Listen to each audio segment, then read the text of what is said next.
Whoa, Mom, I have been transformed by aliens. Wawawa, I am going to be taken away. The little fairy wept, her tears flowing like rain. Upon witnessing this child, who called her Mom, Lee's mother finally regained her composure. What do you call me? Mom, I am your son, Lee Xiaobai. I have turned into a girl. Wawawa, am I going to be studied and dissected? Am I going to die? What should I do? Help me, please. Li Xiaobai could hardly fathom that the bizarre occurrences from novels could manifest in her own life. After listening intently to Li Xiaobai's lament, Li's mother calmed herself and uttered a chilling statement that sent shivers down Li Xiaobai's spine. Let's go to the hospital. Mom, am I really your biological child? Are you sending me for dissection? Li Xiaobai felt despair wash over her. We're just going for a health check. Nothing more. Come on. As they drove, Li Xiaobai felt increasingly uneasy, for she was clad in her sister's former dress, and no matter how she sat, a chill seemed to envelop her lower half. Mom, is it really necessary to wear this? At that moment, Li's mother gazed at her disheveled son transformed into a charming and graceful little fairy, her heart brimming with joy, despite the supernatural circumstances. Yet, she couldn't shake her concern that her son's sudden transformation into a girl might bring about undesirable physical changes. The driver, observing the two beauteous, a mother and her daughter, felt that today was the most pleasant day of work he had experienced. Ah, how wonderful life is! We have arrived at the First People's Hospital of M County. That will be 15 yuan. Li's mother paid swiftly and hurried Li Xiaobai inside for a checkup. Register. After a thorough examination, Li's mother's smile stretched from ear to ear. Gazing at the report, everything appeared perfectly healthy. Li Xiaobai was indeed a bona fide girl, capable of bearing children. Li Xiaobai looked at her mother and asked, Mom, is there a problem? Am I going to die? Despite her adorable appearance, her speech carried an odd tone. Li's mother frowned. This would not do. Her child was now a girl. In any case, she decided to take her new daughter shopping. With her worries assuaged, Li's mother accepted the fact that her son had become her daughter. Next, they would need to sort out new identification. Who could assist with that? After some thought, she decided to call old Wang. Beep, beep, beep. After a long day of walking, Li Xiaobai's petite form was laden with bags of various sizes, containing new clothes her mother had purchased for her, as her old garments were no longer suitable. After all, what charming little fairy would wear the coarse attire of a rugged man? Such delicate skin would surely suffer. Upon entering her room, she tossed the bags onto her chaotic bed. What a mess. This looks deplorable, Li's mother remarked, as she began to throw Li Xiaobai's clothes out the door, evidently deeming them unacceptable. Wait, Mom, why are you throwing away my clothes? Li Xiaobai attempted to intervene. Alas, under the mysterious authority of her mother, she was swiftly pushed back onto the bed, revealing a cartoonish little strawberry beneath. Wawawa, Li Xiaobai cried out in pain. I will wash these clothes and donate them. You can't wear them anymore. So what's the point of keeping them? To have children? To be candid, Li Xiaobai now finds those rather unattractive garments quite displeasing and has begun to assist in tidying them away. At least you have some discernment, remarked Li's mother as she carried off the neatly arranged clothing, piece by piece, leaving Li Xiaobai to organize his newly purchased attire. Is this meant to be worn beneath? Li Xiaobai's cheeks flushed with embarrassment as he hung his eye mask in the wardrobe, a space that was originally designated for his oversized shirts, now brimming with colorful skirts. Upon opening the adjacent locked door, he was greeted by an array of Genshin Impact illustrations and figurines. Klee, Jean, Dialek, Xiao, Barbaro, how delightful! Hu Tao and Zhongli are quite charming, and oh, Lady Ningguang, please give me a kick. And then there's Raiden Shogun and Ye Miko. Yes, my fully leveled Ye Miko. Suddenly, he recalled that he had indeed drawn a fully leveled Ye Miko just yesterday before succumbing to sleep. As the icon of Paimon on his phone screen illuminated. Mihoyo. 7 elements lit up in succession. In the classic card of Liyue, the world of Genshin Impact, Teyvat. Ye Miko stood before a splendid torii gate. Behind her loomed a towering sakura tree. Petals danced in the wind, cascading down to rest before her. Good morning. Today is also a splendid day for basking in the sun. Ye Miko's idle voice chimed. Li Xiaobai watched, exhilarated, as his level 1 Ye Miko sprang into action. Wow, Ye. It's Ye. Although she had transformed into a female character, drawing a fully leveled Ye Miko felt like a significant win. A charming smile spread across Li Xiaobai's youthful face. My wife. Hee hee. Suddenly, a request appears. Hu Tao Supermarket, I wish to enter your world. A yellow message suddenly popped up on the screen. Oh my. Who is this? Li Xiaobai clicked to accept. Immediately, a message appeared. I drew Ye Miko on my 40th pull. How about you, you African? It seemed to be one of his fans. Li Xiaobai had over 1,000 followers on Douyin, and his fans affectionately referred to him as Ayu. A faint smile graced Li Xiaobai's face. What could someone who drew Ye Miko on their 40th pull possibly compare to him? Thus, he casually replied, Frosty Blade Master. Oh, how did you know I drew a fully leveled Ye Miko on my first 10 pull? You haven't been spying on me, have you? Hu Tao Supermarket. Hu Tao Supermarket. What the heck? Fully leveled? Hu Tao Supermarket. Are you dreaming? Have you woken up yet? Frosty Blade Master. Oh dear. I accidentally placed Ye Miko in the showcase area. Hu Tao Supermarket. A moment later. Hu Tao Supermarket. Ayu, what is this nonsense? Hu Tao Supermarket. Eat something delicious. Goodbye. Hu Tao Supermarket leaves your world. Ha ha ha. Serves you right for being so pompous. Li Xiaobai's laughter, akin to the sound of silver bells, reverberated throughout the room. His wiggling toes gleamed with a pearly light, the jade-like tips irresistibly tempting one to kiss them. Humph, what a messy conclusion, Li Xiaobai boasted. Although the cost of achieving full constellation for Ye Miko was indeed exorbitant, what of it? It was of little consequence, heh. First, let's complete the daily commissions. Speaking of which, it seems she had only posted videos and never gone live. Now that I possess a fully awakened Ye Miko, why keep it to myself? Resolute in her decision, Li Xiaobai opened Douyin to start a live broadcast. How does one go about this? Is it this button here? Genshin streamer system activated. What on earth is this? Task published. Achieve 100 viewers in the live stream. Reward. A complete set of Ye Miko cosplay and 1600 Primogems. Task failure. No Primogems for daily commissions, deducting 160 resin. What in the world? Staring at the ephemeral task interface before her, Li Xiaobai was utterly stunned. Suddenly, a cartoon fox sprang from the screen, visible only to Li Xiaobai. I am the embodiment of the wise and beautiful Ye Miko. The Zing fox spirit hastened to pay your respects. Li Xiaobai was taken aback. Mom, am I hallucinating? The Zing fox spirit frowned. If my existence is exposed, you shall suffer for 3 days, it declared. Li Xiaobai immediately fell silent. Good, you show some understanding. I am the streamer system sprite, tasked with assigning you daily missions. Completing these missions will yield specific rewards, and a variable amount of Primogems. Failure will result in commensurate penalties and significant deductions of your Primogems. Do you comprehend? Li Xiaobai understood perfectly. What? Deducting Primogems? For the sake of 300 Primogems, I would be a loyal soldier, and yet you wish to take away my Primogems? However, the prospect of earning Primogems through successful tasks seemed promising. Completing missions would surely be a piece of cake. Alright, I agree, Li Xiaobai exclaimed with confidence. Primogems, come to me. Then let us begin the broadcast. To be continued. Chapter 2. The first live stream. As Li Xiaobai opened the live streaming room, 3 individuals entered. Tong Tian Baba, I love stupid, and Alice. Tong Tian Baba. Dear host, what relics should I bring for Ruochuo?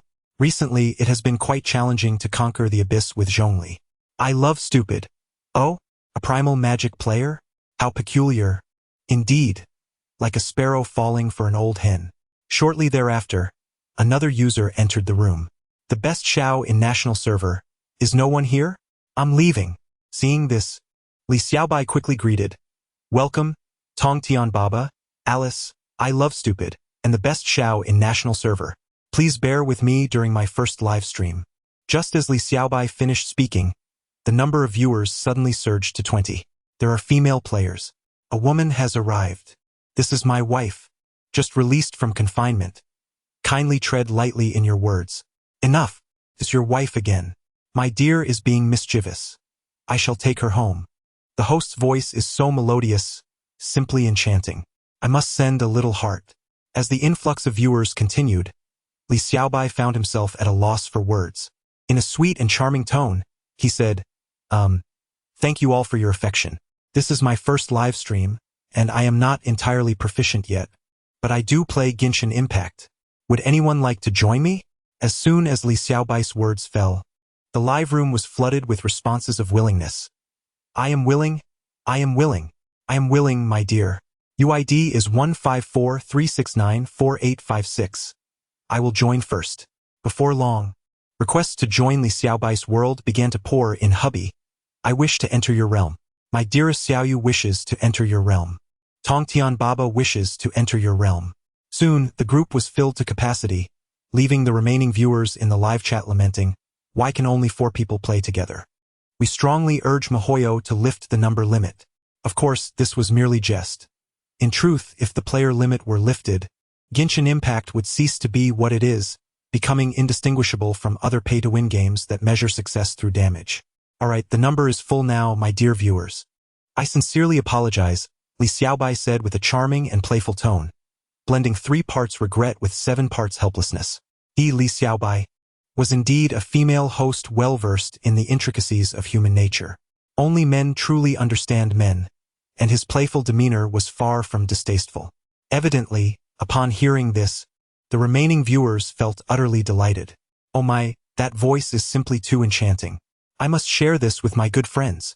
Consequently, many began to share Li Xiaobai's live stream.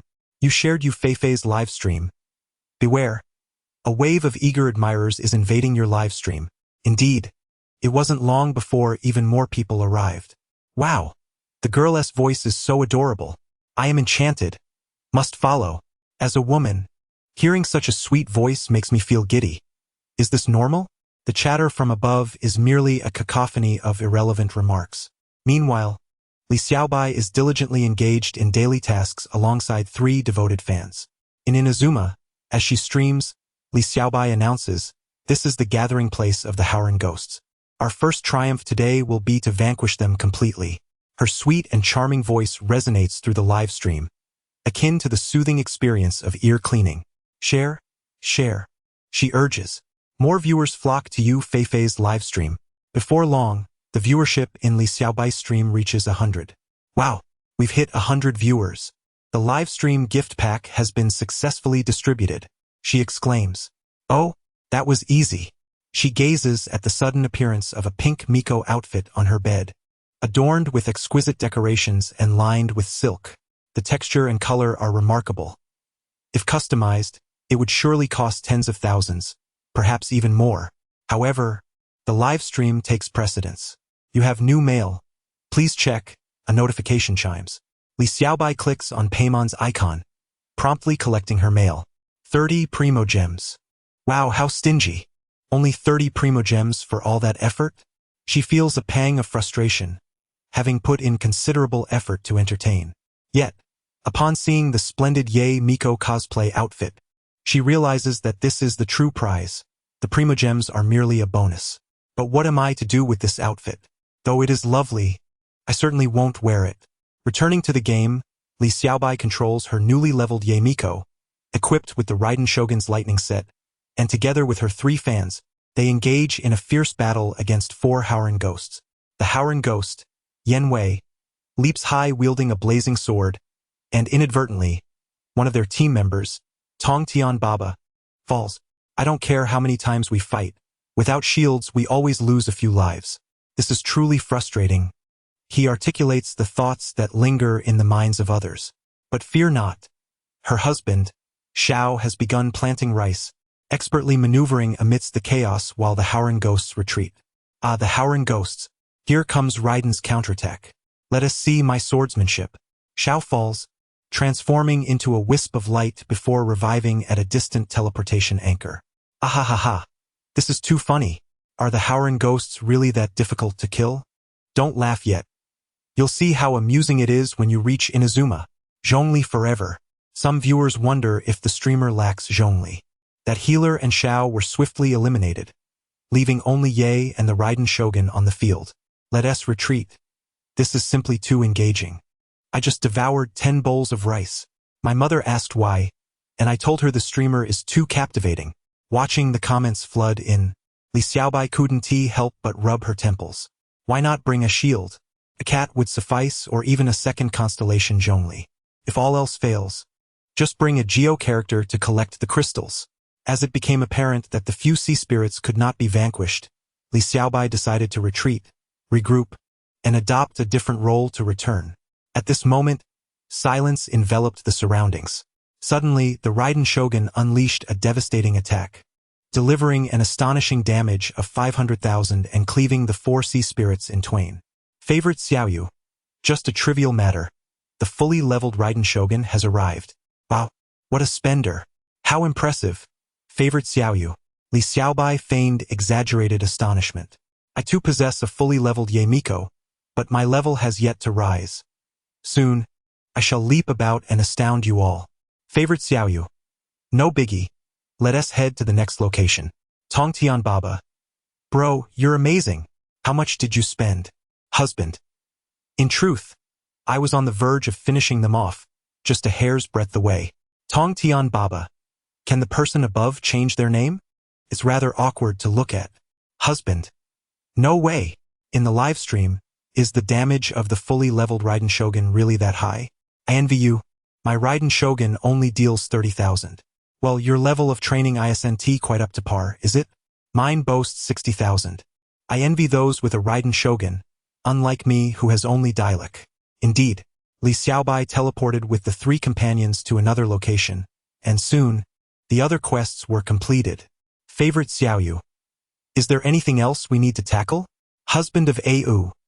The streamer should take on the Raiden Shogun's weekly challenge, right? Tongtian Baba. The person above is being excessive, angry, fuming. Yes, then we shall face the lady and the traveler, and that should suffice. Favorite Xiaoyu. Then let us set forth. The group then teleported to the weekly challenge of the Raiden Shogun at Sairai Island, commencing their battle. This was a realm of utter silence, with the Shogun standing majestically before them, wielding the Muzu Ishin. Even in stillness, one could feel the overwhelming pressure emanating from her presence. Is that the heart of the Shogun? Truly, how cool. I can hardly wait to draw the Raiden Shogun puppet. I have grown weary of the recent Demon King armed traveler. I am hoarding magic stones. Ah, the original magic players. Hehe, the Shogun is already within my grasp. Isn't that enviable? What Raiden Shogun? She is merely a quiet young lady who has lingered in silence since her sister's demise. Wretch! How dare you disturb my path? At this moment, Li Xiaobai and his companions were embroiled in a direct confrontation with the Shogun. Be cautious. Pay attention to your positioning. Li Xiaobai manaubara taula. Striking while remaining vigilant to ensure the others were not felled. The Shogun unleashed her ultimate attack. The electro element was about to shatter the core. Li Xiaobai commanded. In a critical moment, the Shoguness Muzu no Hidotachi shattered the void, with countless mechanical arms swinging towards them. Fortunately, everyone had sought refuge within the protective shield, as the Shoguness strike nearly shattered their screens. The perilous moment had passed, and victory was theirs. Li Xiaobai signaled for his companions to synchronously deplete the Shogun's health. Perhaps you were right. The Raiden Shogun puppet retreated. Thank you all, Li Xiaobai chirped, expressing gratitude to everyone. The number 1 Xiao in the national server gifted the streamer a 520 hot air balloon. Oh, ahem. My heartfelt gratitude to the esteemed number 1 Xiao of the national server for the delightful hot air balloon. Thank you, my benefactor. How astonishing it is that someone has bestowed gifts upon me. It is truly marvelous. Perhaps I could ascend to the ranks of illustrious streamers like Nan, the charming Susu, and the delightful Cotton Brother. In a moment of whimsical reverie, Li Xiaobai's imagination soared. Suddenly, the enchanting Ziying fox spirit materialized before him. How unambitious! With my assistance, surpassing them would be a mere trifle. Li Xiaobai narrowed his eyes, exclaiming, "Oh, do you not believe? Allow me to demonstrate." How foolish humanity is to think that I would indulge in such trivial pursuits. Unfortunately, he failed to deceive the little fox spirit, evoking a sense of disappointment. At that moment, a voice echoed from downstairs, "Little rascal. Come down for dinner, dear daughter." So it was mother-in-law. Greetings to you, esteemed mother-in-law. My monthly income amounts to 3,000, devoid of both house and car. Might I inquire about your esteemed opinion? As chaos erupted in the live stream, Li Xiaobai could only apologize, I regret to inform you, dear patrons, that I shall no longer be streaming. My mother calls me for dinner. His words flowed melodiously, tinged with a hint of playful charm that endeared him to the audience. Go eat, dear wife. Don't let yourself go hungry. Such audacity. She is my wife. Mine. Observing the imminent squabble among the viewers, Li Xiaobai promptly closed the live stream. Live stream has ended. Broadcast concluded. Rating B. Earned 50 points, 50 elemental stones, 50 currency, rewards even after the stream's conclusion. Yet, the thought of the wolves in the chat, few men are truly formidable creatures, myself included. He patted his slightly swollen chest, a wave of trepidation washing over him, followed by a rush of heat to his cheeks. Should I take a glance? Surely, looking at oneself poses no danger. Hehe. With that, he tugged at his collar to peer inside. It is indeed pleasing to the eye, yet it seems to lack a certain essence. Oh dear, I am irrevocably transformed and can no longer return to being a man. I must consult the little fox spirit. Is the fox spirit present? Reality task. Participate in the S-Province Huaguang comic exhibition dressed in Ye Miko cosplay. Reward. 1 charm, 1,000 currency, 1 random advanced cosplay outfit, 1,600 elemental stones. Failure. The enhancement of relics will lead to a meager defense and minimal life restoration. Oh no! Li Xiaobai lamented. How utterly embarrassing. To be continued, Chapter 3. The uses of Integral O. How utterly embarrassing. Lamented Li Xiaobai. Is it possible to avoid this, my esteemed fox spirit? Observing Li Xiaobai's dramatic display of despair, the Ziying fox spirit wore an expression of disdain. Despite her celestial beauty, she behaved rather like a petulant child. Strangely, it was somewhat endearing. I am merely assigning a task. Whether you accept it or not is entirely up to you. However, I must inform you that the consequences of refusal will linger for a lifetime, implying that henceforth, every one of your relics will be misaligned, and fortune shall forever elude you, the Ziying fox spirit declared with a hint of indifference. At that moment, Li Xiaobai collected her thoughts, contemplating the dire implications.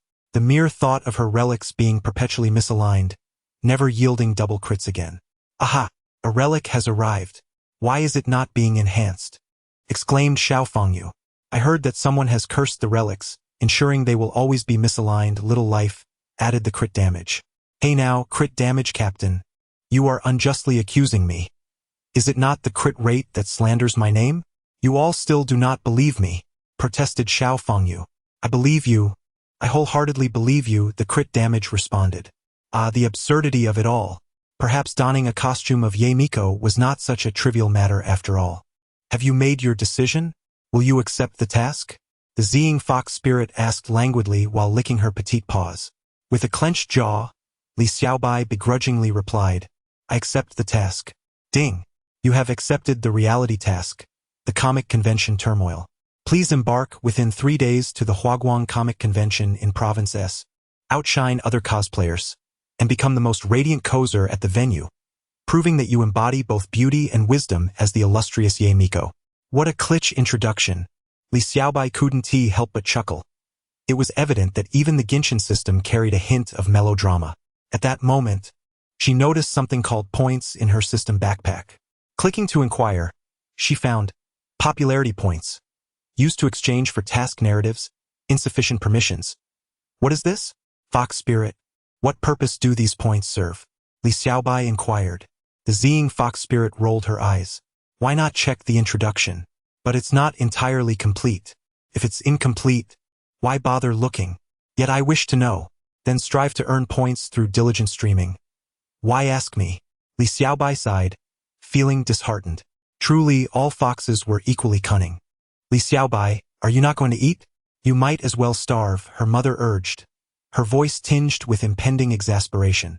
Reluctantly, Li Xiaobai conceded, I suppose I should eat. Though transformed into a charming, clever little fairy, her mother remained stern. Clad in her still unchanged floral dress, she approached her mother. Li's mother, having prepared lunch, was incensed by her daughter's slovenly posture and careless eating habits. Look at you, eating without grace, sitting without poise. Where is the semblance of a young lady? Sit properly. Li's mother was not one to indulge. Having come to terms with reality, Li Xiaobai understood that she must embody the refined demeanor of the Li family. Sit with poise, keep your legs together, sit up straight, and lift your head. Be confident, hold yourself high. Li's mother pointed and gestured at Li Xiaobai with a small braid in hand. Indeed, with a wave of her hand, there sat beside the pristine marble table an enchanting beauty. Leaning slightly with her delicate legs crossed, her slender waist could be grasped with one hand, and as she savored her meal, her bosom rose and fell gently. Such a captivating sight was truly tantalizing. Observing her creation, Li's mother smiled with satisfaction. From now on, always be mindful of our family's reputation when you are out. Maintain it at all times. If I discover otherwise, you shall be in trouble. Now let us dine. At that moment, Li Xiaobai felt tears welling in her heart. Her backside ached, her waist was sore, and her chest felt uncomfortably heavy. She could no longer indulge in hearty eating. Alas, life seemed to have drifted far from her grasp. Despite her inner complaints, under her mother's piercing gaze, she gracefully finished the most uncomfortable lunch of her life. By the way, go to your Uncle Wang's workplace tomorrow and sort out your identification, Li's mother continued. You have been studying away for over a decade, and now that you are back, no one will recognize you. With such a significant change, people will undoubtedly inquire. Just say there was a mistake. Our family has always had 2 daughters. I've already informed your Uncle Wang, so do not let me down, all right? Finish your meal quickly and get ready, Li's mother urged, insisting that Li Xiaobai dress nicely for the occasion. Mom, isn't it tomorrow? Li Xiaobai replied. I believe there is still time. I might as well meet Uncle Wang today since he only starts work tomorrow for the identification. Li's mother, exasperated, sighed. No, it was more like a resignation, as she was uncertain of what to say. Under her mother's unwavering gaze, Li Xiaobai relented. As for what to wear, after Li Xiaobai left, her mother wore a mysterious smile, chuckling softly to herself. You little rascal, when I urged you to find a girlfriend before, you refused. This time, don't blame your mother. Her son's friend, Uncle Wang's son, was quite the handsome and affluent young man. Perhaps a sweet romance awaited. Unbeknownst to anyone, this mother had unwittingly placed her daughter in a precarious situation. The whole affair began when Li's mother called old Wang for assistance, and upon learning that there had been a mistake regarding her daughter's gender in the identification, he expressed a desire to meet this girl. Coincidentally, he had a son who was rather good-looking. Without further ado, after some discussion, they resolved to bring the two together. Oh dear, Li Xiaobai glanced at the Ye Miko costume beside her. Would wearing this be too? After pondering, she thought that since she would wear it at the comic convention, she might as well practice her courage in reality. Without hesitation, she donned the outfit. The silky black lining clung snugly to her delicate skin. Her smooth arms swayed gracefully. The red and white shrine maiden's attire, adorned with black stripes, fit her perfectly. The black and red ribbons twisted behind her, forming a splendid bow. She gently elongated her slender waist, her fair legs glowing like polished jade. Gazing at her reflection in the mirror, Li Xiaobai could hardly believe her eyes. She looked utterly stunning, truly resembling the Ye Miko herself. The purple cherry fox spirit also hopped out to take a closer look, seemingly still lacking something. Observing Li Xiaobai's long, jet-black hair, the fox spirit gently stirred. In an instant, her black locks transformed into a soft pink, adorned with lifelike floppy ears nestled on either side. The enchanting makeup of the fox lady also manifested perfectly. Upon another glance, she appeared even more beguiling, exuding an aura of inscrutability. Li Xiaobai, unable to restrain herself, touched her own face. How ethereal it was, as if a fairy, who should not exist, had materialized in this murky world. In that fleeting moment, Li Xiaobai entertained the notion of possessing the reflection of herself in the mirror. Upon careful reflection, she realized, this is indeed me. The most lamentable fate in the world is to fall in love with oneself. Oh my! Observing Li Xiaobai's heart-wrenchingly distressed expression, her face, graced with the fox lady's captivating allure, was now adorned with tears, evoking deep sympathy. The fox spirit hastily dispelled the spell, unable to endure such a dissonant expression on a visage so exquisitely divine. Watching her revert to black hair, Li Xiaobai felt a sudden pang of loss. So it turns out I've become this beautiful, and I am growing fonder of it. No, not at all. Li Xiaobai, are you ready yet? A thunderous voice from her mother snapped her back to reality, prompting her to quickly change attire, her splendid form laid bare. Time was of the essence. So she slipped into a pair of white safety shorts, lacy nonetheless. Oh dear, what on earth had her mother purchased? A small white eye mask, thankfully flexible enough to wear. Lastly, she donned a pristine white dress. Tada! A little fairy had emerged from thin air. Having completed her transformation, she thought to herself that she would rather not wear such an ensemble, but this dress was the most modest of all. Beneath her neck, only her smooth shoulder was exposed. The long hem of the dress concealed her legs below the knee, revealing her sleek calves, a living embodiment of a pure white lotus, the moonlight in others' hearts. Li Xiaobai hurriedly exited her home, making her way to the family garage to select a Wuling Hongguang. Ha! Did you expect that? The Wuling Hongguang could hold more than just a dozen burly men. There's also me, the illustrious beauty, the gentle and lovely Li Xiaobai. With that, she started the vehicle and hit the road. Beep beep, the car is on the move. Pedestrians, please make way. This is the M County Service Center, where Wang Yiming was idly leaning against a Cadillac adorned with anime graphics, drawing the attention of passers-by. Mom, that car is so beautiful, and look, there's a cute girl with cat ears on it. Wow, look at that limited edition Kaching car. I want it so badly. It was clear they were true fans of the second dimension. Wang Yiming caressed his beloved car, though he felt a pang of regret for not acquiring the card for Kaching. Nonetheless, this vehicle was one he had secretly purchased without his father's knowledge. Now that it was his, there was no turning back. I'll just drive it out. How troublesome. His father had instructed him to wait for someone, asking him to show her around. Who would need me for that? I might as well play Genshin Impact at home. With that, Wang Yiming opened his phone. I suppose I'll have to wait a bit longer. Might as well play some Genshin. Wang Yiming launched Genshin Impact, greeted by the familiar classic scene of a rock formation. Why must I always be stuck here? Is the stone too unyielding? He lamented. He proceeded to clear his daily tasks, engrossed in his own thoughts, indifferent to those around him. As he watched Kaching battling on the screen, a mix of pain and affection swelled within him, resonating with the essence of the fully ascended Raiden Shogun from Liyue. Suddenly, a notification popped up. You have new mail. MiHoYo has dispatched some primogems again. Wang Yiming clicked on Paimon, and there, prominently displayed, were the words celestial delicacy. What a small world it is. Merely playing a game. He happily stashed away the 300 primogems as compensation from MiHoYo. Although he was not in want of money, having earned it himself, why not relish something free? Is it almost time? Wang Yiming felt a twinge of discomfort. He exited the game and called his father. Dad, no one's here yet. Can I head back? Before he could finish, his father barked, You little rascal, what did you just say? I expect you to wait as instructed. Remember to speak properly later. Do you know how much effort I put into this? Hurry up. Old Wang, as expected of a leader, had a way of keeping Wang Yiming firmly in line. I don't even know what the person looks like. Wang Yiming protested.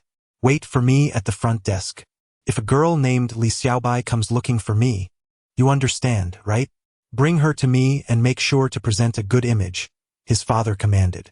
All right, I got it, Wang Yiming replied, tucking away his phone just as a Wuling Hongguang pulled up beside him. Before the car door opened, he had never believed in love. Yet, upon that celestial door's opening, he found himself a believer. His eyes were met with a pair of enchanting legs that could captivate for a century, followed by a waist as slender as a willow's branch. Her delicate, fair face radiated charm and innocence, devoid of any artifice. With grace, she closed the door. But why did she emerge from a Wuling Hongguang? Such a beauty ought to be seated in his passenger seat. What a delightful sight it would be. A beautiful woman and a luxurious car. The enchanting girl glanced over. No, she was approaching him. As she walked past his car, she remarked, What a handsome vehicle. It's stunning. Kaching. Wang Yiming's excitement surged. Could it be that she also played Genshin Impact? Before he could utter a word, Li Xiaobai had already sauntered into the service hall, leaving him yearning. Wait for me, love. To be continued. Chapter 4. Accompanying Uncle Wang to play Genshin Impact, love. Wang Yiming hastily pursued Li Xiaobai as she entered the service hall. Upon seeing Li Xiaobai approach the front desk with an inquiry, Wang Yiming experienced a remarkable premonition. Could she possibly be the girl that the old man had mentioned for him to meet? Adjusting his attire, he approached her and, with a charming tone, softly inquired, "May I assist you? I am the receptionist here." To his fortune, the receptionist recognized this young man as the son of a leader. Coincidentally, the young lady was also there to see her father, and thus she did not object. "Ah!" Li Xiaobai glanced between the receptionist and Wang Yiming. "Indeed, he is our administrative personnel. You may let him escort you to Section Chief Wang," the receptionist aptly remarked. "Oh," Li Xiaobai could only respond in a daze. "So adorable. I wish to take her home and hold her close every day." While Wang Yiming maintained a courteous demeanor, his thoughts wandered to the delightful prospect of having children with Li Xiaobai.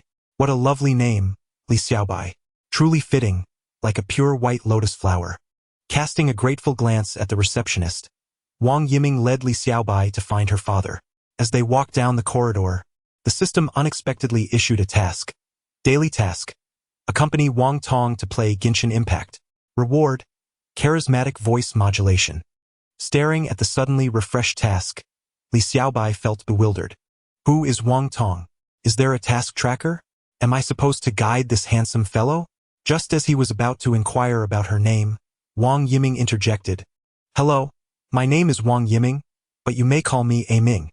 That's not it, Li Xiaobai faltered, losing her conversational momentum as she scanned the surroundings for anyone named Wang Tong. Along the way, she encountered few individuals by that name.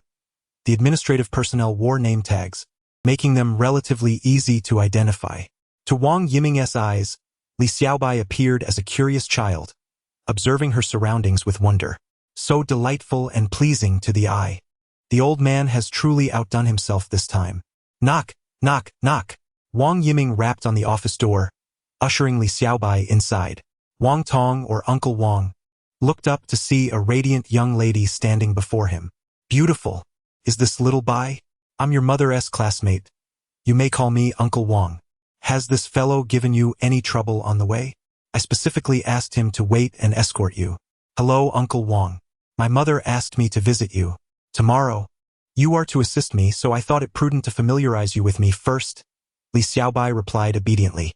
Wang Tong's admiration for her grew. Not only was she lovely, but she was also articulate.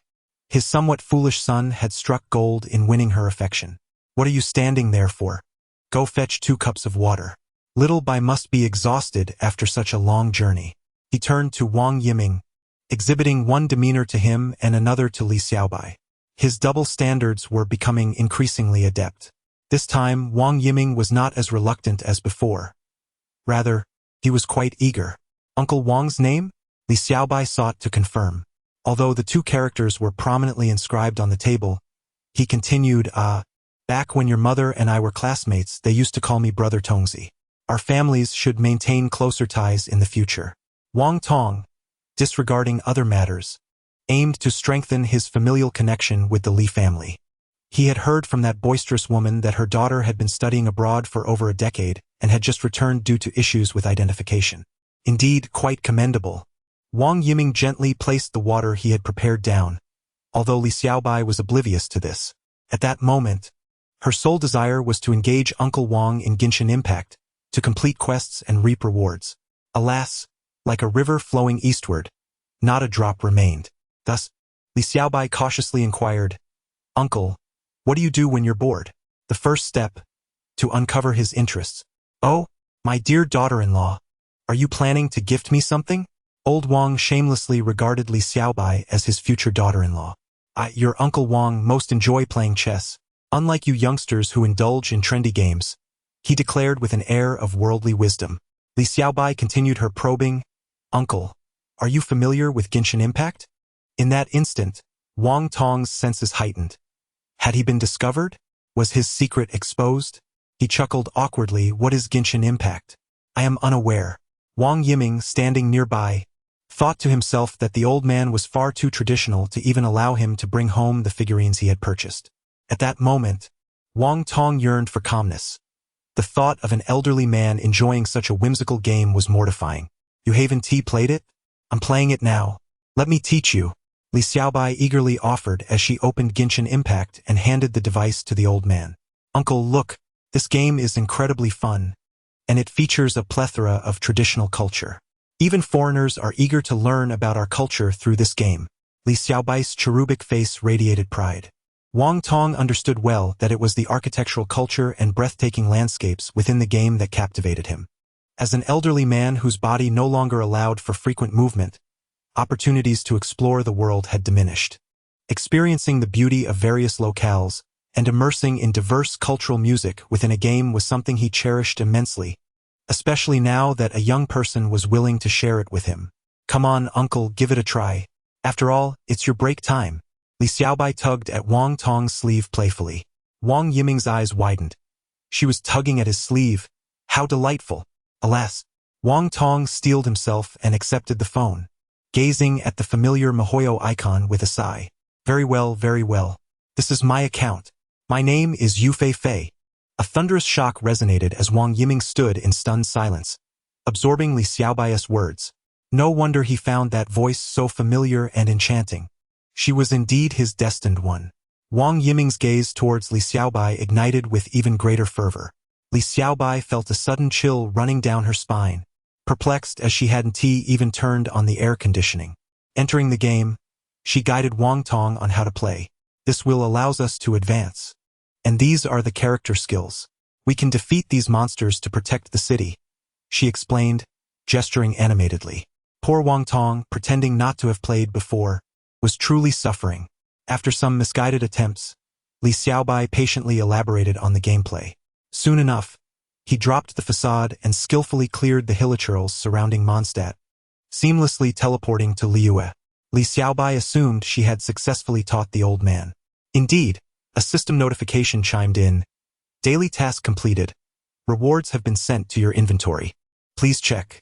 Opening her inventory, she beheld the illustrious voice gem, a testament to her future potential as a versatile voice actress embodying both mature and youthful personas. Thus, Li Xiaobai chatted with the old man and Wang Yiming before taking her leave. Goodbye, Uncle Wang. I'll come to visit again, she bid farewell. Wang Yiming accompanied her for a short distance, while Wang Tong nudged his simple-minded son. Hey, all right, father, came the cheerful response. Wang Yiming hurried ahead, exclaiming, Sister Xiaobai, let me drive you home. I noticed you quite like my car. Your car? You mean that Klee-themed vehicle?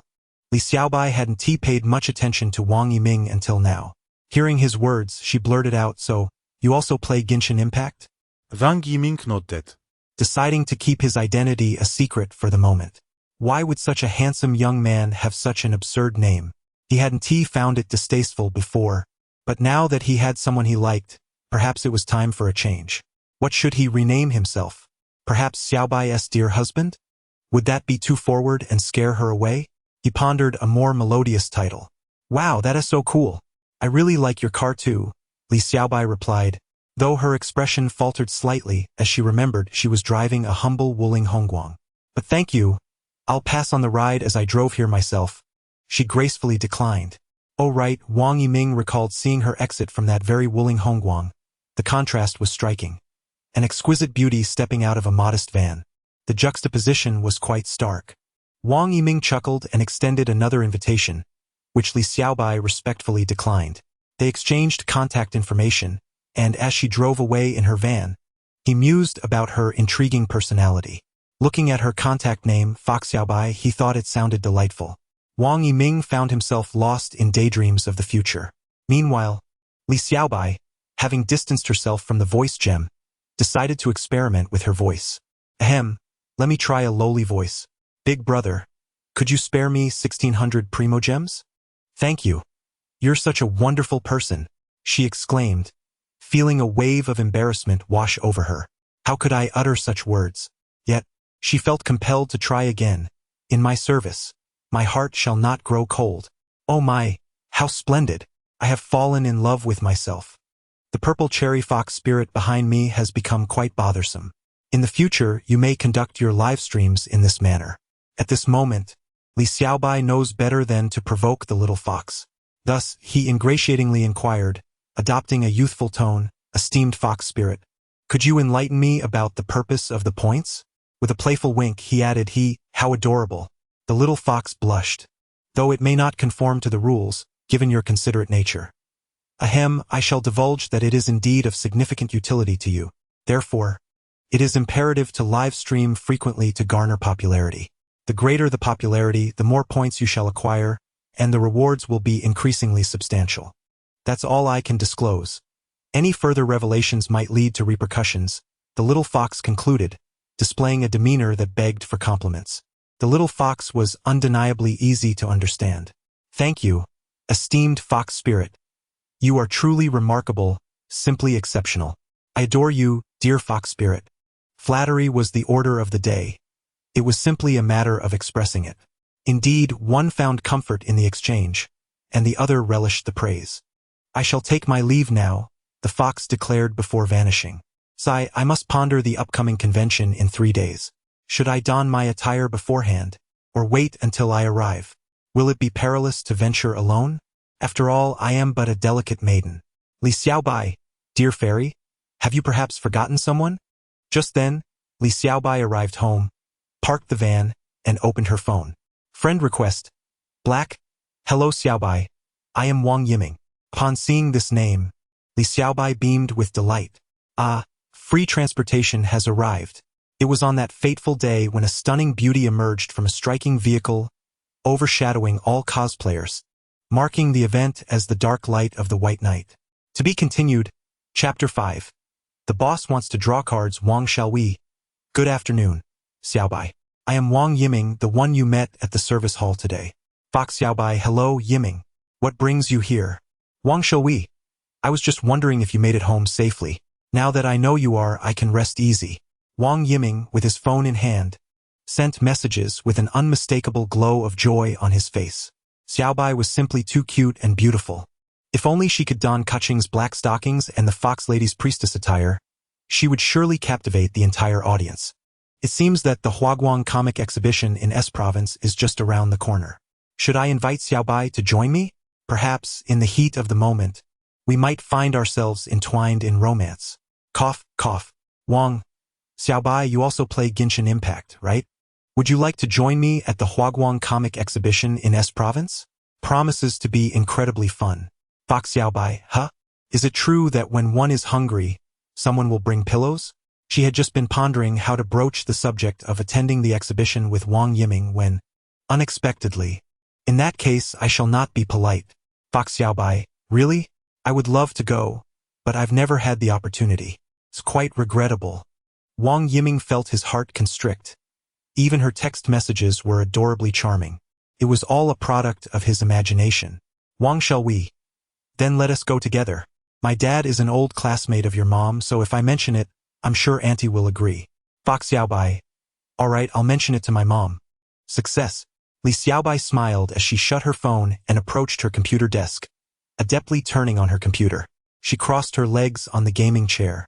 Previously, lying down was the most comfortable position, but now that her body had become petite and charming, sitting cross-legged felt far more enjoyable. This was not merely due to her reduced height. Thus, Li Xiaobai skillfully tucked her delicate feet beneath her, her alabaster legs intertwined, the soft flesh creating alluring curves. Every contour seemed to be a masterpiece. Her jade-like fingers danced swiftly across the keyboard, producing a delightful sound as she exclaimed, "Why is this wretched computer so laggy? I'll replace you soon enough." Indeed, in terms of language, Li Xiaobai still lacked a bit of finesse. Wang Yiming had waited for quite some time for Li Xiaobai's reply. Assuming she was discussing matters with her mother, he decided to call his father to request a little financial support. After all, spending someone else's money is indeed the most joyful endeavor. At that moment, Wang Tong had just finished his work and was opening the hidden menu, deftly launching Genshin Impact. Having had a younger generation nearby earlier, he hadn't been able to enjoy himself fully, so now seemed like the perfect time to play. Ding! Those sparkling eyes. Who is it? Wang Tong felt a surge of irritation. Which imbecile was calling? That foolish son? Just the sight of it was infuriating. Were it not for the need to utter a few polite words, let us see how I would handle you. Connecting. Hello, Dad. I'd like to take Xiaobai to an event in S province this Saturday. May I request some funds? Wang Yiming expressed his intentions in one breath. Indeed, the initially furious Wang Tong suddenly broke into a smile. Well done, young lad. It seems you have finally taken the initiative, which is commendable. I wholeheartedly agree, and I suggest you exert yourself further to solidify your relationship. Such a remarkable girl like Xiaobai is rare. Perhaps you should visit your mother for 2,000 yuan and not neglect her.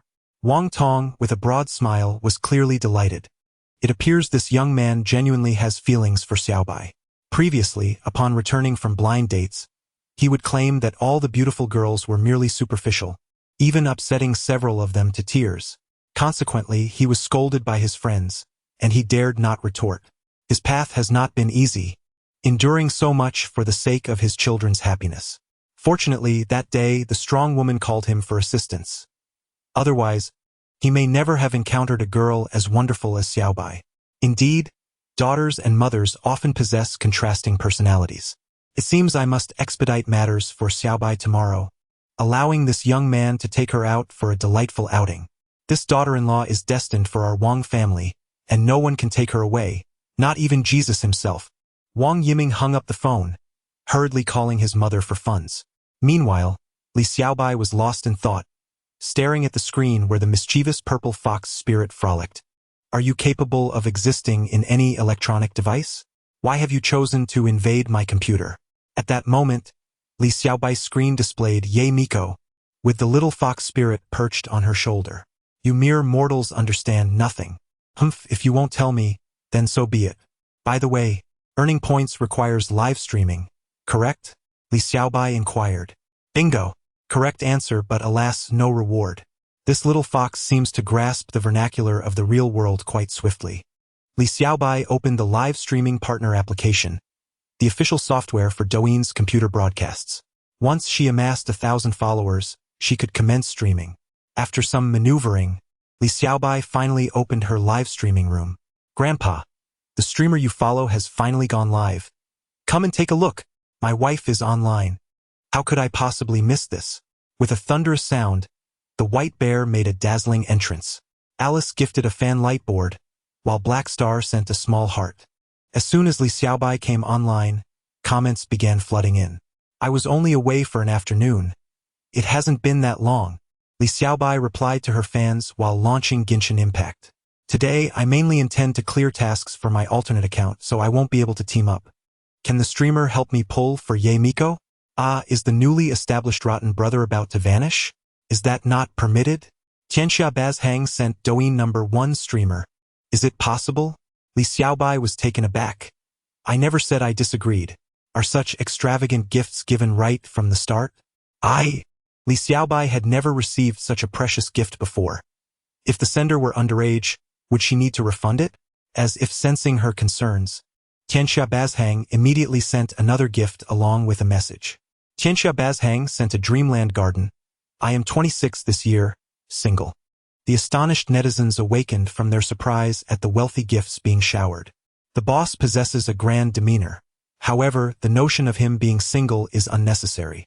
The word has spread that the illustrious boss is indeed unattached. On the other hand, it is rumored that the heavenly figure above is the boss himself. Li Xiaobai, though somewhat speechless, ultimately agrees to assist her employer with card draws, reminding herself that she is merely a small streamer. I am but a humble servant, she says, unaware that the impeccably dressed man across the streaming room finds her voice rather delightful. He is Ouyang Zhenhua, a prominent figure in the streaming world, often referred to as Brother Hua. He typically begins his venture in any live room with a substantial investment. After perusing through various female streamers, he finds himself rather restless. Upon arriving at this obscure little stream, he initially intended to swipe away. However, the gentle and melodious voice emanating from the screen calms the recent turbulence within him. It turns out she is a Genshin Impact streamer. The game has gained considerable traction lately, and he possesses a level 16 account himself. Although he seldom plays, It boasts a full roster and constellation. His motive for keeping it is purely for leisurely enjoyment. Thus, he sends a Douyin gift, eager for this young lady to assist him in drawing for a fully constellated Miko. The cost is of little concern to him. What truly matters is the manner in which the streamer, named Yufei, conducts herself during the process. He relishes in witnessing the anguish that card-drawing streamers experience when luck eludes them. Could you help me draw for Miko? Genhua messages, accompanied by a small gift. Listening to the stammering voice in the live room, he imagines her to be a charming and lovely young girl, even without seeing her face. Li Xiaobai, recognizing her employer's firm intent to draw, feels compelled to comply, not merely for the Douyin gift. Very well. Please send me your account details via private message. She replies gently, cautious not to startle this wealthy patron. A Douyin account is valued at over 10,000 Douyin coins, and after the division, she stands to earn several thousand. The next pool's general's constellation and weapon are assured. Ding! Li Xiaobai receives a phone number through the back end. This is my contact information and my account. We will log in using the verification code. Li Xiaobai responds, alright boss, no problem. By the way, let us exchange contact details. Ouyang Zhenhua suddenly interjects. To be honest, Li Xiaobai is unsure how to respond to such a request. Nevertheless, having received an extravagant gift, she decides to agree, recalling a personal account she used for gaming, which now provides an opportunity to add a friend. Certainly, she replies. Ouyang Zhenhua smiles, eager to witness the young lady's breathtaking performance.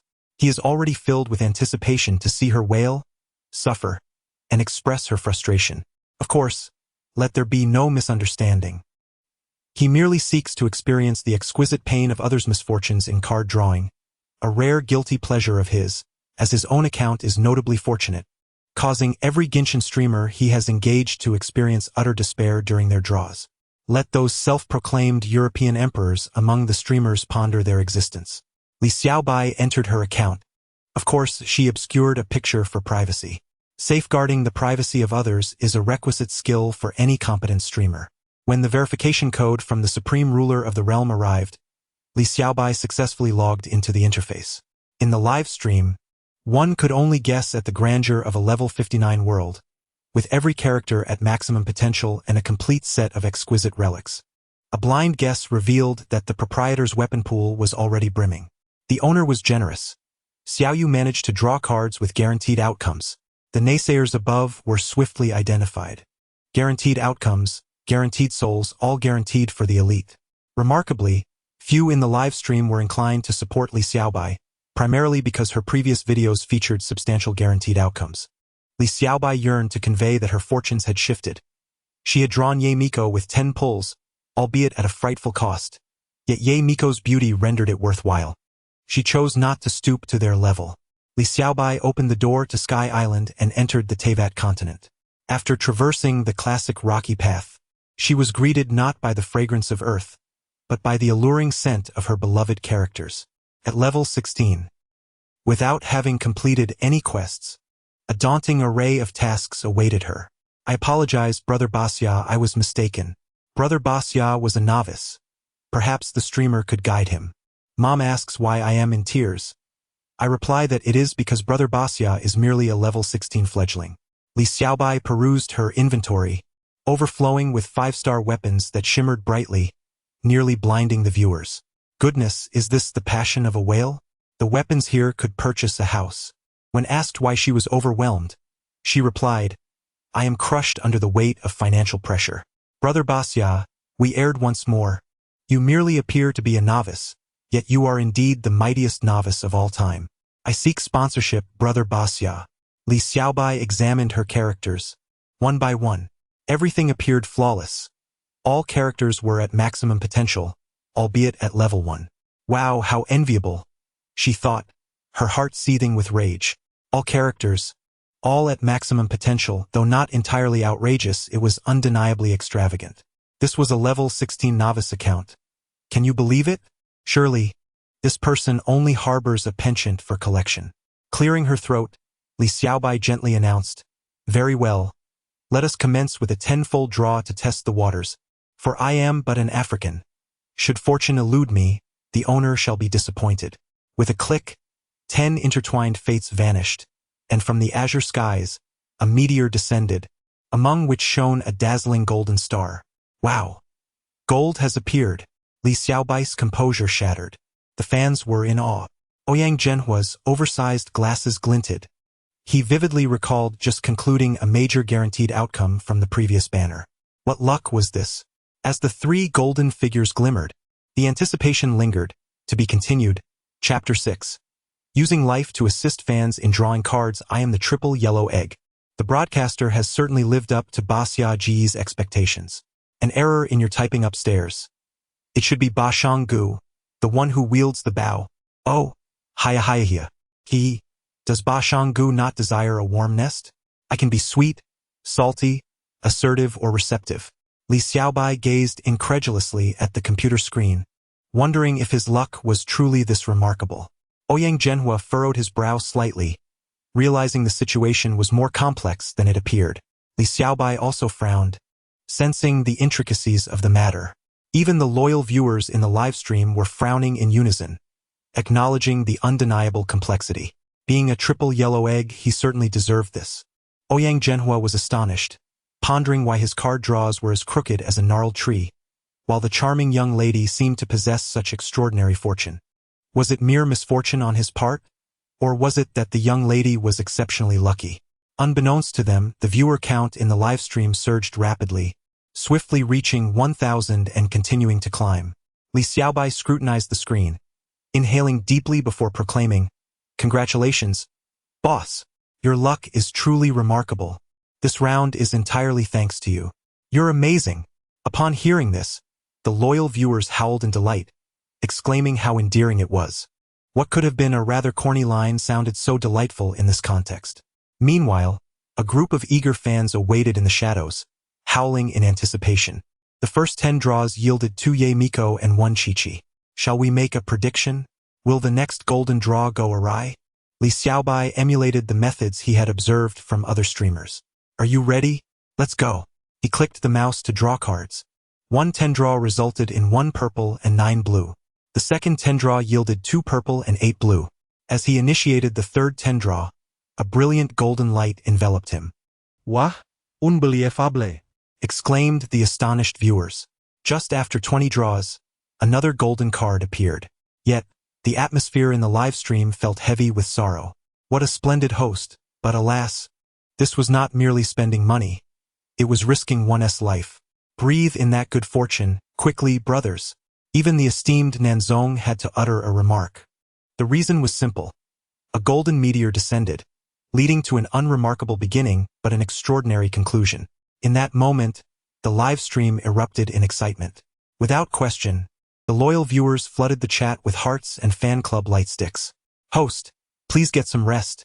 Your life is precious. Please do not sacrifice it for card draws. I truly hope you remain with us. Am I numb? Another triple yellow egg? Indeed, yet another triple yellow egg. And this time it was 3 Ye Miko. Li Xiaobai was utterly taken aback. Could it be that my life force is being siphoned away? He hesitated to continue. In an instant, the effects of the carnival exploded in the live stream. Others, with a bit of spare change, also sent a few red envelopes, alleviating the boredom for the viewers present. The boss is truly impressive. What generosity!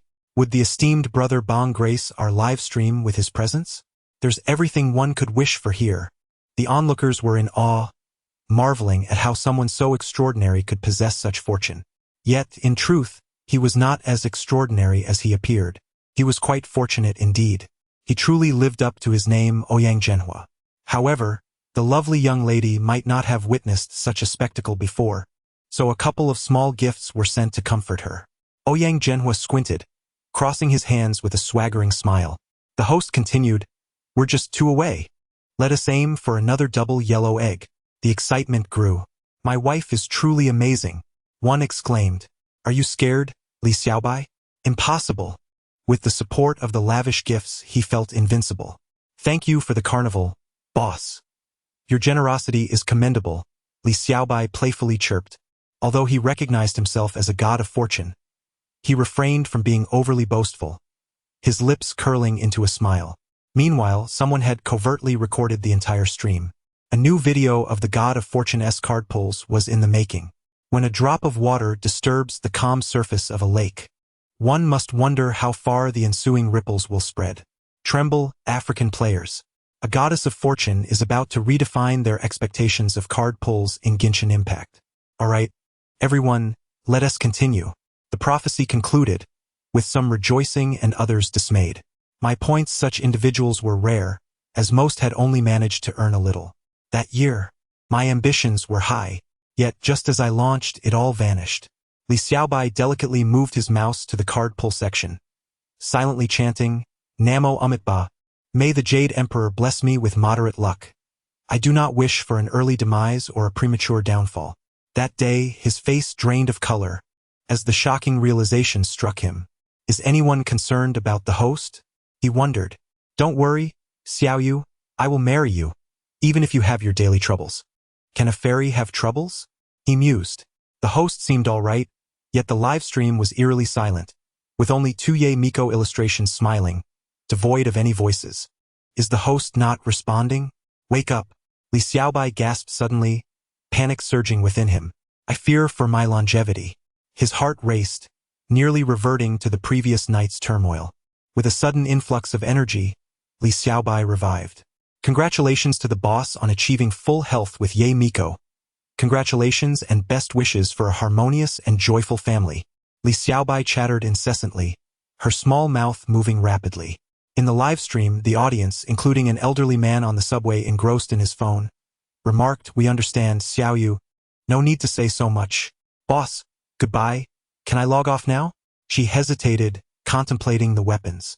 With a casual wave, Ouyang Zhenhua urged her to proceed. Li Xiaobai could hardly bear it. She was overwhelmed. One could not help but exclaim, Li Xiaobai, you are truly weak. You cannot handle even this. Meanwhile, as Li Xiaobai drew cards during her live stream, her mother received a call from Lao Wang. Sister Hua, this is Xiao Tong. I noticed that Xiaobai seems to like our boy. Shall we arrange a time for the two kids to go out and bond a little? What happened to brother Tongzi? Responded Li's mother playfully, What are you saying? Do you have a crush on my daughter? She boasted, relieved that she had rarely spoken of her son, who had been tirelessly striving alone without seeking a girlfriend, which had caused her considerable distress as a mother. Now, with her daughter transformed into a dutiful girl, she had no shortage of handsome suitors. Sister Hua, why not let the kids go out together? Wang Tong tentatively suggested. He pondered how his elder brother had once been formidable enough to tame the strong-willed woman, while he had never fared well under Li's mother's scrutiny. Oh, I certainly agree with this. They are both adults now. We need not arrange everything for them. I will speak to Xiaobai. Li's mother said with a beaming smile as she ended the call. Yes, my dear daughter, I refuse to believe you are not moved. After all this time without a boyfriend, I see the situation even more delightful. Li's mother seemed to ponder something. Should she inform her husband and younger daughter? It was a dilemma. Perhaps she should surprise or shock them instead. In the distant Z province, Shaoling, why do you never share about your family situation? Are you not worried being out here alone, pursuing your PhD? A beautiful girl reclined on the bed, addressing the studious girl at the desk. The evening sunlight was always so poetic, casting a warm, gentle glow that illuminated the girl at the desk with a remarkable clarity. Delicate fuzz glimmered at her temples, while a charming little nose sat above a slightly pursed cherry-red mouth. Her large, sparkling eyes held a deep, captivating darkness. Silky, lustrous hair flowed over her shoulders, swaying in the breeze. Every inch of her perfect figure seemed meticulously sculpted by the hands of a divine artist, rivaling even that of Li Xiaobai. She was Li Shaoling, the top beauty of Z University.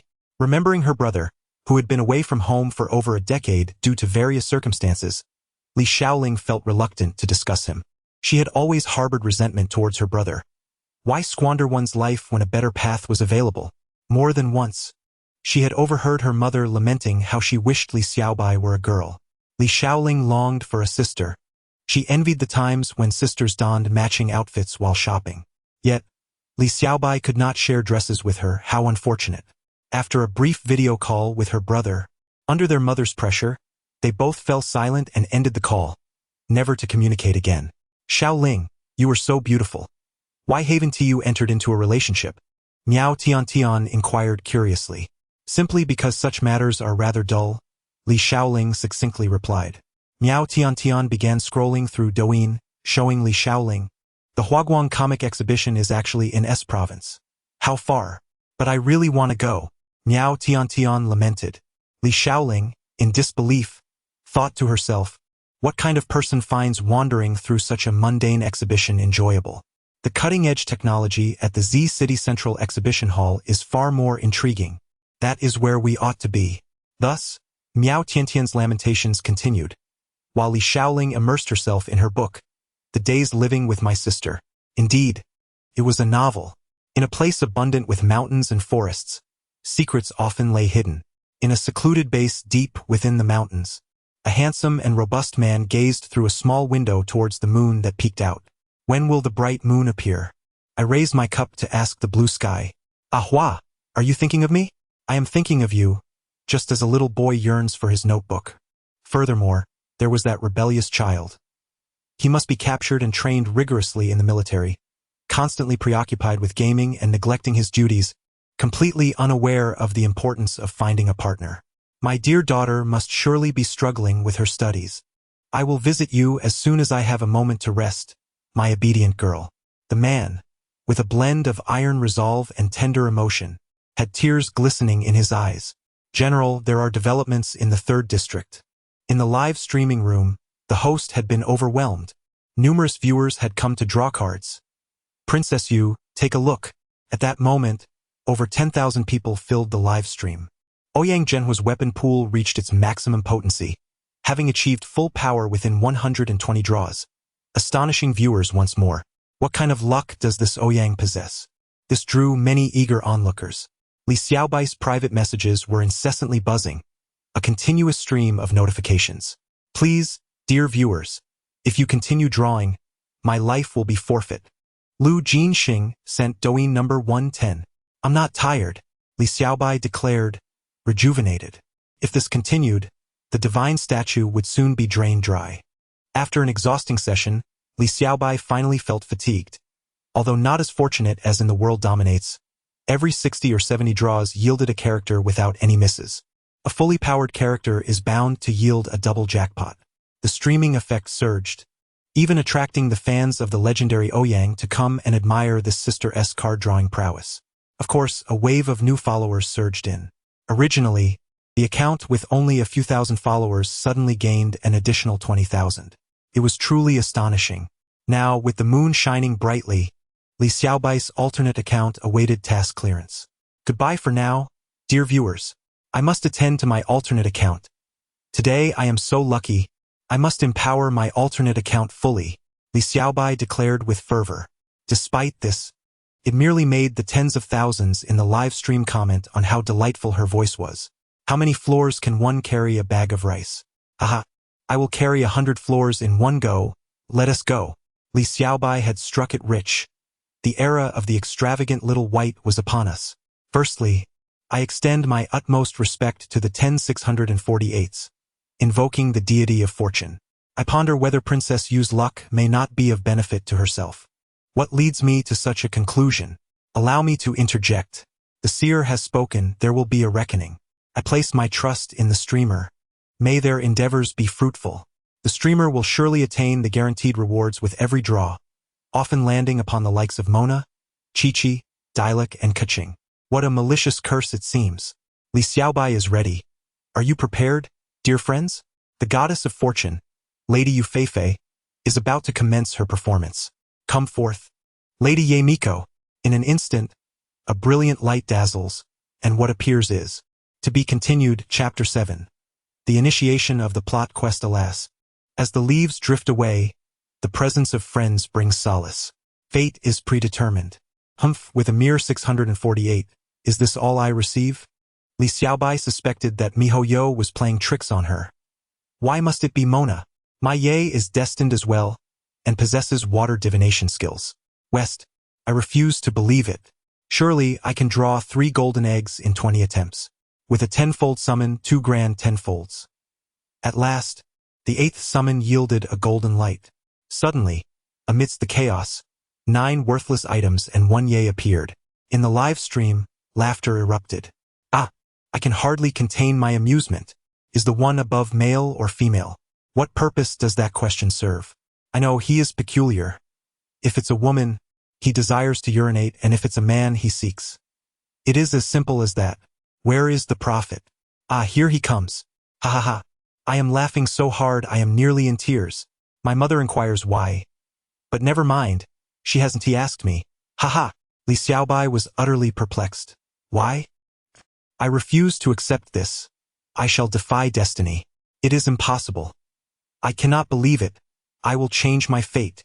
Li Xiaobai's voice resonated with an immense sense of grievance. The whales in the chat refrained from laughing aloud, showering her with comforting hearts instead. Taking a deep breath, Li Xiaobai's already alluring figure became even more captivating. What followed was a remarkably fantastical card-drawing moment, where you would witness the terrifying prowess of the goddess of fortune. Li Xiaobai quickly clicked on the option named Lightning Tenfold Draw. Aura, aura, aura, aura, aura. I shall conquer the world with my speed. A flash of golden light heralded the arrival of a fateful Mona. Wow, what a dismal hand. Alas, I shall not draw any further. Li Xiaobai felt utterly disheartened. In the live stream, I am dying of laughter. Is it due to the overwhelming chatter in the chat room? From now on, please refer to the host as the Water Divination Sorceress. Hello, Water Divination Sorceress. Please perform your magic. Li Xiaobai murmured to the summoned Mona. I believe this guaranteed draw is rather charming. Perhaps Mona adores me. So, let us leave it at that, Mona. Stay well in the warehouse, and do not emerge unless I summon you. The host seems to be lost in delusion. Someone, please rescue her. The glow of the goddess of fortune dimmed at that moment, heralding Li Xiaobai's darkest hour. 6481, 6482, 648. Ah, this defies logic. Li Xiaobai lay on her bed, weeping profusely. Why must it always be a guaranteed draw? I merely desire a fully leveled Yay Miko. Though I have one on my main account, I wouldn't mind having another. Friends, does this host not have the most unfortunate luck? Haha, greetings. This host has exhausted her fortune, so it has all vanished with her. Thus, Li Xiaobai acquired yet another moniker. The Water Divination Sorceress, the reality-diverging Mona. She truly has a remarkable talent, doesn't she? My poor little Yu has been suffering, crying out in despair due to the constant mischief of Mona. How pitiable! Li Xiaobai, in a daze, sat before the computer. Suddenly, a bold decision sprang to mind. My dear friends, my mother is calling me for dinner. We shall meet again tomorrow. Goodbye. Indeed, Li Xiaobai intended to slip away. If I am not mistaken, it seems that the esteemed mother-in-law did not summon Xiao Yu for a meal. Is she all ears? Is the host about to employ some form of escape? The viewers yearned to continue the conversation, but Li Xiaobai decisively declared, I am fatigued, weary, and uninterested in continuing. Farewell. Upon exiting the live stream, the screen went dark for the viewers in an instant. Ah, how amusing. She was in a hurry. This generation of viewers is undoubtedly the most mischievous. Live stream concluded. Peak viewership 20,000, stream performance rated S. Rewards being distributed. 10,000 currency, 160 raw stones, 2,000 popularity points, and a popularity treasure chest. Distribution complete. Point store activated. The host may browse freely. Li Xiaobai slumped in the chair, observing the little fox darting about on the computer screen. The rewards from the stream rekindled her once-dimmed spirit. View inventory. A shimmering popularity treasure chest materialized within the system's interface.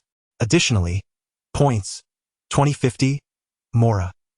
A small shop icon then appeared, prompting Li Xiaobai's curiosity to explore.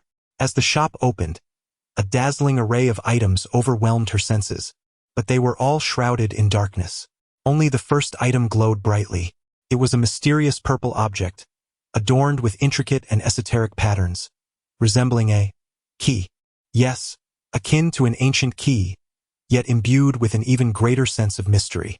Li Xiaobai was immediately captivated. Great fox spirit, what is this? She inquired of the frolicking purple cherry fox spirit.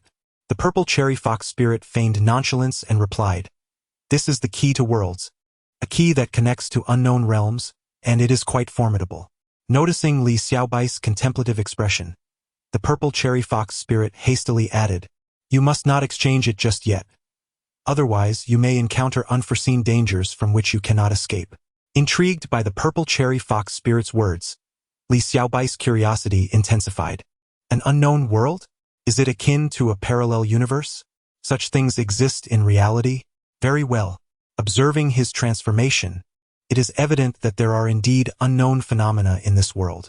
By the way, the last time I checked, there was a storyline quest that required a certain number of points to unlock. Li Xiaobai clicked to view, and indeed, it was now accessible. Storyline quest exchange, Divine Demon quest, prologue, exchange points, 1000, legendary quest, 2000. Encountering a fated person, expand, invitation quest, ancient purple key 2. Complete the Divine Demon quest to exchange, expand. What is this? Li Xiaobai exclaimed in wonder as she stood up in astonishment. With an incredulous gaze, she stared at the task interface. It was truly astonishing to discover that points could be exchanged for Genshin Impact storyline quests. Yet, how would one complete such a task? Would it be on a mobile device or a computer? It seemed rather straightforward. Since it was a system task, undoubtedly, it required her own participation. To where would she venture? An alternate world. The key to the world. With a playful slap of her small hand, she winced. She realized that she must exchange for the key to that world before proceeding to redeem the storyline quest, thus embarking on an adventure in Teyvat. She was undeniably clever. With the system in place, the existence of an alternate realm was not difficult to comprehend, especially with the enigmatic powers of the East. Li Xiaobai wore an expression as if she could see through the Ziying Fox spirit's intentions, which suggested she refrain from exchanging for the key to the world. How amusing! She clicked into the exchange shop and redeemed the only glowing key. The Ziying Fox spirit was merely a task-issuing sprite and had no inkling of Li Xiaobai's intentions for her points. Soaring out from the legs of Ye Miko, who was perched on the computer screen, the Ziying Fox spirit enticed her. Now that you understand the use of points, would you care to embark on a spontaneous journey to another world? Puffing out her chest with pride, Li Xiaobai declared, "Absolutely. Ready to set off?" The Ziying Fox spirit inquired tentatively. Uncertain, Li Xiaobai hesitated. "Do we need to prepare anything?" She still harbored some fear. The alternate world would not be as idyllic as it appeared in games. This she understood clearly. Perched on Li Xiaobai's shoulder, the Ziying Fox spirit replied, "Prepare? No need. Once you exchange for the storyline quest, we can depart at any moment. After all, only your spiritual essence will travel to the alternate world. Your physical body may remain behind." Upon hearing this, Li Xiaobai felt a surge of excitement. Though her body was female, her soul was undoubtedly that of a true man. If I reach the alternate world, could I return to being a man? She mused, envisioning her adventures in that realm, surrounded by charm and delight, gallivanting with reckless abandon. "Here I come, my beloved. Would you like to redeem the storyline quest? Prologue 1, The Wayward Traveler? Exchange successful. The mental passage is nearing completion. Please ensure you are in a safe location. Adventure duration, 3 hours, equivalent to 3 days in the task world. This task world, Teyvat, let us go." Li Xiaobai hurried back to her bed and lay down. A cerulean portal materialized in her mind, and she stepped into it. "I've arrived, my loves. World key detected. Task timeline altered. Special task. Assist the traveler in escaping the enforcer's sanctions. Rewards pending. Locating Sky Island, of course." Li Xiaobai was oblivious to all of this. At that moment, her spiritual essence whirled chaotically within the passage, while the little fox spirit floated leisurely. She mentally steadied herself. The little fox could no longer bear to watch and prompted Li Xiaobai to steady himself. Following the fox's advice, Li Xiaobai stabilized his form. Gazing at the dreamlike scenery within the passage, his eyes sparkled with an extraordinary light. Brilliant golden rays surged across the vast continent with a velocity surpassing even that of the divine beings, illuminating the entire world for a fleeting moment. "Brother, we must depart," came a voice from within the golden light, its gaze cold, softening only when directed towards another beam of radiance. The speed of the golden six-winged divine presence was unparalleled, capable of resisting the forces of space itself. I sensed the world fracturing. Ing, it is perilous here. With a gentle sway, her long golden braid danced in the swift currents, the same divine wings sheltering the youth within. At last, the golden brilliance reached a city adorned with a colossal divine statue, abruptly vanishing upwards. The distortion of space sent tremors throughout the city. The endless horizon was adorned with mysterious, intricately carved divine pillars, resembling giants that upheld the vast sky. Two golden beams swept across the heavens, arriving before a boundless gateway to another world.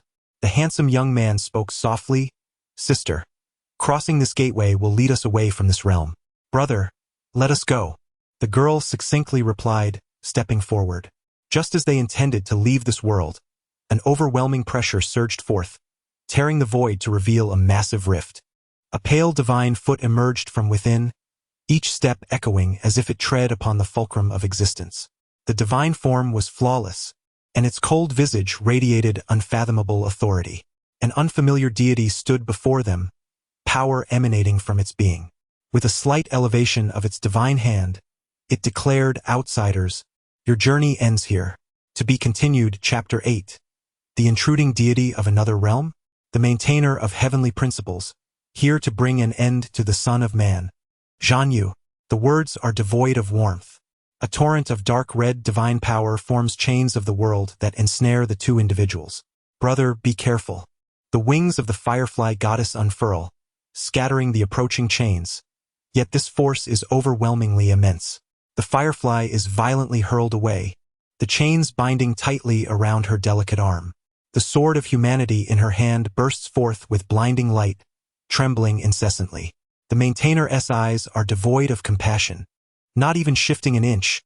As the divine hand gently gestures, divine power surges forth. The sword of humanity can no longer withstand this overwhelming force, transforming into a burst of light that merges into the firefly's body. Everything transpires in an instant. Firefly, Kong, in a fit of rage, witnesses the sword of humanity radiate with intense brilliance, its power reaching a zenith in a fleeting moment. In an instant strike, Kong appears behind the maintainer, a profound disturbance surging from the rear. A violent impact shatters the very fabric of space. Have I succeeded? Kong muses, gazing at the dissipating void before him. Whoosh, the chains of the world. The maintainer emerges unscathed from the void. It is over. Kong's eyes reveal despair. Return my sister to me. Darkness envelopes him. The Son of Man, entwined by the world's chains, can no longer escape this realm, destined to become the cornerstone of the world. As the maintainer reflects, compelled by circumstance, to take the one with special powers back to Sky Island. Anomalous phenomena unfold. Time begins to unravel, and space distorts. Pillars of the sky tremble violently, the gateway to the world flickering in disarray. The maintainer's unchanging expression finally shifts. Has the world's demise arrived? A flicker of fear crosses the maintainer's heart. After a brief moment, the disturbance subsides, and a powerful azure silhouette, brimming with extraordinary energy, materializes not far from the maintainer. The dense power of another realm. Could this be a deity from a foreign world? The maintainer, on high alert, had just feared the apocalypse had arrived prematurely, only to realize it was a foreign deity breaching the barrier. Such a forceful entrance would inflict irreparable damage on the world, and this deity's intrusion further exacerbates the already precarious state of existence. Deity of another realm, you shall not be forgiven. The maintainer's world chains launch another assault, this time aimed at the unfamiliar deity. So beautiful. Within the resplendent passage, Li Xiaobai strives to widen his eyes, absorbing the breathtaking scenery. The little fox, observing Li Xiaobai's Na'vi expression, is rendered speechless. Yet why has this transport taken so long? According to past experiences, they should have arrived by now. The little fox ponders, perplexed. What exactly went awry? Suddenly, the once awestruck Li Xiaobai trembles in fear. He flies to the side of the little fox spirit, eyes brimming with tears. My lord fox spirit, I am so sorry, he cries. The purple cherry fox spirit, bewildered, responds, why do you weep? Li Xiaobai trembled as she opened the task panel to show Little Fox. The timeline of task changes will revert to 500 years ago in Teyvat. Assisting the traveler in evading the sanctions of the Sustainer. Rewards to be determined. Oh my goodness! Little Fox could no longer maintain her composure and screamed. What have you done? Little Fox exclaimed, glaring at Li Xiaobai. Hee. Li Xiaobai fidgeted with her fingers, drawing circles, her face flushed with embarrassment. Despite Little Fox's warnings not to redeem that world key, she had acted on her own accord, and now it was a disaster. The prologue, the first act of the foreigner capturing the wind, was supposed to be an incredibly simple novice task, merely requiring companionship with either Lumen or Ether to clear out hilichurls in Mondstadt and explore the abandoned For Wind's temple. But now, they had jumped straight to the end of the journey, confronting the Sustainer of heavenly principles. It was akin to plummeting from a beautiful paradise straight into the depths of hell. Li Xiaobai lamented, "Why yes, I'm so sorry. I redeemed the world key." "What? The world key?" Little Fox gazed at Li Xiaobai incredulously. "Didn't I remind you not to touch that thing? It possesses unfathomable power." Little Fox trembled with anger, rendered speechless. This was disastrous. They were doomed. The purple cherry fox spirit stuttered, her mouth quivering. Li Xiaobai opened the exchange shop, only to find a disheartening void. Was there not a single item that could save her? "I'm still just a child. I don't want to die," she thought, tears welling up. Amidst despair, she spotted the only popular treasure chest in her backpack. Hope ignited within her. Perhaps the chest concealed a life-saving item. With a surge of determination, she opened the chest. As Li Xiaobai lifted the lid, a dazzling light erupted forth, akin to the drop of relics in the game. The popular treasure chest has been opened. 1 hour-long azure light, 1 power of the realm god, 1 sword of earth. Temporal turbulence is imminent. Will the host use the azure light's realm god power? Without hesitation, Li Xiaobai chose to use it. The moment she heard temporal turbulence, she understood it was a perilous anomaly. "Little Fox, we have a chance. We have a chance," Li Xiaobai joyfully declared as she approached the purple cherry fox spirit after using the azure light. The ethereal, towering spirit gradually solidified, revealing the vague visage of an imposing male figure. This was the power of the realm god coalescing into a divine body. The azure energy seemed to pause momentarily before continuing its process. Yet this time, Li Xiaobai observed as the majestic male spirit slowly diminished in size. If one were to gaze solely at the light and shadow, it transformed into a flawless female deity's form. Li Xiaobai felt an inexhaustible surge of power coursing through her, as if she could manipulate the very fabric of the world at will and bend the laws of existence. However, she dared not wield this power recklessly. Should a deity fall into the temporal turbulence, it would spell doom for them all. Toying with the world was certainly not permissible. Of course, this was merely an illusion.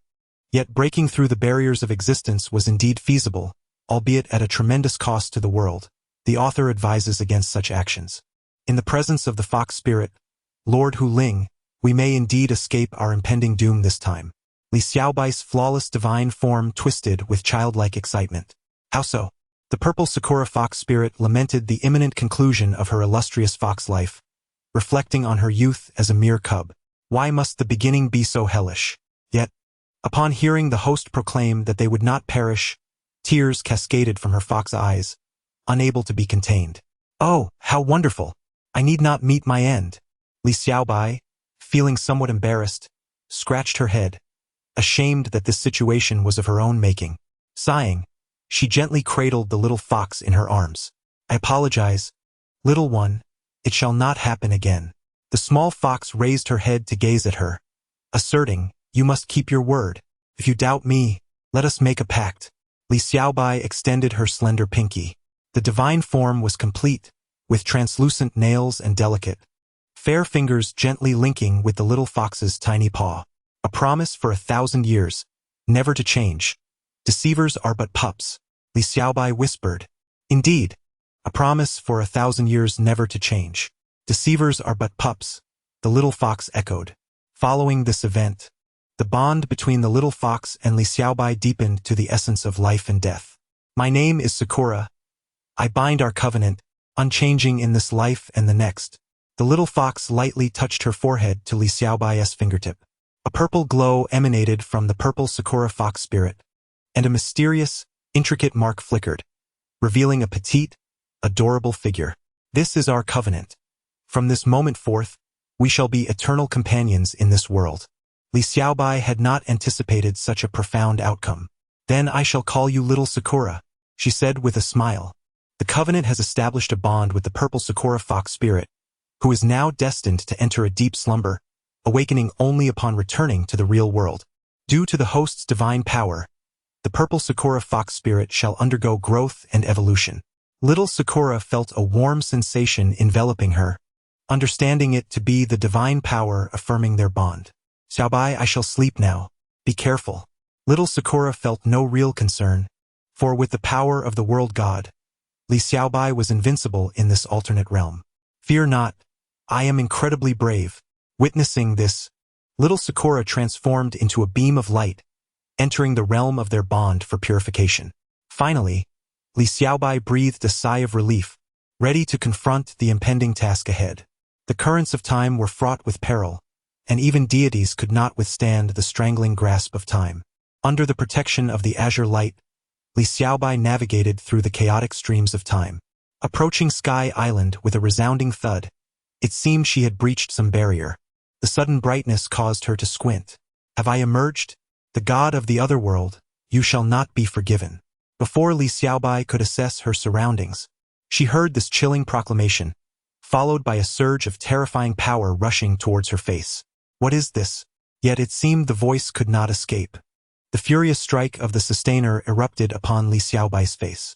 Remarkably, Li Xiaobai emerged unscathed, though the azure glow had reached its limit, and her invincible shield had already endured the relentless assault of the temporal chaos to its utmost capacity.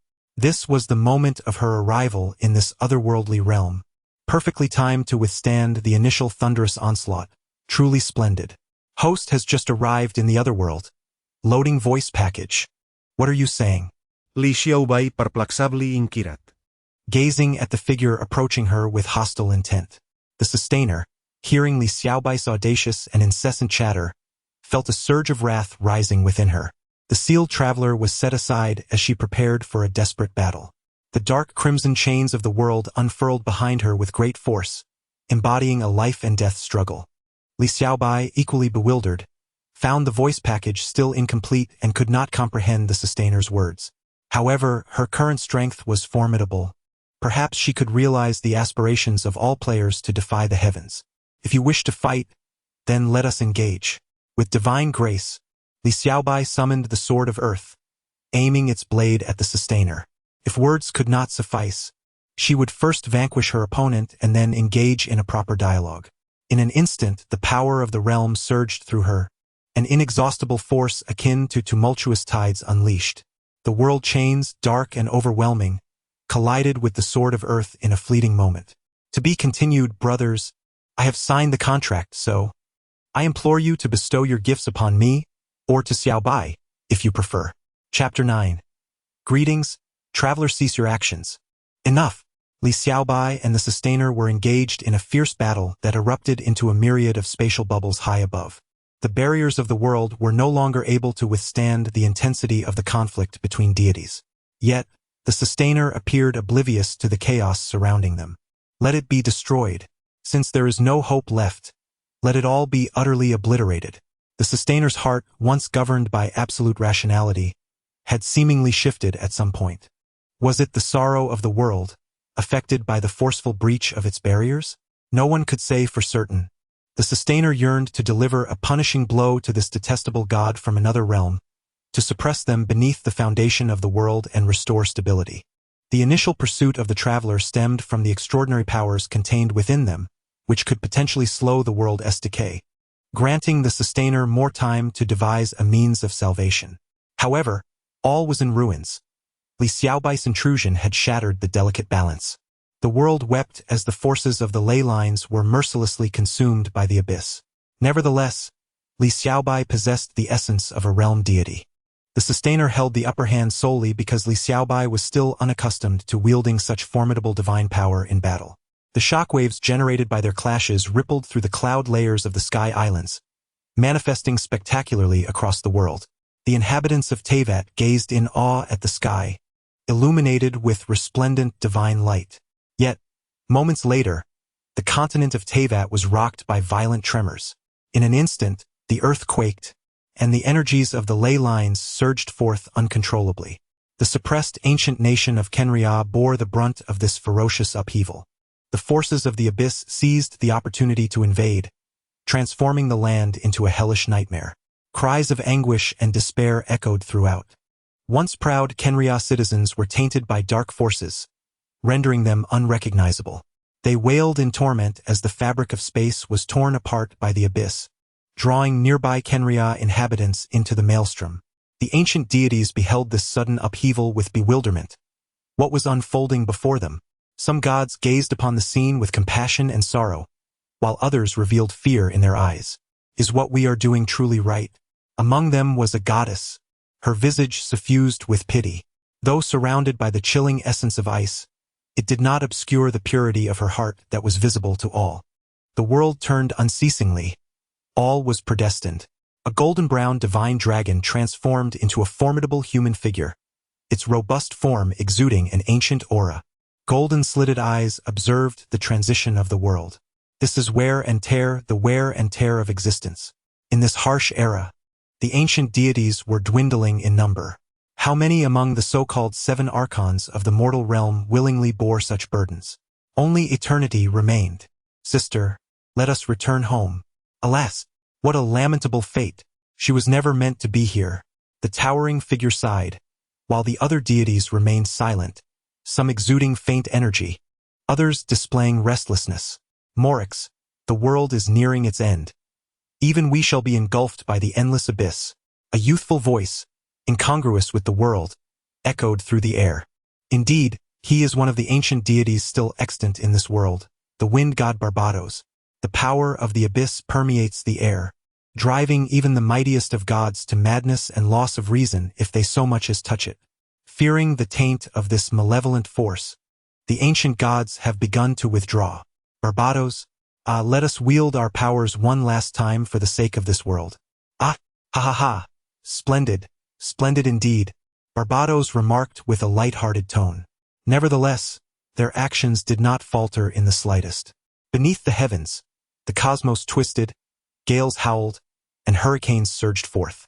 Endless winds summoned forth boundless waves. The might of the god Barbados stirred the very essence of the air, in harmony with Morix.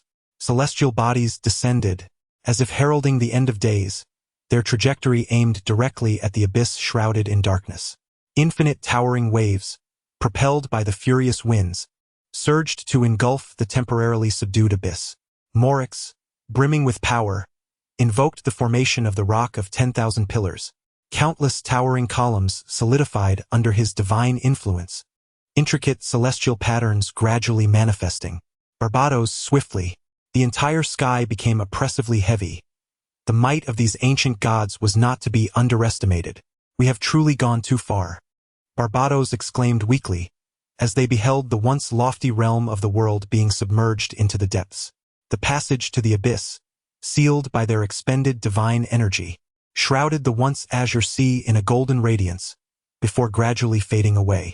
The ocean transformed into an unsettling darkness, as if it belonged not to this world but to a realm beyond. Henceforth this place shall be known as the sea beyond darkness. What say you, Morix? Morix, his tone weary, still retained a flicker of strength. His people still needed him. You need not persist any longer. Go into slumber, Morix urged Barbados. Barbados, the deity born of the hope-laden winds, drew power from the faith of his followers, resting between heaven and earth. Their prayers would awaken him once more in this world. Upon Morix's words, Barbados smiled wryly. You have seen through me. Alas, this fellow is indeed a notch above. With that, Barbados transformed into a wisp of wind, vanishing into the ether. Wherever there is wind, there lies Barbados. Morix chose not to gaze upon the sealed dark ocean any longer.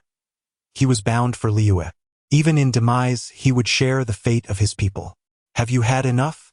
I shall not show mercy, Li Xiaobai declared, her blade sending the Sustainer flying. The Sustainer, as if regaining consciousness, ceased her previous frenzied assault. As a fellow goddess, Li Xiaobai hovered victoriously in the air, while the Sustainer knelt, choking uncontrollably. Golden blood trickled from the corner of her mouth, exuding a strange beauty. Who but Li Xiaobai could bring the Sustainer of heavenly principles to such a state? In their initial confrontation, Li Xiaobai found herself evenly matched, neither party gaining the upper hand. However, the truth was that she was still adapting to the divine vessel, which explained their equal standing. As time progressed, Li Xiaobai's combat prowess surged as if endowed with extraordinary abilities. Before long, the Sustainer could no longer rival him. Voice package loaded, wishing you a pleasant journey.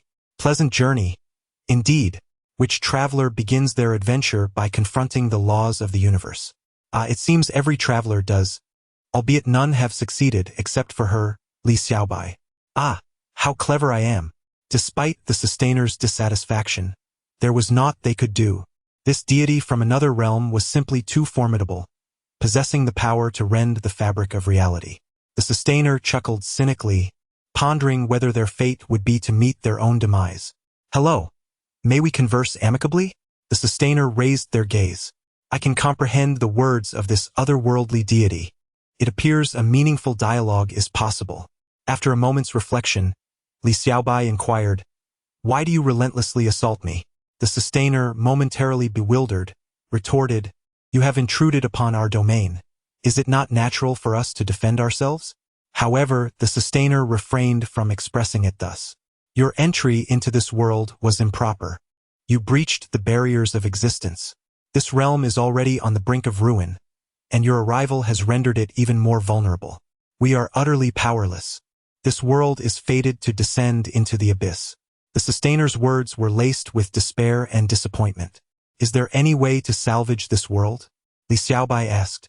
It was rare for the Sustainer to speak so much. The deity gestured toward a nearby large cube. Why is there only one? What of the other?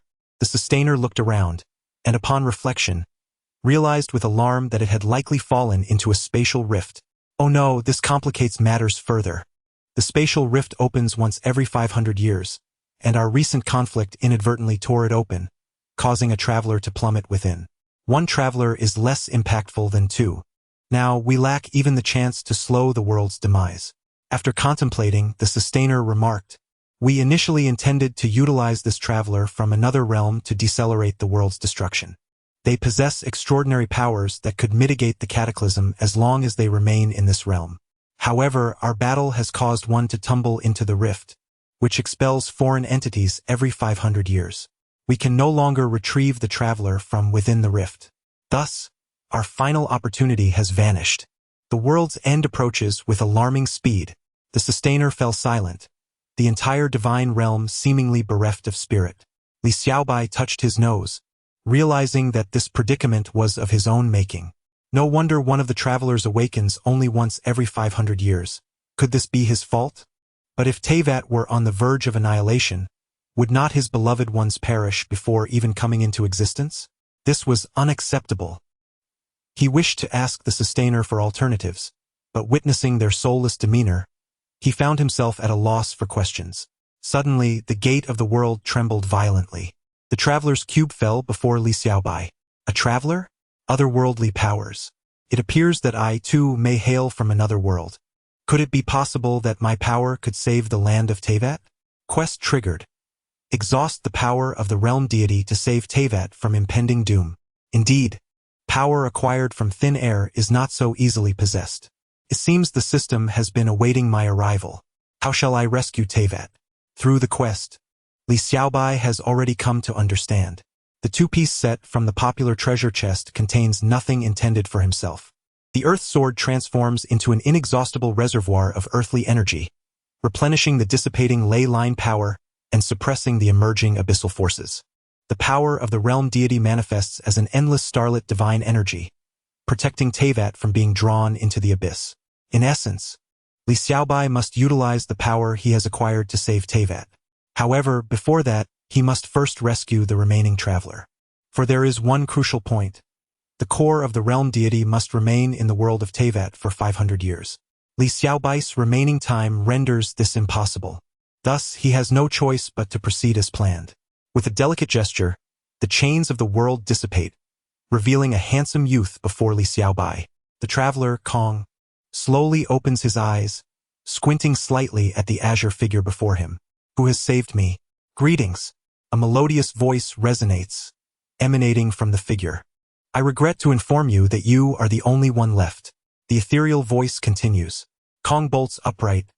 Where's my sister? Ing? Your sister requires your patience for 500 years. In this world, she shall return. Until then, will you wait? I would wait not just 500 years, but 5,000, even 50,000 years. Then, take this object and safeguard it. When it fades, your sister will return, in the place where the wind blows. As he speaks, a sphere of azure light transforms into an orb, resting in Kong's palm. Since this matter arose from me, it should also conclude with me, Li Xiaobai declares, uttering a particularly grandiloquent statement. The divine body, radiating boundless azure power, gradually ascends. This is the realm deity power unique to Li Xiaobai. The power of the realm deity surges forth, as if the world of Teyvat recognizes this as its chance for restoration. Waves of gratitude swell within Li Xiaobai's mind. Innocent and naive, the sustainer gazes at Li Xiaobai, questioning the motive behind his actions. Indeed, the sustainer senses that the world is transforming for the better. Has the traveler emerged? It matters not. He is of little use now. Kong, too, casts a glance at the sustainer, eyes filled with animosity. Li Xiaobai's strength is astonishing.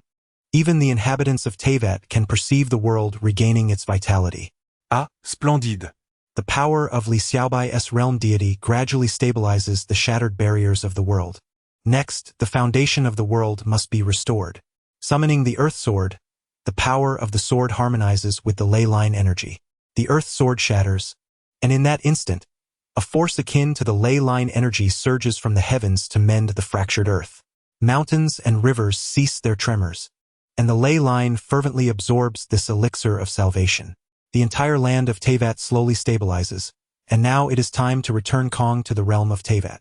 The empty divine wings have been shattered by the sustainer, leaving him powerless to return to Teyvat. Li Xiaobai, expending his last ounce of strength, enveloped Kong.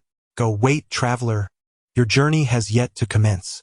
Wrapped in the power of the boundary god, Kong soared towards the land of Teyvat. Pray tell, who are you? Kong bellowed. Yearning to uncover the identity of his benefactor, Li Xiaobai chuckled softly. I am called Bai. This name would be etched in Kong's memory, in the sustainer's memory, and within the very essence of the ley lines, the character Bai carved deep into the spirit of the land. Gradually, Li Xiaobai's figure began to fade, his divine form transforming into a seed that fell into Teyvat. The clouds parted to pave the way for the seed, while the gentle breeze ushered it to a place of clarity, accompanied by the thunderous applause of lightning, embedding itself within the rocks, awaiting perhaps a century or even a millennium hence. The deity Bai, who once saved the land of Teyvat, may awaken once more to grace the world. At that moment, this realm shall offer her the most exquisite of memories. Mission accomplished, rewards being calculated. Constitution 1, improved health. Charisma 1, sacred radiance. Aura 1, world affinity max. Treasure detection radar, passive 1. Calculation complete, preparing to return to the real world. Thank you for your support. A 4,000-word update is presented. Next, it will definitely be Chi-Chi. Chapter 10. Return, departure from S Province Huaguang Comic Exhibition. Ah, how I lament. Sobbing quietly, Li Xiaobai suddenly sat upright in bed. Her silky strands cascaded down her slender neck, with a few rebellious wisps daringly slipping into the abyss of her neckline. Her already captivating visage seemed to possess an inexplicable change. It was hard to articulate what had shifted, yet something indeed felt different. She radiated an extraordinarily unique charm, akin to the celestial goddess descending to the mortal realm. It appeared that the system rewards had finally been credited. In stark contrast to her outward appearance, Li Xiaobai wore an expression of utter grievance, and it was no wonder a single popular treasure chest could yield such formidable weapons and abilities. It was never intended solely for her.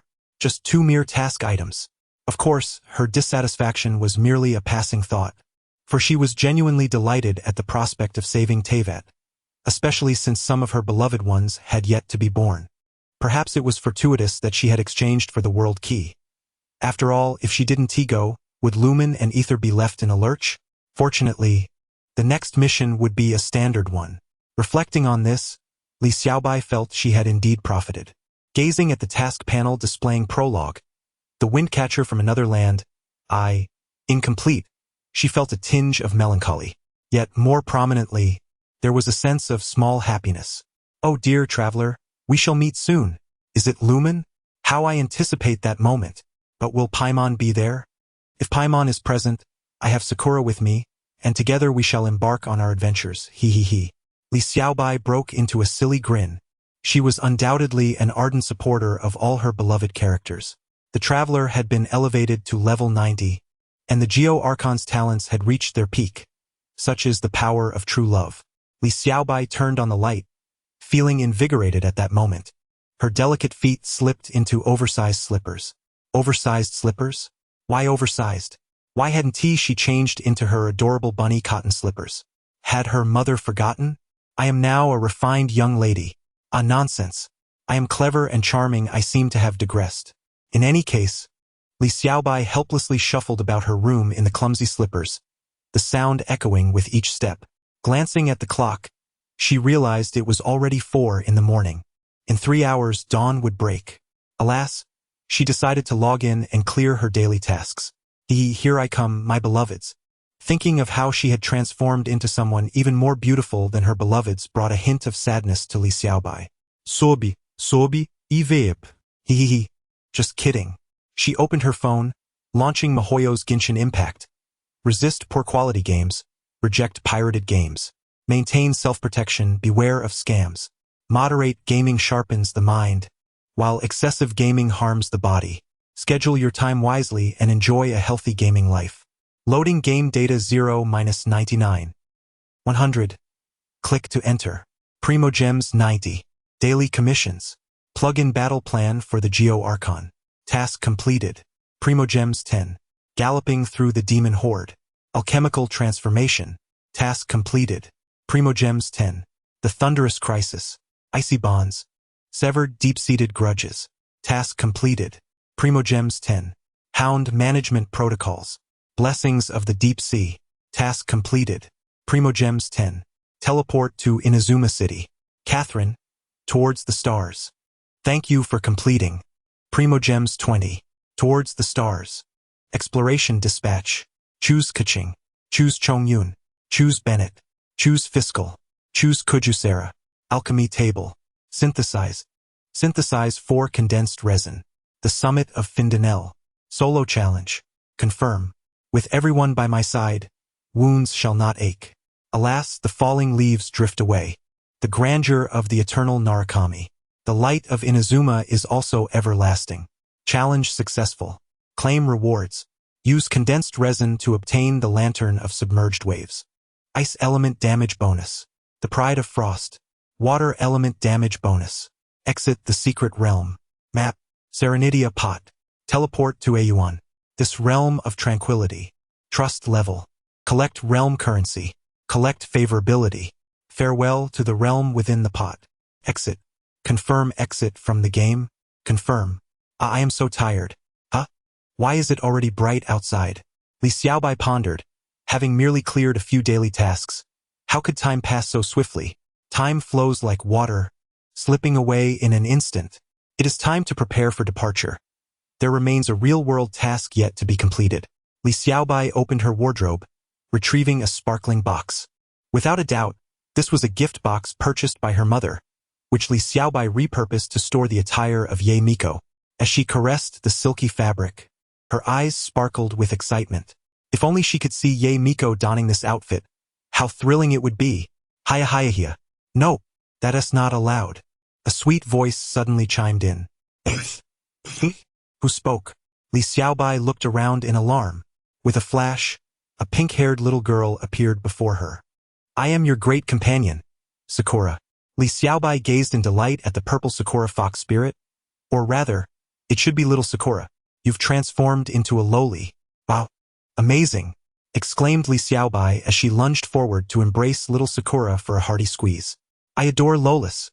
Hey, aren't you the one being punished, Li Xiaobai? However, little Sakura evaded her grasp, sensing that being hugged would lead to something extraordinary. Li Xiaobai missed and felt disheartened. Observing Li Xiaobai's melancholy, little Sakura flew over to offer comfort.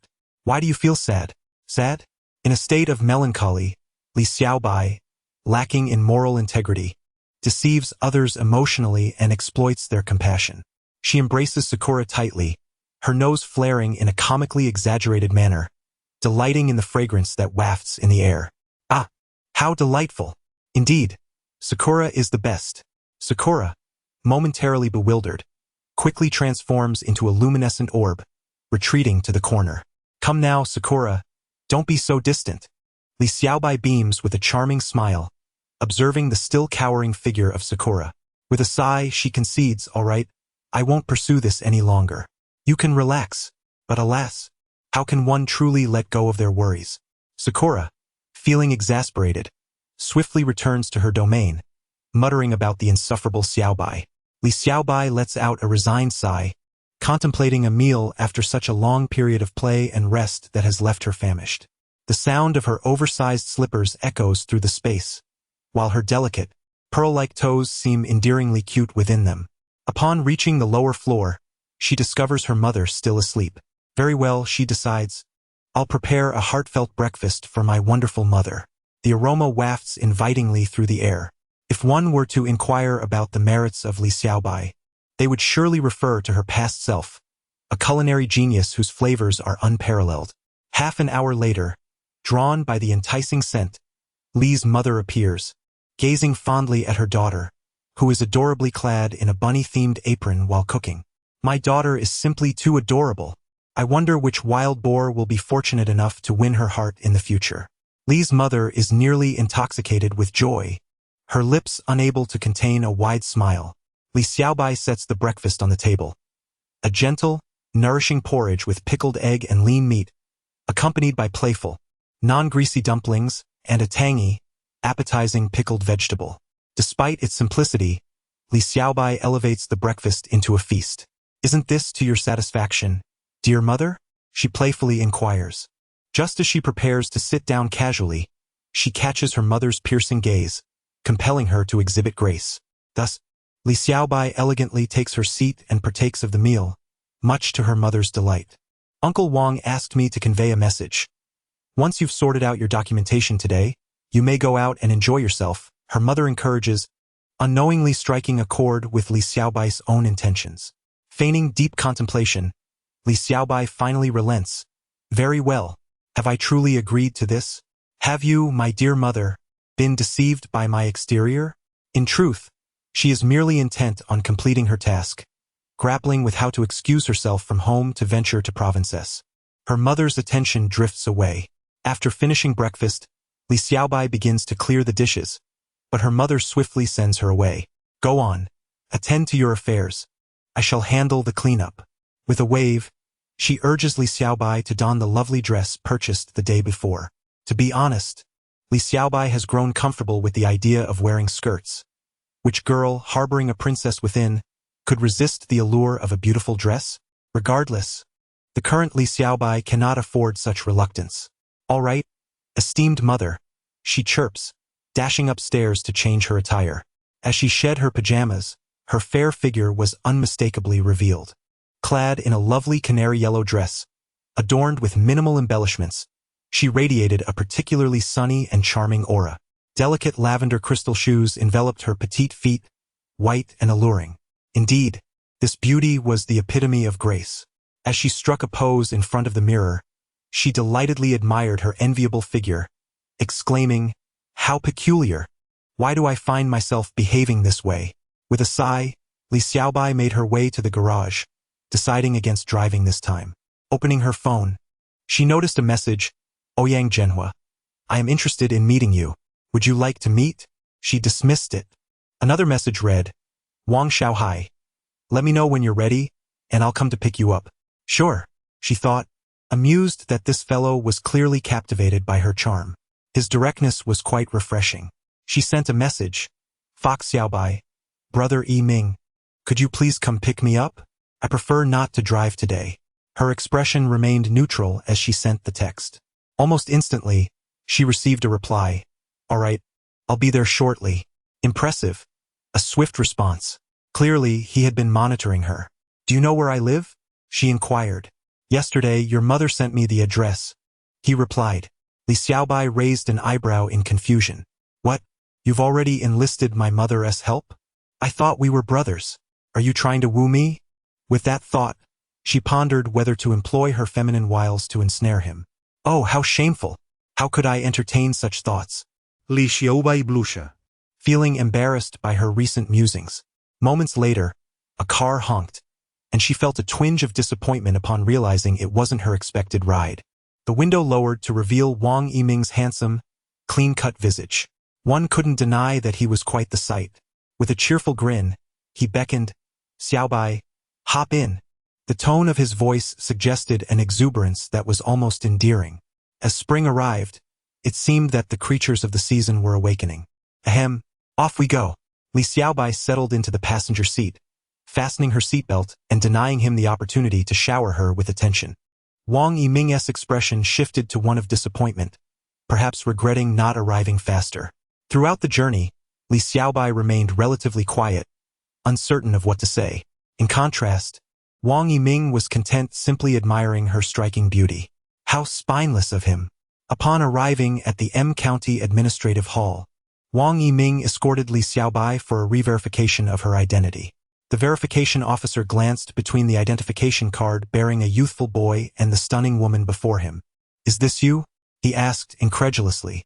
Indeed, that was me in my younger days, she replied. The officer suppressed a desire to scoff. It was hard to believe it was the same person. Nonetheless, he refrained from voicing his thoughts. Time had indeed transformed her.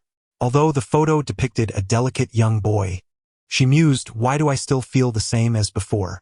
I remain that same girl, while you have blossomed into a great beauty. The world is truly unjust. After completing her documentation, Li Xiaobai exited the hall. At last, the final concern has been resolved. There is no longer any need to fear being summoned for slice research. Li Xiaobai turned her head and bestowed a gentle smile. Yiming, shall we prepare to embark? Huh? What?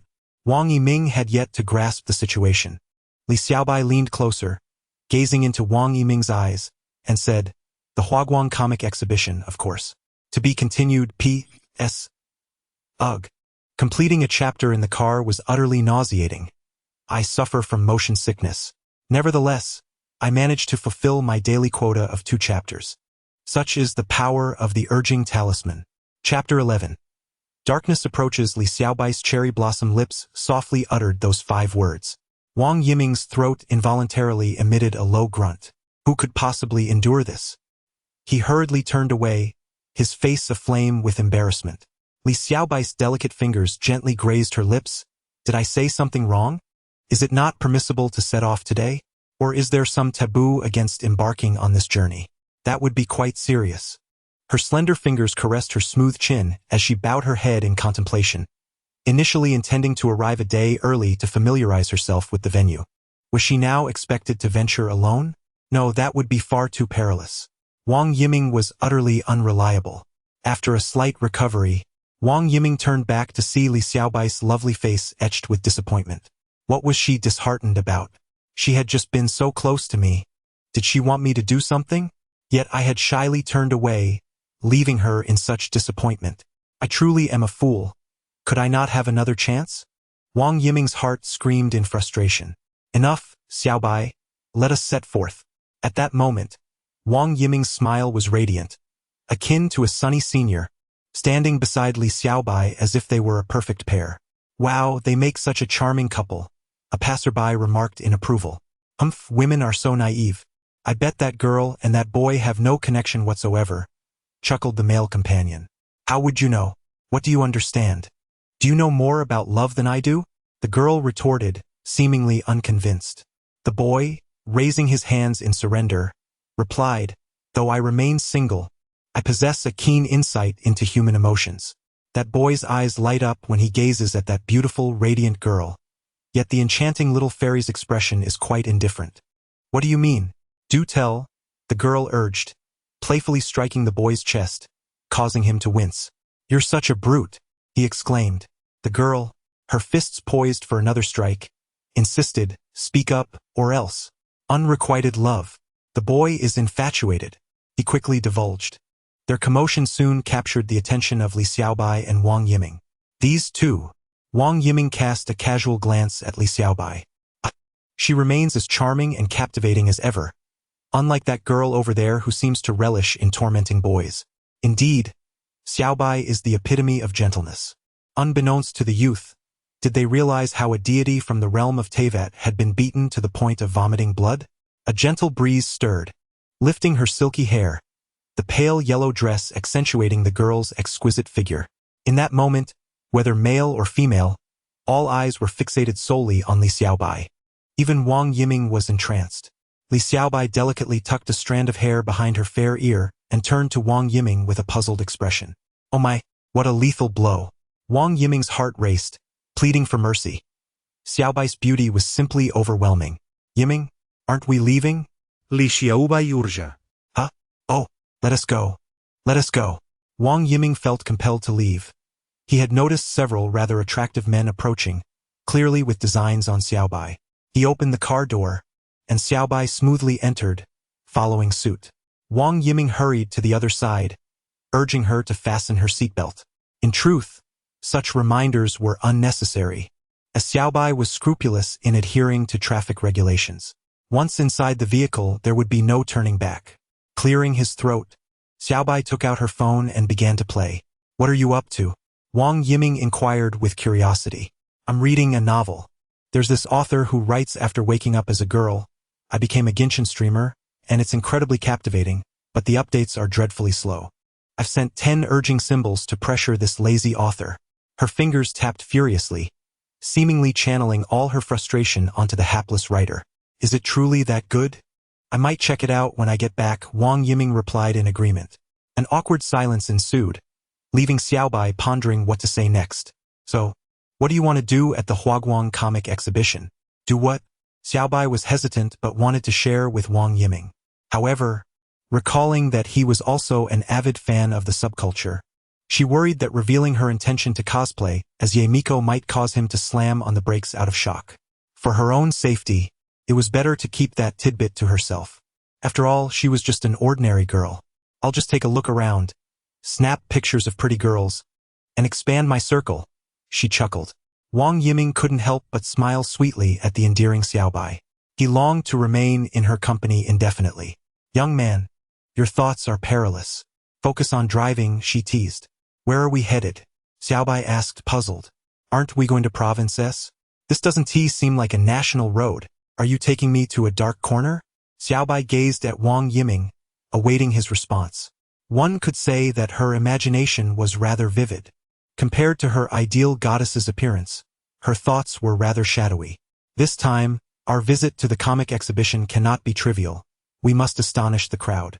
Xiaobai observed Wang Yiming's sudden fervor. How do you plan to astonish us? She asked weakly. After all, she was now a girl, although the rough-and-tumble spirit within her had yet to be entirely subdued. It was only a matter of time. You'll find out when we arrive, Wang Yiming teased, leaving her feeling as if she had heard this before. As the buildings and trees whizzed past the window, it wasn't long before Wang Yiming drove into a residential complex. This was his secret hideaway, where all his treasures were concealed. Upon parking, he led Xiaobai to a door adorned in an anime aesthetic. Wow, this is so socially mortifying, she exclaimed. Ding dong. Master, welcome home, announced the voice of the smart speaker. Xiaobai silently applauded Wang Yiming's prowess, thinking to herself, you're even better at this than I am. Upon entering the exhibition hall, Li Xiaobai was utterly astounded. The walls were adorned with an array of figurines and illustrations, completely enveloping all four sides. It was not solely Genshin Impact displayed. There were myriad other anime characters, overwhelming Li Xiaobai's senses. Wow, it's the limited edition figure of Ningguang, he exclaimed as he approached a display stand. There, Ningguang sat regally before the Xuanji screen, exuding an aura of both power and affluence. Absolutely stunning, he thought, as Wang Yiming proudly admired his masterpiece. Xiaobai, follow me upstairs, Wang Yiming urged, leading the way with Li Xiaobai closely behind. Upon opening the door, Li Xiaobai gasped, "Oh my, so many cosplay outfits. Wang Yiming, do you operate a wholesale business? Impressive, isn't it? These are the first samples of high-end cosplay costumes designed by my team, and they aren't available online," Wang Yiming replied. "Brother Yiming, you don't mean we're both going to wear these, do you?" Li Xiaobai inquired, feeling the smooth, wrinkle-free fabric. "Bingo, you guessed it. This time, I'm cosplaying as the Geo Archon Zhongli. The audience will be captivated by me." Wang Yiming was evidently engrossed in his plans. "And what about me?" Li Xiaobai asked, curious about who Wang Yiming envisioned him portraying. Daily task: fulfill Wang Yiming's wish for Li Xiaobai to wear the costumes of Keqing and Ye Miko. Xiaoying, you're pulling my leg, Li Xiaobai realized. Tasks in reality would be filtered and assigned by Xiaoying. Indeed, daily tasks varied greatly. This was a form of retribution from Xiaoying. Reward: artifact, true meaning of the divine moon, replica, Ye Miko makeup. To be honest, Li Xiaobai felt no excitement, merely a desire to experience how Keqing's attire would feel. How about Keqing or Ye Miko? Wang Yiming's eyes sparkled with anticipation. Is it too late to regret? As Li Xiaobai stepped into the changing room, the rustling sounds echoed, igniting boundless imaginations. In his mind, Wang Yiming envisioned Li Xiaobai shyly shedding his garments. "Hey, you wish, you lecherous man," Li Xiaobai thought to himself, aware of his own cleverness. Xiaoying, one-click costume change. With a pop, is it the divine calling us? Xiaoying feigned seriousness, attempting to stifle laughter. Let us utilize that spell from last time. We must remain vigilant. Li Xiaobai remained cautious, wary of hidden cameras. After all, they had only known each other for 2 days, and trust was not yet established. Your wish is granted. A soft glow flickered in Xiaoying's hands, and Keqing's silky ensemble perfectly conformed to Li Xiaobai's appealing physique. The wig was equally smooth, devoid of any discomfort. As Li Xiaobai emerged from the changing room, Wang Yiming nearly drooled at the sight. Black stockings are eternal. There stood Li Xiaobai, eyes lowered in modesty, hands nervously smoothing the skirt, while his long, slender legs were encased in the stockings. The rounded, pert curvature of his backside beneath the skirt was particularly tantalizing. Wang Yiming found himself struggling to maintain composure. Observing Wang Yiming's resemblance to Zhu Gu, Li Xiaobai hastily returned to the changing room to don his own attire. The garments of Keqing were exceedingly constricting, causing a surge of embarrassment to overwhelm Li Xiaobai. Daily task completed. Rewards have been issued to the system's backpack. Please check at your convenience. At last, he sighed in relief, pondering the idea of wearing the attire of Ye Miko. Certainly not. Alas, Wang Yiming lamented the missed opportunity for a photograph. Such a pity.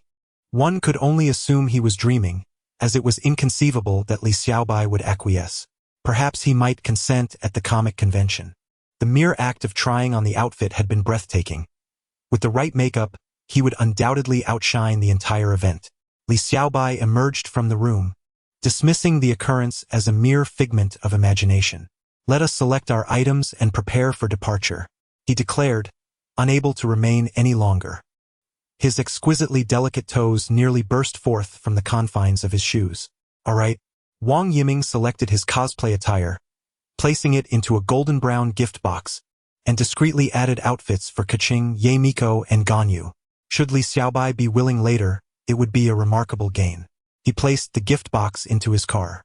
"My dear, you shall bear the burden for a while, for the sake of my happiness. I entrust this to you," Wang Yiming remarked. "Li Xiaobai, we are off." The sound of Li Xiaobai's crystal shoes echoed upon the polished floor. Wang Yiming approached the passenger door and gallantly opened it. "Madam Li, please allow me to extend my utmost courtesy." Li Xiaobai reciprocated by slightly bending his knee in gratitude. "I appreciate your kindness, Mr. Yiming," he responded, swiftly fastening his seatbelt with grace, quietly admiring the car's interior. The chairs conformed perfectly to his body's contours, making him feel as though he could easily drift into slumber. Wang Yiming opened the car door, the engine roaring to life. We are on our way to the Huaguang Comic Convention. An alert sounded, warning all units of the impending arrival of the darkest era in history. Note, once again, I extend my gratitude to the esteemed readers for your affection. I will strive to update diligently, aiming for 7,000 words today, either in the afternoon or evening. Chapter 12. The empty 500 years the winds above fiercely tore at the azure light shield. Kong protected the core of the deity in slumber. This would be the key to regaining his strength. Although the world chains were broken bye-bye, his powers had been sealed prior to that moment. Yet, time wears down all and he could afford to wait. The descending azure light gently touched the ground of Teyvat. What should he do next? Kong lowered his head in contemplation. What was their purpose in coming to this world? To travel with his sister. But Ether. In that case, let me fulfill this unfinished journey. Ether, I await you. Kong sensed that the world's rejection of him had dissipated. A warm breath spread from his heart. It was there.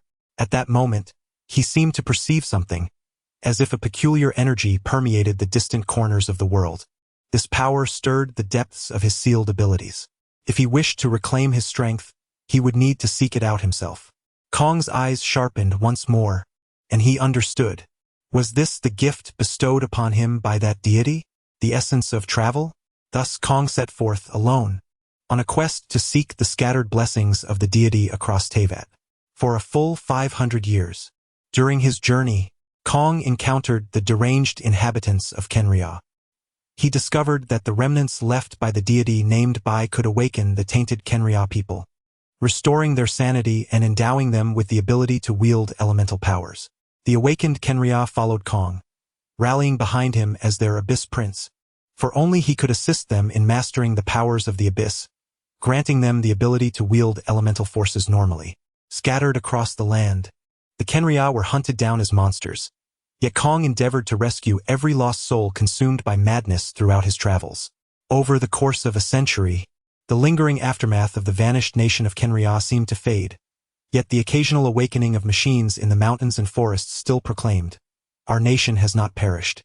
Indeed, Kenria may have vanished, but this world has given rise to a fearsome force known as the Abyss Order, which now operates in secrecy across the realms. While journeying alone, Kong encountered a kindred spirit. They traveled together, aiding one another, rescuing the fallen Kenria survivors, and engaging in discussions about the divine. However, one day, a rift formed between them, as their understanding of the abyss diverged. They parted ways in cold indifference. Kong declared himself a sinner of Kenria, yet his companion believed Kong had strayed from the path. Kenria had never been a nation that believed in deities, yet the gods had brought about its ruin. This hatred lay buried deep within the hearts of every Kenria survivor. Kong proved to be an exceptional leader, especially as their ultimate goal aligned: revenge. Under his guidance, the Abyss Order thrived on the continent of Teyvat, orchestrating unknown machinations. Even as these Abyss mages fell victim to the plans they set in motion, they bore no regrets. They understood that these sacrifices were necessary preparations for that final moment. Just like that saying, "I am engaged in an unfinished battle with the principles of heaven. Until that conflict reaches its conclusion, do not impede my path." It is heartbreaking to be separated from a kinship that has endured for centuries, bound by a sense of responsibility that prevents us from being together. Perhaps in the future we shall traverse the world, but for now that is not an option. The pain is excruciating, yet time appears to be drawing near. Thus, the grand performance is about to commence. Mondstadt recently, numerous hilichurl tribes seem to have emerged around Mondstadt. The Scouting Knights are tasked with investigating this matter. May the Anemo Archon bless you. Here in the Knights of Favonius, Jean is diligently occupied with the troubles arising from diplomatic relations with Snezhnaya. She is unable to address the issues concerning the hilichurl tribes, thus entrusting this duty to Amber, who is responsible for ensuring the safety surrounding Mondstadt. Scouting Knight Amber accepts the mission, assuring Jean of its completion. "Don't you worry, Jean," she declares cheerfully. "Hee, little Amber. Remember to address her as Acting Grandmaster," Lisa teases. "Ah, yes. Yes, Acting Grandmaster," Amber replies, unable to meet Lisa's gaze. The reason is quite apparent. Her performance in the Knight's assessments, particularly in the elemental theory, speaks volumes. To borrow Amber's words, I earnestly memorized every word, yet I cannot fathom the meanings they form. Observing Amber's embarrassment, Jean merely chuckles. Off you go, return swiftly.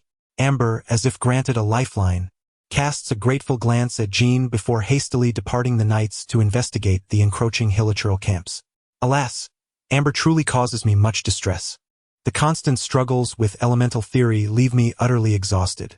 Perhaps it's best I return to my beloved library. Lisa muses, pretending to rub her head in feigned agony as she exits the Grandmasteress' office. Once the office falls silent again, Jean ponders the intelligence laid out on her desk. Fatuous, what exactly are you plotting? Cough, cough, they intend to seize the heart of the Anemo Archon, hee. Storm Terror's lair, a slender figure stands atop a lofty precipice. Golden braids should be dancing in the wind but are instead restrained by an unseen force. A softly glowing orb nestled in his left ear illuminates his somewhat indifferent visage. It is ether. In the chilling void, the cold elements converge, and with a flash, 3 abyss mages materialize, cloaked in their dark robes, amidst the howling tempest. The unique raspy voice of the abyss mage resonates. Your Highness, your subjects are fully prepared, awaiting your arrival. Ether gazes at the abyss mages, who regard him with deep reverence, and nods slightly. The time is drawing near. He senses the power within him waning, and although he has regained his former strength, it is still insufficient. Recalling the conflict from 5 centuries past, he acknowledges the overwhelming might of the divine. He yearns for the strength akin to that of the deity named Bai. Over the course of 500 years, he has amassed the scattered powers throughout Teyvat, regaining his peak and even surpassing it. Feeling a profound sense of the power of the heavenly principle, he found it woefully inadequate. In the shadows, he stirred the discord among various nations, and events unfolded just as he had anticipated. Another choice loomed for Teyvat. Merging with the abyss, he would ascend as the god of the new world, while the heavenly principle would be utterly erased by him. By that time, Lumen would surely return. The mere thought brought a smile to his face, a sight that filled the abyss mages with astonishment, for it had been long since they had witnessed their lord's smile. It was time to attend to business. He extended his right hand, dark power emanating from it, infused with the unique corruptive force of the abyss.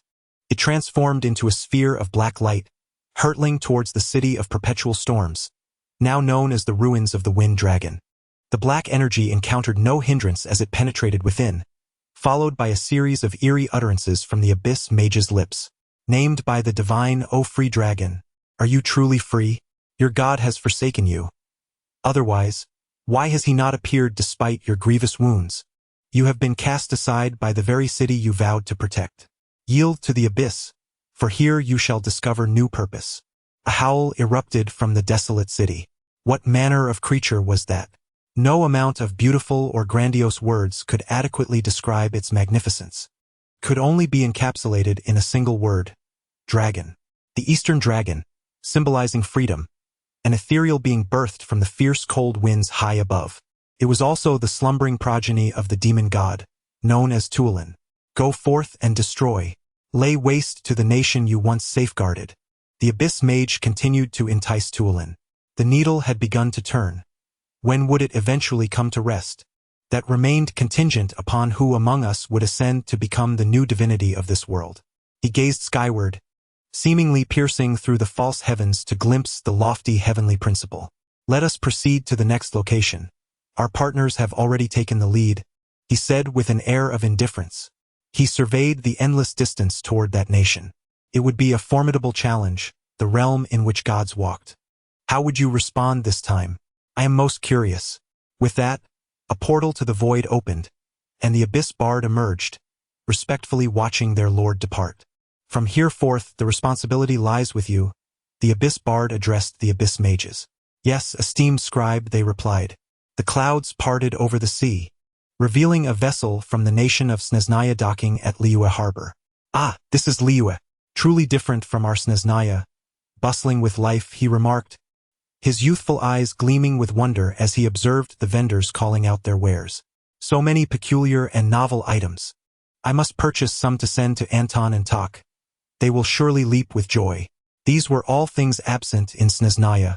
Liyue lived up to its reputation as the realm of commerce and contracts. He had heard from other harbingers of the efficacy of Liyue's medicines in treating cold-related ailments. It seemed prudent to procure some to send back. As for himself, Dvalin's eyes sparkled with fervor, eager to discover what kind of battle companions he would encounter this time. Tor, please maintain that cheerful smile. Your wishes shall undoubtedly be fulfilled. My dear, it is time for us to proceed to the North Bank, where you now hold the esteemed position of the chief executive of Liyue's North Bank. The debt collector, donned in a casual guise, addressed Tor. With a warm smile, Tor patted his shoulder reassuringly. What is there to fret about?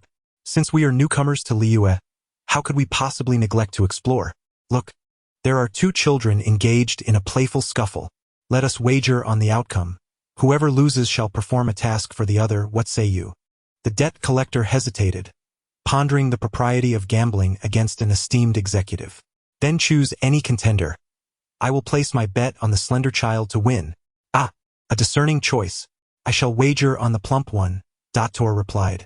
In truth, the altercation between the 2 children concluded swiftly, with the chubby one sprawled on the ground in distress, while the slender child emerged victorious. You have triumphed. Do let me know what task you wish for me to undertake, Tor said, once again patting his shoulder. Look at the commotion this has caused. Indeed, a mere skirmish between 2 children is nothing to fret over. Yet, how shall we resolve the disputes between 2 nations? Tor strode confidently toward Liyue, filled with determination. Endless thunderstorms, eternal. To be continued, Chapter 13. Grandfather, the streamer you have been following has finally begun their broadcast. Driving. Wang Yiming's sole task is to navigate the roads. Although Li Xiaobai's physical condition has improved thanks to the system, she remains a mere mortal, burdened with the issues that come from a life of prolonged sitting such as motion sickness. Indeed, no matter how proficient Wang Yiming is behind the wheel, the uneven terrain in certain areas can still wreak havoc. Thus, our lovely Li Xiaobai has succumbed to nausea and is currently sprawled in the passenger seat, fast asleep. Her cherry lips part ever so slightly, and a delicate thread of saliva gently trickles down the corner of her mouth, threatening to fall with the slightest movement. Her small head tilts against the window, bobbing gently up and down. This innocent and endearing visage, at this moment, goes unnoticed by anyone. Wang Yiming is focused intently on the highway, unable to allow his attention to waver, yet the elegance of his vehicle draws astonished glances from those in other cars. What a remarkable sight! Upon exiting the highway, they arrive at the Jibidan Grand Hotel in S Province, a reservation made by Wang Yiming himself. After deftly maneuvering the car into the garage, he softly calls out, Xiaobai, wake up, we have arrived. Truth be told, he momentarily considers pinching her cheek, for she is simply too adorable. However, he possesses the desire without the courage. As he moves to the other side of the car to open the door, Li Xiaobai happens to awaken, startling Wang Yiming, who finds her gazing at him with a complex expression. Had there not been a distance between them, she would have surely delivered a swift punch. Scary, I senti it? One punch and you'd be sent flying. Well, we have arrived, you can get out now. He reassures himself. In truth, there are not many opportunities left. Li Xiaobai stretches as she exits the vehicle, her modest bosom gently rising, her slender waist perfectly proportioned, embodying an exquisite silhouette that is neither too ample nor too slender, just right. Let us go. She beams at Wang Yiming. Wait, I still need to grab something. Li Xiaobai remembers that her pink gift box is still in the car. I have one as well. Wang Yiming hands her the pink box, curious about its contents. What could it be? Perhaps a cosplay outfit? You've been driving for quite a while. Aren't you tired? You should rest. Li Xiaobai observes as she notices Wang Yiming standing still. Oh right, but first, we must retrieve the room key from the front desk, he replies, stifling a yawn. After driving for 7 or 8 hours, night has fallen outside. It is indeed time to rest, so they can familiarize themselves with the venue tomorrow and avoid the embarrassment of failing to find a suitable spot amidst the expected crowd. There will undoubtedly be throngs of people, perhaps even some odd characters hidden among them. I must ensure Xiaobai's safety.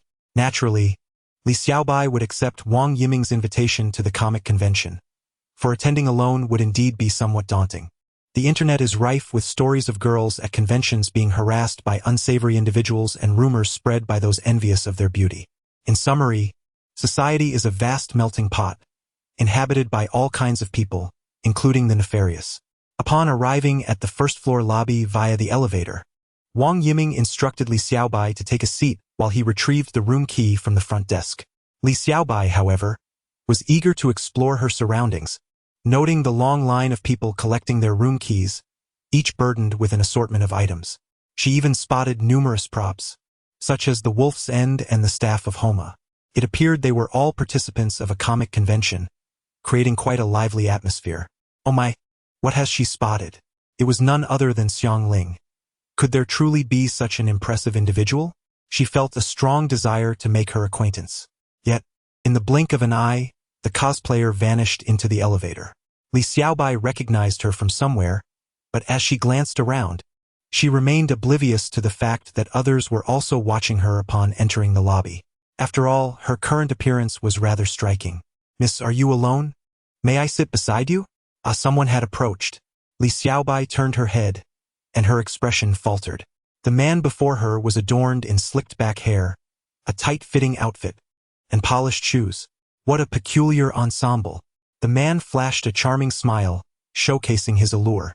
Li Xiaobai, feeling repulsed, stood up to seek Wang Yiming's assistance. "Help me, I'm being targeted by a creep." The man, observing her sudden rise, was captivated by her graceful figure, exclaiming inwardly that she was a true gem, a beauty beyond compare. He even grossly licked his lips in appreciation. Li Xiaobai felt utterly nauseated, yearning more than ever for Wang Yiming's presence. "Big brother, save me." Wang Yiming approached with the room key in hand, noticing the distressed expression on Li Xiaobai's face and the unsettling presence of the man who had just taken her previous seat. His gaze immediately hardened. Observing Li Xiaobai's hesitation, he gently encouraged, "Let us gather our things and head upstairs." He offered a comforting word to soothe her shaken spirit. They retrieved a few gift boxes from their previous spot, Wang Yiming casting a disdainful glance at the man before them. "Let us go."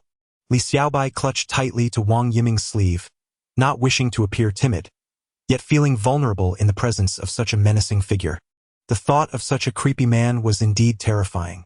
Once they entered the elevator, she finally exhaled, relieved to be away from the unsettling atmosphere. Was it really that dreadful? Wang Yiming chuckled. Humph was Li Xiaobai's only response, choosing silence. Meanwhile, Huang Shulang watched the retreating figure, unable to tear his gaze away. "She is truly exquisite. I have never encountered such a delightful beauty before. How intriguing." He smirked, revealing sharp teeth, embodying a truly unsettling demeanor. On the 36th floor of the Shiji Barden, Li Xiaobai stepped out of the elevator, searching for her room number, 36-015. There it was. She pointed toward the door not far ahead.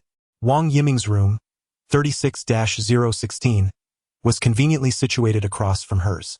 Upon arriving at the entrance, a card was swiped to gain entry.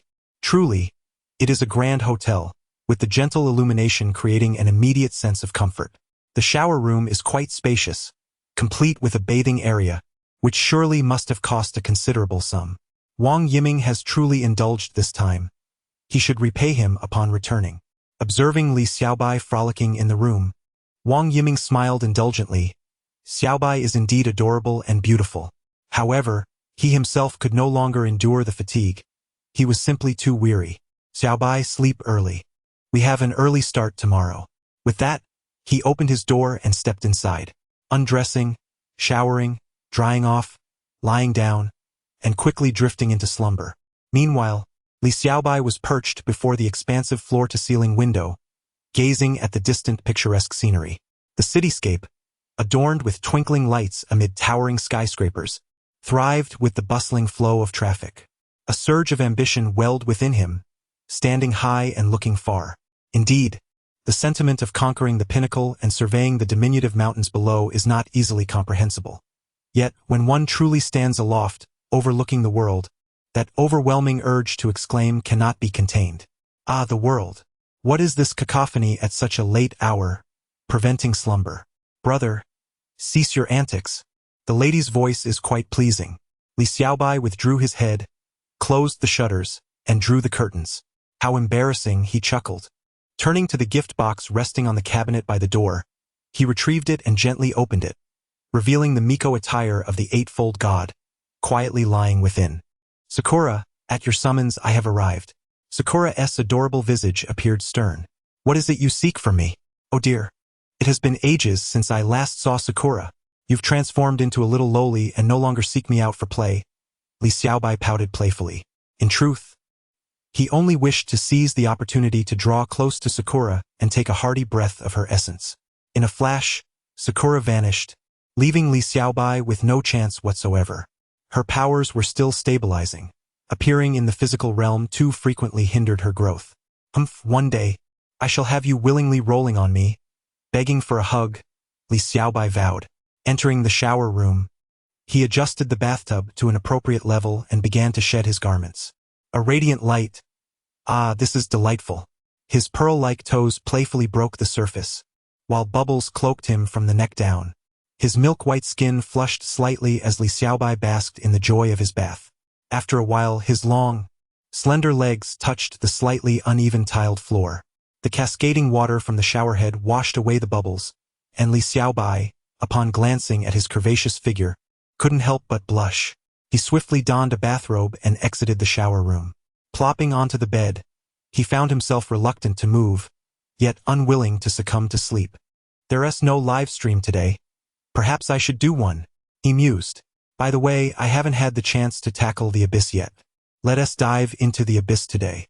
With that thought, Li Xiaobai opened his Douyin live streaming room, inscribing in the description, Today's abyss, esteemed players, please refrain from interrupting. Alright, that will suffice. Commencing the live broadcast, behold who I have discovered. It is the water diviner Feifei. Will the host be drawing cards today? I have prepared a sumptuous feast. Host, could you assist me in obtaining a specialized weapon? Grandfather, the streamer you follow has finally begun broadcasting. Dear grandson, I have arrived. Grandson, your grandfather is here. I have come, my dear turtle grandson. Li Xiaobai observes the barrage of messages flooding the screen. Has it truly been ages since her last stream? She just broadcasted last night. Hello. Welcome to Yufei Feifei's live stream, where we gather every night at 8 o'clock without fail. Li Xiaobai's sweet and charming voice chimes in. Host, do take a glance at the clock. It indicates 2200 hours yet claims to be 2000 hours. Does your conscience not ache? The host's conscience rests in my hands. There is no need for alarm, everyone. The swordsman above has completed their assessment. On the same note, perhaps it is best to disregard these individuals. Tianxia Bazhang sends out a Carnival 10. Tianxia Bazhang sends out a Carnival 10. The boss is impressive. Bazhang brother is remarkable. Li Xiaobai notices the announcement of Tianxia Bazhang entering the live stream. Welcome, Bazhang brother, to the broadcast and thank you for the carnival. Today, Feifei will be tackling the abyss, so stay tuned, everyone. With that, Li Xiaobai teleports to the abyss spiral location, heading towards the stars and the abyss. To be continued, regarding the scene of Ying and by meeting, greetings everyone, I am Yufei Fei. Here, I would like to gather your opinions. What should the encounter between Ying and Bai be like? I have a few perspectives. 1. Ying meets Bai in an iron pot. 2. Ying and Bai meet in Mondstadt. 3. Ying and Bai meet in the outskirts. 4. Ying and Bai meet underwater. 5. Ying and Bai meet in a battle. If you have any whimsical ideas, please share them with Fei, and let us strive together. Interesting concepts can be communicated in the chapter comments. And if Fei finds them intriguing, they will be incorporated into the narrative. Rest assured, this is not an attempt to plagiarize your ideas, absolutely not. Oh, why can't I post? Is it necessary to have 1,000 words to publish? Darn, I merely wish to gather your opinions. Allow me to provide a spoiler here. This narrative is of a slow-burning nature. The plot will not deviate too drastically nor develop too swiftly. The captivating tales within Genshin Impact extend beyond the main storyline. There lie the stories of various NPCs, chronicling events before the Archon War and ancient histories. Yet, I have observed that NPCs seem to lack a significant presence. I have traversed Teyvat and encountered an abundance of NPC stories that are profoundly moving. Perhaps they possess but a few lines of dialogue. Yet they conceal an abundance of regrets. The blind maiden and the knight, the ailing girl and her brother, the bustling Cat's Tail Tavern and the fateful rivalry with the Dawn Winery. Mona, who is short on funds. Well, I am quite curious as to where she earns her money. By the lakeside of fruit wine, there stands a fisherman, while a little boy yearns for the sea of dandelions. Tales of great adventurers abound, too numerous to recount. In Liyue Harbor, two elderly souls have gazed upon each other for a lifetime, yet remain forever apart. There is also the Versailles writer, gifted countless rings by his mother, and the little spirit of Dihua Island. Indeed, there is an abundance of stories. Traveling is not merely about the main quests. Discovering the hidden secrets within the game can be equally delightful, allowing for the creation of original tales within Teyvat. There is also a character named Lumen, who travels to various places fleeing and being captured. Ahem. Of course, the little companion will not be too weak, so Lumen, you must protect Paimon and your dear friend. I would like to touch upon Lumen's brother as well. The continent of Teyvat is currently undergoing a period of divine position iteration. Perhaps you are already aware that the protagonist of the game will ascend to godhood in this world. But how does she gradually achieve this divine status? There are precedents of heavenly principles and familial ties. Will the traveler and her brother come into conflict?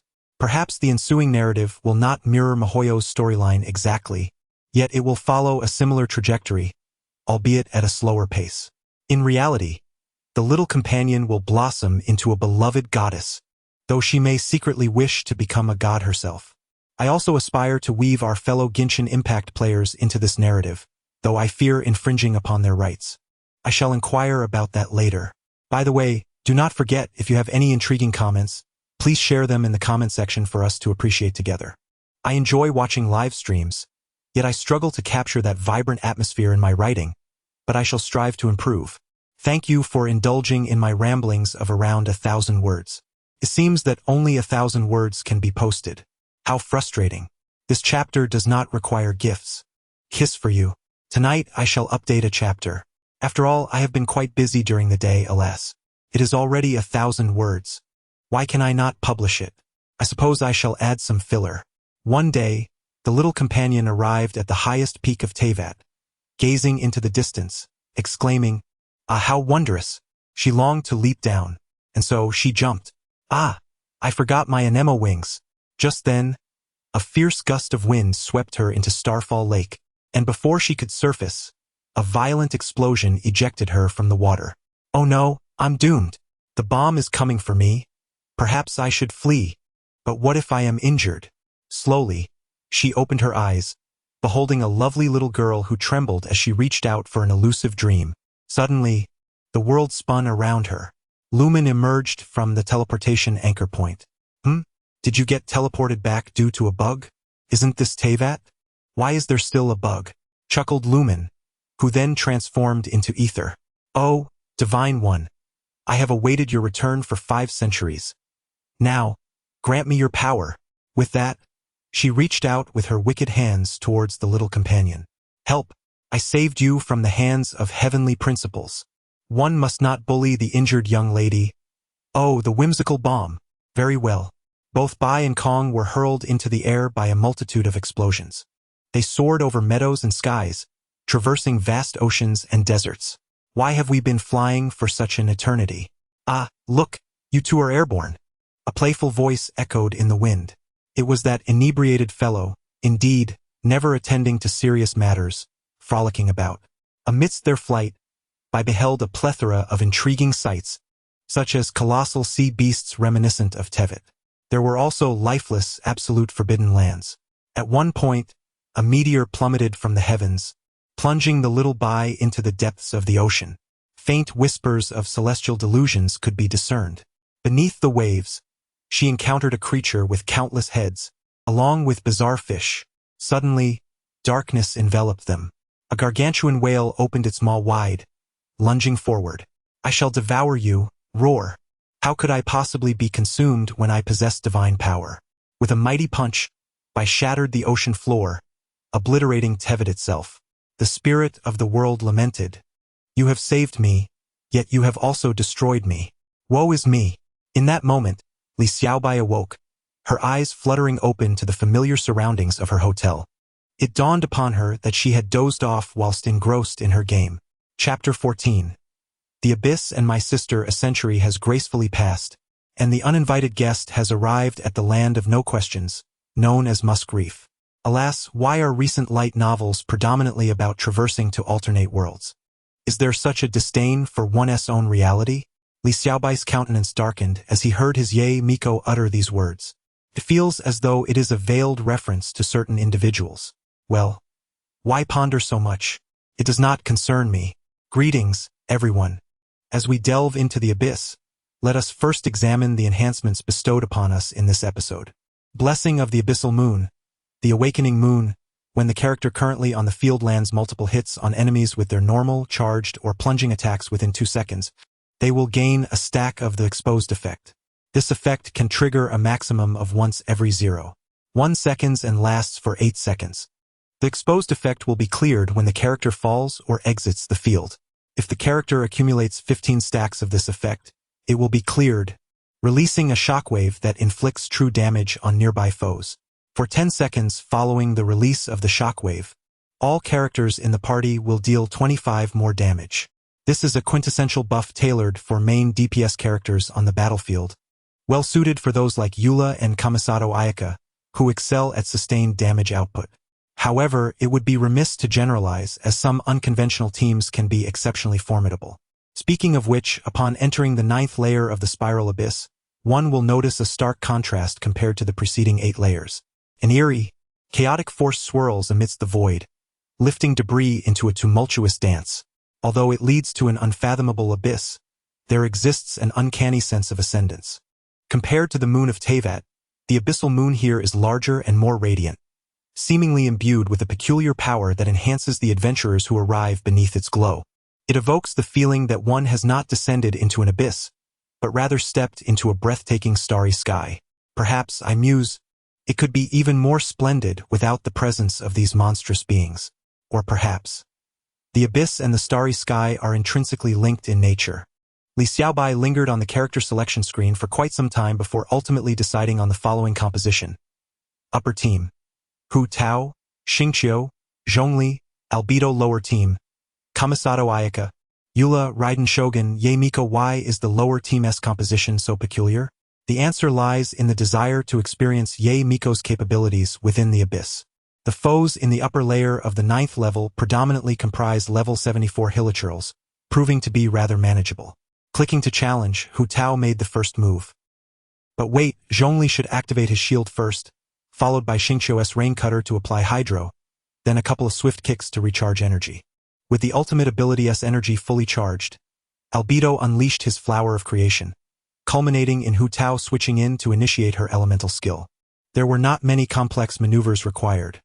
However, the vexing aspect was the dispersion of the enemies. Hu Tao, with 0 constellations, lacked sufficient vitality, significantly affecting the gameplay experience. Fortunately, players discovered that dashing and jumping could mitigate stamina consumption, a technique that proved invaluable. Thus, the fragile creatures fell swiftly, one by one. Now, let us observe the performance of Ye Miko. To speak candidly, the Ye Miko controlled by Li Xiaobai did not exhibit the smoothness one might hope for. The direction of this E-skill necessitates simultaneously pressing the directional keys and the E-skill key to reach the desired location. Consequently, Li Xiaobai frequently finds himself abruptly thrusting into the faces of monsters, only to be violently repelled. As for the hilichurl brutes, how utterly exasperating. Witness the swordplay. Behold the swordplay. One cannot place their hopes upon Ye Miko, as her talent remains merely at 333. Instead, one should observe Eula inflicting superconductive physical damage. Who does not revel in the sight of colossal damage numbers flooding the screen? In the streaming room, if I may express my thoughts, the potency of Ye Miko is rather underwhelming. Where are those who claimed they would pull for Ye Miko, even if she healed the monsters? I suggest that everyone refrain from pulling for Ye Miko for the time being. If I can muster the patience, she shall merely be the next Zhongli. When Kitahara Kazuha was first released, similar sentiments were echoed. Little sugar. Ha ha ha, has she fizzled out, lacking in traffic? How unfortunate. It was precisely because I listened that I abstained from pulling. I find little Sugar's words rather commendable, Doge face. Allow me to inform you that she has a sworn rival, and their playful banter is always delightful. But enough of that. It is paramount to observe Feifei's culinary prowess. Speaking of which, there is a charming young lady named Yafeifei, who exhibits extraordinary prowess in the abyss. After clearing a layer, she boldly declared that she would achieve a perfect star rating, leaving the netizens in astonished silence, awaiting her to prove them wrong. To foresee how events shall unfold, one must witness the finesse of Princessia. Lo and behold, the young contender takes aim. Yafeifei deftly maneuvers Hu Tao to pierce through the hydro-illusions. One cannot deny the satisfaction that arises from witnessing her dispatching the hydro-illusions with a single shot. Li Xiaobai feels a genuine sense of comfort in this display. Engaging with Hu Tao against the Tainari, only the few birds flying above are present to witness my Kli's explosive fireworks. Having reached the 10th layer of the abyss, Li Xiaobai has reconfigured his lineup. It is imperative to adapt, as the monsters have altered. Hu Tao cannot reach those soaring in the sky. With the robust witness of numerous netizens, Li Xiaobai finally ascends to the 11th layer, the third chamber of the latter half. Endless lightning encircles the arena. The silent electric field seems devoid of everything yet abounds with presence. The Raiden Shogun manifests, also known as the Great Pouncing Moth, a colossal lightning bird. Are you ready? Let us proceed. Courageous Hu Tao, undaunted by adversity, dares to challenge the lightning bird. Splendid. I poke, poke, poke. Alas, why can I not hit it? This is so frustrating. The Raiden Shogun evades like a playful pup. Although Li Xiaobai's Hu Tao can inflict substantial damage, it hinges on the ability to land a hit. Now it is your time to shine, Kli. Bounce bombs. Let them all explode. Li Xiaobai's Kli tosses 2 bounce bombs onto the ground, which bounces twice and lands atop the floating Raiden Shogun. Behold, a staggering 1286 points of damage emerges from the Raiden Shogun. Boom, boom. 1,358. And why is Kli's damage so abysmally low? Li Xiaobai gazes incredulously at the numerous instances of substantial damage. He had confidently boasted, urging his wolf friends ahem to witness his illustrious prowess. Now, it seems he is in dire straits. In the live stream, exclamations of surprise filled the air. Oh my, such astonishing damage. It takes but a mere strike from my Shao to achieve such numbers. Indeed, my Eula can unleash such terrifying damage with a single normal attack. The host is truly remarkable. I can no longer discern whether you are merely spectators or genuinely praising the streamer. By the way, could you call me Daddy? What nonsense is that? And perhaps hubby could suffice? You all are quite outrageous. Could you simply refer to me as darling? I have never encountered such absurdity. It would be sufficient for the host to call me Oni-chan. Could you even call me Grandpa? Watching Kli being defeated by Raiden Shogun is heartbreaking. Oh, my precious one. Glancing at the comments section, I feel a surge of anger. Kli isn't wearing any artifacts, as if the streamer could defeat foes merely by equipping artifacts. I strongly recommend using Ye Miko against Raiden Shogun. Her auto attacks are simply marvelous. Surely, the commenter above is of the same ilk as I. Oh, there are others who share my interests. Let us exchange contacts later. Brother, I was mistaken. I apologize, farewell. Alas, please don't leave. Let us converse privately. Help! What kind of people are these? Here I am, a stunning beauty, and yet you choose to flirt with men instead? Ding ding ding, a private message arrives. World Dominator. Why are you ignoring my messages? Featherfly, I didn't see them. I've been traveling all day and am a bit car sick. Just arrived at the hotel. World Dominator. I see, then you should rest early. By the way, do you have any plans recently? Featherfly. I've been quite busy. World Dominator. Oh, goodness help. The big shot wants to flirt with me. This must be it. They wish to ask me out, right? Hee hee. Li Xiaobai is becoming increasingly confident in their ability to deceive themselves without a hint of shame. Cough, cough, cough. As the tone shifts to that of a domineering character, why do you all enjoy watching my wife play games so much? Mua, dear, it's time for you to rest. The tone changes again. Hey, what are you doing? Remove your hands from around her waist. In the live stream, what is happening? What is this? Live broadcast? Nosebleed? Unfollowed? Unfollowed. A realization dawns. Perhaps the host is male, utilizing a voice changer to produce a feminine sound. Greetings. I am a linguist. I can discern that there are two distinct vocal tones, and they are not electronically synthesized, thus. In this realm of Douyin, where everyone is a master, sister, what are you doing? Let me down. I am already 10 years old. Ah, so those in the live stream are now aware of what Princess Yu is up to, only to discover that they are a pseudo-voice master. So, is Princess Yu ultimately male or female? Hee hee hee. Greetings everyone. I am Featherfly, and I have delightful news. I will be waiting for you at the Huaguang Comic Expo. Li Xiaobai returns to their natural voice and adds, Huaguang Comic Expo? I will be there too. Streamer, let us hope for a chance encounter. Feels so far away, and I long to go, yet I cannot. Initially, I had no interest in attending, but my phone automatically purchased tickets for the Huaguang Comic Exhibition. Alas, it seems I must go now. How utterly vexing. I am consumed by jealousy. Li Xiaobai reflects on the abyss of unfulfilled aspirations that he had hoped would remain unremembered. Oh, my friends, the streamer has exited the game. Surely she does not intend to slip away? Halt! It is too late. Li Xiaobai has already opened the Douyin app, his mischievous fingers tapping on the alluring icon within the circle. I anticipate your serendipitous encounter. Guess who I am when the time comes. Then he exits the live stream, silencing his phone. As dusk settles, the night deepens. It's time to rest. The summer heat is palpable, the air thick with restlessness. The Grand Hotel lives up to its reputation, offering a room at the ideal temperature for optimal slumber. Li Xiaobai's cherubic face scrunches slightly, as if feeling the heat, and he tosses off the covers. His long, pale legs gleam, and the silky nightwear accentuates his form exquisitely. A simple turn ignites a fiery allure. Suddenly, Xiao Ying appears in the air. What is happening? She floats before Li Xiaobai, her brow furrowed in concern at his discomfort. Has the force altered this realm?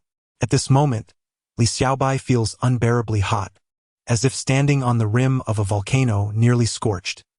His skin takes on a faint glow, and a cerulean orb emerges from the void, settling into his brow. Gradually, he finds tranquility. Xiao Ying gently covers him with the quilt, choosing to remain close, nestling into his embrace, relishing a warmth she has not felt in ages. Just this once, dear companion. On the Harmony high-speed train. Oh, how excited I am. Xiao Ling exclaims.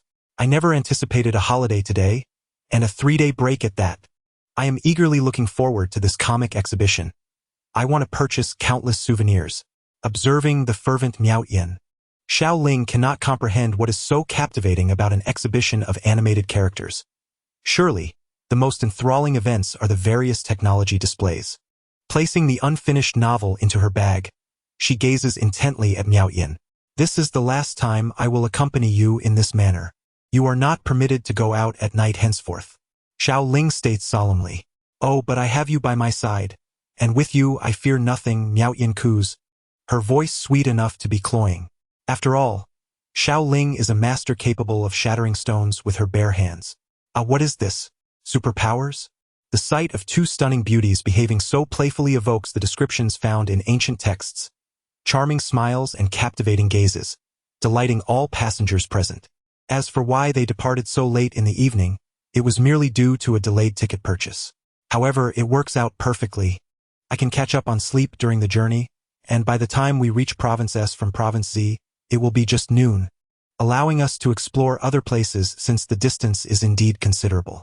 In the majestic Shurji Barden Hotel, Li Xiaobai was in a deep slumber, immersed in a dream where she donned a striking black and red witch's attire, gracefully wielding a sacred dance. Each subtle expression captivated the heart and soul, a divine exorcism bestowed by the esteemed Eighth Great Lord. Ah, but do remember to address me as Editor-in-Chief, she thought, a smile playing at the corners of her lips, unable to contain her delight. To be continued. Note: I apologize, dear readers. These past few days have been rather hectic, leaving me only the evenings to share a new chapter. Chapter 15. The famished lumen in a realm enveloped by profound darkness. Time appeared to stand still.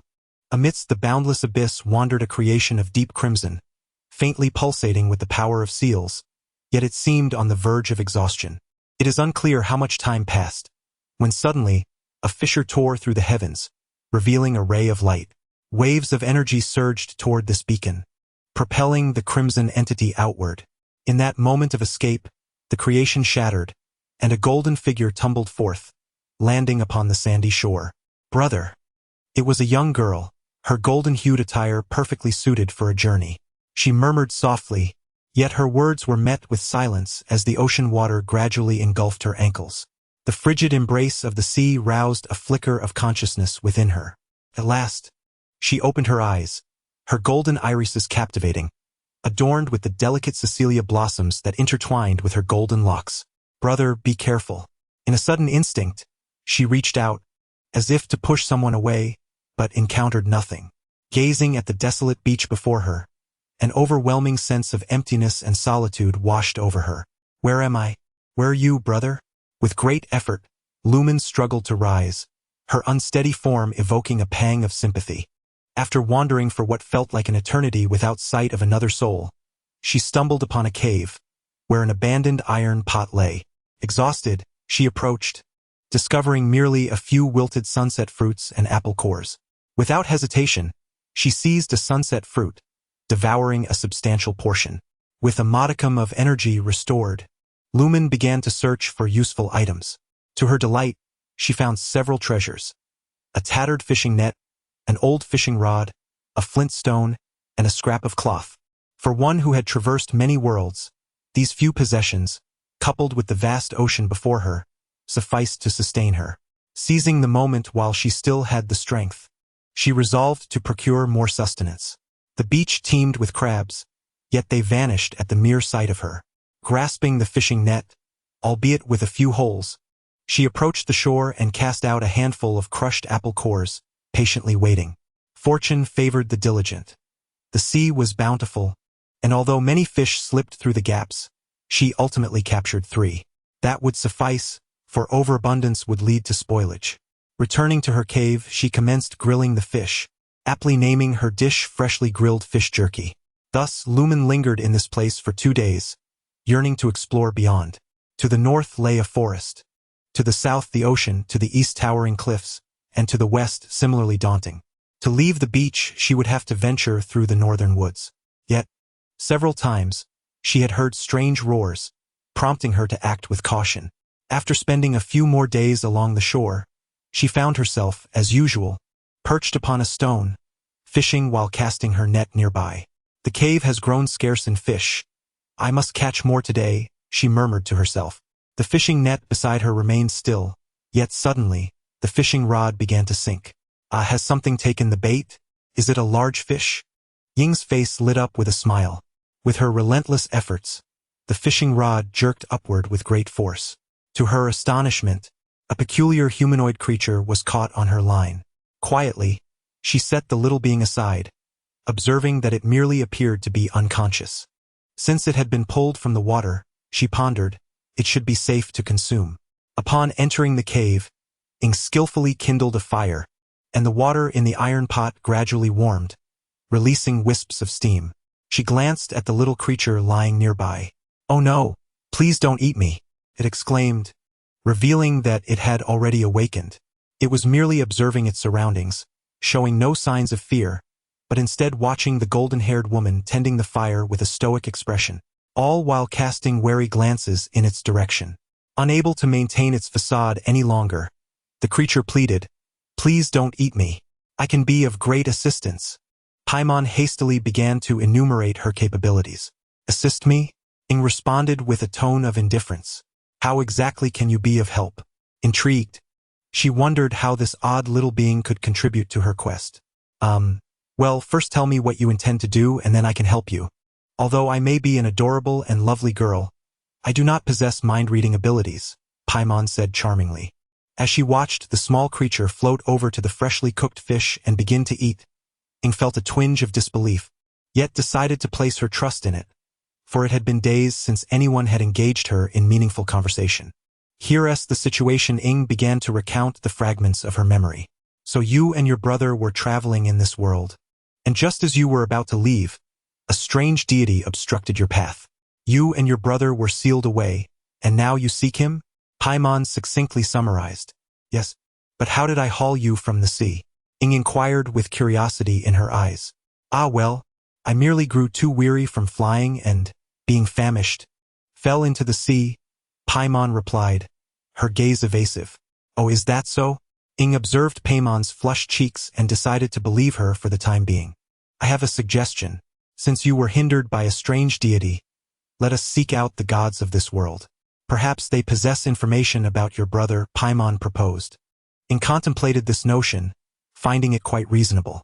By the way, what is your name, little one? She asked. I'm not just a little one. My name is Paimon, the finest guide in all of Teyvat. You can ask me anything you wish to know, Paimon declared proudly, lifting her small head high. Oh, I see. Well then, Paimon, I shall rely on you from now on. Ing smiled warmly. Leave it to me, Paimon replied with a grin. Let us set forth. Paimon gestured ahead. Upon reaching the forest entrance once more, this time, Ing was not alone. She had a new companion. Come over here, Paimon called to Ing. As Ing approached Paimon, she gazed at the red instrument, having passed this way several times without grasping its special significance.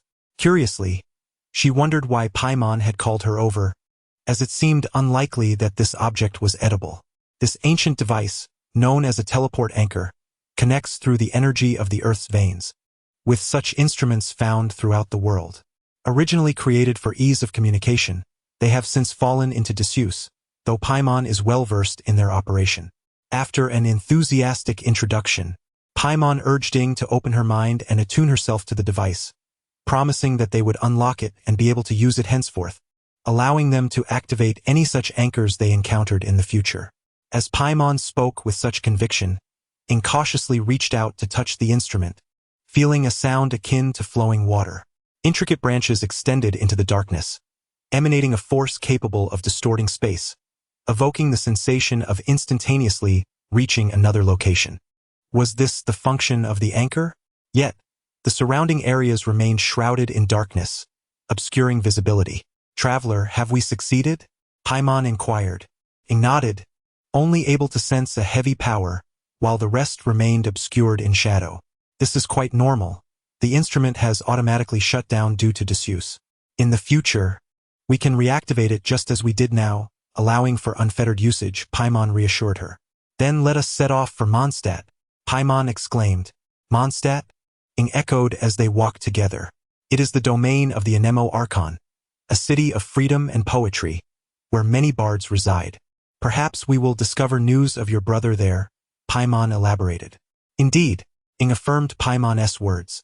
After traversing a steep incline, Ing reached the edge of the forest, realizing that their departure was imminent. Paimon, are you hungry? She asked, plucking 2 fruits from a nearby tree and beginning to eat. Gurgle. I am a bit hungry, Paimon admitted, after walking for so long. Let us take a break and have a bite. The Whispering Forest, one of Mondstadt's largest woodlands, is rich in resources and poses minimal danger, making it a favored starting point for many adventurers. Thus, it was easy for Ing and Paimon to discover remnants of previous travelers, such as tents and cooking pots, occasionally even finding wooden barrels containing cabbages. Traveler, look, there is a flock of sparrows. Let us see if there are any bird eggs, Paimon exclaimed excitedly, saliva gathering at her mouth as she pointed to a nest in a tree. Bored of fish, Ing wondered what bird eggs might taste like. She hurled a stone at the flock, hoping to score some meat if she hit her target. The sparrows took flight. Climbing onto a branch, Ing retrieved 2 eggs. Just right. 1 for you and 1 for me, she said. Hooray! Paimon danced with delight. Just as they prepared to start a fire and cook, a thunderous rumble erupted. What was that? Paimon exclaimed as Ether gazed at a sudden beam of azure light descending from the sky, landing in the distance. Let us investigate. Ether swiftly gathered the ingredients and dashed towards the location where the light had fallen. Wait for me, traveler. Paimon hurriedly floated after him. Trees whizzed past them as Ether burst through the forest, with Paimon trailing closely behind. In the center of a serene lake stood a magnificent statue, That of the Anemo Archon. It appears that the light has fallen there. We should take a closer look, Paimon suggested eagerly. Ether nodded in agreement. Upon reaching the lake's edge, they observed that the azure light lay beneath the statue, resembling a large fruit. Let us swim over, Traveler, Ether proposed. All right, she replied, leaping into the water while Paimon floated above. As they approached, it indeed appeared to be a substantial fruit, roughly the size of Paimon's head, pulsating with vibrant life energy. What a treasure this is! It looks utterly delectable, Paimon marveled at the rich vitality emanating from it. Ether too sensed that consuming such a thing could potentially grant immense power. Stepping closer to the azure light, Ether found it warm and fragrant. With a soft gulp, she glanced at the glowing fruit before the Anemo statue. It was a beautifully sculpted figure, albeit with some areas showing signs of wear. Gently, she placed her hands upon it. Remarkably, a gentle breeze began to swirl around Ether, invoking a peculiar sensation within her, as if strange memories were surfacing. Following an instinctive urge, she extended one hand forward, and the power of wind coalesced in her palm. With a resounding blast, the water ahead erupted into cascading waves. Wow, Traveler, you've harnessed the power of the Anemo element. This is incredible, Paimon exclaimed in astonishment. Only those with a vision in this world can wield elemental powers. Yet it seems you can commune with the statue and command its elemental force. Could it be due to your origins from another realm? Suddenly, a series of slimes, drawn by the elemental energy, appeared. Quickly, Traveler, defeat them, Paimon urged. Ether, brandishing a sword seemingly from nowhere, swiftly dispatched the slimes, which dissipated into elemental energy, leaving behind a semi-solid residue that wafted a sweet aroma. Delicious, Paimon exclaimed, gathering the residue, which, despite its liquid-like appearance, remained intact in her hands like jelly. Ether cradled the azure fruit and made her way back to the shore, arriving at a nearby campsite bustling with tents and cooking pots. She examined the fruit closely before suddenly taking a decisive bite. Ouch! It's so hard, she gasped, covering her mouth in disbelief. Paimon was taken aback. After a moment's contemplation, Ether drew her sword and swung at the fruit, but to her astonishment, the blade ricocheted off with a flash of azure light. Is it really that tough? She exclaimed, bewildered. Isn't it supposed to be possible to eat it or cut it open? Her gaze shifted to the nearby cooking pot as a cunning idea began to form in her mind. Paimon, feeling the heat within, stood amidst the encroaching darkness. Upon the lofty throne sat a golden-haired youth, embodying both majesty and solemnity. Disappeared? Kong placed a hand over his heart, having awaited this moment for centuries. Yet this time, he was burdened with other pressing matters. Lumen, you have returned, but alas, this time brother cannot accompany you. A sense of helplessness and sorrow enveloped him. To be continued, Chapter 16. A charming reunion of sisters. The sun shone brightly, the flowers smiled at me, and the little chicks chirped, questioning my tardiness. Li Xiaobai rose from the plush bed, marveling at the luxury of the hotel, where even the curtains opened automatically. At that moment, the gentle sunlight bathed Li Xiaobai, her fair skin absorbing its warmth. She resembled a goddess of the sun. Her delicate, white feet danced upon the soft carpet of the hotel, enticingly leading her to the window, where she gazed at the rare, splendid weather, lamenting that it would be a waste not to venture outside. After refreshing herself in the bathroom, she admired her flawless, charming visage in the mirror. Ah, such beauty is indeed a lethal temptation. Hey there, little sister. You've been caught. Guilty of stealing hearts, a thief, She playfully struck a pose at her reflection. Dressed in her little skirt with practiced ease, she glanced at her phone, noting the perfect time to awaken naturally. 8 o'clock. Ding ding ding. Your companion reminds you that a treasure chest remains unopened. Before she could finish her thought, little Sakura was enveloped in Li Xiaobai's embrace. Oh, how I've missed you, dear little Sakura. Their cherubic faces pressed together in a moment of intimacy. Little Sakura didn't mind this sensation. Having transformed into an adorable little girl, she flitted from Li Xiaobai's arms. I am no longer the same as before. Next time do not commit such a transgression again. Little Sakura felt a hint of shyness. With a playful laugh, Li Xiaobai replied, How could our little Sakura be so endearing? Would you like to join us for a shopping spree today? In my past self, I would have said, it's such a sunny day outside. Perhaps we should stay in. But what do you think?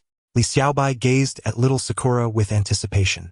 Although others could not see little Sakura, Li Xiaobai yearned for her to experience the world beyond, deeming it a means to broaden her horizons.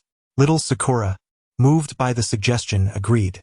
She was no longer merely a fox spirit tasked with missions. She was now a fierce fox, eager to discover what surprises awaited her in yesterday's treasure chest. Li Xiaobai rubbed her hands together, invoking good fortune. Let us see what lies within. Treasure chest opened.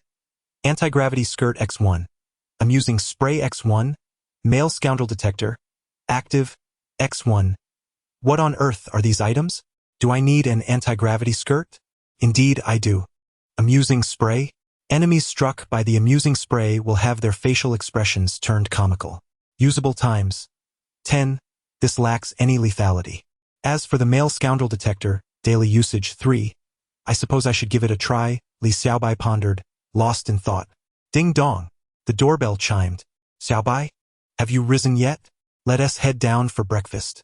It was Wang Yiming who prompted Li Xiaobai to recall some amusing events. Opening the door to the room, she stood before him, her heart silently reciting a discerning judge of scoundrels. Li Xiaobai was genuinely taken aback. At that moment, several gilded characters appeared vividly above Wang Yiming's head. Loyal knight, your most faithful guardian, who will fight for you until the last moment, even if you remain unresponsive. What a burdensome affection, dear brother. Li Xiaobai felt a wave of shame wash over her. Must you gaze upon me so openly? I cannot bear such intensity. Hastily avoiding Wang Yiming, she slipped away, leaving him bewildered. How could the cheerful greeting turn into such confusion? At that very moment, Wang Yiming's thoughts were consumed with, Xiaobai, for you, I have transformed into a werewolf. For you, I have embraced madness. For you, I donned thick layers of disguise. For you, I have changed my very heart. Could it be that the girl was experiencing her monthly cycle? Wang Yiming, perplexed, quickly pursued the retreating figure of Li Xiaobai. Meanwhile, Li Xiaobai's inner turmoil was palpable. Help! I do not wish to flirt with men, yet they seem to gravitate towards me. Self-assessment complete. Top-tier scoundrel. Toying with emotions. Fickle-hearted. The Sea King. This must pertain to the scoundrel assessment, not to me. Why must I evaluate myself? This wretched feature is utterly useless. In that moment, Li Xiaobai wished to disable this self-assessment function. Am I truly a scoundrel? No, I am simply compassionate. Gradually regaining her composure after the initial shock, she reassured herself that her soul was indeed male. After a brief wait, Wang Yiming caught up, exclaiming, Xiaobai, how did you run so fast? Unbeknownst to him, Li Xiaobai felt imbued with newfound strength, her body light as a feather. She attempted to strike the wall with a punch. Ah, that hurt. Li Xiaobai cradled her delicate hand in distress. Wang Yiming, astonished by her antics, asked, What are you doing? Did something happen today? You seem so unpredictable. Are you all right? Should we visit the hospital to check for fractures? I thought I heard a loud noise. Li Xiaobai took a step back, still unaccustomed to being so near a man. I'm fine, she replied, her expression complex. What is happening to me these days? I feel strangely off, my mind wandering to peculiar thoughts. Observing that all was well, Wang Yiming accompanied Li Xiaobai to the dining room for a meal. Excuse me, could we please have 2 servings of the light breakfast special? Wang Yiming called to the restaurant staff, demonstrating a commendable politeness. Meanwhile, in the hotel lobby, a burly man with a wrinkled face spoke to another stout man with a monkey-like visage. What are we doing here? I haven't even had breakfast yet. The monkey-faced man replied in a high-pitched voice, You don't understand. This is a significant business deal, personally entrusted to us by that esteemed gentleman. If we execute this well, we shall never have to worry again for the rest of our lives. A significant business deal? Could it possibly be that kind? The man with the creased face lowered his voice and said, Humph! Who do we think we are? Such matters are meant for people like us. Ah, I see. I see. The man with the creased face appeared to have a sudden realization. Oh dear, here he comes. That person is truly stunning. Isn't she? The gleam in the monkey-faced man's eyes was unmistakable. A woman of such caliber is indeed a rare gem. Li Xiaobai and Wang Yiming were contemplating their visit to the exhibition. Driving would inevitably lead to a congested crowd, and showcasing their prized vehicle today was ill-timed. Thus, they decided to take the subway, a swift and environmentally friendly option. Wang Yiming furrowed his brow as he noticed two unattractive men in the distance exchanging sly glances at Li Xiaobai. Xiaobai, shall we visit Taiguli? I've heard there's an abundance of delicious food and many internet celebrities there. Wang Yiming shielded Li Xiaobai from the men's gaze and remarked. After a moment of contemplation, Xiaobai agreed. Why not? Sounds good. At last we can execute Plan B, drawing the tiger from its mountain lair. Does this require a plan? Silence. Upon arriving at the subway station, Xiaobai cheerfully informed Sakura. This is the subway. It moves quite swiftly. In truth, Sakura was already familiar with the fundamental information of the world within the system. She simply relished the feeling of being cared for. Throughout the journey, Xiaobai shared her observations and experiences with Sakura. Wang Yiming couldn't help but feel that Xiaobai was so engrossed in her own exploration that she seemed to forget about him. Ultimately, he could only smile indulgently. She was truly endearing. Water for sale. Water for sale. Young lady, would you like a cup? After emerging from the subway station, both Li Xiaobai and Wang Yiming realized they were quite thirsty. 2 bottles of Yibao, please. Li Xiaobai tossed the water to Wang Yiming. This is for you, she added with a sweet smile, quickly covering her mouth. Stop radiating your charm, Li Xiaobai. Indeed, during the subway ride, Wang Yiming felt numerous eyes subtly or blatantly fixed on Xiaobai. He endeavored to shield her from those fiery gazes. This is the person I protect. You shall not overstep your bounds. The water tastes truly sweet, Wang Yiming exclaimed as he took a hearty sip and let out a sigh of relief. This is the largest sports plaza in S province. The Huaguang comic exhibition will commence here, featuring numerous renowned cosplayers. I too shall descend upon this place as the emperor. Wang Yiming unabashedly uttered such juvenile phrases. Observing the vehicles passing by, all carrying items necessary for the exhibition setup, he noted that established anime and gaming companies from various regions would showcase their offerings. There is nothing unseen. Only what you cannot imagine will manifest. Xiaobai? Yes? What is it? Li Xiaobai turned to inquire. Wang Yiming glanced towards a nearby restroom. I need to relieve myself. Today's water hasn't settled well. He gestured towards the public restroom. Aha, then go ahead. I'll wait here. Li Xiaobai settled onto a nearby bench, her legs swinging playfully, truly a mesmerizing sight. Wait for me, I shall return shortly, he exclaimed, darting towards the restroom. Hello, can you hear me, monkey? I am the hound, the knight guarding the princess, and the time has come for our opportunity. Monkey received the message. Immediate action is required. Prepare the means of transportation and stand ready for evacuation. Warning! Warning! The host has been targeted by criminals. Please evacuate the danger zone immediately. Li Xiaobai's complexion turned ashen. With such a dense crowd, could it truly be that someone would dare to abduct a woman under the glaring sun? As he glanced around, it was evident that the malice of the villains was written all over their faces. A group of burly men began to encircle him, feigning casual interest as they surveyed their surroundings. This is hardly the time for sarcasm, he thought. Target has been marked. Commence action. Suddenly, the muscular men charged towards Li Xiaobai. Run! He urged himself, his sandals slapping against the ground as he sprinted away, surprisingly swift. With no path to the sides, he pressed onward. After all, he had managed to run fast that morning. Surely he could do so again. Wang Yiming, if only I had gone to the restroom with you. Hurry back! Help! Someone's being kidnapped! Li Xiaobai shouted as he fled. The crowd, upon hearing his cries, sprang into action, searching for the source of the commotion. A few imposing figures called out, "This is our young lady. She has run off with a wild man, and we have been ordered to retrieve her. Bystanders, do not interfere. How dare you? I am not your young lady, and I do not even know you," Li Xiaobai retorted, his frustration boiling over. Nearby, someone captured the scene on their phone, while another dialed the police. This exclamation was also recorded. It was hardly Li Xiaobai's fault for cursing. What woman could endure such slander? Well-meaning bystanders attempted to block the burly men, but were swiftly overpowered. Xiaoling, look, that is the exhibition hall for the Huaguang comic exhibition. It's enormous. We can shop there tomorrow, Miao Tiantian exclaimed to Li Xiaoling with excitement. Li Xiaoling, exasperated, thought, what can I do with this guy? It's a pity she is younger than me by a few months. Help, Tiantian. Someone is calling for help. Li Xiaoling tugged at Miao Tiantian, who was still admiring the exhibition setup. Help, make way. Many in the crowd were knocked over as they scrambled to avoid the chaos. Li Xiaobai, nimble and quick, had thus far evaded capture. Until suddenly, he felt pain as a dark figure appeared ahead, a hand reaching out to grasp his small hand. Gotcha! Well done, wild boar. Li Xiaobai was seized from behind, one man on each side, and they began escorting him towards their prepared means of transport. There are always those who dare to confront the enemies ahead. Stop! Release that girl.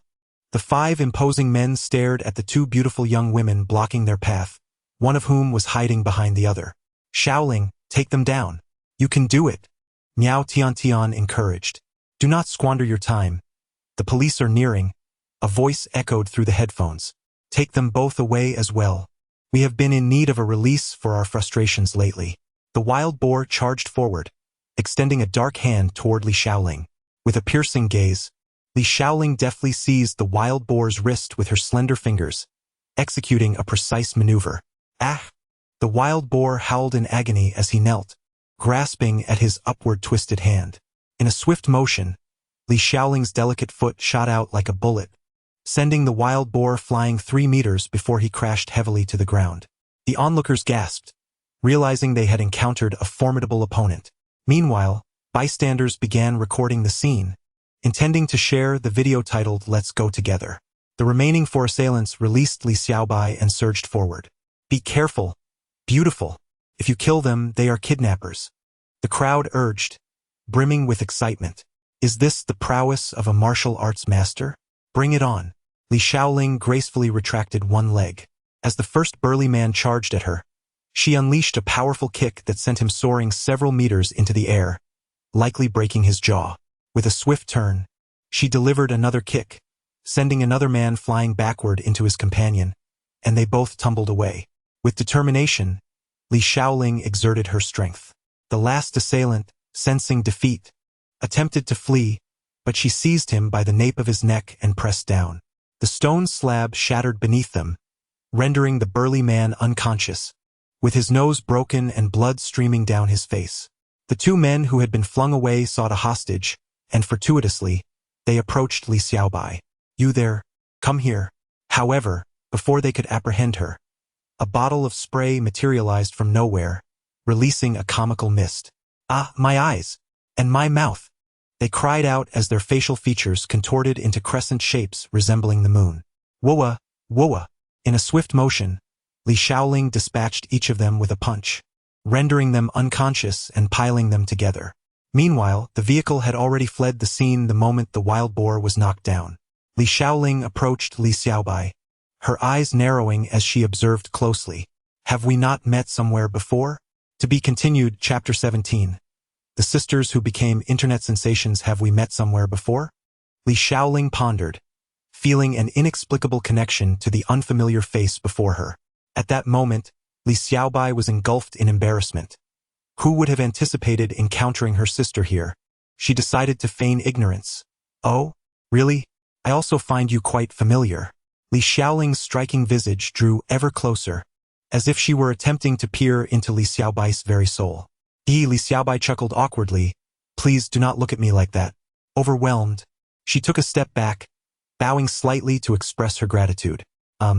Thank you for saving me. Allow me to treat you to some milk tea. What are you talking about, Li Xiaobai? Is this really the time for milk tea? That is quite unnecessary. It is the duty of our kind to act heroically and to assist those in distress. Li Xiaoling waved her hand dismissively, exhibiting a certain chivalrous demeanor that Li Xiaobai ought to admire. At that moment, an enthusiastic voice rang out nearby. Xiaoling, you are truly impressive. Once again, you have thwarted crime. You are simply amazing. Miao Tiantian rushed over, brimming with excitement. Why is it that, Despite being the most beautiful girl at Z University, Li Xiaoling is seldom surrounded by suitors. This can be traced back to an incident when a group of ruffians invaded the campus seeking to trouble a young lady. Although someone had alerted the authorities, no one could deter the burly men, and it seemed the girl was on the brink of being taken away. Li Xiaoling boldly positioned herself before them, declaring, "Release that girl." The outcome was inevitable. The misguided brutes were utterly defeated by Li Xiaoling, and it was only when the police arrived that they were taken back to the station. As the thugs departed, trembling at the sight of Li Xiaoling, the officers were left bewildered by the ordeal these men had faced. It was later revealed that this group was involved in predatory lending, and the girl had unwittingly fallen into their trap while seeking funds to aid her ailing family. From that day forth, the male students of Z University not only hesitated to pursue Li Xiaoling but also trembled at the mere sight of her icy demeanor, a lasting impression from that fateful day. Did you hear? Li Xiaoling's father is in the military, which is why she has mastered formidable combat techniques from a young age. Did you hear? Li Xiaoling trained under the legendary master Mieju of Amei Mountain, her bone-melting palm instilling fear in all. Where did you hear such nonsense? In summary, Li Xiaoling is the epitome of a captivating figure adored by all the girls at school, and a formidable goddess feared and respected by the boys. Well, it is all settled now. Let us wait for the police to resolve this matter, Li Xiaoling stated, casting her gaze upon the unconscious thugs piled together. Li Xiaobai felt a twitch in the corner of her eye. Could it be that the techniques Li Xiaoling had practiced were truly this effective?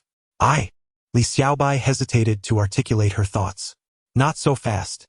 You must accompany us to the police station to provide your statement, Li Xiaoling remarked with a curious glint in her eyes, observing Li Xiaobai's indecisive demeanor.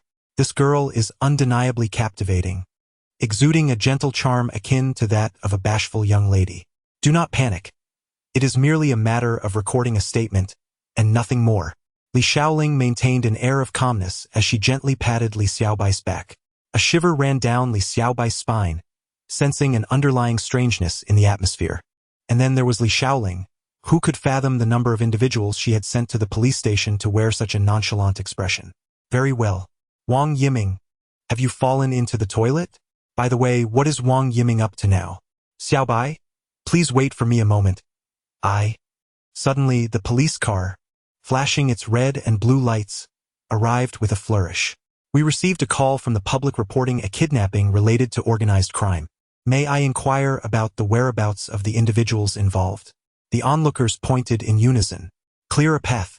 What a sight it was. A group of burly men surrounded by 3 lovely young women.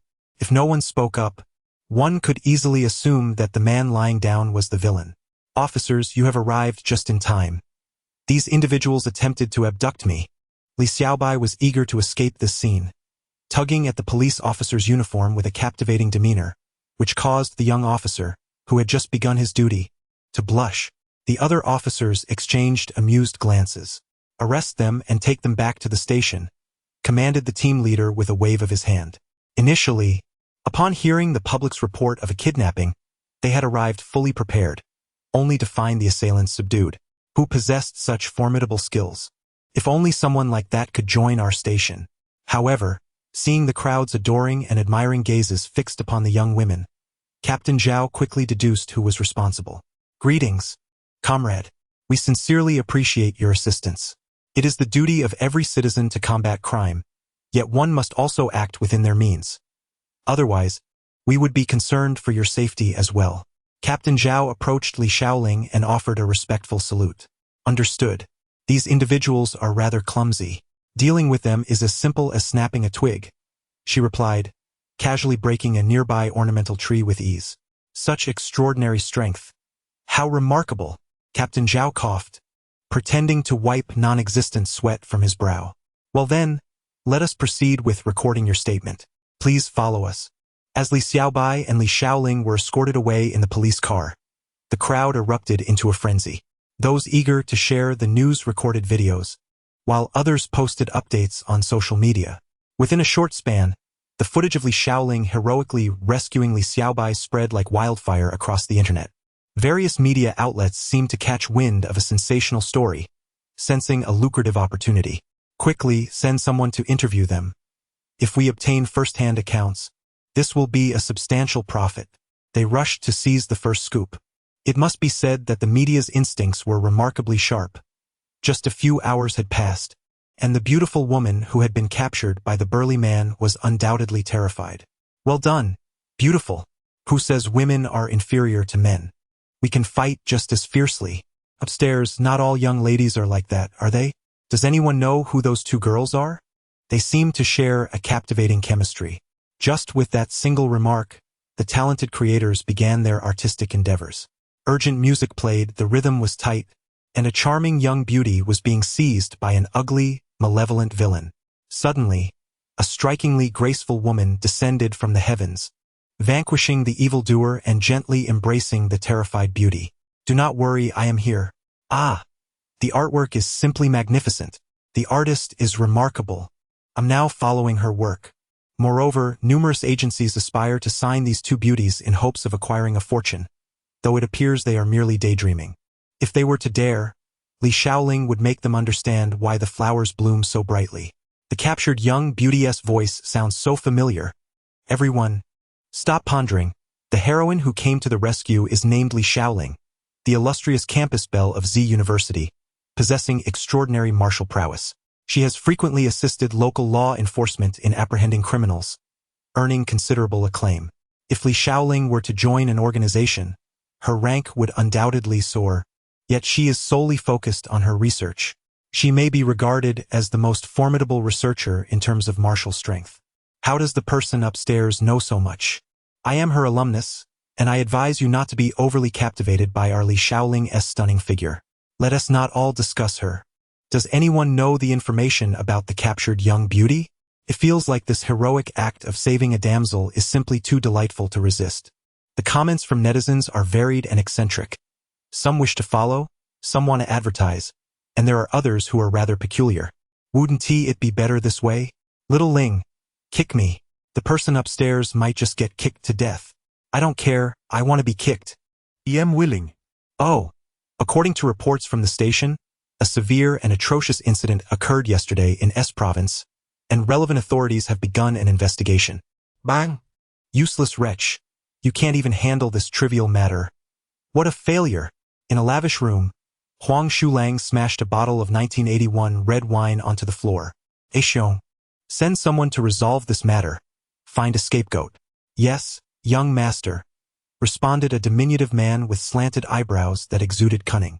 Outside the stadium, the crowd had dispersed, yet many continued to recount the extraordinary events that had just transpired. The injured individuals were subsequently taken away by arriving ambulances, and of course, the expenses would be borne by those apprehended. Where is Xiaobai? Staring at the empty chair before him, Wang Yiming fell into contemplation. Excuse me, have you seen a girl wearing a pale yellow outfit and purple crystal sandals? Who is exceptionally cute and beautiful? Wang Yiming began to inquire around. No, I haven't. The passers-by shook their heads, as those individuals were unlikely to linger. Have you seen? Finally, when Wang Yiming asked an elderly man walking his dog, he received some news.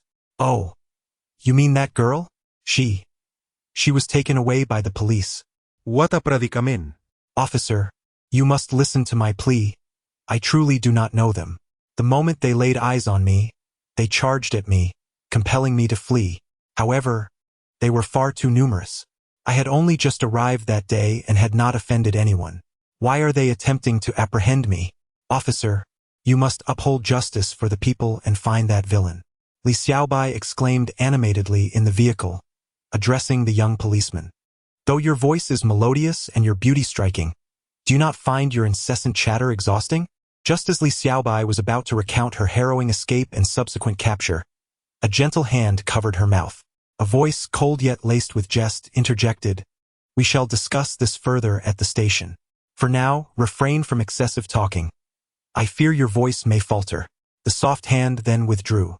Li Shaoling felt the delicate touch and sighed inwardly. She could not resist teasing a lovely girl when the opportunity arose. Meanwhile, Miao Tiantian stifled a laugh, well aware of Li Shaoling's mischievous tendencies. It was no wonder that the alluring girls at school referred to her as the campus flower endowed with boyish charm. After all, Any girl with even a modicum of beauty would inevitably find herself blushing and fleeing in her presence. Only she, a girl enamored with the realms of fantasy, remained impervious to such allure. The young police officer continued, "At present, we cannot take your statement. Once we arrive at our destination, we shall converse thoroughly. Rest assured, a thorough investigation will ensue." With the officer's assurance, Li Xiaobai finally settled down. Glancing at her phone, she lamented, "Oh no, it's out of battery. I left the house fully charged." Just then, the words of Sakura echoed in her mind. "What did you expect playing Genshin Impact while waiting for Wang Yiming? It drains quickly, doesn't it? Sakura, you revel in my misfortune," she thought. "If only my powers could sway reality, those rascals would not dare to touch you." Thus, Li Xiaobai and Sakura conversed in her mind for quite some time. Observing the quiet Li Xiaobai, Li Xiaoling could not help but think how wonderful it would be to have an older sister like her, showering her with affection, dressing her in fine clothes, taking her to delightful eateries, and introducing her to thrilling experiences. "Indeed, you may dote on her," she mused. Upon their arrival at the police station, the burly man had regained consciousness and, upon seeing Li Xiaoling exit the vehicle, instinctively stepped back. "Stand still," the officer instructed firmly, addressing the fidgeting individuals. When dealing with such lawbreakers, stringent punishment is warranted. As they entered the interrogation room, questioning commenced. Names: Ho Tiangang, Zhu Dachong, Go Gue, Niu Ben, Shishan. "Good heavens, are you running a zoo? Let us begin taking your statements. Please recount in detail the events you just experienced." Thus, Li Xiaobai and Li Xiaoling each narrated the recent occurrences. After completing their statements, the two emerged from the building. Miao Tiantian rushed over and exclaimed, "Shall we go for a meal? We're done here, let's leave. I've made a reservation at the Shiji Baiden Grand Hotel, which is quite a distance from here." "You're going to the Shiji Baiden Grand Hotel as well?" Li Xiaobai was taken aback. "Indeed," Miao Tiantian replied with a smile. Just then, the police officer who had been recording their statements stepped outside and addressed Li Xiaobai and Li Xiaoling, saying, "You two sisters should hurry home. It's commendable for the younger sister to protect her elder sister." With that, he gave Li Xiaoling a thumbs up. "Sister?" Li Xiaoling was perplexed. The officer was also confused. "Aren't you two related as sisters? Is there an error in the information on the computer?" Li Xiaoling looked at Li Xiaobai in disbelief. "Sister?" At that moment, chills ran down Li Xiaobai's spine, resembling a startled cat, her expression turning awkward and oblivious. "Sister?" Li Xiaoling narrowed her beautiful eyes at Li Xiaobai, and upon closer inspection, one could indeed see a resemblance to their mother in her features. Could it be that, after I left home for school, they found an older sister for me? That doesn't make sense. What's going on here? Did I say something wrong? Yes, it's indeed the younger sister protecting her elder sister," Li Xiaoling quickly responded, wrapping her arms around Li Xiaobai. "Hey, your arms are so cold." Li Xiaobai felt goosebumps rise on her skin. "Sister, your grip is strong enough to snap a tree trunk. Be gentle, don't break my arm." Miao Tiantian, on the other hand, looked utterly astonished. "Sisters? Is she really your sister? And such a beauty at that?" This thought led her to recall the book that Li Xiaoling treasured. She had no idea where it was purchased, but she often observed Li Xiaoling smiling with an almost infatuated expression while reading it, unable to contain her joy, her lips curving into an almost grotesque grin.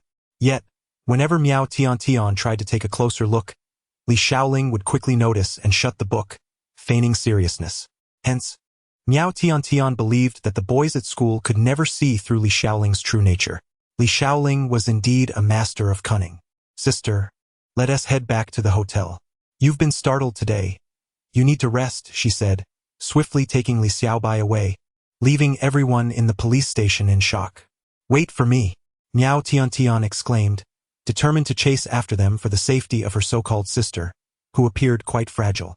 Li Xiaobai struggled, but Li Xiaoling possessed remarkable strength. After a futile struggle, she found herself held tightly in her embrace, unable to move. Suddenly, the screech of tires pierced the air as Wang Yiming, upon learning that Li Xiaobai had been brought to this location, hurriedly rushed over to find her. "Xiaobai, I'm here. Don't worry. I will rescue you." With this fervent resolve, Wang Yiming arrived at the police station just in the nick of time. As soon as I alighted from the vehicle, doubts began to gnaw at me. Had I misread the situation? Why was Xiaobai, with a bashful demeanor, nestled in the embrace of another remarkably beautiful girl? Nevertheless, the bashful Xiaobai appeared even more adorable and enchanting. When would I have the privilege of holding her like that? What am I thinking, Wang Yiming? Xiaobai, are you all right? I called out as I rushed towards her, taking advantage of the moment when Li Xiaoling was distracted. Xiaobai swiftly broke free from Li Xiaoling's grasp and escaped. Li Xiaoling, however, had not held her sister too tightly. Instead, she pondered whether she should message their mother for confirmation. Thus, Xiaobai found refuge behind Wang Yiming. But why did she feel so comfortable hiding behind him? Meanwhile, Miao Tiantian, who had caught up, observed the peculiar trio with amusement, a smile spreading across her face. What are you laughing at? Li Xiaoling inquired, bewildered by Miao Tiantian's sudden laughter. Oh, nothing. I just recalled something amusing, she replied. Don't think I haven't seen Stephen Chow's films. Just as the atmosphere grew tense, a young man emerged, taking out the trash, and once again lightened the mood. Why haven't you all left yet? Would you like a ride? Just doing my civic duty.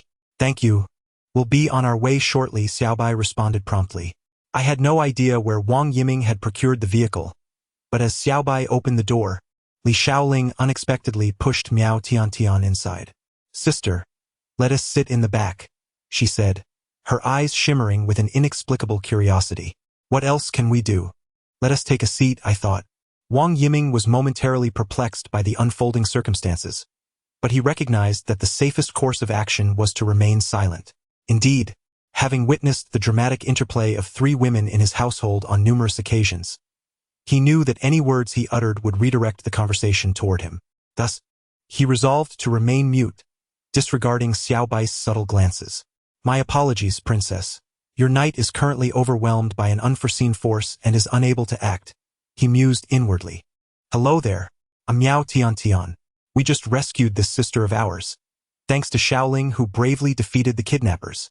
Miao Tiantian exclaimed to Wang Yiming. He nodded, having already heard the details from the elderly gentleman. Yet, he understood that silence was paramount. In a space filled with women, a man should ideally serve as a mere backdrop. Li Xiaoling was pleased with Wang Yiming's demeanor and cast a glance at the restless Xiaobai. Sister?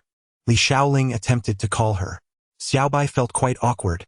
She was at a loss for words. Should she say, Hi, I'm Xiaobai, or I'm your brother, Xiaobai, or perhaps you've mistaken me for someone else? Please refrain from speaking out of turn. However, once they returned home, the truth would inevitably surface. Daily task, boldly acknowledge the fact that you are the elder sister, and offer your younger sister a warm embrace, for caring for family is a shared responsibility.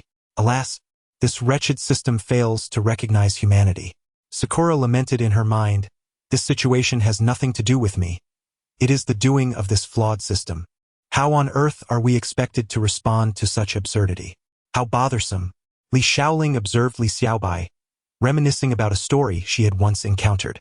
On that particular day, her younger sister, weary from her journey, opened the door to their home, greeted by the long-forgotten aroma of a home-cooked meal. A graceful figure busied herself in the kitchen, embodying gentleness. Curiosity piqued. The younger sister quietly approached to discern the identity of this unfamiliar presence. As the figure turned, a soft voice welcomed her. Linger, you've returned. I've prepared something delicious for you. What are you thinking about, sister? The sudden interruption startled Li Xiaobai, who instinctively raised her hand to shield her beautiful head from the encroaching presence. What are you doing? As astute as Li Xiaoling was, she would not fail to confirm matters with their mother. Mother, do I have an elder sister? She inquired. Oh, I was pondering how to explain this to you. How did you come to meet her? I accompanied a classmate to S province for some leisure, and then we crossed paths. Is this what they call fate? Allow me to elucidate. The situation unfolded as follows. Thus, what you are implying is, just know this much. I have yet to disclose this to Father. There exists a remarkable technology in this world. You are indeed correct, replied the elder sibling. Li Xiaoling tucked her phone away, her gaze brimming with hope as she regarded the bashful Li Xiaobai. It was unexpected, indeed, to find Li Xiaobai in this predicament. Now within my grasp. Sister Bai, what are you contemplating? Goodness, who can take this individual away? This was the genuine sentiment swirling in Li Xiaobai's mind. Li Xiaoling watched Wang Yiming, who was driving ahead, feeling an inexplicable wave of displeasure. Why must my sister venture out with this person? Why oh why? At that moment, a chill ran down Wang Yiming's spine. He silently commended his own wisdom in choosing not to speak, as it indeed proved to be the right decision. A fleeting glance in the rearview mirror revealed that the girl named Xiaoling possessed a gaze that was truly formidable, as if she might wield a cleaver in the next instant. Best to focus on driving. Li Xiaobai endured an excruciating 30 minutes in the vehicle, finally arriving at the hotel. She hurried to her room to freshen up, recalling with disgust the unsettling encounter with those brutish men. Unbeknownst to her, Li Xiaobai began to find those who had seized her utterly repugnant. Meanwhile, Li Xiaoling instructed Miao Tian to retrieve the room card while she followed Li Xiaobai and Wang Yiming upstairs. As Li Xiaobai instinctively sought to avoid her sister upon entering the elevator, she felt a wave of embarrassment wash over her. It was mortifying to be seen by her younger sister in such a state. Sister, what are you pondering? Li Xiaoling regarded Wang Yiming as if she were merely a breath of air, calling out in a playful tone without a hint of concern. It dawned on Wang Yiming that Xiaobai had seemingly been away from home for over a decade, only recently returning. Had her younger sister experienced the same? What kind of family would allow two ethereal girls to dwell independently for such an extended period at such a tender age? Thus, it seemed they were not particularly familiar with each other now. I must create an opportunity for them to converse, Wang Yiming mused. If Xiaobai were to learn of this, she would undoubtedly assert that no such opportunity was necessary. Upon reaching the 36th floor, Wang Yiming suddenly exclaimed, "Oh dear, I seem to have forgotten something in the car. Allow me to retrieve it. You two sisters should have a good chat." With that, she exited the elevator and descended. This left Xiaobai at a loss for words. Sister? Where do you live? Aren't you inviting your sister in to sit for a while? Realizing she could not escape, Xiaobai reluctantly swiped her card to unlock the door, with Xiaoling stepping in first. Sister, this room is truly spacious, and the resting area is quite large. I wish I could spend the night here with you, Xiaoling remarked, her eyes brimming with anticipation. No, Xiaobai firmly rejected. Sister, we haven't seen each other in years. Why would you withhold anything from your younger sister? Xiaoling approached Xiaobai from behind. Ah, Xiaoling, let go of me, Xiaobai exclaimed in a moment of panic. Why did the Xiaoling of the past feel so different from the one before her now? Perhaps it depended on the situation. Xiaobai felt overwhelmed. I need to rest. Please step outside, she insisted, retreating into the washroom, disregarding Xiaoling. Oh, a smirk accompanied the sound of running water. There was no way Xiaoling would simply walk away.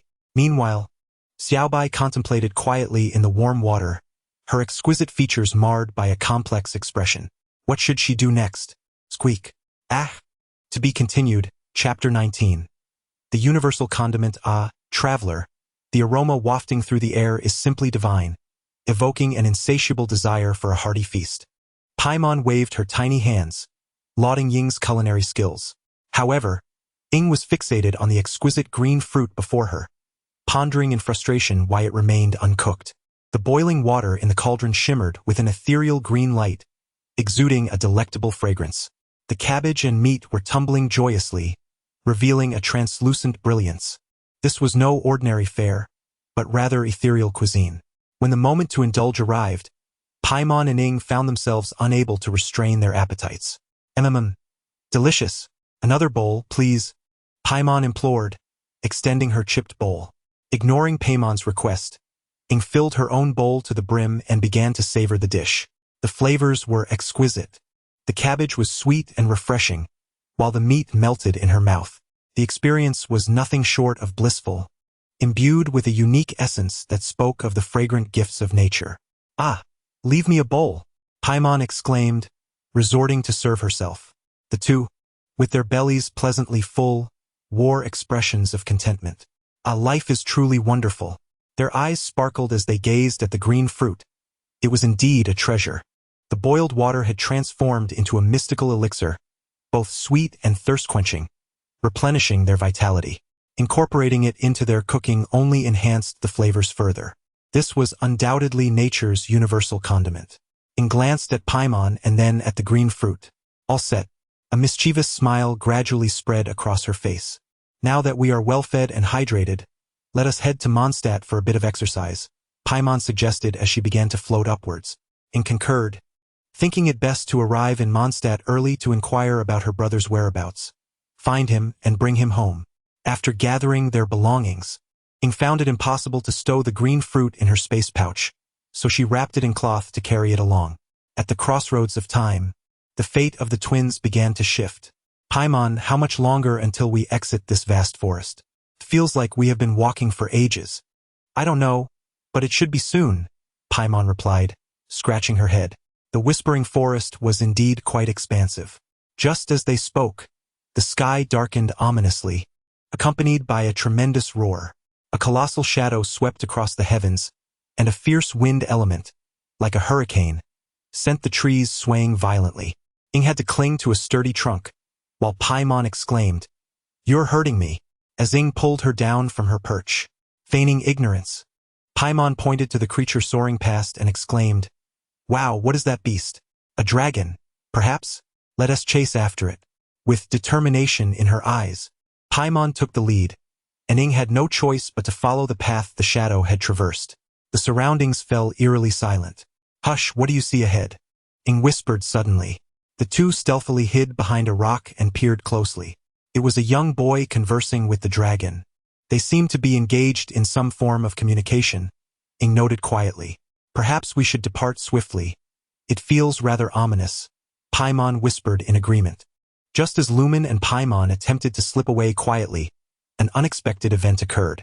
The azure fruit suddenly erupted with a burst of cerulean light, causing Lumin's body to react involuntarily, overwhelmed by an inexplicable pressure. The dragon, sensing danger, swiftly lifted its head, its previously calm demeanor shifting into a combative stance. A furious boy turned to face them, while the dragon let out a roar directed at Lumen and Paimon before hastily retreating, with the boy in hot pursuit. "It's gone," Paimon murmured, shaking her head. "That was truly terrifying. I almost thought I would be devoured again. Why do I say again?" She pointed towards the spot where the boy and dragon had lingered. Lumen, clutching the fruit, pondered deeply. For a fleeting moment, she felt as though her strength had returned, but it was only for an instant. Surely, the creature had not fled out of fear. "What exactly are you?" Lumen mused, gazing at the azure fruit. "Traveler, come quickly. This object is quite peculiar." Paimon's call snapped Lumen from her thoughts. Approaching, she sensed an unsettling yet familiar aura emanating from it. Was it merely an illusion? It seemed unlikely. "Ah, my head aches," Lumen groaned, stabilizing herself with a hand on her forehead. "What is wrong, traveler?" Paimon exclaimed, rushing to support her with concern. "Perhaps you should rest for a moment." A faint azure glow flickered, and Lumen felt significantly better. "What just happened? Why does it feel as if I've forgotten something?" "Thank you," Lumen said, her gaze fixed on the azure fruit, lost in contemplation. After examining the dark red crystalline teardrop, Paimon suggested, "Let us stow this away. It doesn't seem benign. We should ensure it doesn't harm any passers-by." Lumen agreed, sensing a familiar essence from the object, albeit unable to recall why. Better to keep it safe just in case it proves useful later. "Let us continue onward. I can already see a grand city in the distance," Lumen declared as she stepped out of the thicket, gazing ahead. A multitude of windmills spun in the distance, channeling the essence of life into the majestic city, nurturing generations. Ancient songs sang of the windmill's legend, said to be a gift from the great Anemo Archon, Barbatos, to the people of Mondstadt. "Behold the Anemo Archon. Look, that is Mondstadt. Let us hasten to it," Paimon exclaimed, her excitement palpable. "Indeed, let us go," Lumen replied, tightening her grip on the fruit wrapped in tattered cloth. Surely this journey would be a beautiful one, wouldn't it? Outside Mondstadt, Amber was on patrol. "Where shall I explore today?" Jean mentioned sightings of numerous hilichurls very close to Mondstadt. They must be near Whispering Woods. With that, Amber armed herself and commenced her patrol for the day. Good morning, Amber. Out on patrol again? Good morning, Eileen. Be cautious today, watch out for the hilichurls. Humph. I shall become a true Knights of Favonius. Then I shall wish you a swift ascent to becoming my colleague. After exchanging pleasantries with Eileen, Amber continued her journey towards Whispering Woods. Oh, is that not Amber? Along the way, she encountered many familiar faces. However, she did not notice anything amiss. Upon delving deeper, Amber discovered numerous signs of battle scattered across the ground. Strong adversaries, indeed. Could it be that someone has already dealt with the nearby hilichurls? Amber pondered, perplexed. The knights had not dispatched anyone else to investigate the anomalies at the hilichurl camp. Who could it be? Following the trail of battle, she soon spotted a girl with golden hair engaged in combat with a hilichurl, wielding a blunt sword. The girl unleashed a whirlwind from her sword, sending the hilichurls fleeing in disarray. She seemed intent on pursuing them to the bitter end. Who dares to steal from me? Halt! The powerful girl relentlessly chased the fleeing hilichurls, one of which clutched a blue fruit as it sprinted ahead. Aim, shoot! It was none other than Amber, the sharpshooter. A fiery arrow soared through the air, striking the leading hilichurl down. The blue fruit fell from its grasp, and the remaining hilichurls rushed towards it in a frenzy. Seeking death, enraged, Ing summoned a tornado to obliterate the chaotic crowd. Ha ha ha! What absurd technique! A multitude of hilichurls was swept away, flung far into the distance. Given the height they were thrown, even if they survived, they would surely be left incapacitated. Ing hurried over to gather the blue fruit, meticulously wiping it clean with her hands. She then poured some water, seemingly conjured from nowhere, to wash it once more before taking a tentative lick. The flavor remains unchanged. Traveler, did you catch those thieving monsters? At that moment, Paimon fluttered out from the nearby woods. With me on the job. It was a mere formality. Ing held the fruit aloft for Paimon to see, intact and unharmed. That's splendid. This will be our sustenance. Without it, everything else seems tasteless, Paimon said, drooling. Ing concurred, realizing that if ordinary fruits were stolen, they would not have pursued the hilichurls relentlessly, dismantling numerous camps along the way. It was then that Ing recognized her formidable combat prowess, even capable of executing such extraordinary maneuvers. You truly are my lucky fruit, she remarked, planting 2 kisses on the fruit. Come forth, friend who just aided us. With that, a figure descended from the sky, rolling gracefully before landing firmly on 1 foot. Greetings. I am Amber of the Knights of Favonius. Thank you for clearing the hilichurl camp nearby. As Amber descended, she expressed her gratitude. I just witnessed you chasing those hilichurls. What was that about? She inquired, puzzled. It seemed that one of the hilichurls was frantically fleeing with something. This blonde lady appeared quite furious, didn't she? Oh, I apologize. I haven't even had the chance to ask your names. Amber scratched her head. Lumen felt a surge of appreciation for the girl who had just aided them. I am Lumen, and this is... Lumen hesitated, unsure of how to continue. I am Paimon. No, wait. I mean Paimon. Paimon interjected hurriedly. I am the traveler's companion. She added, thank you for your assistance. Otherwise, my precious item would have been snatched away by the hilichurls. Lumen tightened her grip on the tattered cloth. Precious item? Amber inquired, her curiosity piqued. What is it? Is it valuable? Paimon eagerly responded, of course, it is immensely valuable. It is the finest treasure in all of Teyvat, right, traveler? Lumen nodded in agreement, affirming Paimon's assertion. This conversation, however, was overheard by a lurking abyss mage concealed in the shadows. The finest treasure in all of Teyvat? If I present this treasure to His Highness the Prince, I shall surely become his most trusted subordinate. He cackled, before turning away and vanishing into the depths of darkness. Traveler, after chasing monsters for so long, we're quite famished. Let's allow Amber to see our treasure, Paimon said, eager to share their joy, especially when it involved food. Does this treasure have anything to do with food? Lumen nodded, realizing it was indeed a good opportunity to express their gratitude to Amber. It must be said that the outskirts of Teyvat are not lacking in cooking facilities. The trio soon stumbled upon rudimentary cookware previously used by the hilichurls, which they could still make do with. Where shall we get clean water? Lumen inquired. They then rummaged through the remnants of the recently destroyed Hilichurl camp, collecting poultry, meat, and sweet flowers, tossing in a couple of golden fishworts picked from near the Anemo statue at Starsnatch Cliff. As Lumen tossed the ingredients into the pot, chopping them without any seasonings, Amber began to doubt, can this really be edible? Noticing Amber's skeptical gaze, Lumen smiled mysteriously. She unveiled the tattered cloth, revealing the treasure for the first time before Amber's eyes. Is this the treasure? A green fruit. It certainly looks enticing. I wish to taste it. Lumen gently rinsed the green fruit with water before placing it into the pot. A faint green glow began to meld into the water, and soon, a unique aroma wafted from the pot. As Amber caught a whiff of the scent, her mouth began to water uncontrollably. This is truly the finest seasoning in Teyvat.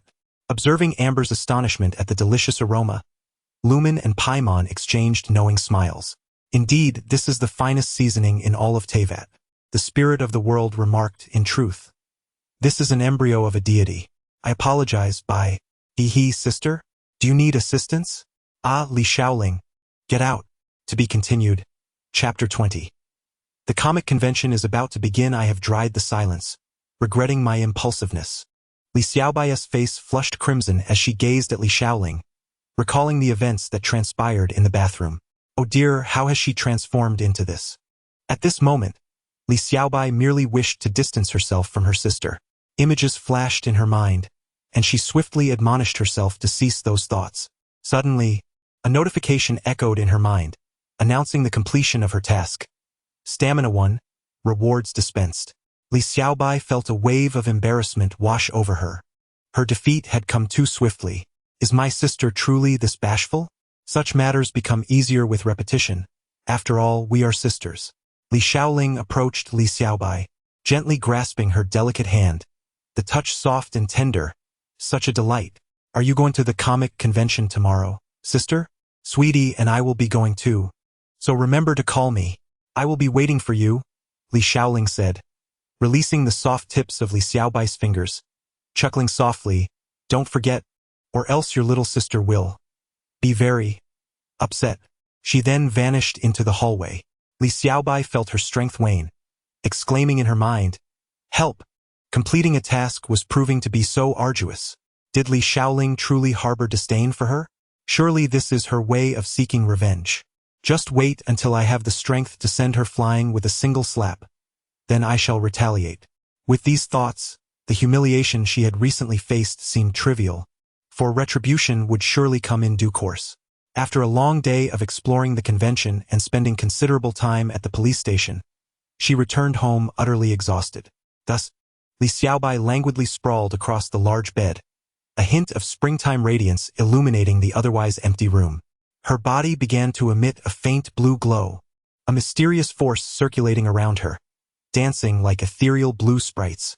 Once again, Xiaoying materialized in the air, ensuring that no one would disturb this crucial moment.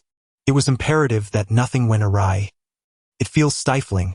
I can hardly breathe.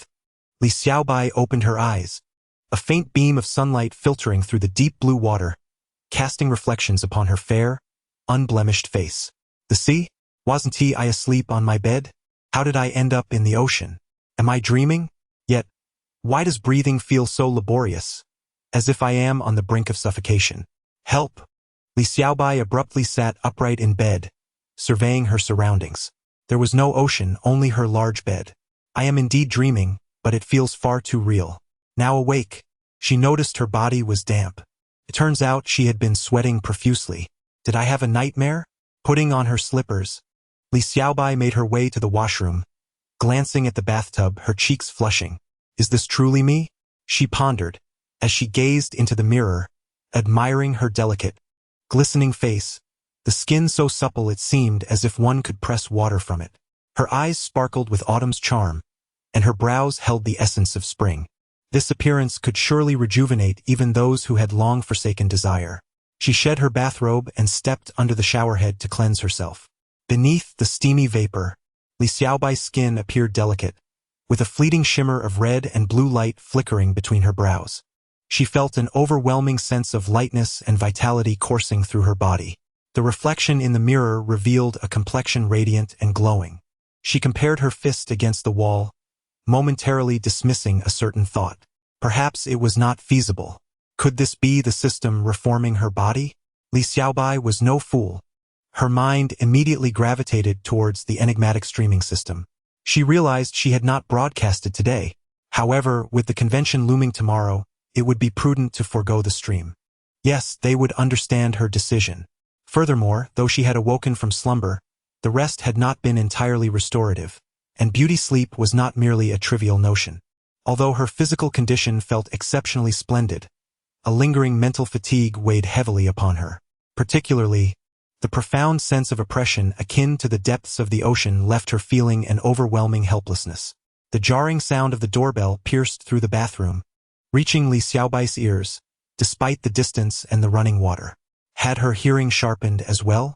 Swiftly, she dried herself, gathered her hair, and donned a new, spacious bathrobe, leaving the damp one aside. Peering through the peephole, she spotted Wang Yiming, his head bowed in contemplation. Ding dong. He pressed the doorbell once more. What's the matter, Yiming? Li Xiaobai's sudden voice startled him. Xiaobai, would you like to join me for dinner? Wang Yiming's expression was conflicted. Observing his fingers poised as if casting a spell, Li Xiaobai couldn't help but feel bemused. Was this the charm of a pure-hearted young man, a knight in shining armor? Sigh, is my allure truly so potent? It seemed he was not attempting to woo her. Rather, he had presented himself at her doorstep. To refuse might bruise his pride, yet to accept invited unwarranted thoughts. After a moment's reflection, she responded, I've just finished bathing and am rather damp. Why don't you head down first? I'll join you shortly. Just save me a seat. Upon hearing her words, Wang Yiming's mind wandered. Go away. Downstairs. Hey, big brother? Why didn't Sister Xiaobai come down with you? Miao Tian asked, her mouth full of delectable food. Meanwhile, Li Shaoling gracefully sliced her steak into neat morsels, savoring each bite. Medium rare, just to my liking. After wiping her mouth, she set down her knife and fork. Yiming, please take a seat. Li Shaoling gestured to the spot beside Miao Tian. Truth be told, Wang Yiming felt a tinge of trepidation towards Li Shaoling, unable to articulate the reason. It was as if a mouse had encountered a snake, a primal instinct pressing down upon him. Come, little brother. Enjoy this. I ordered everything already, Miao Tian offered, presenting a plethora of dishes before him. Are you also attending the convention tomorrow? Miao Tian inquired eagerly. As the conversation shifted to a topic of interest, Wang Yiming readily engaged, opening up the floodgates of dialogue. Indeed, I have deliberately prepared a costume of the Geo Archon for this occasion. It will undoubtedly captivate the entire audience and showcase the prowess of a top-tier production team, while also serving as a promotion for my studio, Wang Yiming chuckled. Miao Tian was clearly invigorated by this. Do you have a team specializing in cosplay costumes? I have an anime character in mind. Look at this. I have consulted numerous costume makers, yet none have been able to capture the essence I desire. Can your team accomplish this? She said, pulling out her phone to show Wang Yiming an image. Thus, the two engaged in an animated discussion, a clear testament to their shared interests. Meanwhile, Li Xiaoling bura triomfant smila. Top, top, top. At the sound, Wang Yiming quickly turned around. Indeed, Li Xiaobai had appeared behind them. Before Wang Yiming could rise to greet her, Li Shaoling had already taken the initiative to pull Li Xiaobai down to sit beside her. Sister, I've prepared steak for you. I've cut it perfectly and it's still warm. To be honest, had it not been for the recent events, Li Xiaobai would have thought her sister truly had a knack for being considerate. However, the clever Li Xiaobai was no longer easily deceived. She elegantly savored the steak, mirroring Li Shaoling's earlier actions. The other two couldn't help but exclaim how alike the sisters were, not just in their movements but in demeanor as well. One might say this is a testament to their mother's nurturing, wouldn't one? Sister, are you ready for the comic convention tomorrow? What costume will you wear? Li Shaoling rested her chin on her hands, gazing at Li Xiaobai. Wang Yiming also perked up, eager to catch every detail, fearing he might miss something. Observing the curiosity on everyone's faces, and knowing they would eventually find out, he decided to share. I will be wearing the costume of Ye Miko. Wang Yiming's eyes lit up, and he clenched his fist in silent celebration. Xiaobai, do you have any others? Miao Tian inquired. Currently I only have one set. I might acquire another upon the completion of this mission. He gestured towards Wang Yiming, who had brought along 2 additional sets, Ye Miko and Kaching. Don't think I didn't notice you brought Kaching and Ye Miko's outfits, Wang Yiming thought, feeling embarrassed at being caught. Oh, Li Shaoling's eyes narrowed slightly.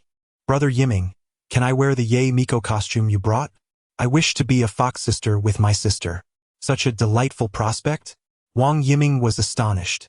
Absolutely. This is a double delight. You all want to wear it? I want to as well, brother. Do you have any left? She looked at Miao Tian, who was inquiring beside her. Wang Yiming felt immense happiness, triple delight. Yes, indeed, I have another set of Kaching-s.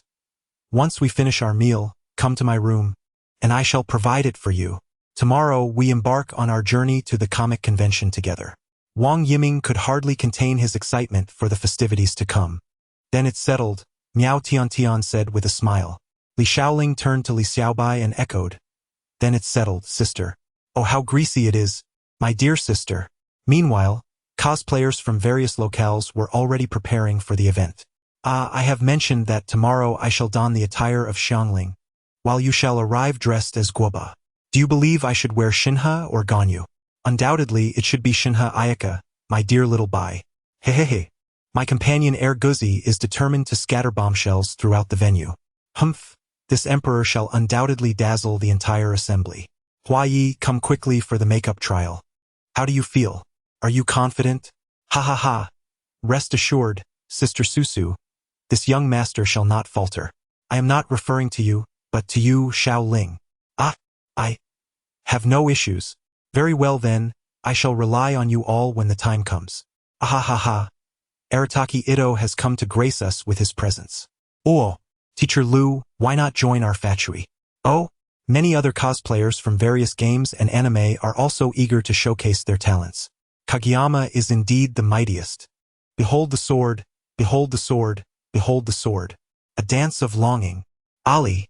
Moreover, there are numerous photographers armed with cameras, tasked with capturing the stunning cosplayers and disseminating their beauty to the world, granting greater renown to those featured in the photographs. This is destined to be a chaotic celebration. Some will rise to fame in an instant, while others will quietly remain in the depths. The Huaguang comic exhibition is about to commence. By the way, sister, how does one wear this outfit? Could you assist me in putting it on? To be continued. Feeling rather disheartened, this chapter reflects yesterday's disappointment. We had agreed on 2 chapters yesterday, and the comic exhibition begins tomorrow. Chapter 21. The grand ceremony commences. Here lies the largest sports plaza in Province S, a stark contrast to its usual emptiness, where only a handful of individuals come to jog. Today, however, it is exceptionally vibrant, teeming with a sea of people, moving to and fro, making each step a laborious endeavor. Among the crowd are some strikingly beautiful figures, such as several enchanting ladies clad in cosplay, who advance while exuberantly chanting, "Enhance Kaching, enhance Kaching, enhance Kaching." A wave of enthusiasm follows, as others join in the chorus, though the fervor can be rather overwhelming to behold. As they navigate through the initial human barricade into the ticketing area, they are met with yet another prolonged queue. Cosplayers, visitors, and photographers enter through the gates, confronted with a lengthy journey ahead, as it truly stretches on interminably. Who could have constructed such an expansive venue? Many of the unaccustomed attendees lament their lack of fitness. In contrast, the brawnier men proudly display their well-defined muscles, proclaiming, "The world of anime can be robust too." This incites a sense of determination among the less physically inclined, who resolve to return and sculpt their own physiques. This convention is a collaborative effort, featuring participation from gaming companies and animation teams from across the nation, resulting in a rich tapestry of offerings within the venue. Naturally, exclusive merchandise is a must, for fans would eagerly demand, "I support you wholeheartedly. Is this all you have to show us? Produce the limited items at once." The staff quiver in response, I meant to say tremble with anticipation. When fans eventually depart, satisfied with their acquisitions, The representatives from the anime and gaming companies might finally breathe a sigh of relief, or perhaps revel in discreet delight. The convention is not solely a platform for live gaming competitions organized by various companies. It also features renowned dancers and vocalists invited by the organizers to enliven the atmosphere. This presents yet another boon for the enthusiastic attendees. Yet, the most vibrant aspect of the event undoubtedly comes from the cosplayers, who don the attire of their beloved characters, embodying the essence of the gathering. Thus, the convention serves not only as a showcase for the quality of games and anime, but also as an ideal venue for those passionate about the two-dimensional realm to forge connections. After all, many who cherish this world are not particularly inclined to venture out and socialize, though there are exceptions. At 5:30 in the morning, on the 36th floor of the Century Grand Hotel, a flustered Li Xiaoling appears in Li Xiaobai's room, clutching the outfit she borrowed from Wang Yiming. Her cheeks flush with a rare shyness, for the back of the garment seems to be quite revealing. Having never worn anything of the sort, Li Xiaoling is unusually bashful. Observing her demeanor, Li Xiaobai seizes the opportunity, a mischievous grin spreading across her face. "Oh dear, my poor little Xiaoling, how could you be so uncertain? Let your dear sister guide you," she exclaims, reaching out with her delicate hand. Yet, it seems she had forgotten just how diminutive her combat prowess was in the presence of Li Xiaoling, a veritable humanoid mecha. Li Xiaoling seized Li Xiaobai's delicate hand and pulled her into an embrace. The scent of beauty was utterly intoxicating. "Sister, what are you planning?" The tone was perilous, laden with an ominous edge.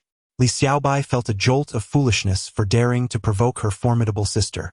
Ultimately, it was Li Xiaoling who requested Li Xiaobai to assist her in donning her attire. One must acknowledge the remarkable talents of Wang Yiming's production team. Truly, they excelled in the high-end realm. The garment adorned Li Xiaoling with an ethereal grace, reminiscent not of the cunning and capricious Ye Miko, but rather of a delicate pink spirit fox, freshly emerged from the depths of the mountains. Upon witnessing Li Xiaoling in her ensemble, Li Xiaobai nodded in approval. "Quite splendid indeed." Li Xiaoling turned to her sister. "Sister, I am dressed. What about you?" The corners of her mouth lifted slightly. She found the outfit rather beautiful, yet yearned to see her sister in such attire. You go out first, I will change, and then you can come back in." Li Xiaobai had previously made an effort to avoid any awkwardness. However, Li Xiaoling seemed oblivious, continuing to gaze at her. "Hee. They say a forcibly picked fruit tastes sweet." At last, under the intense scrutiny of Li Xiaobai's reddening visage, Li Xiaoling began to don her inner garments piece by piece. Leaning closer, she remarked, "Sister, your figure is truly splendid. It's not something one usually notices." "Oh, I'm going to die. Someone, please rescue me." Ding dong. Finally, the doorbell chimed. Li Xiaobai hastily fled, opening the door in one fluid motion. "You've finally changed. Come in, come in." She eagerly beckoned the two awaiting at the threshold. Wang Yiming was clad in the regal attire of the Geo Archon, a platinum cloak draping over his head, exuding an air of majesty even without makeup. "Is this all?" Li Xiaobai questioned, puzzled. "My props are in the room. I arranged for a dedicated courier service, and they were delivered yesterday afternoon," Wang Yiming explained. "What about yours, Xiaobai?" "Huh? Mine also arrived yesterday afternoon. It's in my room." Thankfully, she had retrieved the true essence of Kagura from her system backpack the day prior. Otherwise, it would have been quite challenging to elucidate. "What about my sisters?" Li Xiaobai inquirat. "Hey, can we go in first?"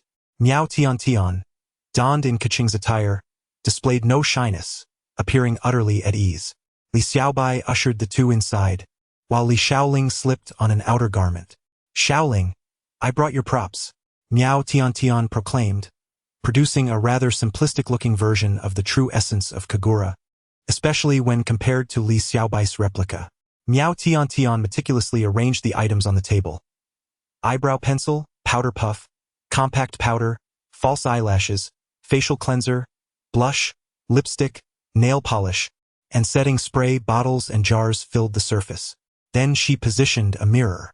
"Xiaoling, come sit. I shall apply your makeup. I guarantee you will look stunning."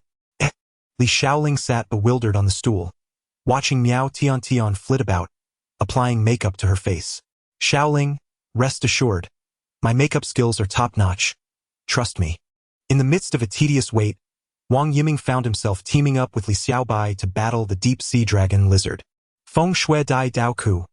How long must we wait? La Wu Wai Te. Perhaps around an hour. Feng Shui Dai Dao Ku. In that case, let us hunt some monsters. La Wu Wai Te agreed. Feng Shui Dai Dao Ku. I still have energy left. I've been saving it all day. La Wu Wai Te. No problem. As the two immersed themselves in the game, Miao Tiantian was fully concentrated on applying makeup to Li Shaoling, who observed the duo with curiosity through the mirror. Is Genshin Impact really that enjoyable? Why isn't my sister playing with me? Should I download it to join them? Suddenly, while engrossed in the game, Wang Yiming felt a shiver run through his body. He looked up, puzzled by the unexpected chill of the summer day. At last, Li Shaoling's makeup was complete, leaving both Li Xiaobai and Wang Yiming utterly astonished. She appeared so pure and enchanting, reminiscent of a youthful Ye Miko. Note: Ye Miko has always retained her youthful charm. Dear little one, so refrain from making unfounded remarks. Her appearance contrasted distinctly with the game's aesthetic. How do I look? Isn't it beautiful? I tailored the makeup to match Shaoling's unique aura, Miao Tiantian proudly proclaimed. As a seasoned anime enthusiast, she was well-versed in every aspect of anime makeup. Turning to Wang Yiming, she said, "Hey, little brother, it's your turn." Wang Yiming obediently took his seat, eagerly anticipating how he would transform. Li Shaoling, sitting next to Li Xiaobai, remarked, "Sister, you seem to be having a lot of fun playing just now." Her tone hinted at a tinge of disappointment. Do you want to play too? I can teach you," Li Xiaobai responded, seemingly oblivious to her underlying feelings. Can I? Of course. Yay! I've successfully recruited a newbie." Li Xiaobai removed all the artifacts and equipped basic weapons for Li Shaoling. "Just make sure you don't get hit by the monsters or you'll die. I urgently need materials from these creatures, so please help me out. Hehehe. Once you perish, I shall tease you mercilessly." Watching Li Shaoling's clumsy maneuvers on the screen, Li Xiaobai felt an overwhelming urge to voice her thoughts. With remarkable combat talent, Li Shaoling adapted quickly, preventing any monsters from reaching her character, Dialog. She executed moves like the dragon strike flawlessly. Li Xiaobai, feeling competitive, challenged her to fight the Geo-Dragon Lizard, which Li Shaoling managed to defeat against all odds. Just then, Wang Yiming completed his makeup, and in the midst of Li Xiaobai's existential crisis, he was pushed onto the chair. "Xiaobai, it's your turn now. Don't worry, we arrived early. I've already spoken with the event staff. They're good friends of mine," Wang Yiming remarked as he drove through the streets. The dawn had broken, and the roads began to fill with vehicles. Those who worked to support their families were starting their day. A brand new day awaited. Daily task: collect signatures from 100 attendees at the comic convention. Reward: mastery in makeup artistry. Real-life task: attend the Huaguang comic exhibition in S Province dressed as Ye Miko. Rewards: Charm 1, 1,000 currency, a random high-level cosplay outfit, and 1,600 elemental stones. Failure: enhancement of artifacts results in negligible defense and vitality. As the tasks popped up on the screen, Li Xiaobai tightened her grip on the camera she had acquired from Wang Yiming's vehicle. Collecting signatures? With her captivating beauty, this endeavor seemed effortlessly attainable. Li Shaoling nestled closely against Li Xiaobai, her heart brimming with joy. Was the era of shopping for clothes, dining, sleeping, and bathing with her sister about to commence? She wished to linger in this blissful moment until the end of time. Meanwhile, Li Xiaobai wore a dreamy smile. Being treated like a mere toy, twisted and turned at will, was undeniably displeasing. Wang Yiming had already entered the venue at the break of dawn. "Hey, Yiming, you've arrived." A robust, middle-aged man approached him.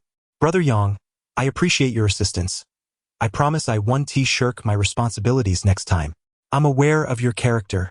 Let me introduce you to these lovely ladies," Brother Yang remarked, his gaze initially drawn not to Wang Yiming but to the trio of stunning cosplayers.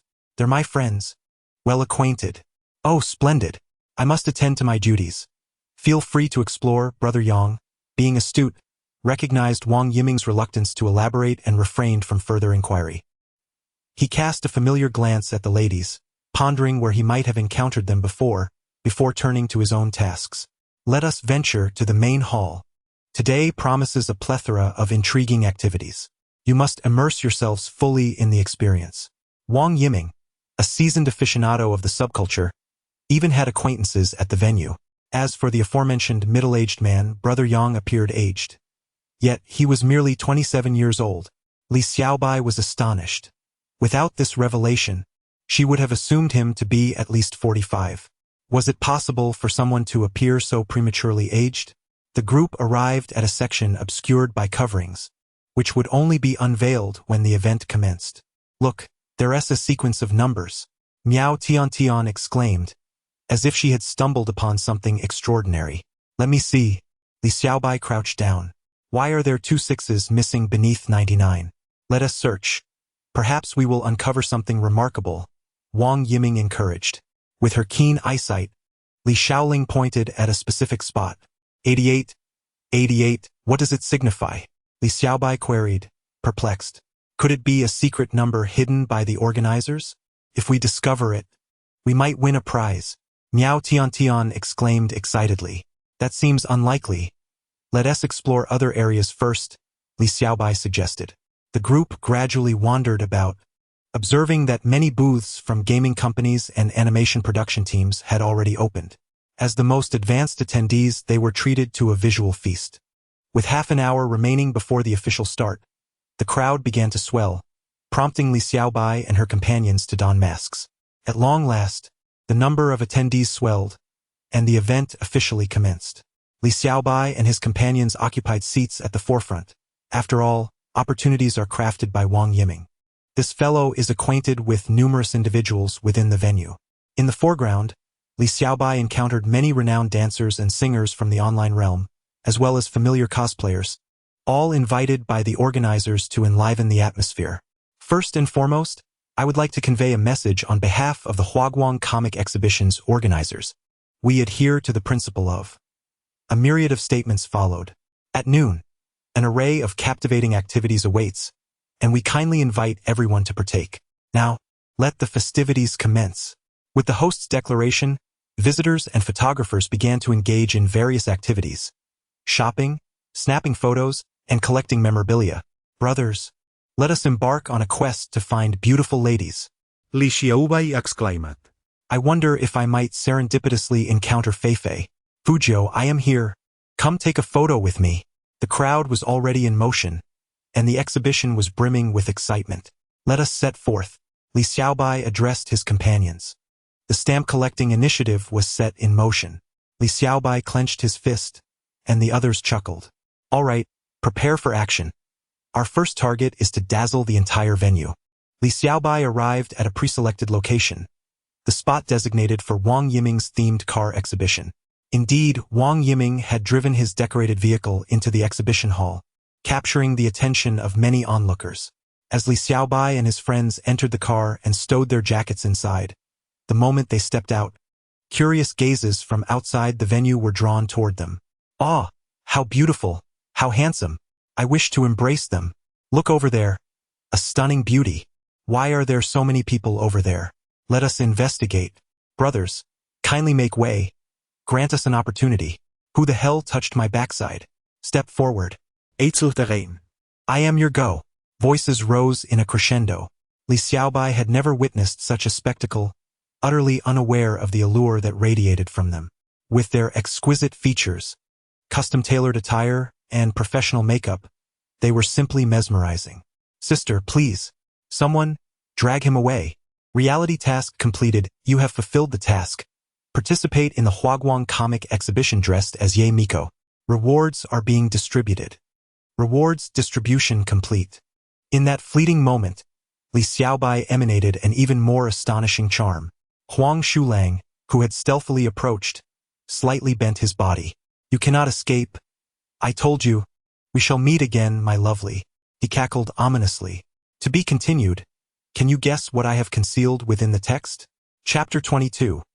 The Repeater's Delight, Combined Edition. Greetings, everyone.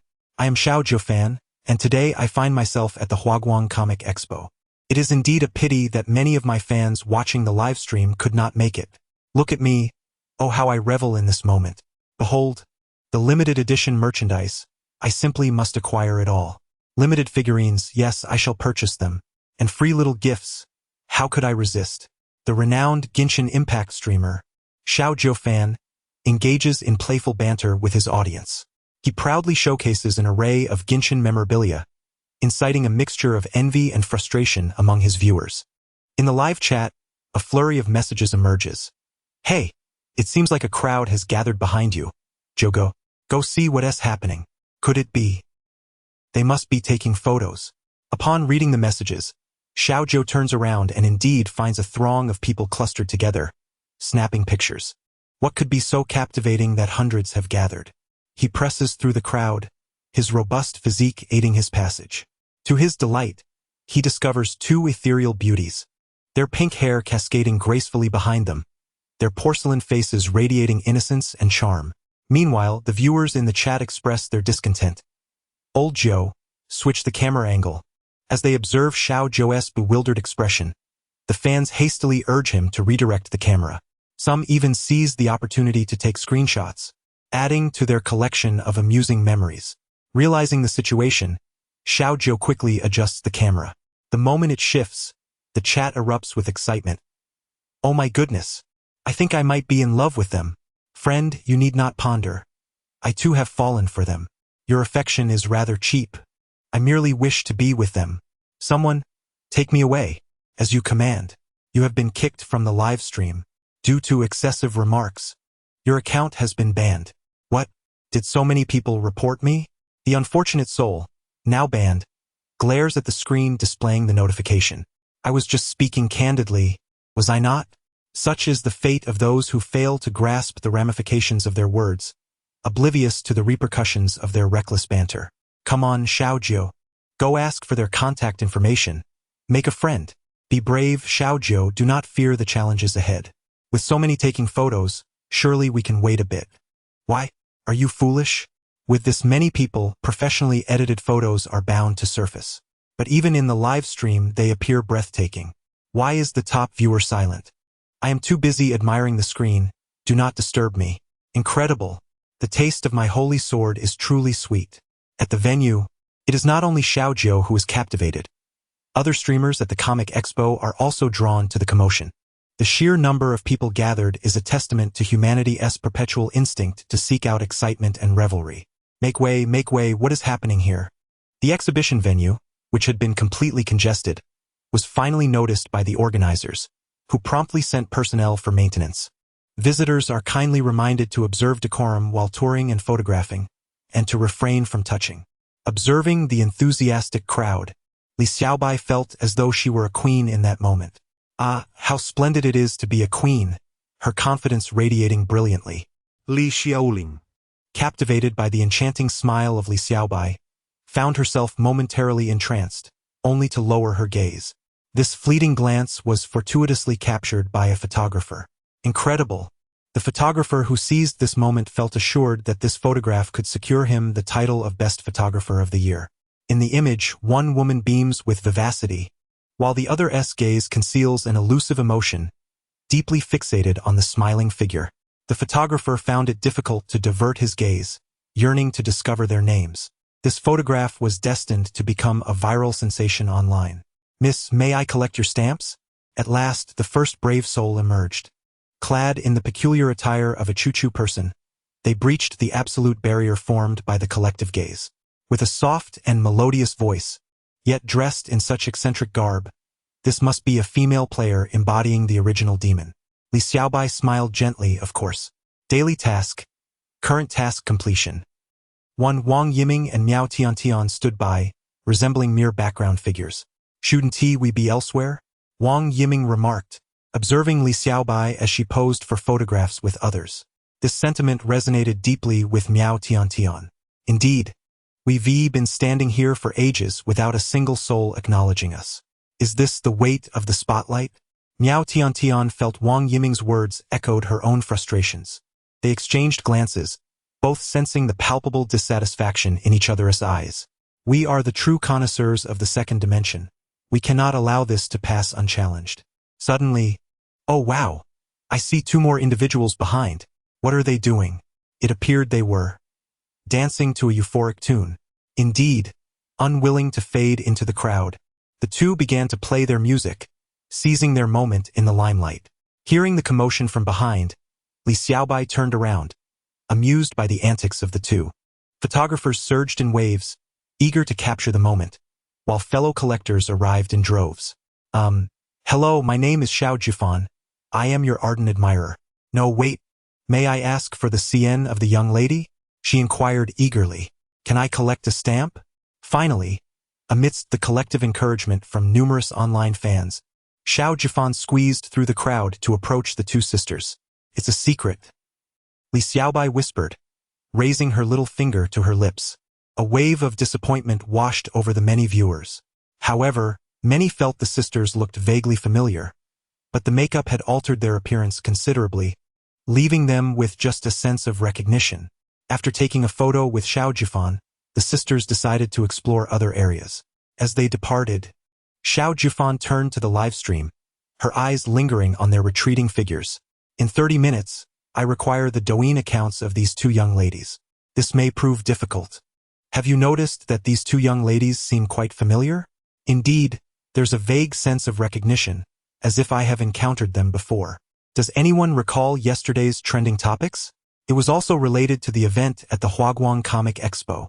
A revelation dawns. It must be them. The fearless heroine who stands shoulder to shoulder with her male counterparts. And the other, perhaps, is the delicate and pitiful maiden, with tears like pear blossoms. Brothers, let us commence our search.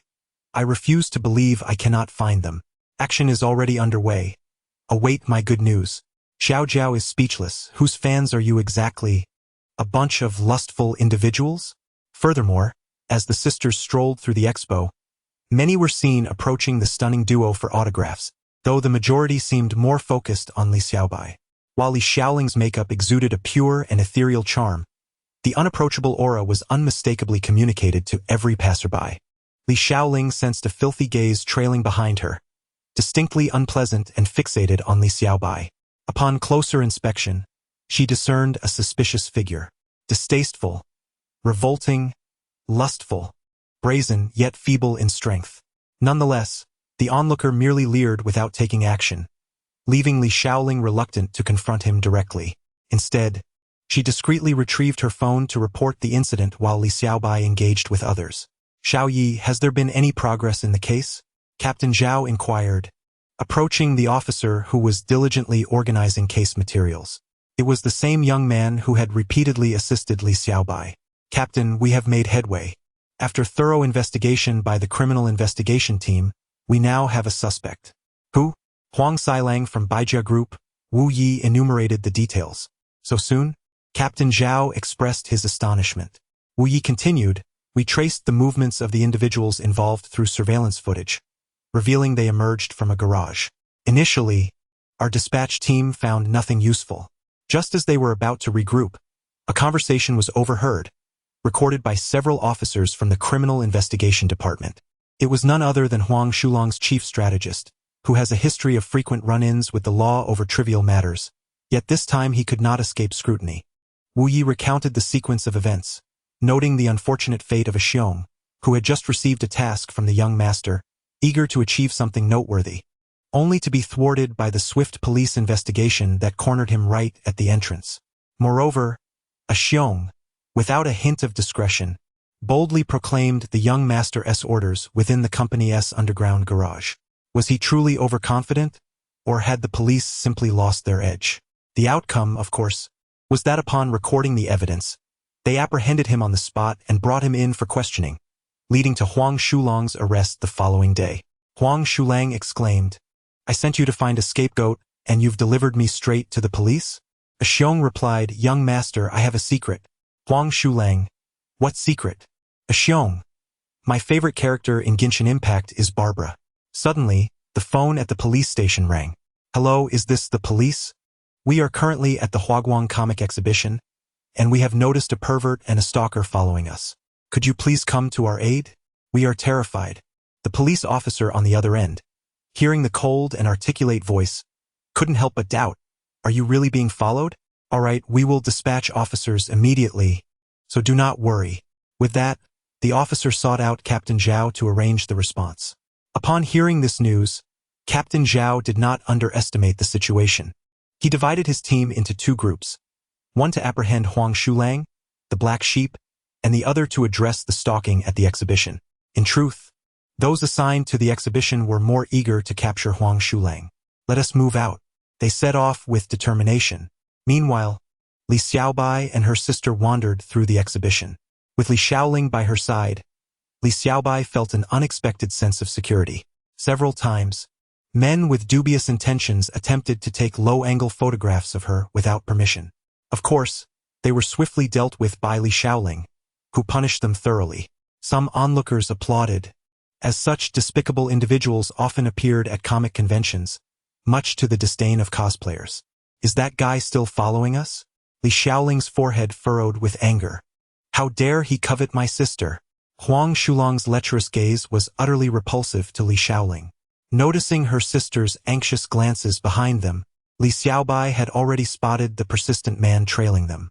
On the very first day, she had been thoroughly disgusted by him and recalled him vividly. Instinctively, she activated her scoundrel appraisal and muttered, Huang Shulang, a societal failure, the epitome of scum. Humane extermination is recommended. She whispered this into Li Xiaoling's ear before excusing herself to the restroom. Huang Shulang, with a greasy grin, crept after her, closely followed by Li Xiaoling. They ventured into a more secluded area, and Huang Shulang began to sense something was amiss. Where is this little beauty headed? Could she be creating an opportunity for me? How considerate. Upon turning a corner, instead of romance, he was met with a divine performance. Strangely enough, although Li Xiaobai wielded her divine arts with ease, they struck others like bricks. Huang Shulang staggered back after absorbing a solid blow. Ha! This little beauty intends to ambush me. He wiped the blood from his nose, revealing a sinister grin, his demeanor both repugnant and bloodthirsty. Li Xiaobai instinctively recoiled. In her previous physical form, she would have delivered a flying kick that would sever his lineage. Shaoling, teach him a lesson.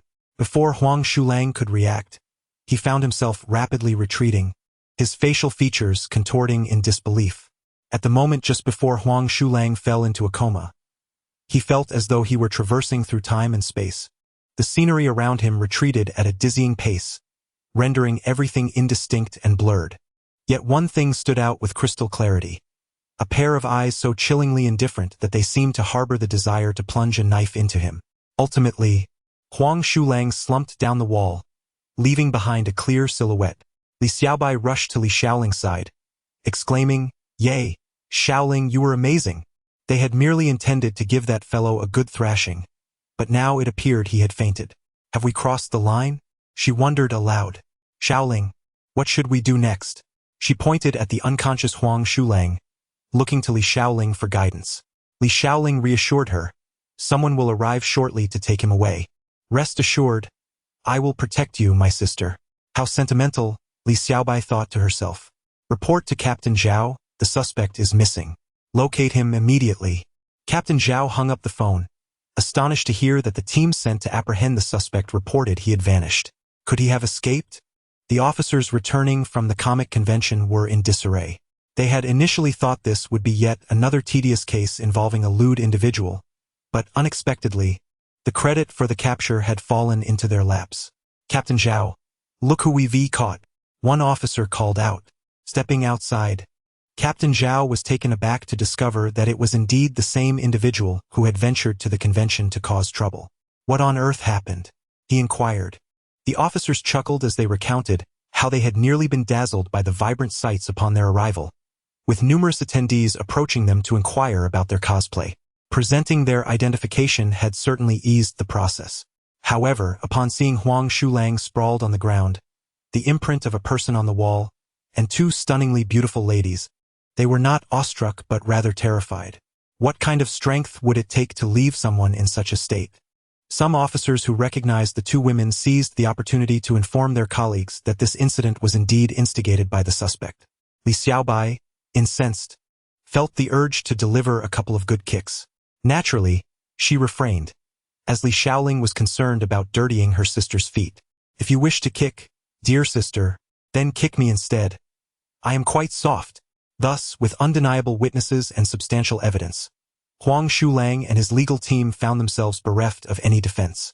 In prison, action. Haha. Young master, you've arrived too. Damn it.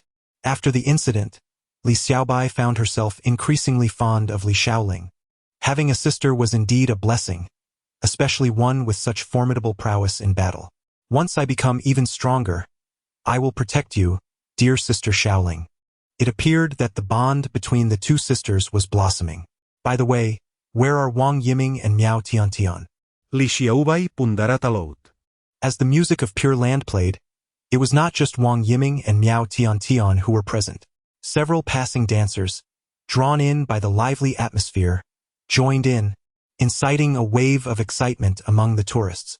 A number of individuals were filming videos while commenting, the actions of the emperor must hold profound significance. And surely, Lady Yuheng's motives are equally deep. The two had drawn a considerable crowd.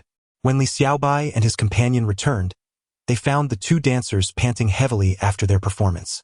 Here, drink some water, Li Xiaobai said, retrieving the water he had purchased from his pocket to offer to them.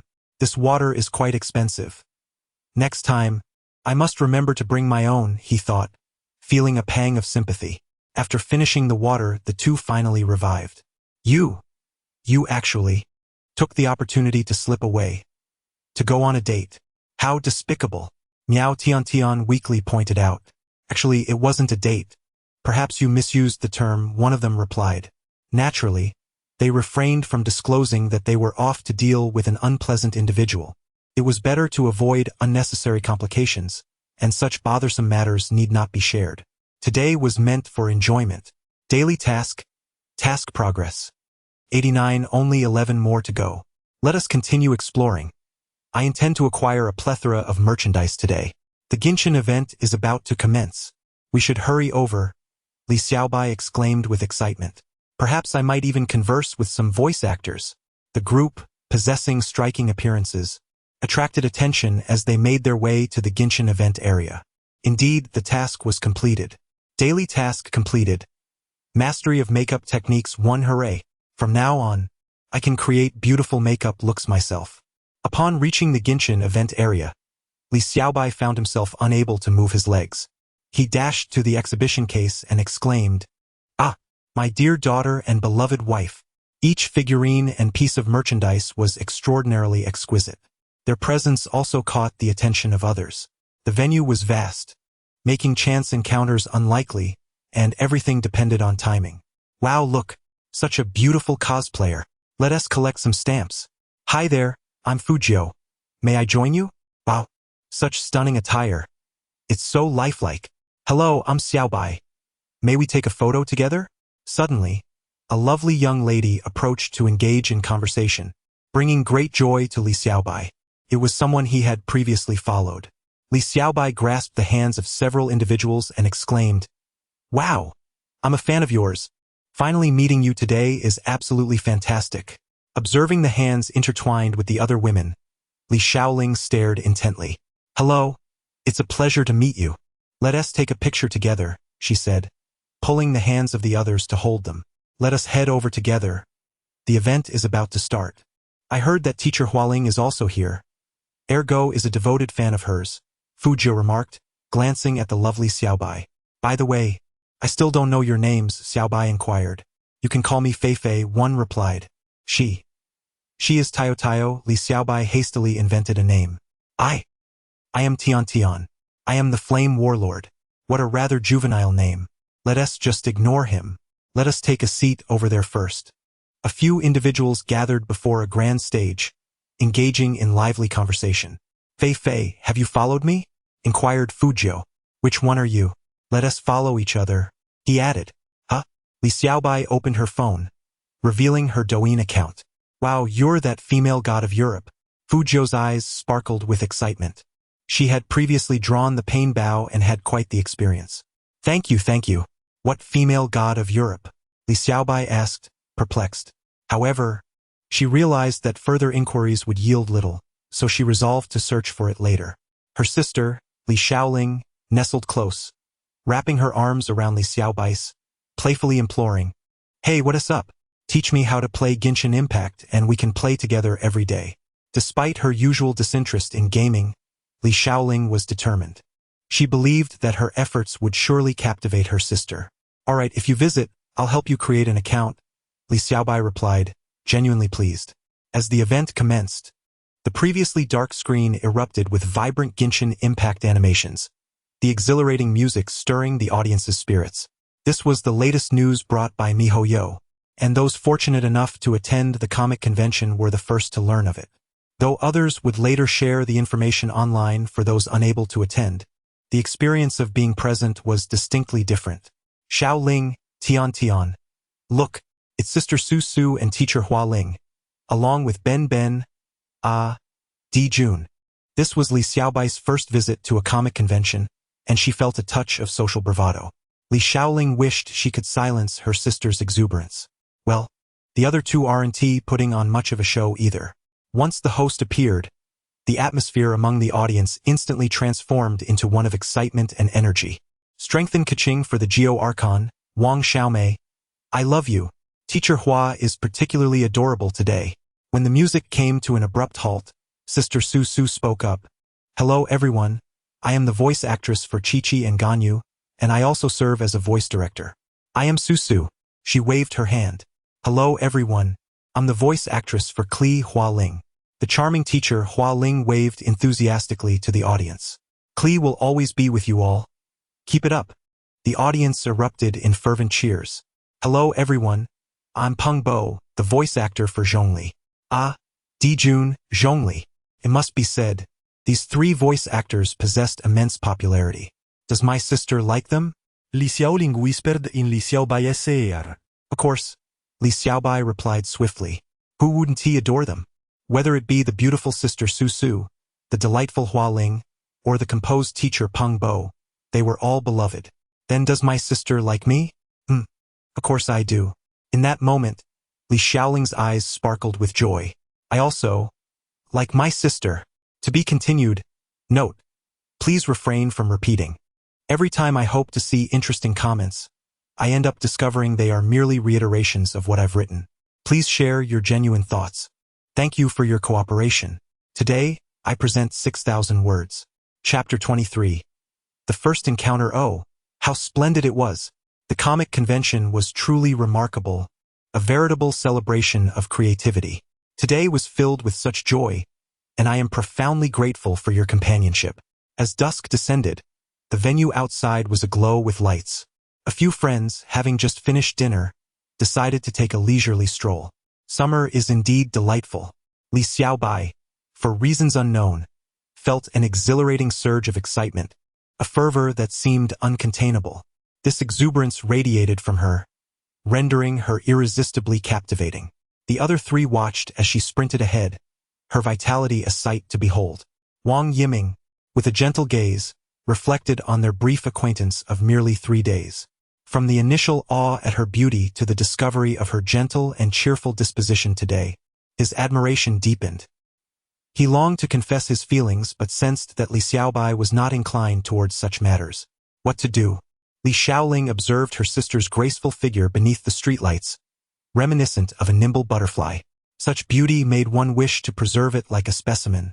Yet it was essential to let her soar freely like a bird. Sister, do take care to slow down, Li Xiaoling urged, unable to restrain herself. Miao Tian remarked, tomorrow we shall return to school. Are you looking forward to it? Originally, Li Xiaoling had accompanied Miao Tian to the convention with the hope of returning swiftly, yet now she found herself reluctant to leave. She wished to remain with her sister, not wanting to return to Z University or spend time in the laboratory with the old fossils. My dear girl, such thoughts are misguided. One must take studies seriously. But fret not. Once you graduate, you can visit me and meet your sister. Oh, and do remember to bring gifts for your future nephew, the author jested, only to be dragged off-screen by Li Xiaoling for a playful reprimand. Li Xiaoling, Tian, Wang Yiming, come this way, Li Xiaobai called, noticing something in the distance. Look, she exclaimed, pointing towards the towering buildings. It was summer, and the light show of S province commenced. Amidst the dazzling lights, a beautiful figure danced gracefully, transforming into a butterfly. The dragon soared over the fields, and the withered trees blossomed anew. The phoenix ascended with a resounding cry, as the seasons interchanged and the stars of the city began to rise. The red flags fluttered high, proclaiming love and beauty. How magnificent! How beautiful! Li Xiaobai's cheeks flushed with excitement. The others also sensed a change in her demeanor today. Sister, what is amiss? Li Xiaoling inquired, gently touching Li Xiaobai's forehead. You're burning up, she exclaimed in alarm. Burning? I feel just fine. Before she could finish her sentence, Li Xiaobai's eyes rolled back, and she collapsed. Fortunately, Li Xiaoling reacted swiftly and caught her just in time. To the hospital. In the darkness, Li Xiaobai felt as if she were alternating between the searing heat of molten lava and the tranquil depths of the ocean. Xiaoying, Xiaoying, are you there? Unable to see or touch, she could only silently call for Xiaoying in her heart. A low hum reverberated in the air. I have always been here. The darkness was pierced, and a beam of light swiftly spread, momentarily dazzling Li Xiaobai's eyes. Shock and disbelief enveloped him. He thought to himself how astonishingly beautiful the world appeared after the darkness faded. Fluffy white clouds floated beneath his feet, and the mountains and rivers stretched endlessly, adorned with scattered, picturesque cities. Where is this place? At that moment, Sakura appeared beside Li Xiaobai. This is Teyvat. Gazing at the continent below, Li Xiaobai was taken aback. Is this truly Teyvat? It looks so different from the game. Sakura seemed to sense his thoughts. The real world has never been merely a game. Look, she said, gesturing towards the peculiar land below. Li Xiaobai followed her gaze. Suddenly, the once serene and beautiful world began to manifest dark fissures, from which black power seeped out, rapidly spreading across the continent. Countless monstrous beings began to emerge from the ominous cracks. What is happening?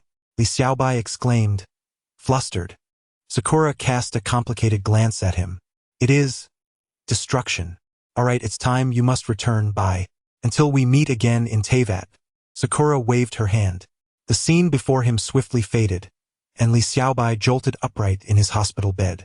In the ward, Li Xiaoling was conversing with the doctor. Your sister is perfectly fine. Her examinations reveal she is even healthier than the average person, so you needn't worry. But why did she faint? Is there something that the machines cannot detect? Li Xiaoling inquired anxiously. Witnessing this, Li Xiaobai felt a surge of emotion. Ahem, I'm fine, Xiaoling, he interjected. Upon hearing his voice, Li Xiaoling turned around, her eyes red and swollen, as if she had just been crying. Sister, I'm so relieved you're okay, she exclaimed, rushing over to embrace him. This time, Li Xiaobai felt no aversion. A gentle smile graced his lips as he returned her embrace. In truth, they had been apart for quite some time, never having shared such a moment as today. The circumstances at home were complex, making it difficult to meet even once. Such feelings were not without merit, were they? He playfully swatted away her hand, which had wandered too freely. By the way, where are the others? Li Xiaobai inquired. Observing the transition of Xiaoling's tears into laughter.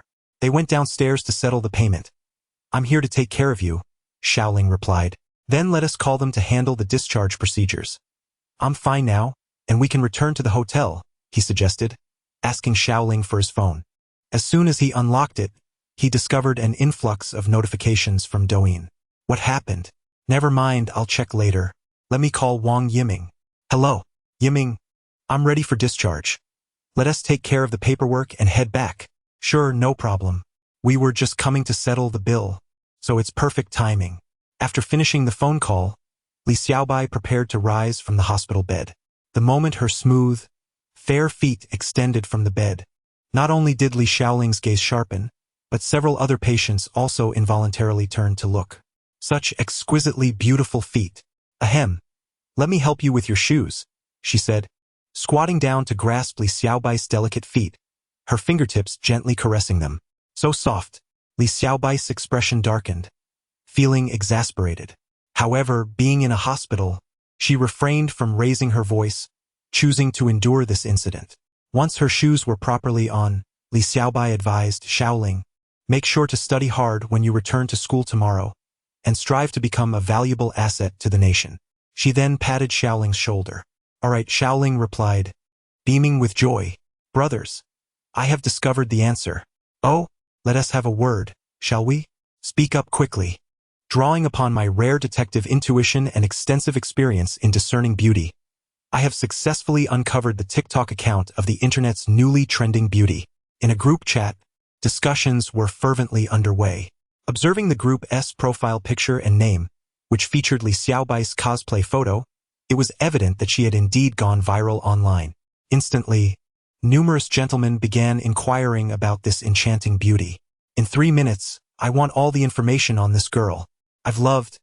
I've been hurt. Just had a breakup. What nonsense. The Zhatian gang was mobilizing, searching for their target, and they declared a meetup at 9 o'clock tonight. No excuses. If you're a brother, come take a swing at me, but you've got the wrong scene. I didn't want to elaborate further, though I was also curious about who this young lady might be. Let us form a group. Quick, quick. Warning from the Green Corp's Cold Police. The portal is below. Brothers, show some support. Wow, it's fake. The other side is the 3 dreams come true. You'll pay for this. Li Xiaobai's video was edited and analyzed, rapidly exploding across the internet. In the latest update, the resemblance between the Fox sisters and the heroic woman was found to be an astounding 95%. Brothers, charge with me. Beneath Feifei's video, someone asked, who spotted Feifei at the comic convention today? Feifei didn't show her face, only her voice. It's impossible to recognize her. Today, I took a photo with an incredibly beautiful young lady. Bro, share it. Wait, isn't this the beautiful girl who was kidnapped by a villain and saved by the campus belle of Z University? Now that you mention it, I feel a sense of familiarity. Does anyone else think this beautiful young lady's voice sounded familiar before she got captured? Oh my, it's Feifei. Feifei is so stunning. Subsequently, Li Xiaobai's TikTok account was thoroughly scrutinized, her voice compared by certain bloggers, revealing a striking similarity of up to 98%. It was indeed Feifei. Feifei didn't go live today. I miss her. Wow, I have a photo with Feifei. Bro, I have a friend. Thus, news spread rapidly, and the followers of Li Xiaobai's Douyin account surged dramatically. Although he had yet to respond, it was undeniable that I had become an ardent supporter. At this moment, Li Xiaobai and his companions were seated in Wang Yiming's car, en route to the hotel. Li Xiaoling was set to meet Z University the following day, which filled her with a sense of reluctance. Consequently, she clung to Li Xiaobai, prompting feelings of envy and jealousy in Wang Yiming, who wished for a warm embrace from Xiaobai as well. Such thoughts were indeed fanciful. Miao Tian, meanwhile, wore an enigmatic smile, as everything lay within her purview. Upon returning to the hotel, the group eagerly made their way to Li Xiaobai's room. Why, you may wonder, did they choose to visit Li Xiaobai? It was simply because the author had decreed it so, and thus they felt a sense of relaxation as they entered his quarters. At this juncture, Li Xiaobai finally found the time to open Douyin and take a look. A day at the Comic Expo. The stunning beauty was followed by a cosplay video featuring Li Xiaobai and Li Xiaoling. What? 199,000 likes? He quickly scrolled through other videos. With a single glance, one sees through the ages. Next was a photo of Li Xiaoling gazing at Li Xiaobai, which had garnered 56 million likes. Li Xiaobai couldn't help but twitch his eyes and glance towards Li Xiaoling. Why are you looking at me? Li Xiaoling also took a peek and exclaimed, wow, this is incredible. She discreetly noted the blogger and proceeded to search for him on Douyin, sending a private message. Hello, sir. Could you please send me the original photo of my sister and me? I really like it. Soon, a response arrived. Is this real? Is it really you? Wow. Truly was him. Although Li Xiaoling didn't frequently engage with other Douyin accounts, her own was a significant promotional tool for Z University. The school often sought collaborations with Li Xiaoling for promotional videos, resulting in an unexpectedly large fanbase of over 1 million followers. It must be said, her striking looks were indeed a tremendous asset. The photographer, having watched Li Xiaoling's video, promptly sent the original photo. Curiously, the comments beneath Li Xiaoling's video were devoid of lascivious remarks. This was largely because she followed various police accounts from different provinces, which had a moderating effect. Consequently, those commenting on Li Xiaoling's videos were cautious and trembling, fearing that any misstep might lead to a visit from the authorities. I intend to apply to Z University, not merely for the senior sister, but to serve my country. Do you truly believe that? Speak carefully. The uncles are still watching. Thus, Li Xiaoling joyfully saved the photo, setting it as her phone wallpaper, screensaver, and even changing all her profile pictures to it. In contrast, Li Xiaobai's account had experienced a transformation.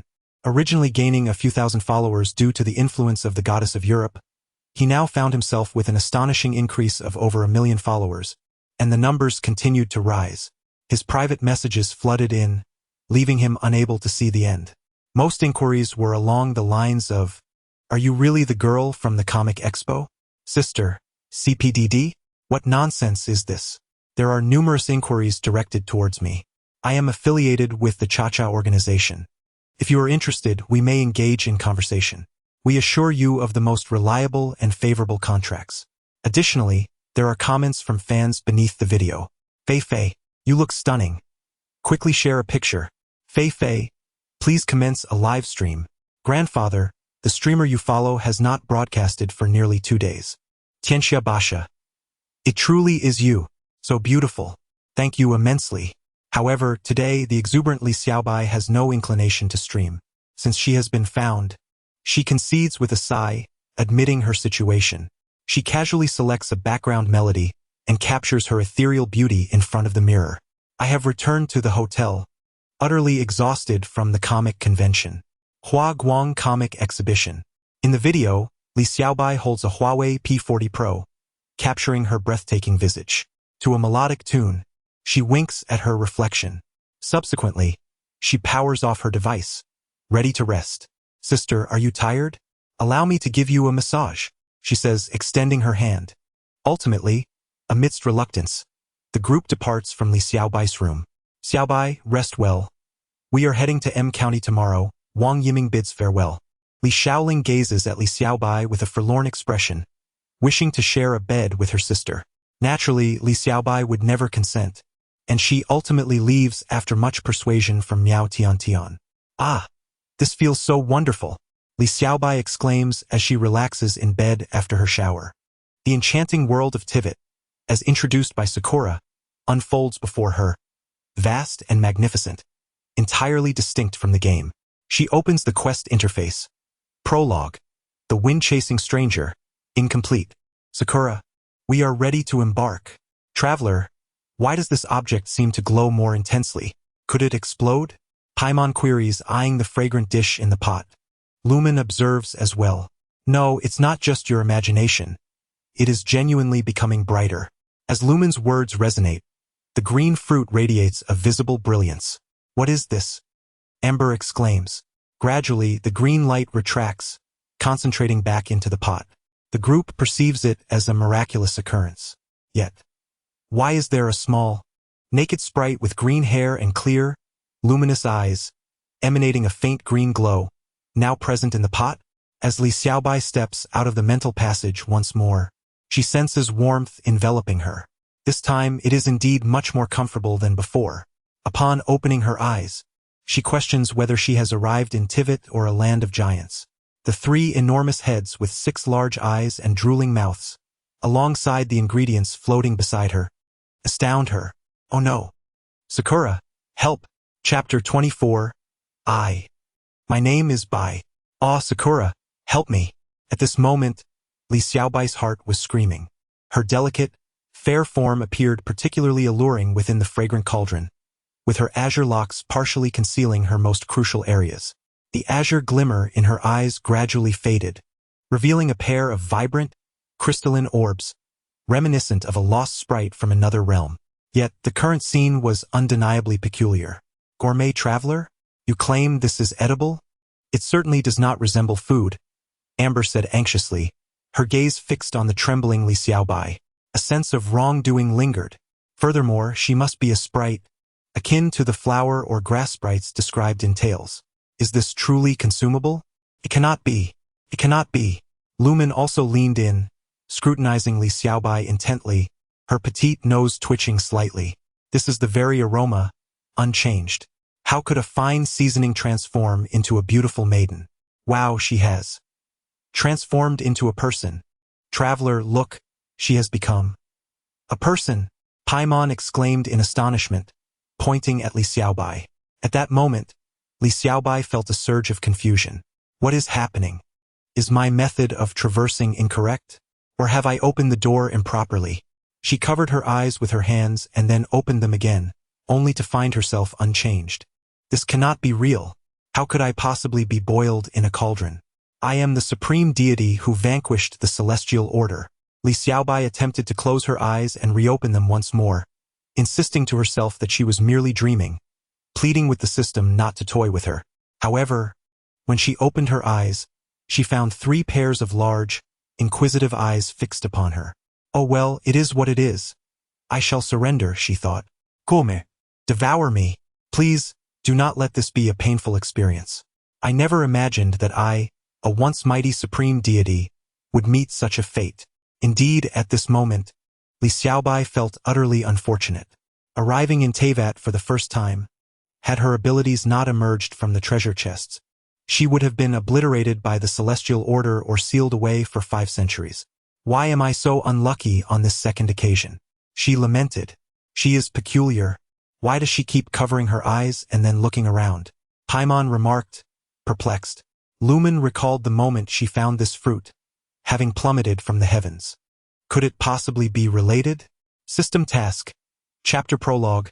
The wayward traveler has been triggered. Wishing you a pleasant journey. The system's notification appeared suddenly. Li Xiaobai could only mutter, curse you, system. I am not pleased at all. By the way, can we still eat her? Amber inquired. I am unsure. It seems unlikely to be edible now, Paimon responded, pondering deeply. But if we must eat, doesn't it feel akin to consuming bathwater? Such a dilemma, yet the scent is undeniably sweet. After a prolonged silence, noticing that the others had no intention of sampling her, Li Xiaobai boldly leaned over the cauldron to observe them. Lumen reached out to lift Li Xiaobai from the cauldron, eager to discover what she truly was. Do not come closer. I am not clothed, Li Xiaobai exclaimed in alarm. Upon hearing these words, Ying could not help but halt her outstretched hand. Through careful observation, Li Xiaobai discerned the identities of the individuals before him. The girl with golden short hair, wearing a somewhat disdainful expression, was undoubtedly Ying. The white-haired figure, resembling a floating spirit, must be Paimon, and the one adorned with a fiery red bunny ear headband was certainly Amber. To think, I am truly fortunate to encounter 3 lovely companions right from the outset. He chuckled to himself.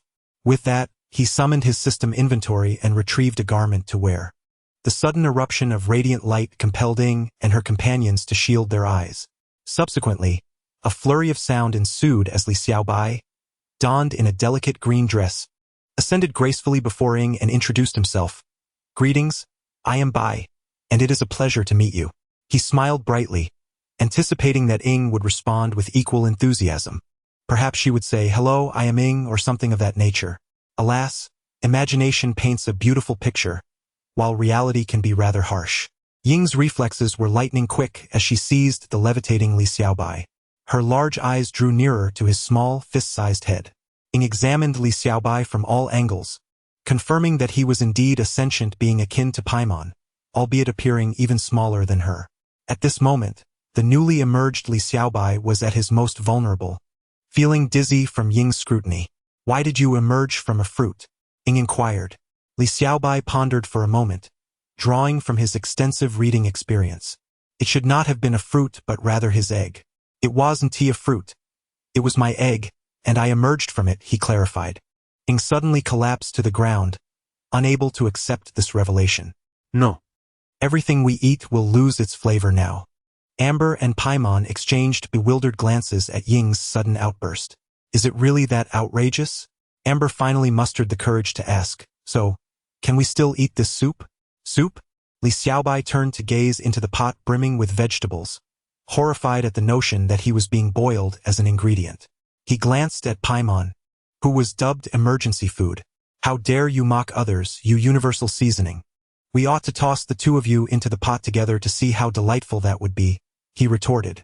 Paimon, puzzled, wondered why this diminutive creature regarded her with such a gaze, reminiscent of how the traveler had recently fished him out of the sea. Shouldn't he be edible, right? Ing expressed her uncertainty. Ah, I am so full. The flavor is nothing unusual. It turns out that the taste of fairies is the essence of nature, Amber exclaimed, patting her round belly contentedly. Indeed, it lacks any strange flavor. On the contrary, it is even more fragrant. I wonder if adding a touch of cayenne pepper would introduce a different flavor profile, Paimon mused, having descended from the air to the ground, her belly satisfied. Meanwhile, Li Xiaobai wore a look of exasperation. Hey, I am not your condiment, Li Xiaobai exclaimed, feeling neglected. Are you even paying attention to me? Hey, answer me. With that, she attempted to confront Ing. In a swift motion, Ing grasped Li Xiaobai's hands, which flailed helplessly against her grip. Ah, I understand now. It won't happen again, Ing replied nonchalantly. Ah, Li Xiaobai cried out in frustration. After some playful scuffles among the four, they grew more familiar with one another. Ultimately, having satisfied their appetites, they prepared to head to Mondstadt. Paimon and Ing had wandered outside for a day and night, eager to reach Mondstadt, and now with Amber as their guide, the timing was perfect. Follow me, it's quite late now. Let's rest for a while, and tomorrow I shall present the traveler with a gift, Amber said, a mysterious smile gracing her lips. Li Xiaobai and Paimon exchanged curious glances. Do we have a gift? They asked in unison. Well, you probably won't need it, Amber replied, leading the way ahead. At that moment, Li Xiaobai recalled the wind glider. Although she felt capable of flight now, she knew that in the real world, she could not soar through the skies. What if I quietly borrow a pair of wind gliders to bring back to reality? Warning. Host exhibits dangerous intentions. Non-system rewards cannot be transported through the mental conduit to the real world. As the red warning flashed before her, Li Xiaobai felt disheartened. She had hoped to snatch some Mora to take back to the real world, but it seemed she would have to complete her tasks to claim any rewards. Paimon, bye. Let us go, Ing announced, brushing off her shimmering skirt before setting off. The sun of Teyvat descended beyond the horizon, casting fiery hues across the sky and earth. In the glow of the sunset, four figures gradually receded, two of which appeared strangely diminutive, floating in the air. Greetings. I am Lawrence, a knight of the west wind of Mondstadt. Welcome to Mondstadt. May the Anemo Archon bless you. A knight greeted them as they passed through the city gates, finally catching sight of this free city-state. The seemingly endless staircase rose before them, flanked by wide cobblestone paths, bustling with various vendors, despite the late hour. Welcome to Mondstadt, the city of freedom and poetry. I hope you find what you seek here, Amber proclaimed, arms outstretched, her voice filled with affection for the city. Wow, is this really Mondstadt? It's incredible, Paimon exclaimed, eagerly examining her surroundings. Li Xiaobai felt the same awe. Though the city was built on a vast island in the middle of a gigantic lake, it was indeed much larger than she had imagined. The layout resembled that of the game, but the abundance of houses and shops surpassed her expectations. Li Xiaobai gazed in wonder, captivated by the city infused with a sense of timeless elegance. Passers-by regarded them with curious eyes, clearly perceiving them as outsiders. Hello, welcome to Mondstadt. A few sociable individuals waved cheerily at the group. Behold, these are the denizens of Mondstadt, renowned for their warmth and hospitality. Amber approached the group. As dusk settled, she declared, allow me to escort you to your lodgings. Having brought you here, I shall take full responsibility. With a playful pat on her chest, she added, please do not decline my offer. It seems that the inns in Mondstadt are fully booked, and even if they weren't, your Mora might be insufficient. Li Xiaobai, having just arrived, possessed no Mora. Paimon, freshly fished from the sea, similarly lacked funds. Lumen, having recently been freed from the shackles of the heavenly principles, was also without Mora. Very well, the trio cheerfully acquiesced to Amber's invitation. As they traversed the lengthy street, restaurants beckoned patrons from either side. Mondstadt grilled fish, fresh and delectable. Come take a look. Spend 5,000 Mora and enjoy a 30% discount. New arrivals. Premium US silk. Only 30,000 mora per meter. Truly a bargain. Hey, traveler, would you care to peruse our freshly forged swords? Just 3,000 mora each. The cacophony of enticing calls stirred a longing within the group to indulge in a shopping spree. However, glancing at their empty pockets, they realized that mora was a luxury they could not afford. Thus, they continued to follow Amber. Amber, as she walked, introduced them to the famed landmarks of Mondstadt. Look, this is the Anemo Archon's Glory, one of Mondstadt's premier luxury boutiques. Foreign visitors invariably find themselves here. She gestured towards a shop brimming with exquisite luxury goods. Just to give you an idea, each item starts at a staggering 150,000 mora. And over here is the Hunteress Lodge, the largest restaurant in Mondstadt and a beloved establishment among the locals. Renowned for its extensive and varied menu, frequently catering to the nobility, Amber pointed to a grand 3-story restaurant. Just look at its vast expanse. There lies the most comprehensive general store in Mondstadt. You can find anything you need there in the future. Amber led the group through a fountain square and turned into a tranquil alleyway. After passing several buildings, they arrived at an ancient little door where she gently twisted the key in the lock. Welcome to my home. After my grandfather's departure, it has been just my sister and me living here. She often embarks on missions, so you'll have to stay with me for the night, Amber explained apologetically. Her home consisted of a modest living room, 2 bedrooms, and a kitchen. Following the departure of her parents from Mondstadt, Amber had lived with her grandfather, who, once she matured, also passed away, leaving her to reside with his apprentice. For the night, she could only accommodate the 3 of them, yet she mused that the 2 little ones wouldn't require much space. Upon entering Amber's abode, they encountered a simple living room illuminated by the warm glow of an antique chandelier. An unfolded map of Mondstadt lay atop a wooden table, surrounded by stacks of books haphazardly scattered. On a counter by the window rested a red rabbit plushie alongside a selection of flora unique to the Mondstadt region. Amber blushed and hurriedly arranged the books on the table, with titles like Theory of Advanced Elements faintly visible. Please make yourselves comfortable. I will fetch you some water. Ing admired the cozy and simple decor around her, glancing at the plush toys, thinking Amber was quite an adorable girl. This was Li Xiaobai's first experience entering someone else's room so directly. In the game, he could only peek through the windows, unable to enter those private abodes. How delightful it was inside. Here is your water, Amber placed 3 cups before them. You all stay here for now. I have to report back to the knights, which is my duty, so I won't be able to entertain you further. With that, Amber rose to leave the room. Ing smiled and said, just bringing us here to rest is the best hospitality we could ask for. Thank you, Amber. Indeed, thank you, Amber. We finally don't have to sleep outdoors. Li Xiaobai yakua. Amber nodded with a smile. Goodbye. Rest if you feel tired. After Amber left the room, Ing stood up and surveyed her surroundings. White, Paimon, do you think I will find my brother? Ying's tone seemed a bit somber. Of course you will, Li Xiaobai said, fluttering in front of Ing. That is right.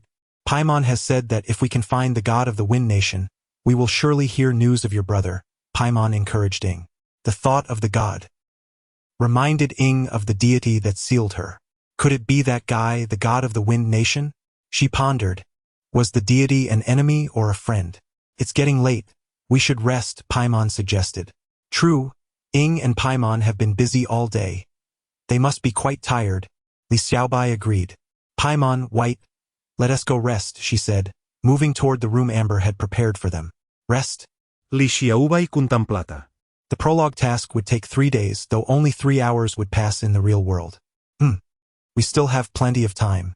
Following them into the room, Li Xiaobai nearly gasped.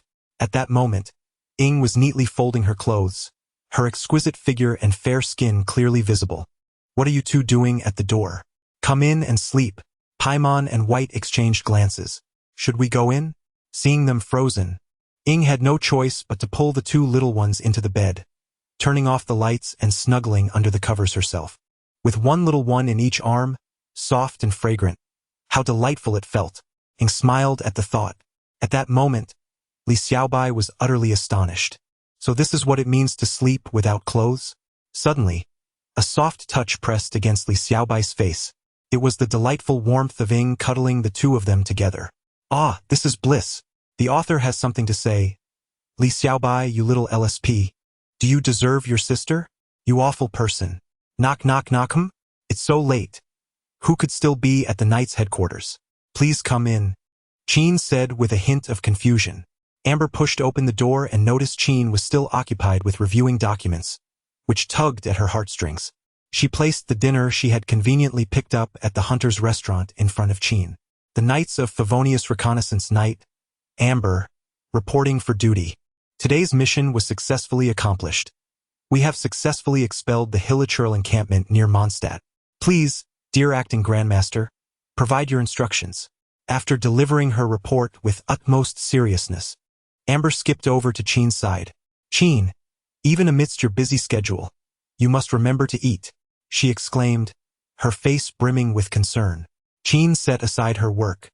But this is the responsibility that comes with being the vice-captain of the Knights of Favonius. Amber, you did splendidly, she replied with a gentle smile. Thank you for your concern. I'm actually all right. However, I truly haven't had the chance to dine yet. I appreciate it immensely. Qin opened the meal box placed before her. It smells delightful. Is that so? I'm glad you like it, Amber responded. In this office, which typically brimmed with pressure and responsibility, the bright lights infused a sense of warmth. In the shadows, a pair of eyes opened wide. How is the Anemo dragon faring? Reporting, my lord. The plan has commenced. That's good to hear. Meanwhile, Lumen and Paimon had unknowingly trapped Xiao Bai in their midst, their noses and mouths inching closer to his face. Under ordinary circumstances, Xiao Bai might have felt thrilled. However, given that the two were drooling, with their white teeth glimmering in front of him, it was an entirely different story. Being too fragrant can be quite troublesome. Ah, I can't possibly sleep like this. To be continued, 5,000 words presented. Chapter 25. The Weeping Girl and the Unforgivable Sin. How delightful. The wild mushroom chicken skewers. Paimon flitted about Li Xiaobai's face, savoring the exquisite flavors as if they were a culinary masterpiece. Meanwhile, Li Xiaobai had grown numb to it all. It was quite pleasant, indeed. Glancing over at Ing, he noticed she had succumbed to slumber, impervious to even a stampede of wild boars. But Li Xiaobai, having just traversed from another realm, felt no inclination for sleep. How dreadfully dull. With his eyes wide open, he stared at the ceiling, pondering why Amber had yet to return.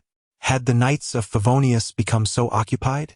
Just as he was lost in thought, a faint sound of sobbing pierced the silence. What was that noise? Li Xiaobai extricated himself from between the two and soared to the window, straining to listen intently.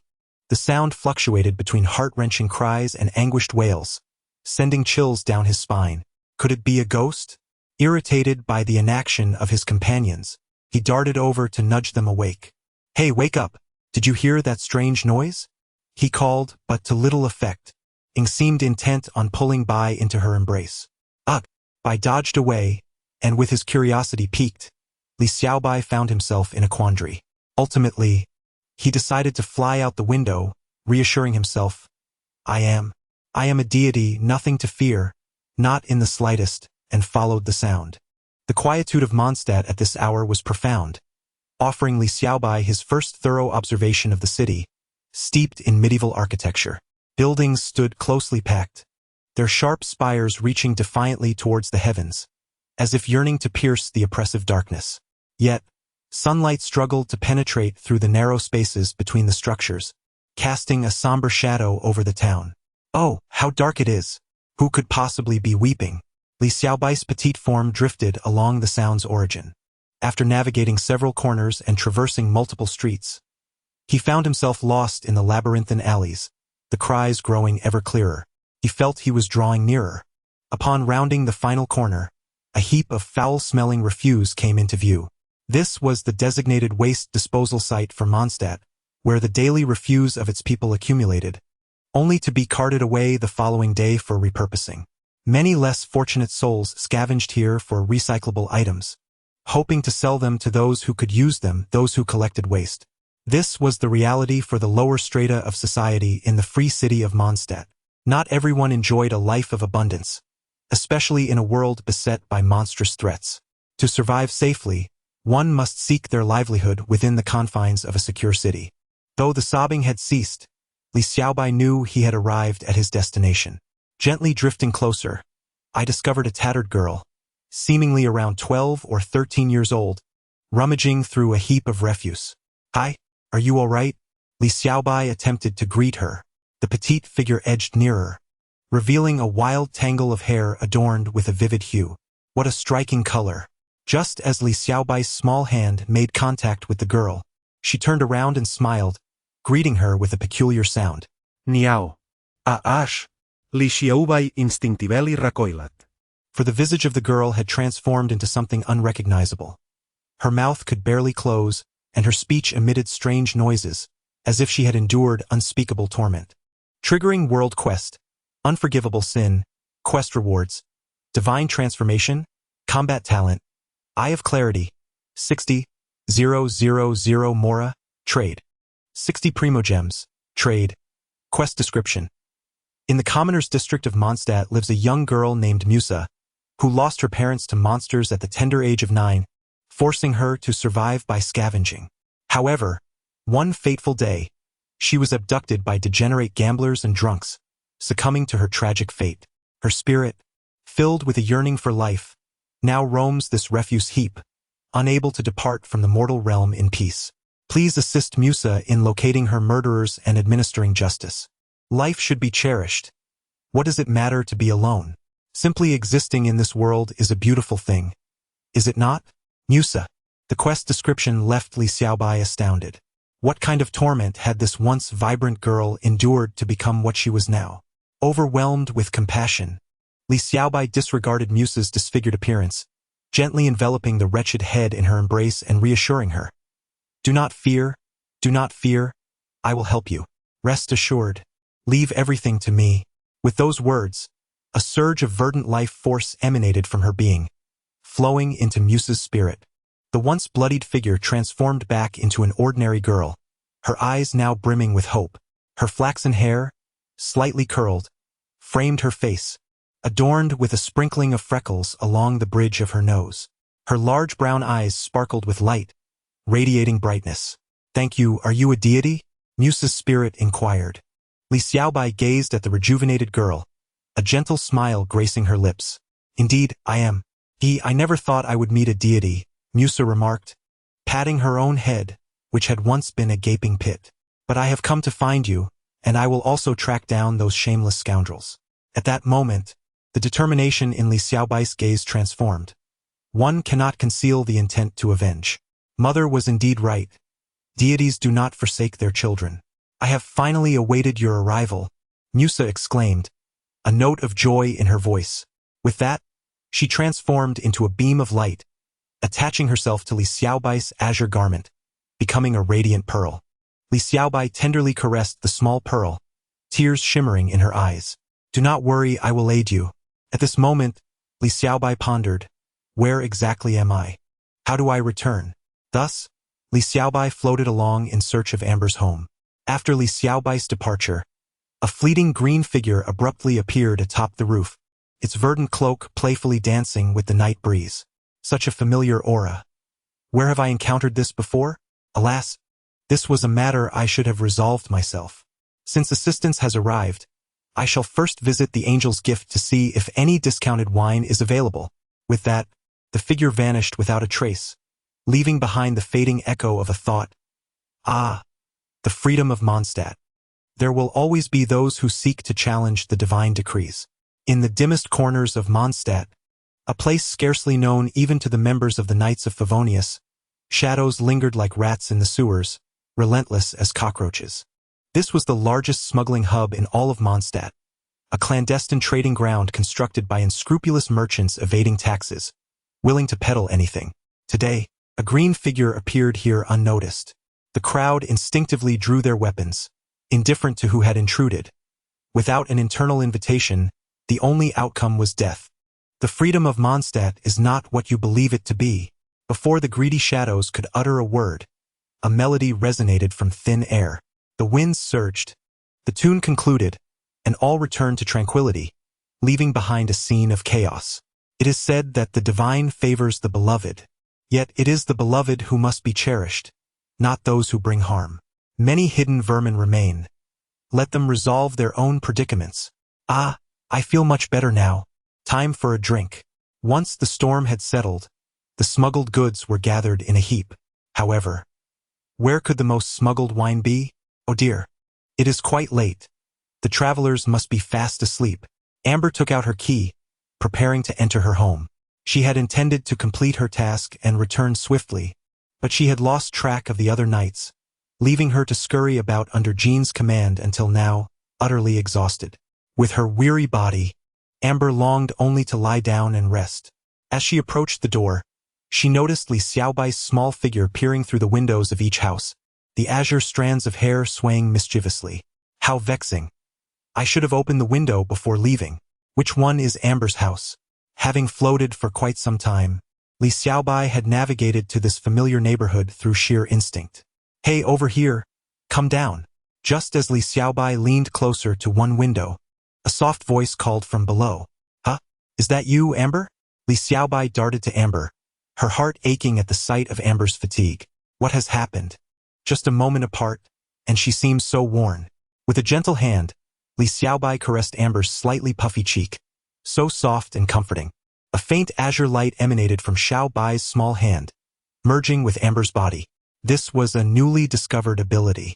Xiaobai realized that she could summon this peculiar energy from the depths of her being at will. Although uncertain of its purpose, based on Muse's expression, it seemed to possess restorative properties. Indeed, Amber felt her previously fatigued body suddenly lighten, her sore muscles relaxing effortlessly. If only this could be done for Jean, she would become a perpetual motion machine, Amber mused, involuntarily thinking of the workaholic Jean. Oh no, it was imperative that Jean never discovered Bai's extraordinary ability.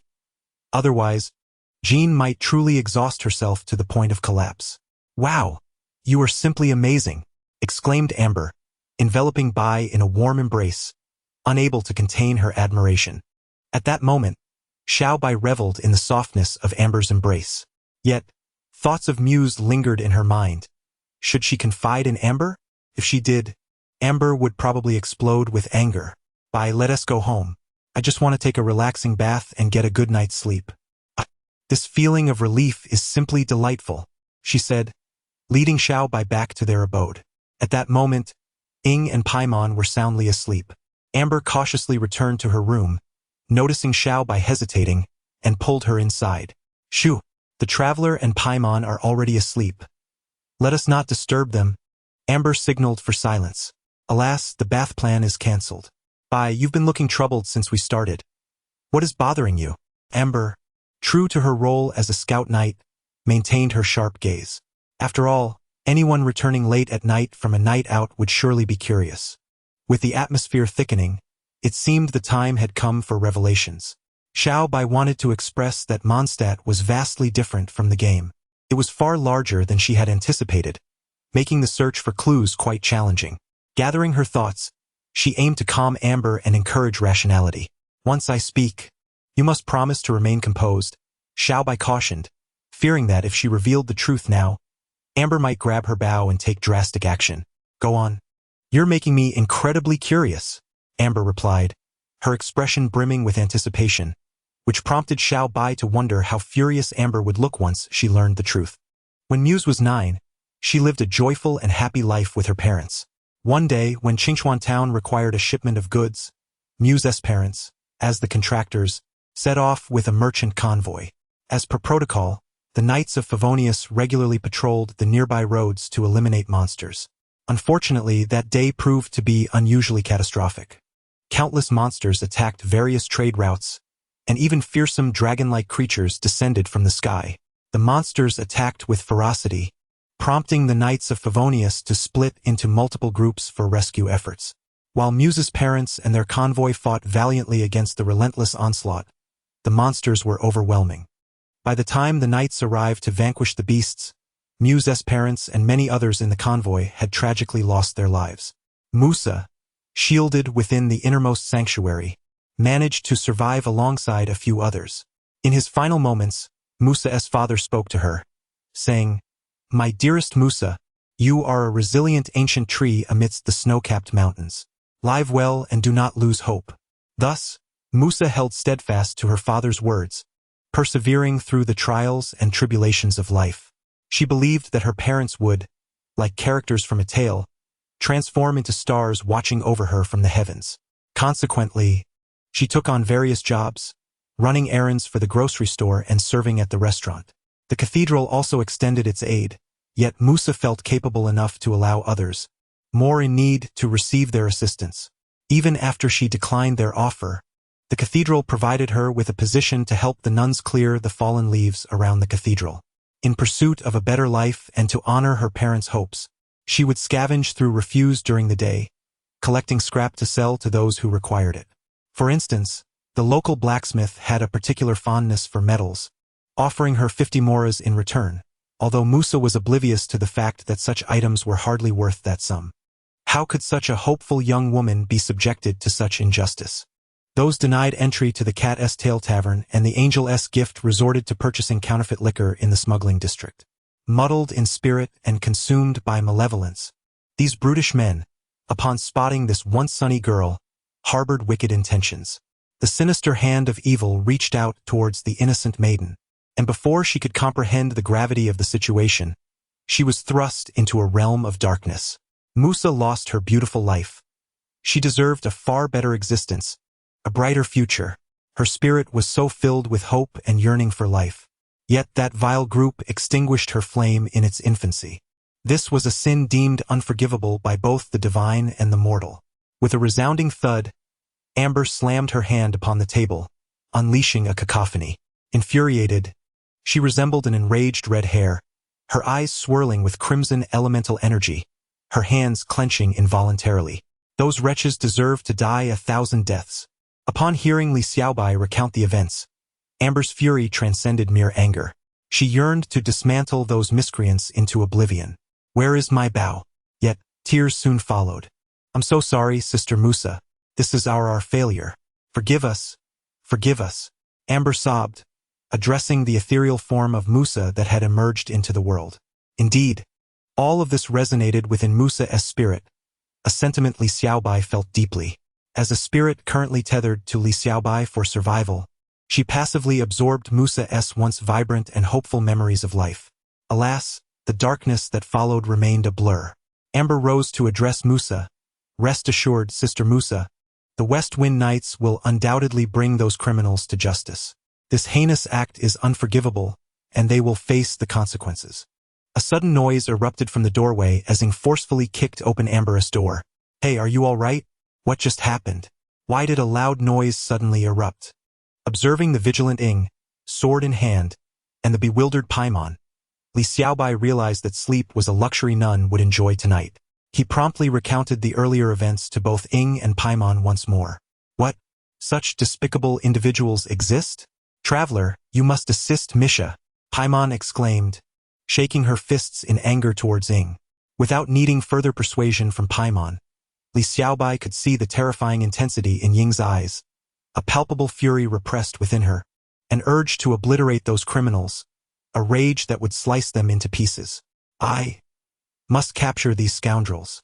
Ing grit her teeth, determination etched across her face. Amber echoed her sentiment. "Let's make them pay." In the night sky, within the confines of a humble abode, Misha smiled at the group rallying to her defense. The ethereal spirit cast a glance at Li Xiaobai's diminutive figure, a beacon of reliability. In her heart, she silently whispered, "Thank you, my divine one. I am grateful to have encountered you." She then transformed once more into a pearl, delicately embedded in her azure gown, though this time, its hue seemed considerably dimmed. To be continued, Chapter 26. The benevolent Mad Dragon begins its assault on the malevolent Mondstadt high atop Mondstadt, the region's apex and the site of the Anemo Archon's West Wind Cathedral. The once serene morning now echoed with a cacophony. "Hey, traveler! This place is truly elevated. We can see so many buildings in Mondstadt." Li Xiaobai exerted himself to soar even higher, with Paimon accompanying him, both cherubs reveling in the breathtaking vistas of this land of freedom. This display irked Ing below, who lamented, "I used to fly too. Noticing Ying's longing gaze towards the skies, Amber couldn't help but smile. It seemed her prepared gift would indeed meet Ying's expectations. Tada, here is my gift to you. What do you think? Do you like it? Amber presented a bundle of anemone wings to Ying. Upon inspecting the small package, Ying expressed her confusion. What use could this possibly serve? Sensing her skepticism, Amber explained, these are anemone wings, an essential tool for adventurers. The skies of Teyvat are rich with anemone elemental energy, and the history of these wings dates back to a legendary adventurer. I'll tell you more about that adventurer later. To allow humanity to soar like birds, one must possess unparalleled courage, Amber continued. Traveler, give it a try. Whether you can fly beneath the heavens depends on your bravery. Before you stands Mondstadt's flying champion, so feel free to ask me if you have any questions. As Amber handed Ying a flight manual, she added, remember to study it well. With her hands on her hips, Ying retorted, Amber, do you doubt my abilities? Just watch me succeed on the first try. Seeing Lumen's confidence, Amber remarked, that's wonderful. The test begins now. Are you ready? Amber stepped forward to the observation platform, laying down the testing array. Circles of white halos appeared before them. These were the wind rings, which, when used with the wind glider, could enhance speed, a measure to contend with the unstable elemental forces in the skies of Teyvat. In the past, there had been incidents of mismanagement leading to falls from the sky, hence the necessity of such a test. Lumen, let us begin. Today, I shall serve as your examiner, Amber stated with a serious expression. Observing Amber's gravity, Lumen nodded. I will be cautious. Two small creatures floating in the sky watched as Lumen prepared to leap from the high observation platform. Ah! Lumen, don't do anything rash. Ah! Wow, the traveler is soaring. Let us follow her. Initially anxious, Li Xiaobai was taken aback. So this is how the wind glider test works. As Lumen sped through the wind rings, Li Xiaobai hurriedly followed Paimon. The bustling citizens of Mondstadt glanced upward at the figures flying through the air.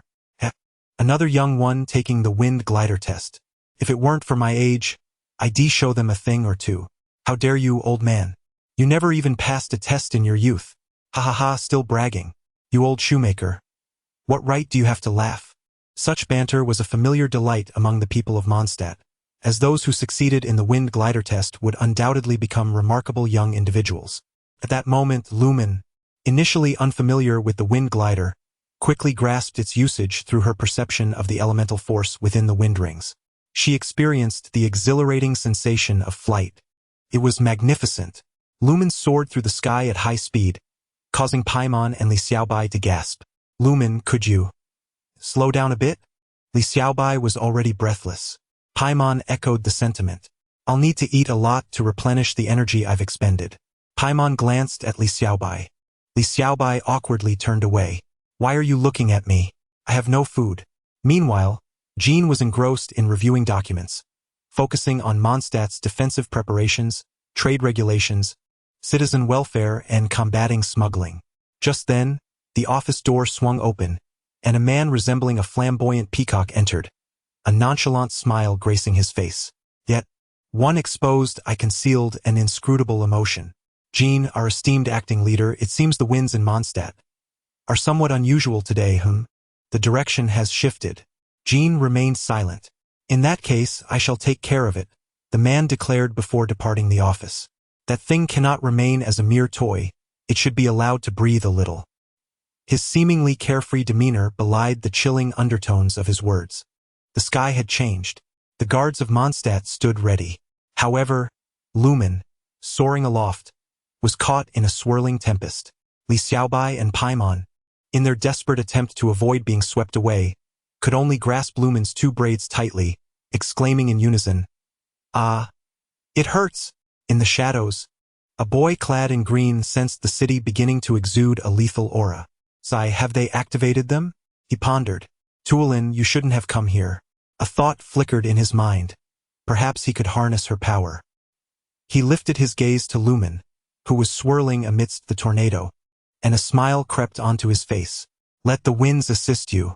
A strand of breeze surged forth from his hand, soaring into the sky. Lumen's once unsteady form found stability. Yet in that moment, she, Paimon, and Li Xiaobai were all profoundly shaken. The land beneath them shrank into insignificance, while not far away, a colossal creature unleashed a hurricane directed at Mondstadt. Li Xiaobai remarked, "It's that dragon. It's attacking Mondstadt. I've seen it, and I should be able to drive it away."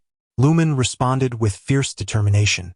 With Li Xiaobai and Paimon by her side, she felt a surge of strength returning to her, not abundant but sufficient. "Let us go and chase it off."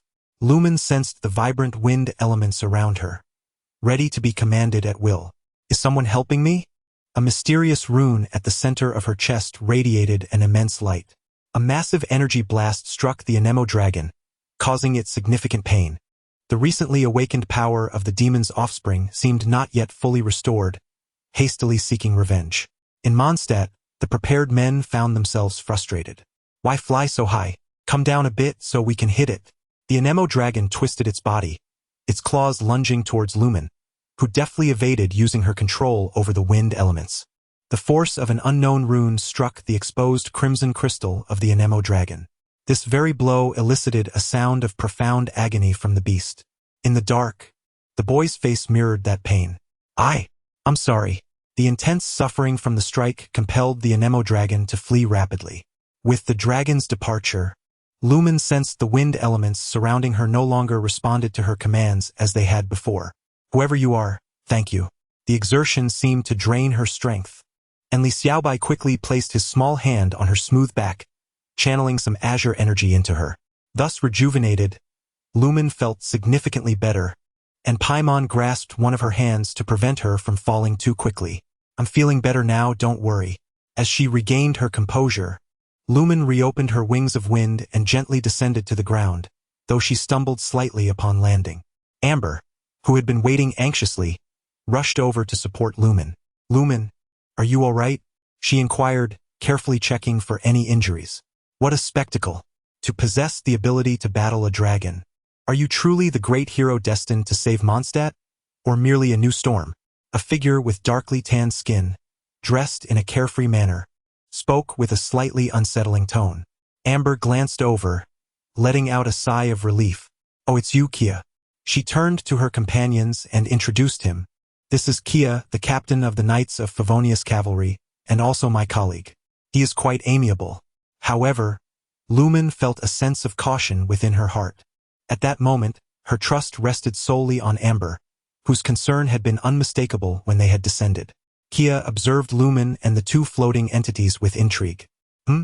What peculiar creatures. I have never encountered such curious species before," he remarked, stroking his chin thoughtfully.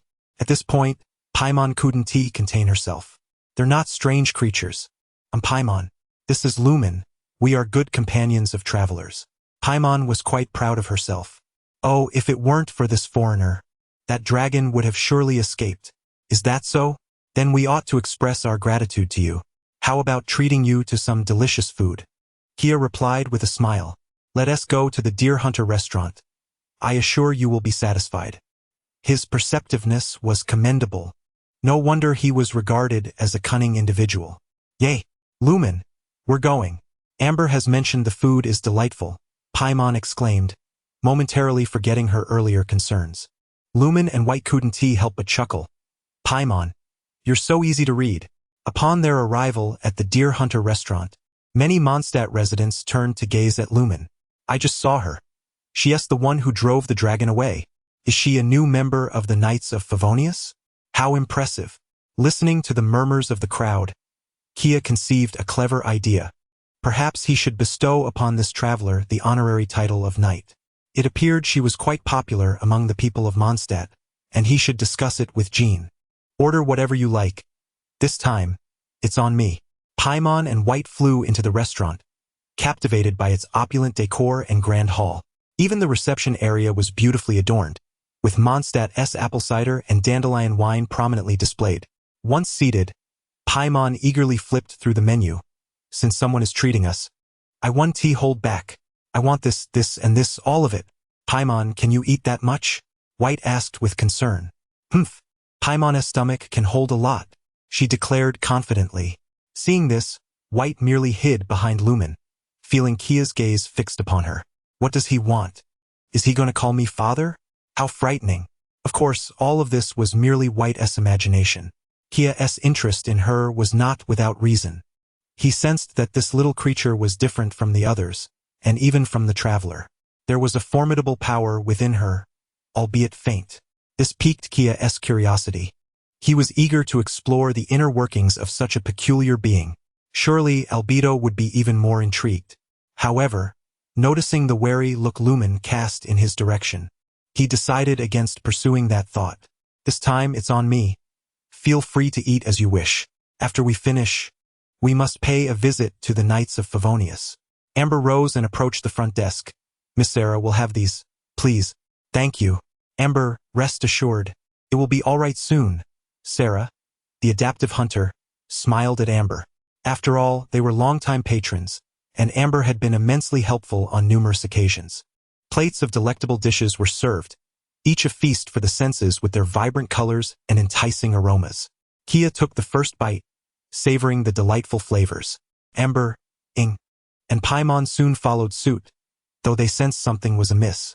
The three pairs of eyes darted towards Li Xiaobai before quickly averting their gaze, leaving their thoughts unspoken. Hey, don't think I didn't notice you looking at me just now. I know what you're planning, Li Xiaobai remarked, his expression darkened by annoyance. As a being of divine essence, he had no need for sustenance. His divine body could absorb the elemental energies that permeated the world, albeit at a rather sluggish pace. Watching the others nearly finish their meal, Li Xiaobai whispered something into Amber's ear, prompting an epiphany. If Kia was as clever as he appeared, why not enlist his assistance? Captain Kia, we have a matter we would like your help with, Amber stated. Ing paused as well, recalling how upset they had been about yesterday's events. Yet they found themselves at a loss for where to begin. Observing their expressions, Kia thought, you need my help? That's precisely my forte. With a smile, he suggested, let us discuss this as we walk. At the front desk, they settled a dining fee of 10,000 mora, leaving Paimon and Ing astonished. So much mora. Did we really eat that much? I truly feel sorry for Kia. There's no need for apologies. Indulge freely. My brother is a mogul in Mondstadt's wine industry, and mora is no concern for him, Kia reassured. As they strolled, they recounted the events of the previous night to Kia. Upon hearing their tale, a glint of cold light flickered in his eyes. It so happens we've uncovered a camp of smugglers. Could there be a connection? According to your friend Musa's memory, there were 2 drunken fellows involved. Why not investigate at the Angel's Share or the Cat's Tail Tavern? Kia proposed. But they've only just arrived in Mondstadt and are unfamiliar with those places. Amber doesn't frequent them either, so it didn't cross her mind, Ing replied. Where are the Cat's Tail and Angel's Share? Paimon inquired. Li Xiaobai and Ing exchanged glances, both turning their gaze toward Kia. The sensation of being scrutinized by their enchanting eyes was delightful. Yet, encountering that individual there would indeed be awkward. It's possible he could provide information. He thrives in the shadows, Kia mused. However, first, we must head to the Knight's headquarters. With the prospect of information, Li Xiaobai finally exhaled in relief, gently stroking his pearl, silently affirming, fear not, we will capture those rascals without fail. The pearl glimmered as if in response to his thoughts. The Knight's headquarters was impressive in scale, a 5-story building occupying a spacious area. At the entrance, 4 knights stood guard, preventing any unwelcome visitors and conveying messages to those in need of assistance. The Knights of Favonius expressed their gratitude for your aid. Upon arrival, the knights greeted Lumen with a formal salute typical of their order, clearly having witnessed her valiant battle against the Anemo dragon, earning her their profound respect. Come on, Amber urged. Let us head inside.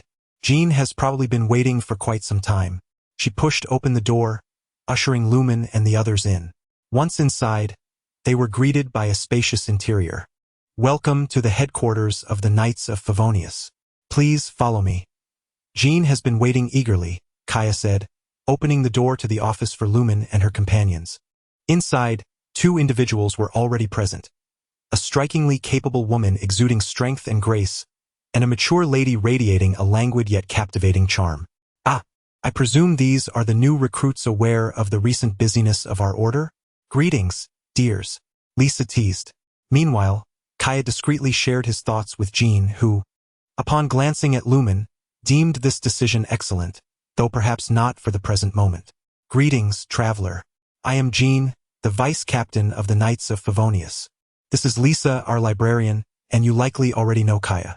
Jean continued, I am aware of the situation concerning the Anemo dragon, and on behalf of the knights and the citizens of Mondstadt, I extend my heartfelt thanks to you. The disturbances caused by the dragon have disrupted the local ecosystem and ley lines.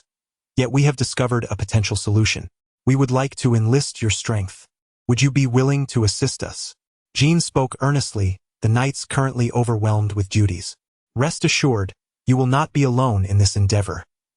Kaya, Amber, and Lisa will provide their full support, she reassured. Lumen contemplated carefully, finally voicing a pragmatic concern. What will I gain from this? She asked, acknowledging that one cannot selflessly risk their life for matters that seem inconsequential. The others exchanged glances. Whatever assistance you require, the Knights of Favonius will do their utmost to aid you, and in return, you will gain our friendship. Lisa interjected softly in Lumen's ear. Promise her, they can help you search for your brother. It's always better to have a group rather than going alone. Lumen felt a stirring in her heart. Although her primary purpose in Mondstadt was to seek divine guidance regarding her brother, the prospect of their assistance was enticing. All right, I accept, Lumen stated, but I do have one request that requires your help. Speak freely, Jean replied, her demeanor open and accommodating. If you come across any information regarding a golden-haired boy with braided hair resembling mine, that would be my brother. Please let me know. Agreed. This is indeed a fair exchange, and a budding friendship, Jean affirmed. To be continued, indeed, one must refrain from excessive drinking, lest one finds themselves in such a predicament. Chapter 27. Aftermath of the Wind Dragon's assault and energy values. Just as Ing and the Knights of Favonius had settled their discussions, a series of urgent knocks at the door captured everyone's attention. I apologize for interrupting your conversation, but Mondstadt is in dire need of the Knight's assistance, announced a Windborn Knight, wearing black-framed glasses, standing at the entrance. It is you, Addo. What has transpired? Kaya inquired as he approached. Due to the Wind Dragon's assault, numerous buildings in Mondstadt have sustained damage, and many individuals have suffered severe injuries. The chapel's priest has already set out, but we are still short on personnel. Addo replied gravely. Jean furrowed her brow. Given the number of injured in Mondstadt, members of the Knights of Favonius, heed my command and commence rescue efforts with full vigor. Let the winds guide you and swear by the sword. Traveler, let us discuss how to deal with the Wind Dragon, Dvalin, after this matter is resolved. It is a rather intricate process, Jean said as she approached Ing. I understand. Let us proceed together, Ing responded. Indeed. Let us all contribute our strength and assist the afflicted populace. Paimon chimed in, fluttering over to offer encouragement. The members of the Knights began their efforts to aid those affected by the disaster. The severely injured were carried to the Fountain Square, where the chapel's healing priest tended to them. Meanwhile, other knights began clearing the debris left by the winds.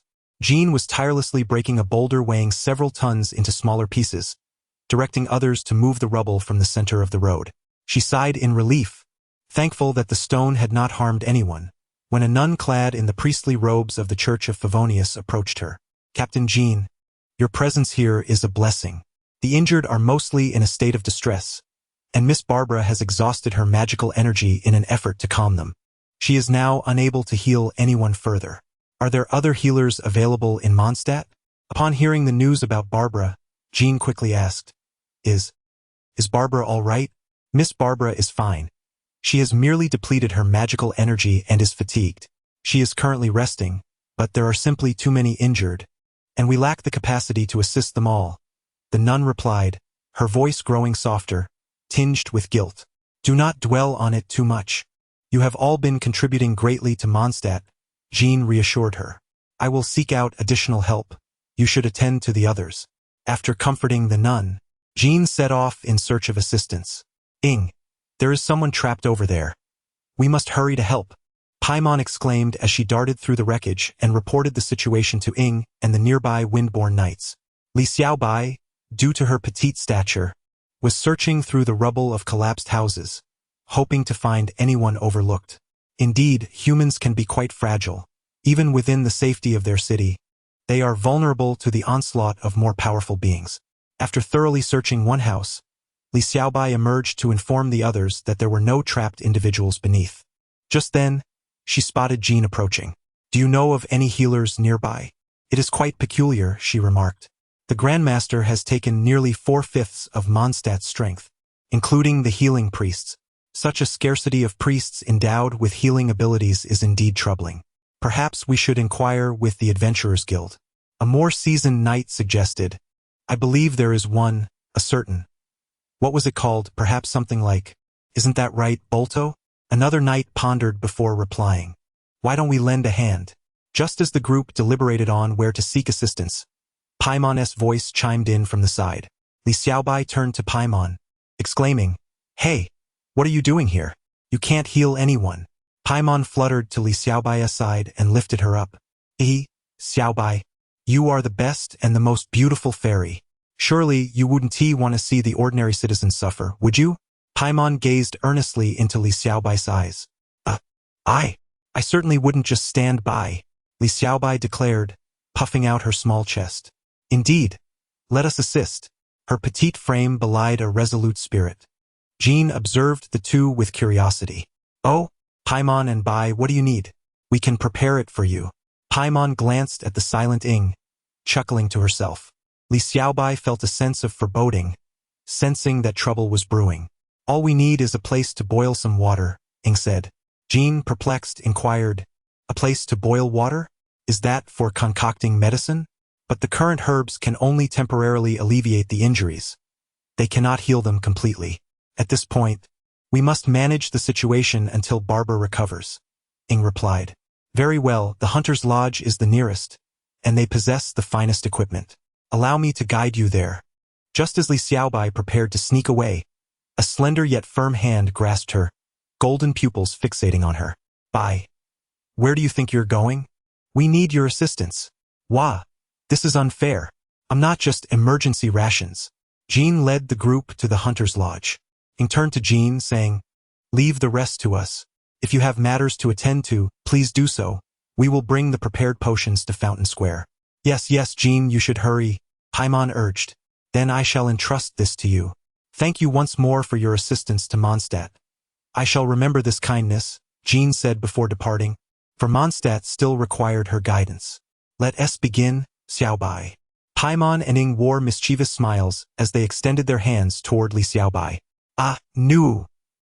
At Fountain Square, the nuns of the Church of Favonius were carefully administering the potions brewed by Ying and Paimon to the injured citizens. While the efficacy remained uncertain, it was undoubtedly better than nothing. As the first injured individual consumed the vibrant, emerald liquid, a miraculous phenomenon unfolded. A gentle azure glow began to circulate around the wounded area, and the injuries rapidly healed. This is truly astonishing. It's nearly on par with Miss Barbara's healing arts. At last, salvation has arrived. My gratitude to the Anemo Archon. This was our doing. Why express gratitude to the Anemo Archon?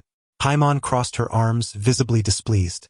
Observing Paimon's discontent, a nun praised, "We thank the guests who have traveled from afar. It is their assistance that has brought us relief." Only then did Paimon's smile return.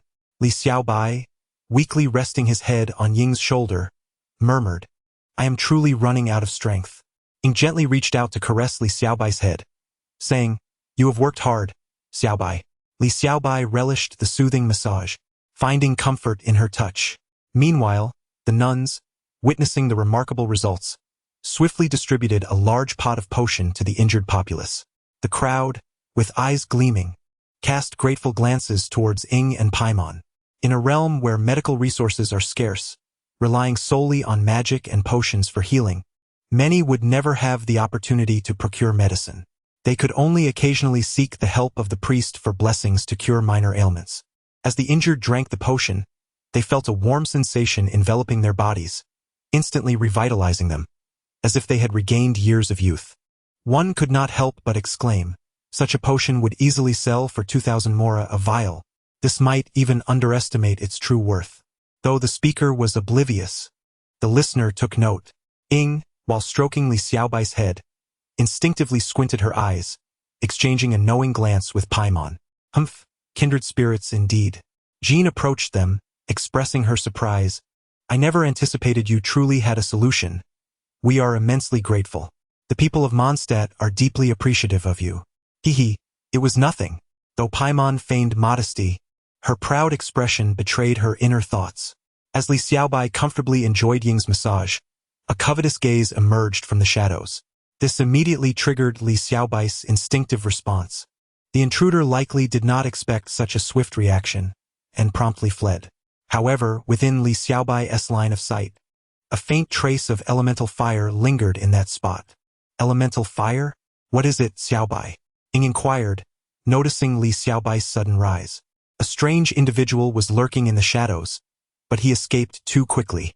Only a trace of elemental fire remains, though it seems to be dissipating, Li Xiaobai replied, directing Ying's attention to the concealed spot which indeed served as an ideal hiding place. Unable to resist, she returned Li Xiaobai to her head, fearing she might inadvertently harm him, though there was no need for concern. As a divine entity, Li Xiaobai's body was remarkably resilient. She knew this from experience. Jean, is everything nearly resolved? Ying asked, approaching Jean. Yes, most are merely injured. No lives have been lost among the populace. This time it is a blessing. Jean responded with relief. Yet, she could not help but ponder what had transpired, questioning why the East Wind Dragon, Barbados's guardian, would attack the city it once protected. In Teyvat, what has transpired? One must admit that Jean's intuition is remarkably acute. Lumen recounted to Jean the sensations that Li Xiaobai had just experienced. Such occurrences exist? The fire element. Could it be him? It seems unlikely. To escape in an instant. It must be that group. Which group? Lumen inquired, puzzled. Jean withdrew her gaze from the bustling crowd. Let us converse elsewhere. With that, Jean led Lumen to a quieter spot and began. They are the Abyss Order, a formidable faction that has been active on the continent of Teyvat for centuries, responsible for numerous shocking deeds. As Jean spoke, Li Xiaobai, of course, could not remain idle and took to the skies to survey the area. In the fountain square, the nuns continued to distribute potions to the injured. The thought of the potion's origin made Li Xiaobai feel uneasy, prompting her to slip away.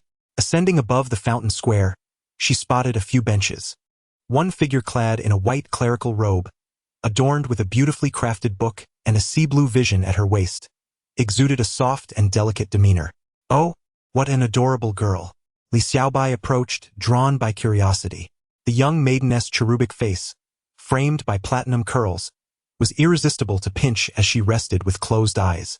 Li Xiaobai, both intrigued and emboldened, reached out with a tiny hand to gently touch Barbara's soft cheek, inadvertently waking her from slumber. Barbara opened her eyes to find a finely featured little face peering back at her, with green hair swaying behind and a glimmering pearl on her azure dress. A tiny sprite? Barbara instinctively cradled Li Xiaobai in her hands. Li Xiaobai, fatigued from flight, decided to rest in Barbara's gentle grasp. Observing the fearless little sprite nestled in her palm, Barbara couldn't resist the urge to poke Li Xiaobai's cheek with her fingertip. Oh, how soft and utterly adorable. Bringing Li Xiaobai closer for a better look, Barbara marveled at the enchanting little sprite, reminiscent of tales from the books.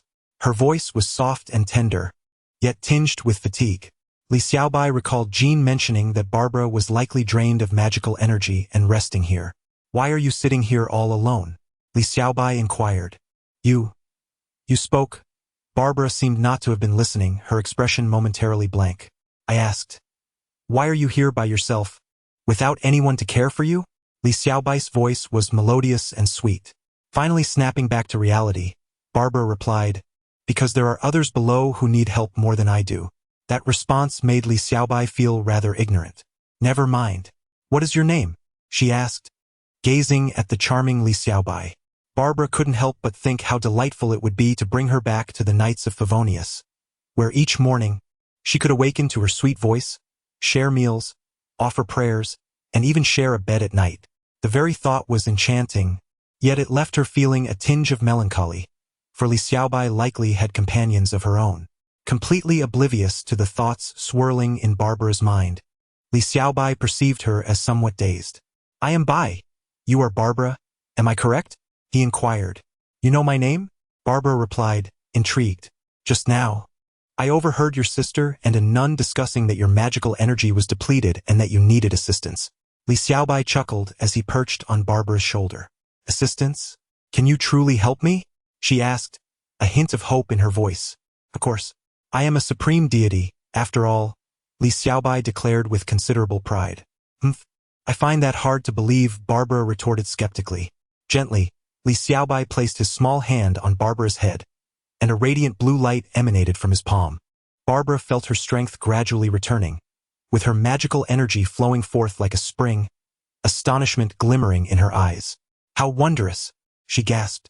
Now do you believe me? Li Xiaobai beamed with pride. Congratulations. Your affinity level with Barbara has reached level 2.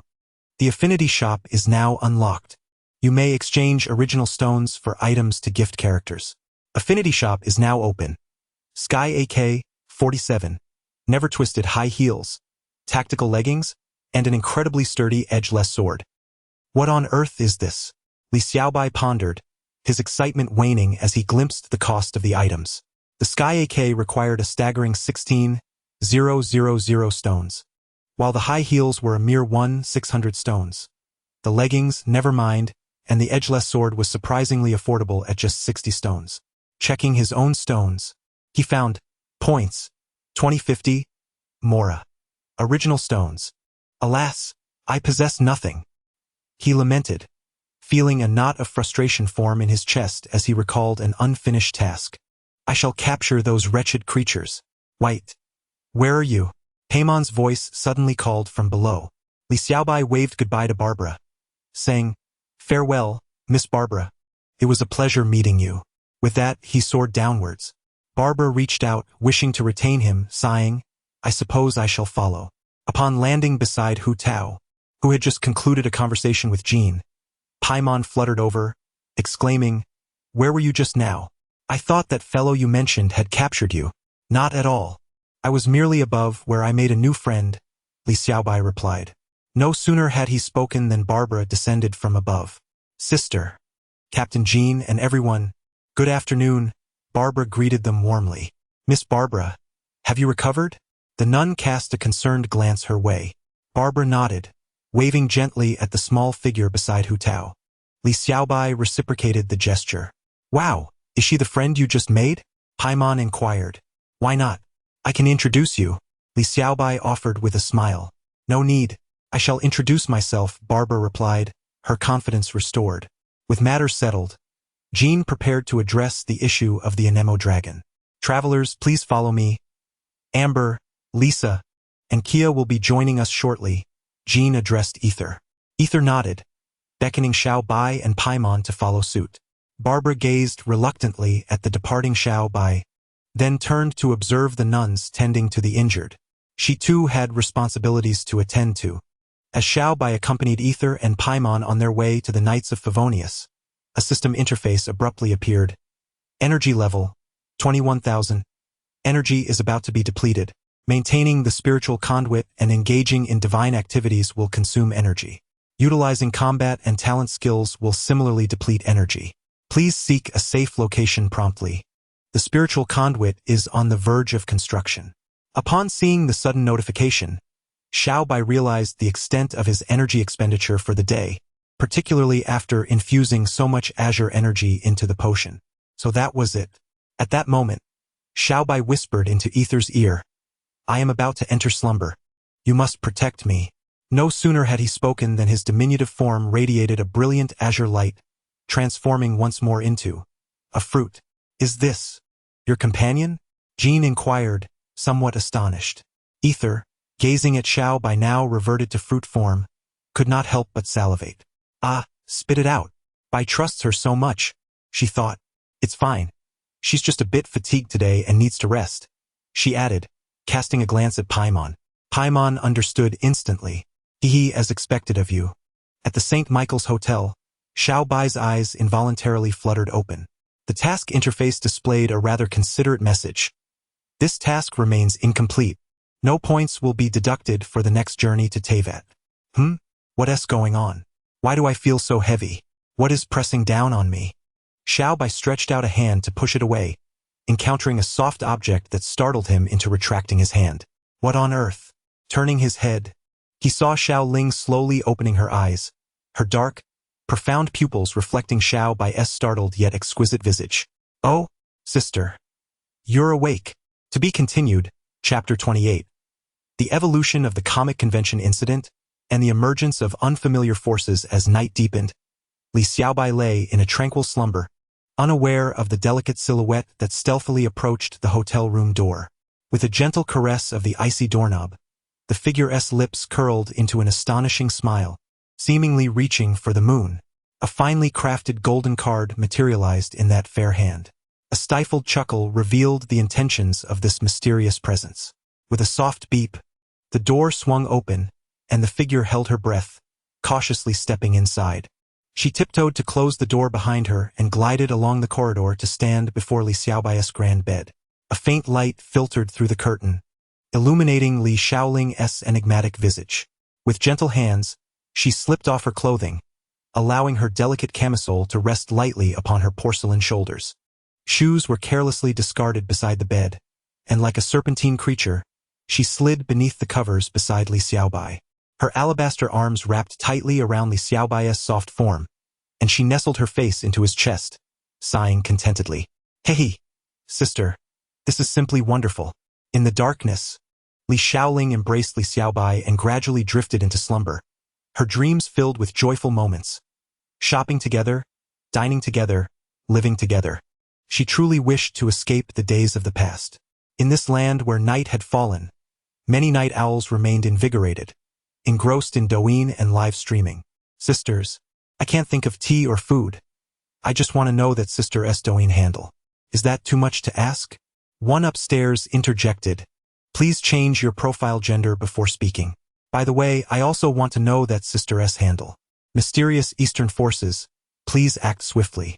On the trending topics, the young lady had taken the spotlight with hashtags such as the celestial beauty off Wagwang comic convention and that gaze is absolutely stunning. Such discussions showcased the exquisite smiles of Li Xiaobai and Li Xiaoling. The young lady is so beautiful. I wish to bring her home as a deity to worship. I would trade a century of my life for just one smile from her. Don't stop me. Come on. Pull me along. What is the nature of their relationship? A heroic woman and her delicate spouse. Shockingly, a renowned female university student was revealed to have this stunning young lady by her side. Who is she? Absolutely breathtaking. I adore her. Is there a bed delivery service? A bed delivery service? I'll kick you to McDonald's to experience the gateway to paradise. Netizens fervently debated the videos shared by various content creators. Several photographers from the convention had their private message sections transformed into no-go zones. Blogger, who is this young lady? Questions like these had been posed countless times, leaving the bloggers at a loss for answers. This left a group of excited fans and admirers feeling elated upon arrival but disheartened upon departure. Until a deep-sea bomb detonated from a daily water video released by a Genshin impact streamer named Feifei, the ocean, already turbulent, was thrown into further chaos. Feifei has updated her video. Who is this enchanting beauty? Who has captivated me, and who has rescued me? It turns out it is you, this infuriatingly charming woman. Hello there. May we follow each other? This is my sister. Brothers, please show her some support. Oh dear.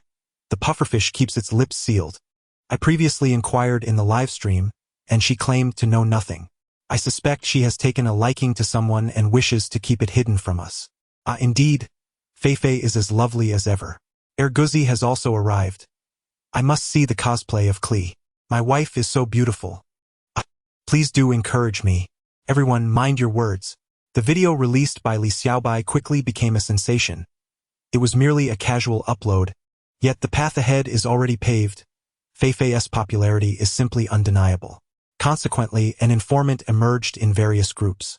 Urgent news. The account of a suspected convention girl has been exposed. Everyone, rush forth.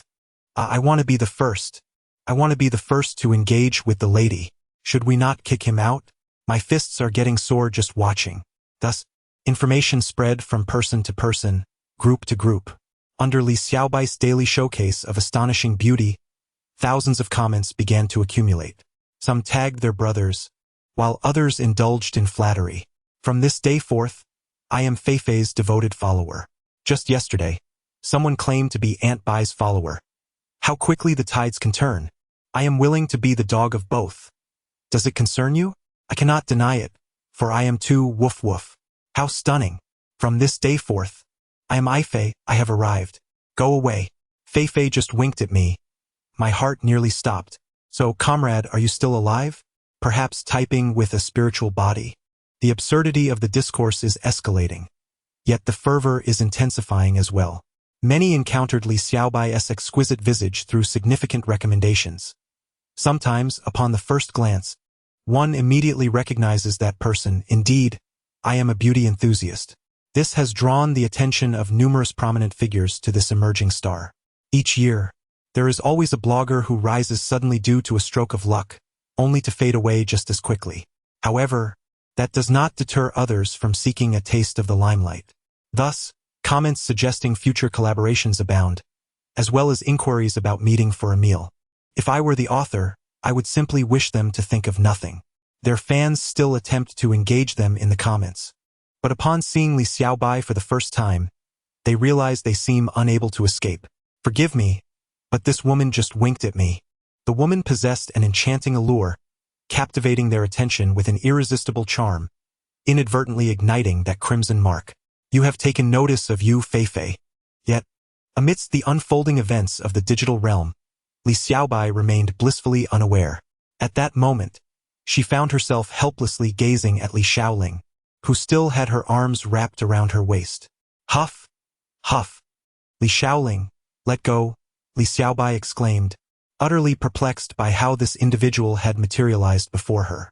Are you a ghost? Can you traverse walls? In truth, Li Xiaoling had simply seized the opportunity to take Li Xiaobai's room card when she was distracted. Therefore, dear friends, when staying at a hotel, please safeguard your room cards when someone approaches your door, lest a cunning individual exploit the situation. Of course, if you ever entertain such thoughts, it is best not to act upon them, lest you find yourself facing unforeseen consequences. No, I absolutely must stay here until tomorrow. How could I possibly relinquish this rare opportunity? Li Xiaoling was resolute in her decision to remain, indifferent to Li Xiaobai's protests. Exhausted, Li Xiaobai collapsed onto the bed. Li Xiaoling, taking advantage of the moment, nestled against her shoulder. Sister, promise you will think of me after I leave. I will always think of you, and if you have time, do come visit me at Z University. Please don't ignore me. Observing that Li Xiaobai had awakened, Li Xiaoling made her request. It was hardly a demanding one. After all, it was merely a plea to be remembered. Sighing, Li Xiaobai chose not to resist any longer, allowing Li Xiaoling to embrace her in sleep, for she had committed no wrongs. Please remove your other hand from my thigh, Li Xiaobai stated coldly. Li Xiaoling's playful fingers were teasingly grazing her thigh, causing an unbearable ticklish sensation. All right, Li Xiaoling replied with a mischievous tone, leaving Li Xiaobai at a loss for how to respond. Let us leave it at that for now.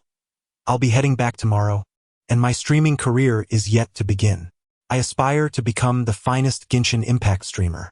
As she spoke, she gently closed her eyes, fatigue overtaking her after a day of tumult. She had hardly rested in Teyvat, expending considerable energy, and now it was time to replenish her strength. Thus, the tranquil night was enveloped in the sweet breaths of the two, intertwined in harmony. Sisters are good. Brothers are good. Splendidly wonderful. Together we slay monsters, truly remarkable. The sentiment echoed in the stillness. When will that troublesome girl return? For now, this obedient daughter is my only companion. That wretched man took my little girl away for a decade. Oh, how my beauty goes unappreciated.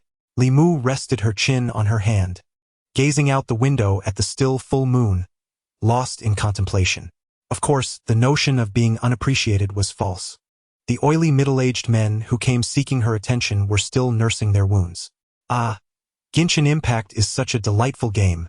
Leave the healing to me. Behold my Barbara. Wang Tong sat on the study chair, controlling Barbara and battling alongside several gaming friends. As the game progressed, his thoughts began to wander. The young man, whose fate remained uncertain, harbored little hope within his heart. The girl before him exhibited not a trace of emotional warmth. Yet one cannot entirely abandon their fantasies, can they? What if, by some miracle, it turned out well?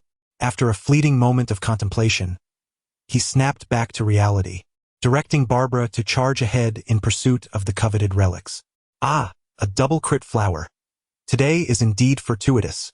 Let us hope the enhancements do not go awry.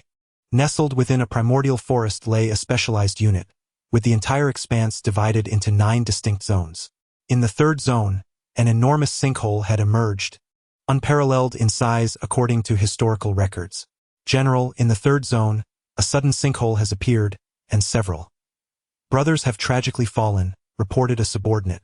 The handsome, robust middle-aged leader furrowed his brow, lamenting, they were all good souls. Their families must be informed to ensure proper care. After a brief pause, Li Tiansheng continued, have we measured the depth of the sinkhole? Send someone down to retrieve them. Apologies, General. The drones have malfunctioned, and we are still unaware of its depth. We are resorting to the most primitive methods of measurement, replied the aide. Is there something amiss? Li Tiansheng's intuition was always keen. His sharp gaze narrowed as he peered into the unfathomable darkness of the sinkhole.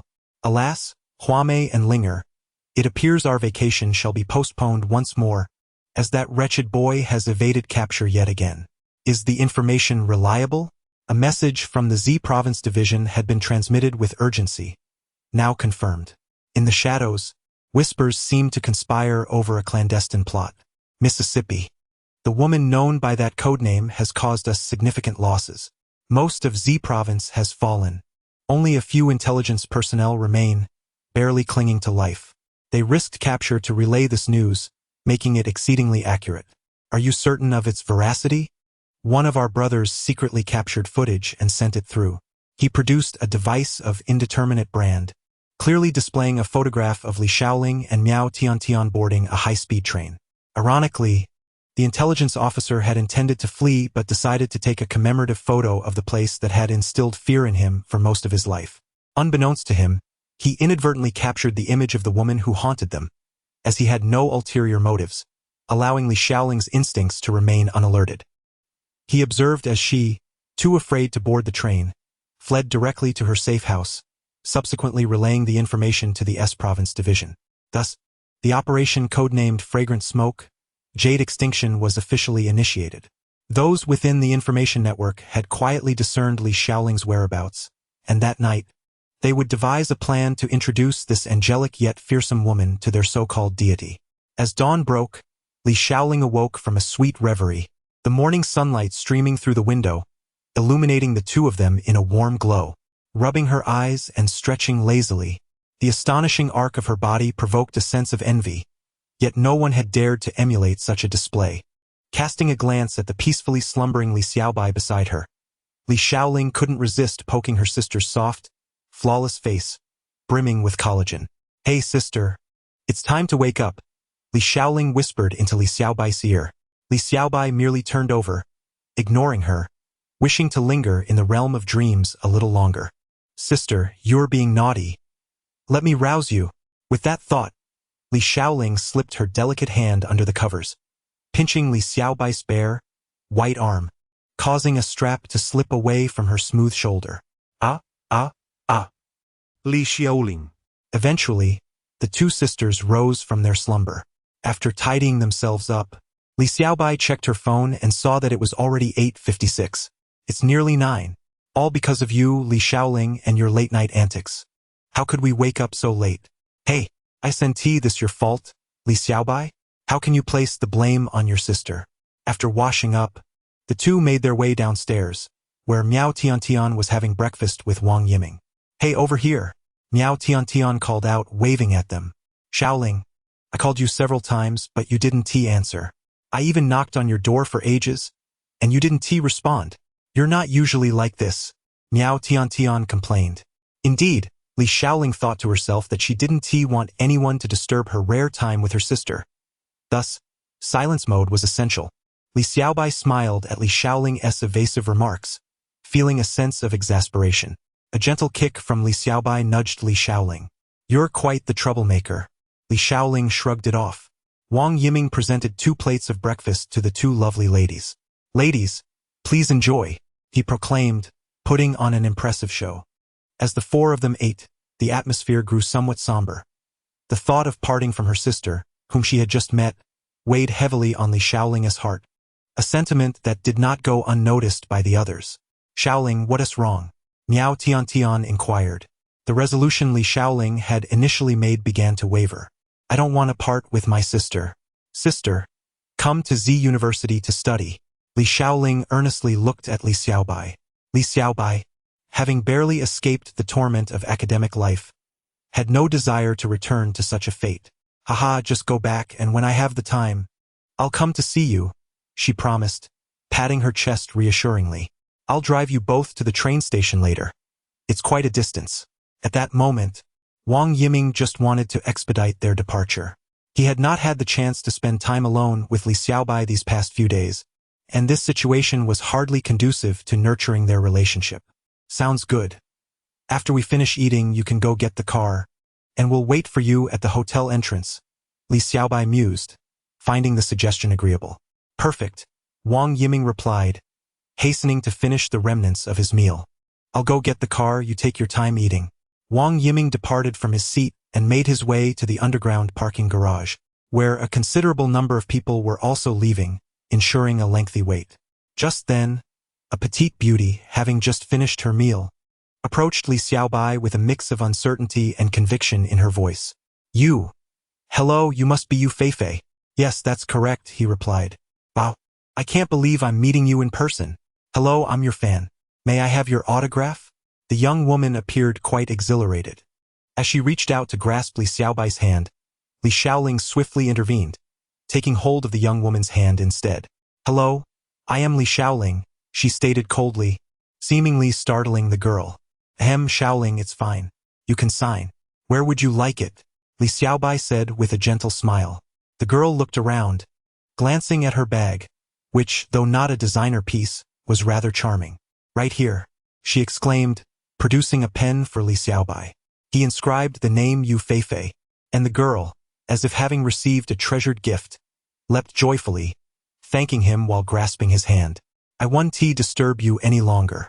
Feifei, I will always support you. She blew a playful kiss before departing. This left Li Xiaobai feeling quite embarrassed and Li Shaoling envious. I want an autograph too, she declared, pulling out a photo she had discreetly printed. Sign it here. She pointed to the picture. Meanwhile, Mian Tian was blissfully enjoying her breakfast at an astonishing pace. There's no way to argue with you. All right, I'll comply. After all, you'll be heading back to school soon. Having finished their meal, the trio prepared to step outside to check if Wang Yiming's car had emerged and to relish the fresh morning air, tainted as it was with the odor of exhaust. Ah, the scent of a big city. It's truly overwhelming. As they exited the hotel, a sudden alarm blared from the system. Warning. Danger. A sharp instinct caused Li Shaoling's scalp to tingle. In that moment, she felt the breath of death, a lethal bullet hurtling toward her. Sister. She glanced at Li Xiaobai, her eyes filled with dread. Reacting faster than Li Shaoling, Li Xiaobai shoved her aside. With a thunderous crash, the ground erupted, dust billowing as the crowd screamed and fled, car horns blaring incessantly. Li Xiaobai, unaware of Li Shaoling's condition, was engulfed in a profound fear. Shaoling. At that moment, a unique force surged toward his eyes, mysterious runes etched within, and fleeting red and blue lines appeared on his face. A tempest of fury surged within him, as waves of destruction emanated from his gaze. Meanwhile, a sniper atop a building witnessed the ethereal blue and deep red glimmer piercing through the city's crevices, a calling from the depths of hell, reminiscent of a demon from a dream. He could distinctly hear a whisper in his ear. How dare you? Think of harming my sister. The earth shook, and the sound of shattering eardrums filled the air as an unseen force obliterated the sniper's brain into chaos, leaving him dazed and collapsed on the ground. The intercom that fell to the ground emitted a cacophony of indistinct chatter. Meanwhile, Li Xiaobai gradually reverted to her original state. Her body weakened and she was on the verge of collapsing, when a slender hand caught her securely. Sister, are you all right? Li Shaoling inquired, her face marred by scratches from the debris. Observing that Li Xiaoling was unharmed, the severely drained Li Xiaobai felt an immense sense of relief. Xiaoling, I'm so glad you're okay, she murmured before succumbing to dizziness and drifting into unconsciousness. Faintly, she could hear Li Xiaoling calling out, Sister, sister, quickly call an ambulance. To be continued, Chapter 29. Sir, your takeout has arrived at the hospital bedside. Li Xiaoling grasped the cool hand of Li Xiaobai tightly, while the nurse in white stood by with a helpless expression, having witnessed the girl who had lain in the same bed just yesterday. Although you are indeed a stunning beauty, we appreciate your presence. It seems rather excessive for you to visit our hospital so frequently. Is there something about our facility that captivates you? We would be willing to make changes, should you desire. Doctor, is my sister all right? Li Xiaoling inquired anxiously, her face etched with concern. Residual fear lingered within her. It was not her own injuries that troubled her, but rather the slightest harm that might befall Li Xiaobai. The mere thought ignited a flicker of blood-red fury in her deep, dark eyes, a sentiment that would evoke involuntary trepidation in any observer. Yet, Li Xiaoling did not allow this emotion to persist. What are you all doing day by day? The doctor is at a loss for words, she thought. Do not worry too much. It is merely a case of physical exhaustion compounded by external stress leading to a fainting spell, the doctor assured, instructing the nurse to complete the 4-drip before arranging for their discharge. Coincidentally, the television mounted on the wall broadcasted the midday news. This morning, an explosion occurred outside a certain hotel, suspected to have been caused by mishandled underground materials. Upon hearing this news, Li Xiaoling pondered, why is it always the same narrative? They are clearly attempting to conceal this incident to prevent public panic. She resolved to address the matter herself. Observing Li Xiaobai's slumbering form, a chilling beauty graced Li Xiaoling's face as she smiled. Sister, do not worry. I will not forgive those scoundrels. They shall return to where they belong. The door creaked open, and Miao Tiantian and Wang Yiming entered. Is Xiaobai all right? If something were to happen, I truly would not know what to do. I should have insisted you all accompany me to the garage. Perhaps we could have avoided this mishap, Wang Yiming lamented. Li Xiaoling reflected that had they indeed gone together, their casualties might have increased. There is no need for regrets. This was an accident. Our train is about to arrive. Once my sister awakens, I will assure her of my well-being. You stay here to care for her. We shall take our leave, she said, pulling Miao Tiantian toward the door. Though her heart was filled with reluctance, a more pressing matter had arisen. Their mission was to eliminate any threats that could harm their family, and the same principle applied to matters of national significance. This was a lesson her father had imparted to her, and now it was time for her to fulfill her duty. Wang Yiming opened his mouth as if to say something, but ultimately remained silent, as his thoughts began to wander. Glancing at the still sleeping Li Xiaobai, he slowly extended his hand toward her, thinking, just this once, just this once. Beads of sweat formed on his forehead as he came perilously close. Just as his finger was about to brush against Li Xiaobai, she suddenly sat up. Indeed, she sat up. She had long awakened, yet was still reeling from the shocking changes within her body, unable to fully comprehend the situation at hand. She was acutely aware of her surroundings, even attuned to the subtle movements of Wang Yiming. Hey, you rascal, always scheming to take advantage of me. Wang Yiming's heart screamed in frustration. Xiaobai, are you feeling better? Were you frightened? Come, have some water or a piece of fruit, he said, observing Li Xiaobai as she sat up. Such concern could only stem from genuine care. If one were indifferent, they would hardly bother. Li Xiaobai sensed Wang Yiming's goodwill and recalled the astonishing martial prowess she had witnessed upon her first encounter with Xiaoling, only to now find herself the target of an assassination attempt. She finally grasped the struggles her sister and father had endured over the past decade. Why had her father been absent for so long? Why did her sister train tirelessly each day? There were reasons behind it all. Yet, reflecting on her own feelings from that time, Li Xiaobai's heart began to race uncontrollably. What a formidable power it was. A mere glance from 1,000 meters could determine life or death. It was terrifying. This was no Teyvat, as she recalled the hazy space within her body, where two celestial bodies radiated blue and red light. She pondered the nature of these two distinct forces, akin to water and fire. What on earth was happening? Unable to resist, Li Xiaobai reached out, yearning to summon those two powers. But then she remembered that this was the real world, a realm of truth, goodness, and beauty, governed by law and order. Would such an act lead to her being dissected for research? Perhaps it was wiser to wait until she returned home to explore this further.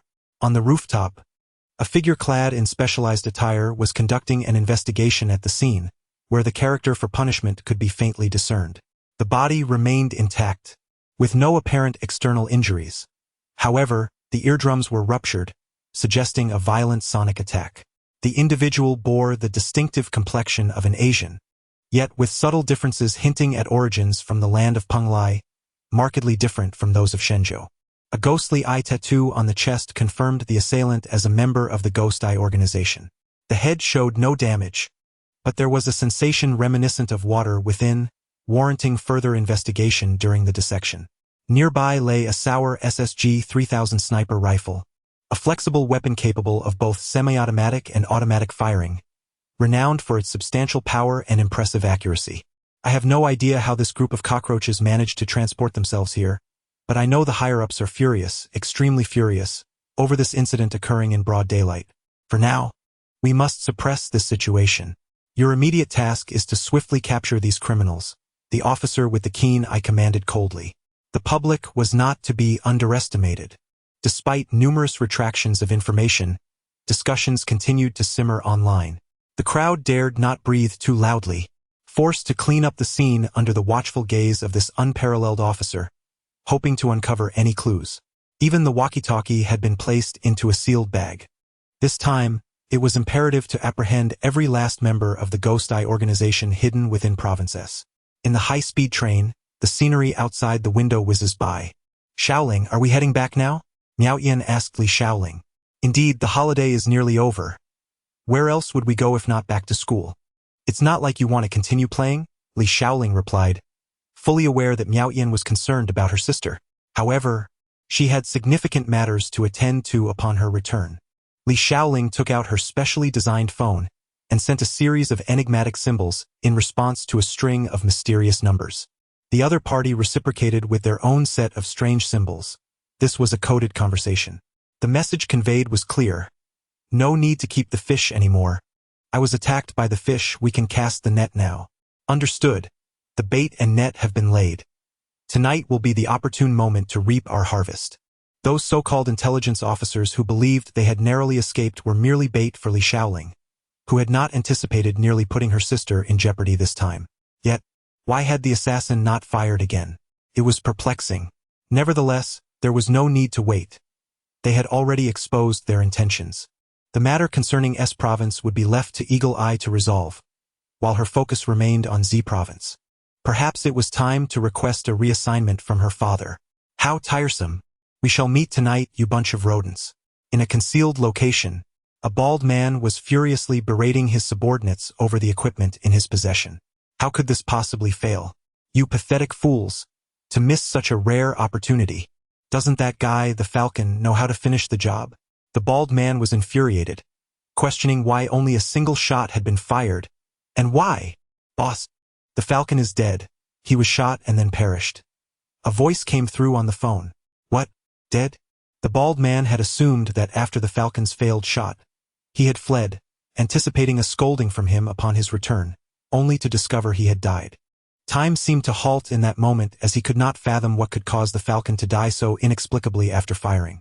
Was it possible that China had developed an ultrasonic weapon capable of killing? Or perhaps a thought-based assassination? Absurd. Yet it might just be true. Before his subordinate could say anything further, a sudden ding-dong echoed from outside the door.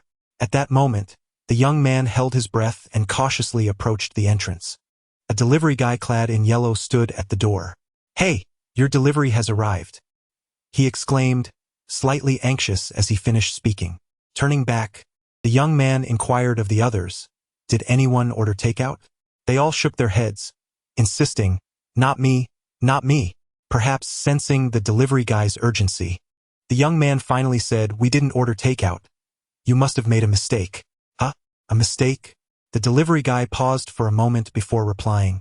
This is a delivery from the EI Hehe. How dare you audacious individuals attempt to assault the young lady?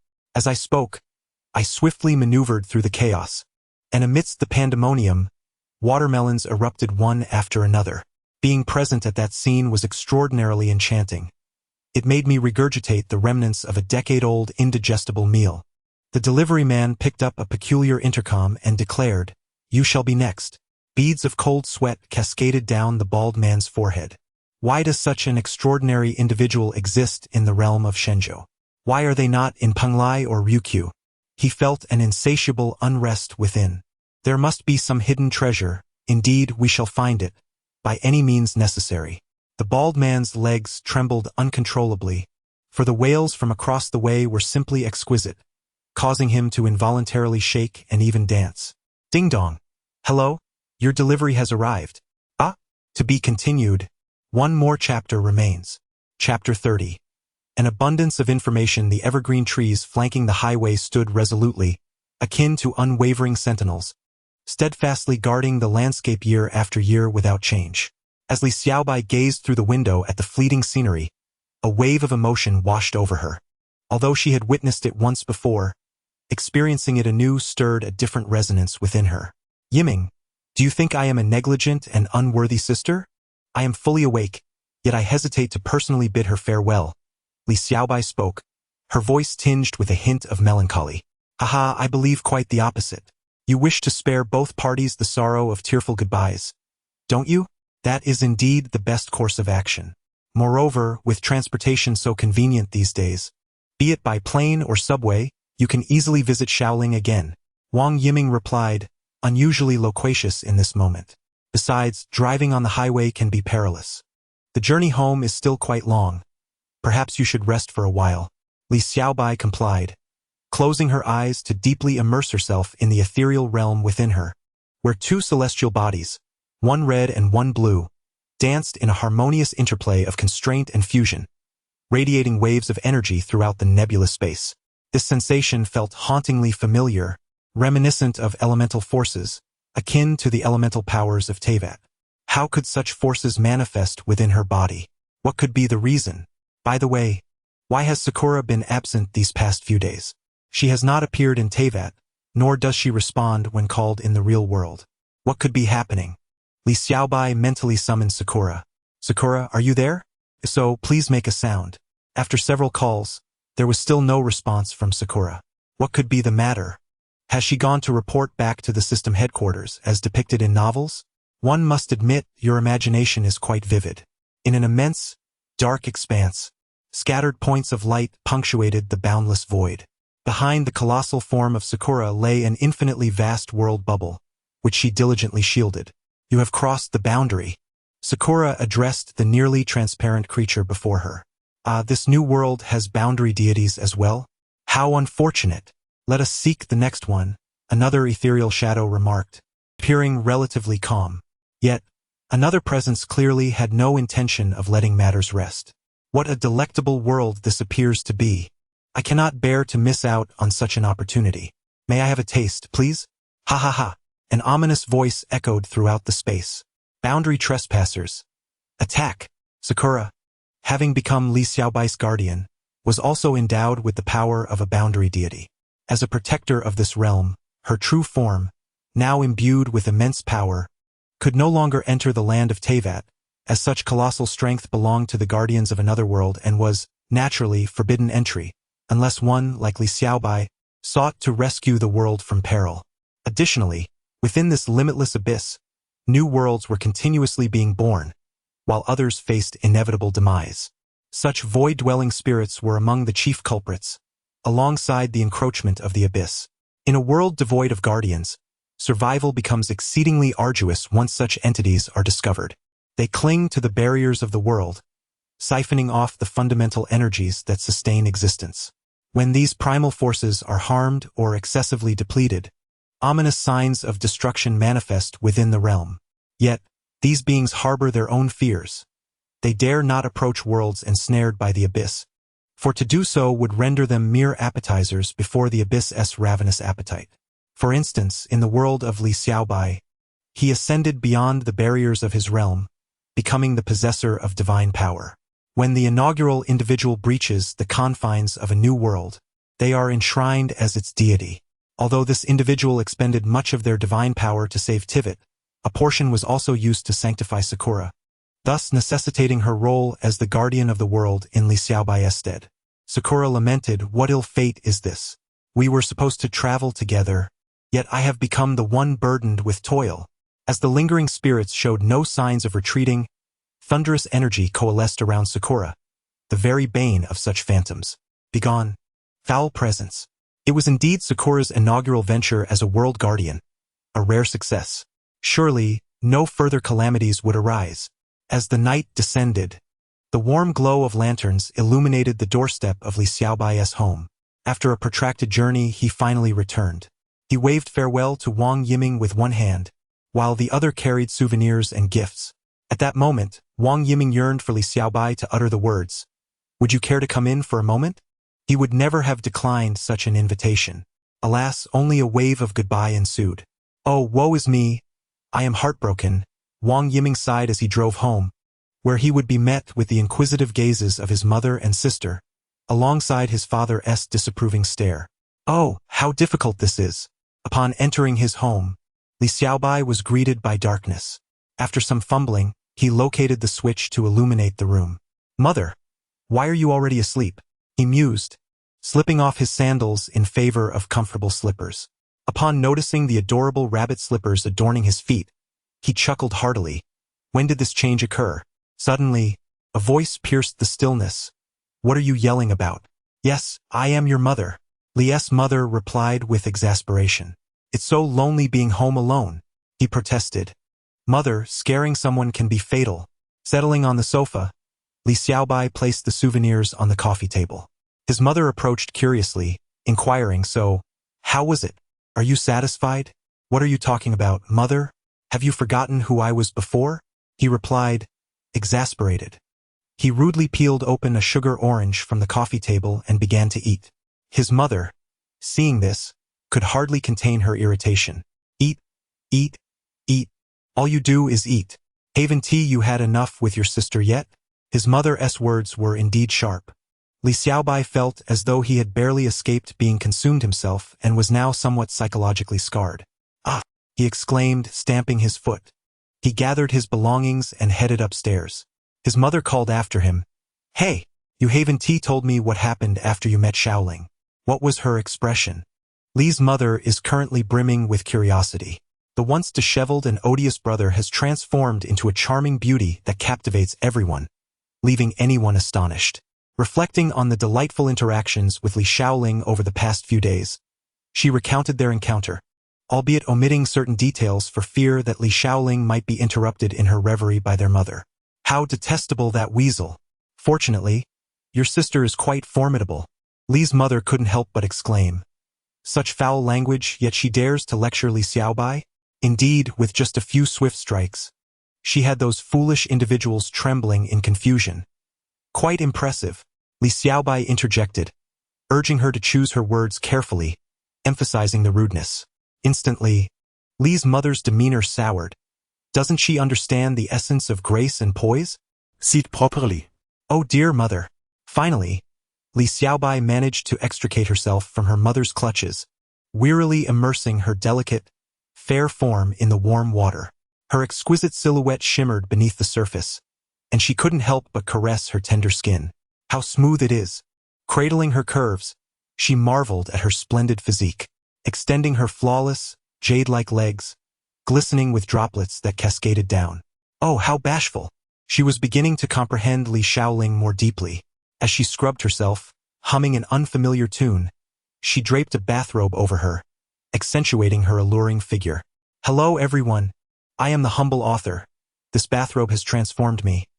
"Ah, Xiaobai, how splendid. I am your bathrobe." "Ha!" Li Xiaobai padded into her room, donning adorable bunny slippers. She retrieved her phone, realizing she hadn't played with it all day, and decided to call Xiaoling to check if she had arrived. Beep, beep, beep. "The number you dialed is currently busy. What is going on? Why isn't she answering?" Then, I shall dive into gaming live streams. My lovely fans must be missing me. They are absolutely yearning for you, so get on with the live stream already. This is a live streaming narrative, not a mundane daily life or otherworldly romance story. At Z Province train station, a black car parked inconspicuously nearby, occupied by several young individuals clad in peculiar attire. Their expressions were notably aloof, exuding an air of detachment as they awaited someone. Butler, maid, gardener, are you all prepared? The rat's nest is easily disturbed, remarked an elegant woman, sipping from a plastic bottle. Rest assured, madam, the young lady will handle everything. One can only hope. However, could you at least provide more aesthetically pleasing drinkware next time? The lady appeared somewhat exasperated. What is this nonsense? A plastic bottle? There they are. The maid smiled as she spotted Li Xiaoling and Miao Tian emerging at the outskirts of the train station. Right here, she waved. A rare smile graced Li Xiaoling's face as she and Miao Tian climbed into the car. As soon as she boarded the vehicle, Miao Tian was met with a barrage of sarcastic remarks. The guard's demeanor was truly pitiable. A lady elegantly held a plastic bottle while speaking. Miao Tian felt a wave of annoyance wash over her. What business was it of theirs? The mice are digging. It's time to set the traps, the butler whispered softly. Then let us commence. The car roared to life, merging into the bustling thoroughfare. The mice truly deserved their fate. Little Ling might still be unaware that the fellows from S Province had been torn apart by falcons and hounds. After this mission, perhaps a transfer would be in order. Little Ling pondered. Sister, we shall soon meet again, and when that time comes, I will protect you well, she thought sweetly. As night approached just before 11, a graceful figure elegantly approached the entrance of the mouse den, gently knocking on the door of death. Ding ding. Good evening, gentlemen. The reincarnation gift pack has arrived. To be continued. Chapter 31. Ahahaha. Genshin Impact is truly an enchanting game. It is a realm brimming with captivating charm. Some are infatuated, others driven to madness, while some weep uncontrollably for love unrequited, and a few even experience ancestral phenomena due to sheer delirium. In this vast expanse, you are a traveler embarking on a quest to become the mightiest in Teyvat. Ahem, I misspoke rather. You shall embark on a journey step by step to become the most formidable being in Teyvat. This is a process of ascension to divinity. Are you intrigued, dear companions? Then let us take action. New adventurers, come and experience this world. Here, you will find not only wealthy and handsome partners but also beautiful, elegant, and adorable companions. Come, darling, join our odyssey. You shall partake in what is undoubtedly the finest game of this century. Ahahaha. Who penned this promotional text for the game? Hehe, those who play Genshin often bear a hint of sweat and determination. I must tell you, the storyline is delightfully sweet. It oscillates between romance and the pursuit of love. As long as I cast aside my shame, I can showcase the Hilichurls for you. Go, Barbara. Even the Hilichurls have their partners. You single folks, cease your quarrels and focus on the game. Do you know how to play Genshin Impact? If you aspire to become a seasoned expert, I recommend delving into these few texts carefully. Those who have studied them are now at the level of prodigies. Engaging with Genshin Impact offers a curriculum of knowledge. Compulsory courses include 1. Advanced Elemental Reaction Theory 2. Fundamentals of Shield Breaking 3. Damage Multiplier Analysis 4. Mechanics of Resilience 5. Detailed Study of Elemental Reactions. Elective courses encompass 1. The Art of Mona's Bubbles 2. The Mechanism of the Prince's Flow 3. Theoretical Knowledge and Practical Methods of the Dragonslaying Sword 4. Advanced Techniques in Archery. Gliding 5. Advanced Techniques in Archery. Rapid Fire and Timing 6. Skill Cycling Techniques. Canceling Recovery and Timing Mechanism 7. Techniques for Damage-Free Skill Dodging and Invincibility Frames 8. Key Points for Abyss Star Farming 9. Stamina Management. Flying, Swimming, and Dashing 10. Weaknesses and Mechanisms of the Original Monsters 11. Practical Techniques for Monster Gathering. Additionally, there are accompanying workbooks in the series 3-year Team Formation, 5-year Abyss 1. Theoretical and Practical Insights into National Team Strategies in the Abyss 2. Theoretical and Practical Insights into the Ever-Frozen Team in the Abyss 3. Theoretical and Practical Insights into the Wanda International Team in the Abyss 4. theoretical and practical insights into the Demon King ARM team in the Abyss 5.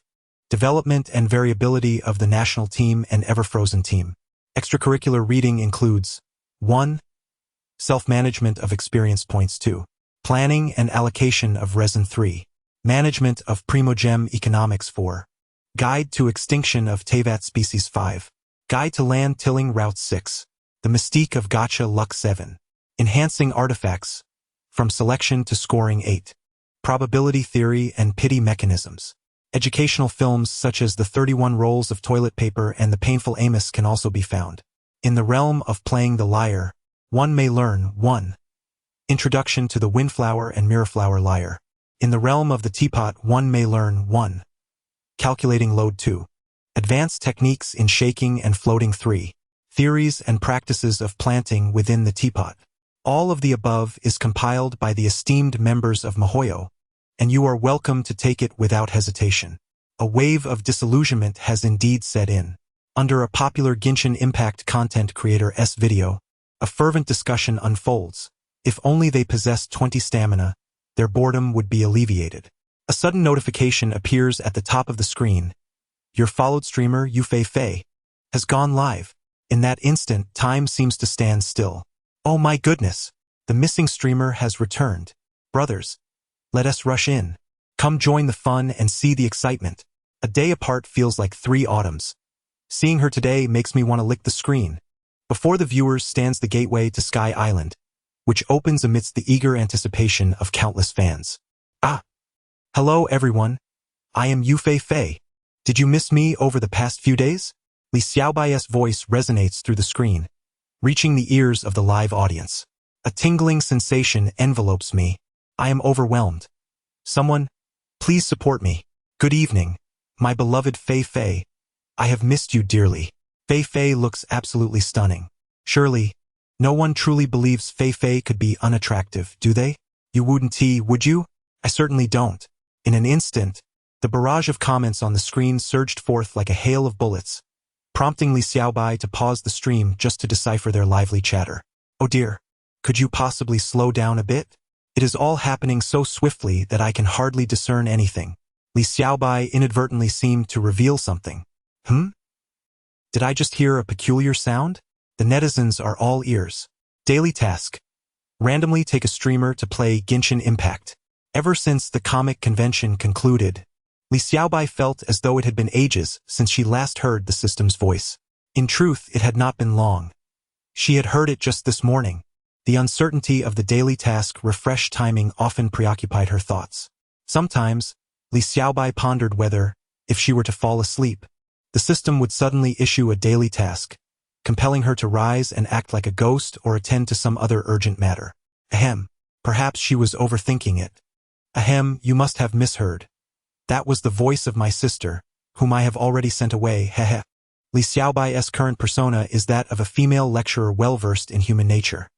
How could she possibly emit such a coarse sound? A figment of imagination.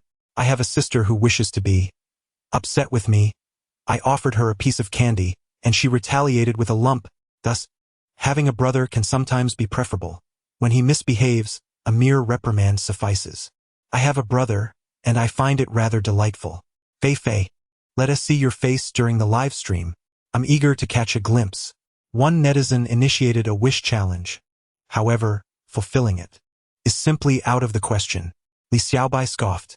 I am a technical streamer, not one defined by looks. You ought to focus on my gameplay instead. Li Xiaobai was not yet prepared to reveal her face on stream. Although she had posted a video showcasing her appearance, the footage was undoubtedly flattering, and reality often diverges from the online persona. Genshin Impact is such an enjoyable game. I wish to play it. Fei, allow me to enter your world. Gana, my Fei, I am your go. Please guide me to hunt. Welcome to our water divination sorceress, Fei's daily time. Li Xiaobai activated the teleportation anchor point, arriving in Mondstadt to synthesize resin. Alas, 160 overflow. Oh, how it pains me. Timaeus, what a nuisance. After synthesizing resin, Li Xiaobai promptly journeyed to the location for the breakthrough materials of Yamiko, still needing a few materials from the dragon lizards. Brothers, Allow me to demonstrate what it means to be a human cannon. Li Xiaobai maneuvered Ye Miko, leaping into the depths of the abyss. The viewers in the live stream wondered if Fei Fei had forgotten about this monster that absorbs energy. Perhaps she was a bit lost, neglecting to take us along. Freshly cooked white rice, waiting for dishes to accompany it. Brother, bring me a bowl. Quickly, she is about to begin. Ye Miko plummeted straight down, executing an attack just before landing, ensuring a safe descent. The diminutive dragon lizard was hardly a challenge. Come forth. Behold, the enhanced version of the dragon lizard makes a dazzling entrance. Li Xiaobai's character soared into the air, depleting her health bar. What on earth is happening? Li Xiaobai ruarat. The live stream? Are we truly focusing on the same individual? What a hassle. Why does Fei Fei appear so enchanting today? My mute new year has just added another year. Sob sob. Li Xiaobai is enduring a severe beating. My skills are exceptional. Do you monstrous figures dare to challenge me? Behold, behold, behold. Ah! The energy expelled by the dragon lizard pierced through the shield, striking down Li Xiaobai's Bennett. Li Xiaobai is under attack while in the adjacent livestream of Fuzhou. Oh ho ho, let me tell you, Fei Fei is my fan, nearly my fiancée. Oh, you little black fan, do you not believe? Do you dare to challenge my prowess? My green hair sways wildly. How can I prove it to you? Pay close attention. I now invite Fei Fei to join me in a gaming session. Beep beep beep. Ah! I perished again. Li Xiaobai has been completely defeated twice now. I could win before. Who will come to my aid? Beep beep beep. Fuzhou invites you to join. Fuzhou. Wahahaha. I sent this perfect? Click to agree. Sob sob sob, you've finally come. Hurry and help me. Li Xiaobai's charming voice echoed from Fei Fei's livestream to Fuzhou's. Wow, it really connected. And so smoothly. Oh no, the pufferfish has been caught. Fuzhou secretly revels. Fei Fei is truly impressive. Yes. Now I see it. Fei Fei, I just said in the chat, come out and take the hits. Fuzhou rolled her eyes, feeling rather audacious. Upon hearing Li Xiaobai's words, she immediately transformed into a refined lady. Ahem, my dear Fei Fei, what assistance do you require? I'm on my way. Fuzhou smiled, exhibiting a hint of urban flair. Genshin Impact is genuinely delightful. There are beautiful women, handsome men, and streamers to accompany you through the night. Why not download it and join Fei Fei and the others? In Z Province, there lies an abandoned building seldom visited by anyone. Yet now, it echoes with chilling wails, which soon fade into silence. Miss, please wipe your hands. The maid presented a pristine silk handkerchief and then stepped back. However, that pristine white became crimson upon contact with Li Xiaoling's hand. Is everything taken care of? She carelessly tossed the handkerchief onto the pile of decaying flesh and turned to descend the stairs towards Z University, where the last bus departs for Z University. All who wish harm upon my sister should remain in hell to repent. Once Li Xiaobai departed, the maid exhaled deeply. Typically, she is the most spirited, followed by the guard Miao Tian, though currently, this guard seems nearly useless. Today, the lady has left me quite breathless. Tian, do you understand what is happening? The maid inquired with curiosity. Miao Tian hesitated, unsure whether to respond. The lady seemed to sense that there might be an issue. Why ask so much? It's your duty to inquire about the lady's affairs. Just do your job well. Perhaps one day we shall meet our end. The lady extracted a small vial from her ample bosom and poured its contents, as the pure crystal kiss gently adhered to the mosaic.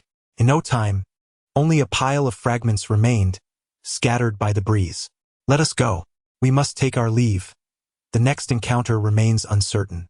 The butler bowed, indicating that the guests should depart slowly. The maid, the gardener, and the guards also prepared to leave, with a reminder for the guard to remain mindful of his responsibilities. I shall report this matter to the higher authorities, and a notification regarding your punishment will be forthcoming, the butler stated expressionlessly. The gardener observed coldly, while only the maid cast a worried glance at Miao Tian. Miao Tian had little to say. She had indeed been negligent earlier, and punishment was warranted. One by one, they exited the derelict building, leaving no trace of the fish behind. Chapter 32. The mysterious stone carvings and illusory mirror in the pit. The morning fog thickened, constraining visibility to a mere 3 meters. The otherwise unsettling primeval forest was broken by the synchronized footsteps of a mysterious party, slightly disrupting the serene silence. Their purpose for this day was to investigate the newly emerged pit in Zone 3. Upon arriving at the pit, they proceeded with caution, ensuring that their ropes and tools were securely fastened. These would prove essential for their survival. The officer at the forefront, adorned with vibrant green face paint, blended seamlessly into the jungle. Hidden within Zone 9 lay some enigmatic foes. As the main force reached the pit for the first time, they were inevitably awestruck by its sheer magnitude. "General, the team has arrived. We may commence," the officer saluted Li Tianxing. "Begin, but exercise utmost caution. Dangers may lurk below." This instinct was Li Tianxing's guiding principle. The pit's sudden emergence, devoid of any forewarning, raised unsettling questions. What lay beneath? Was it a cavern or something else entirely? The soldiers began to connect robust ropes, totaling nearly 10,000 meters in length.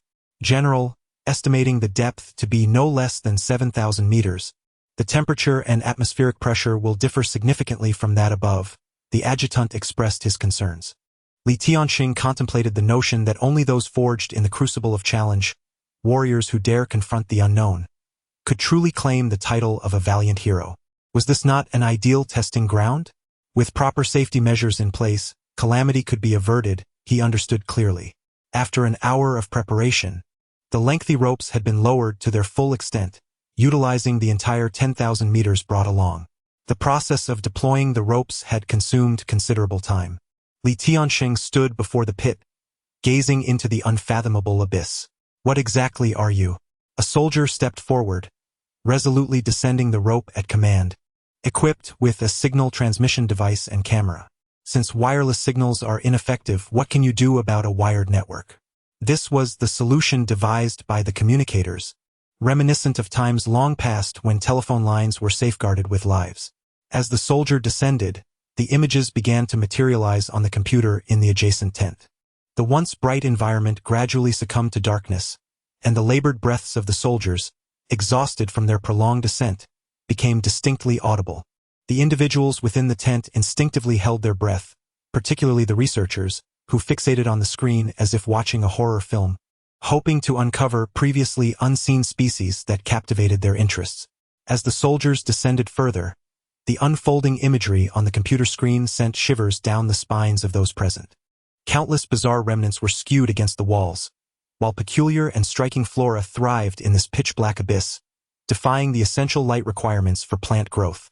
This prompted the researchers to rise, eager to instruct the soldiers via intercom to approach those extraordinary plants. However, Li Tianxing intervened, reminding the soldiers that their priority was to reach the bottom of the cave swiftly, thus urging them to hasten their descent. He merely stated, "Safety comes first. We must proceed with caution." As time trickled by, the cave became illuminated not only by the soldiers' flashlights but also by bioluminescent plants and plankton that floated gracefully in the air, resting upon clusters of glowing vegetation. This spectacle evoked awe among the soldiers, who marveled at the wonders of nature, feeling as though they were in a dreamscape. It was a realm that seemed far removed from the human experience. The onlookers within the tent shared their astonishment, questioning whether this truly was their world. Soon, a disquieting realization dawned upon them. One soldier appeared to be struggling, his body suspended in the air. Li Tianxing, incredulous, observed the soldier's desperate movements through the camera, a manifestation of weightlessness. Moments later, the soldier's voice resonated through the computer. "Report, report. We have encountered an unknown phenomenon. This is a region of zero gravity." Zero gravity. I can see other comrades in the distance. They are approaching. The excitement in the soldier's voice was palpable. It was nothing short of a miracle that such an extraordinary place existed amidst the gravity-bound world above. Upon hearing the soldier's words, Li Tianxing realized the gravity of the situation. Astonishingly, beneath the depths of this vast chasm lay a zone of weightlessness. The soldiers who had previously fallen were not lost. They were alive. The soldier seemed still unaccustomed to this newfound environment. "Finally, someone has come down. We are saved," exclaimed a figure swimming through the air beside the soldier. Is there any food? I've been hungry all day. We are finally rescued. This place is incredibly wondrous. We have discovered something remarkable ahead. 3 soldiers chattered excitedly, sharing in their moment of joy. Initially, they had feared they would remain suspended here until death claimed them. The soldier, still tethered by a communication line, resolved to follow the other 3 to the site of their discovery. As the computer screen progressed, it revealed a magnificent stone carving that dominated the entirety of the cavern.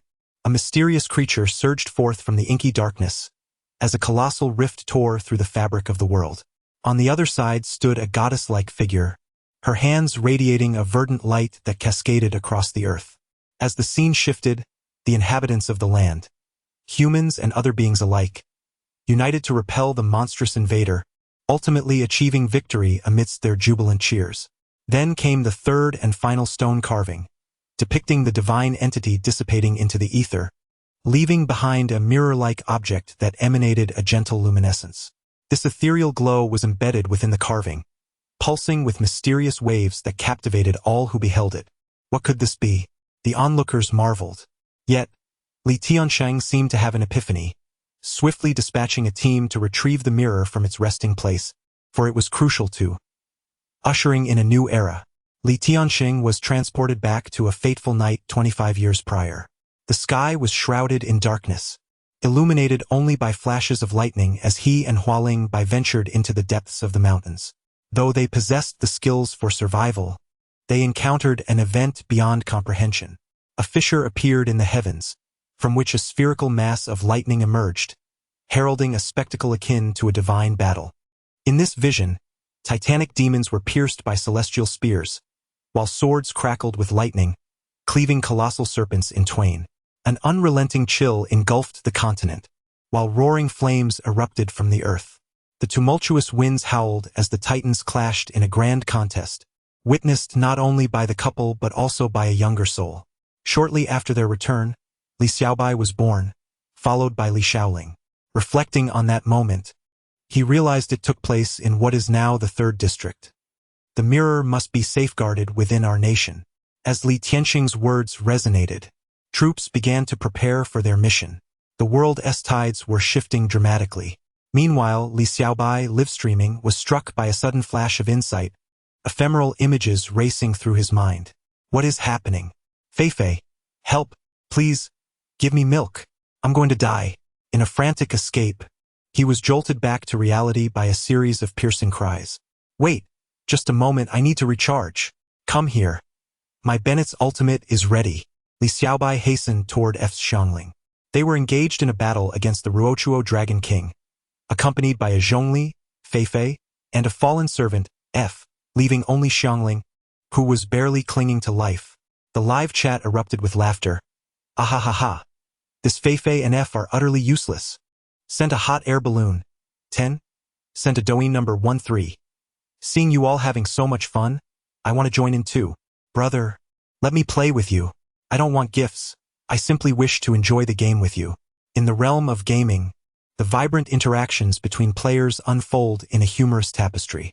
Brother, come join me, exclaimed the husband, as he sent forth a message on Douyin. Ah, I'm here too. I'm a master at this game. Lead me along. Li Xiaobai marveled at how her culinary antics attracted such a plethora of handsome men and beautiful women, leaving her astounded. Fu Jiu, on the other hand, was utterly speechless, feeling as though she had met her demise. As a skilled streamer, how could she possibly perform so inadequately? It simply defied logic. Surely, it was Feifei's influence that had led her astray. She had been dominating the game solo after all. Feifei must be carrying some sort of debuff without a doubt. Hello? Who's calling me for a midnight snack? I'm on my way. Fujo exited your world. Ahahaha, this is hilarious. Fujo can't hold on any longer. Who recalls how many players perished during Feifei's inaugural stream? Was it 3? Ultimately, it was Raiden Shogun who managed to vanquish those 3C ruin spirits with a single strike. Ding ding ding. Your friend Fujo has gone offline. This is too funny. She has an inherent debuff. Perhaps Feifei could assist the boss in drawing cards, which would be entertaining to witness. The comments section gradually veered off course, much to Li Xiaobai's dismay. Hey, Don't get too cocky. I am a skilled streamer. You're provoking me, you know? She insisted on showcasing her prowess in the abyss, where she could demonstrate her capability to dominate.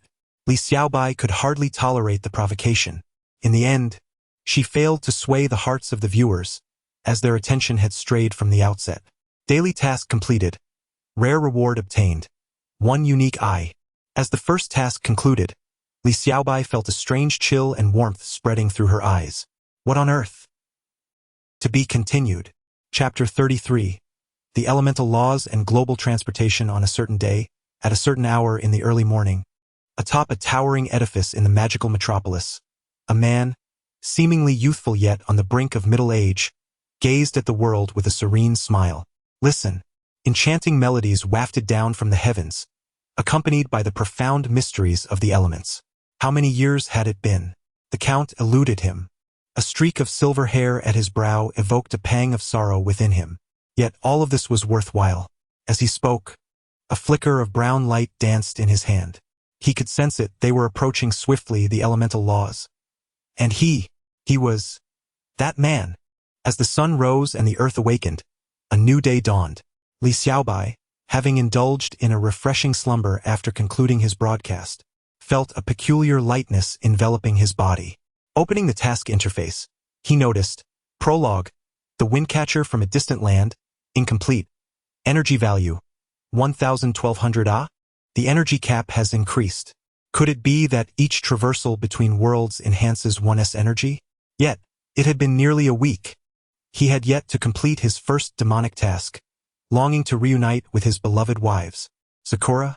Sakura, are you there? Li Xiaobai summoned Sakura in his mind, yet silence prevailed. What was amiss? Why had she not responded these past few days? Had something occurred? A perplexed Li Xiaobai pondered deeply. He opened his system backpack, revealing a few gleaming items, rewards from the conclusion of his livestream. Backpack, the true meaning of Divine Moon, replica, Kingteoya attire, clothing, popularity treasure chest, 1. Mikage Shrine Priest garb sighing. He accessed his information interface to scrutinize the abilities he currently possessed. Talent skills, divine vision, perceive the unseen and hear the unheard. Divine body, indestructible, as steadfast as a fortress, untouched by the mundane, limited to Teyvat. Divine laws, ability to manipulate the powers of 7 elements, currently unlocked. Dendro element, limited to Teyvat. 2 instruments of distinct pupils. Eye technique, Black Death Light Wave, consumes energy value of 200 per use. Healing Green Dew. Though exaggerated to say it can resurrect the dead, it can alleviate human suffering. Derived from the unique healing prowess of the Dendro element, currently limited to Teyvat, consumes energy value of 10 per use. Life skills, Faux Voice, Mastery. Makeup Artistry, Mastery. Scoundrel Appreciation, 3 per day. Point. 4050, Mora, Primogem, A. So many formidable skills could only be utilized within Teyvat, save for this Black Death Light Wave. However, it demands energy. He recalled the last incident when an assassin had attempted to eliminate Shaoling. Had he misplaced this ability? Otherwise, he could have returned to Teyvat to undertake his tasks last night. At that moment, Li Xiaobai yearned to retreat silently into a corner, wishing to do nothing, akin to the author who was currently typing these words. Warning, warning. Upon hearing this alarm, Li Xiaobai instinctively sprang to his feet, seeking a place to hide, utterly startled. The host traverses 2 realms, as the laws of these realms are set to intersect, and the elemental laws are about to converge with the current world, heralding an irreversible change. The host is advised to prepare accordingly. The elemental laws will gradually merge with the laws of this world, facilitating the flow of world information and reducing the energy expenditure of the host while traversing both realms. The forthcoming changes originate spontaneously from the Teyvat world, neither invasive nor possessive. Warning, warning. The Abyss has successfully captured the host's information stream and may trace it to this world. The divine task of the deities requires urgency. This mission is not time-bound. The host must grow swiftly to protect this world and fulfill the responsibilities of a world deity. This world requires not only the protection of the divine but also that of humanity. Upon absorbing this deluge of information, Li Xiaobai felt utterly overwhelmed. She was indeed a deity of the realm, yet she possessed only a single black death light wave at her disposal. How could she possibly enhance her power? Furthermore, the abyss could track her information, posing an imminent threat. In that moment, Li Xiaobai was engulfed in panic, feeling as if she were ensnared in a narrative straight out of a novel, until she recalled the system. Could there be anything in the system shop to assist her? She opened the Points shop. Points shop. Divine Responsibilities 4,000, on clearance. Teleportation Anchor, 1,000 each. Advanced Elemental Theory, 2,000, complete set. Anemo Swordsmanship, 1,000, complete set. The first option seemed tailor-made for her. The Points shop was replete with knowledge and martial skills from the Teyvat continent. Mora shop. Spirit Grain Seeds, 100 each. Spirit Plant Seeds, 1,000 each. This section contained various indigenous plants from the Teyvat continent. Original Stone shop was filled with items beyond her financial reach. After examining the divine responsibilities, Li Xiaobai felt an immense pressure and reluctantly exchanged her points. You have acquired divine responsibilities, creation and power. Do you have unlocked the creation codex? Please click to view. Power. The ability to sense the strongest desires within all beings and bestow blessings upon them. The blessed individual will gain mysterious strength. Creation. The capacity to generate unconscious elemental life and imbue all things with spirit through a mysterious ability. Creation Codex. Slime, 7 elements. Followed by a void of darkness. She checked the creation conditions for the slime. Activating creation consumes energy. Elemental-rich areas will yield corresponding elemental slimes. Energy cost, 1,000, once per day. Humans who defeat slimes will undergo a baptism of elemental power, becoming stronger. While slimes possess formidable offensive capabilities, they will regenerate their elemental power upon defeat, reconstituting the elements within their concentrated essence. Upon reading this, Li Xiaobai exhaled deeply. Thankfully, being defeated did not result in permanent loss. The slimes would respawn. Please strive to enhance your power swiftly. Seeing this, Li Xiaobai was filled with frustration. What was supposed to be a simple tale of interdimensional travel had spiraled into this chaotic situation. However, continuing in this manner is untenable. While the elemental laws are still gradually merging with this world, she must return to the Teyvat continent to swiftly enhance her abilities. Tonight, she will embark on her journey to Teyvat. In the 3rd district, a smooth stone mirror, approximately 10 meters in diameter, was pried from the stone wall, consuming an inordinate amount of time for the team. From below, the mirror appeared diminutive against the stone carvings. Yet upon standing before it, one could truly appreciate its vastness. As the entire contingent leapt from the edge of the deep pit, the command from Li Tiansheng was clear. Everyone must jump down, gathering as many fragments as possible. Although Li Tiansheng understood that jumping from above would not be fatal, the others remained oblivious. Thus, he was the first to descend, equipped with tools for prying the stone. Initially hesitant, the other soldiers followed suit, their fears amplified by the echoes of anguished cries reverberating within the cavern. Just as they neared the bottom, an inexplicable force slowed their descent, leaving them suspended in midair. They moved like fish in a unique zone, the environment akin to water rather than the weightlessness of outer space. Ascending the stone mirror proved challenging. They could not swim upward but had to climb painstakingly. Overall, the sinkhole tapered at the top while expanding below, making descent easy but ascent arduous. Carrying their tools, they approached the stone mirror, only to realize its immense size from this vantage point. It was not only incredibly hard but also quite formidable to manage. Li Tiansheng directed the team to commence their work. Some climbed the mirror to secure climbing points, while others assisted in setting up the lifting apparatus. This pit extended nearly 10,000 meters deep, necessitating several relay stations, a task that could take weeks or even months to complete. Initially expecting an environment marked by extreme air pressure and temperature, they were astonished by the strange and wondrous atmosphere that enveloped them, which felt surprisingly comfortable. Their stamina seemed to replenish more rapidly, giving the soldiers the impression of becoming stronger. This phenomenon allowed them to toil without feeling fatigued. Indeed, Such efficiency suggested that the stone mirror could soon be lifted from the pit. Unbeknownst to the soldiers, a divine azure light emanating from the deity gradually infused their bodies, aiding in their recovery. General, all preparations are complete. We are ready to commence chiseling the mirror, the adjutant announced to Li Tianxing. Let us begin, he replied.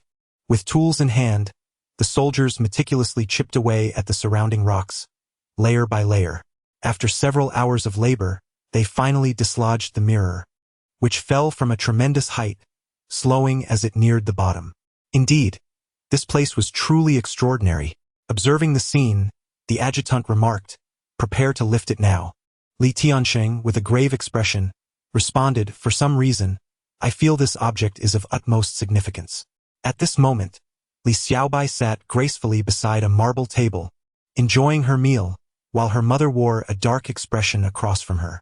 Sighing at her mother's demeanor, Li Xiaobai couldn't quite fathom what had incited her mother's displeasure. "Mother, are you unhappy? So why not indulge in some leisure on Seoul?" "There," Li Xiaobai quipped, oblivious to the gravity of her mother's authority.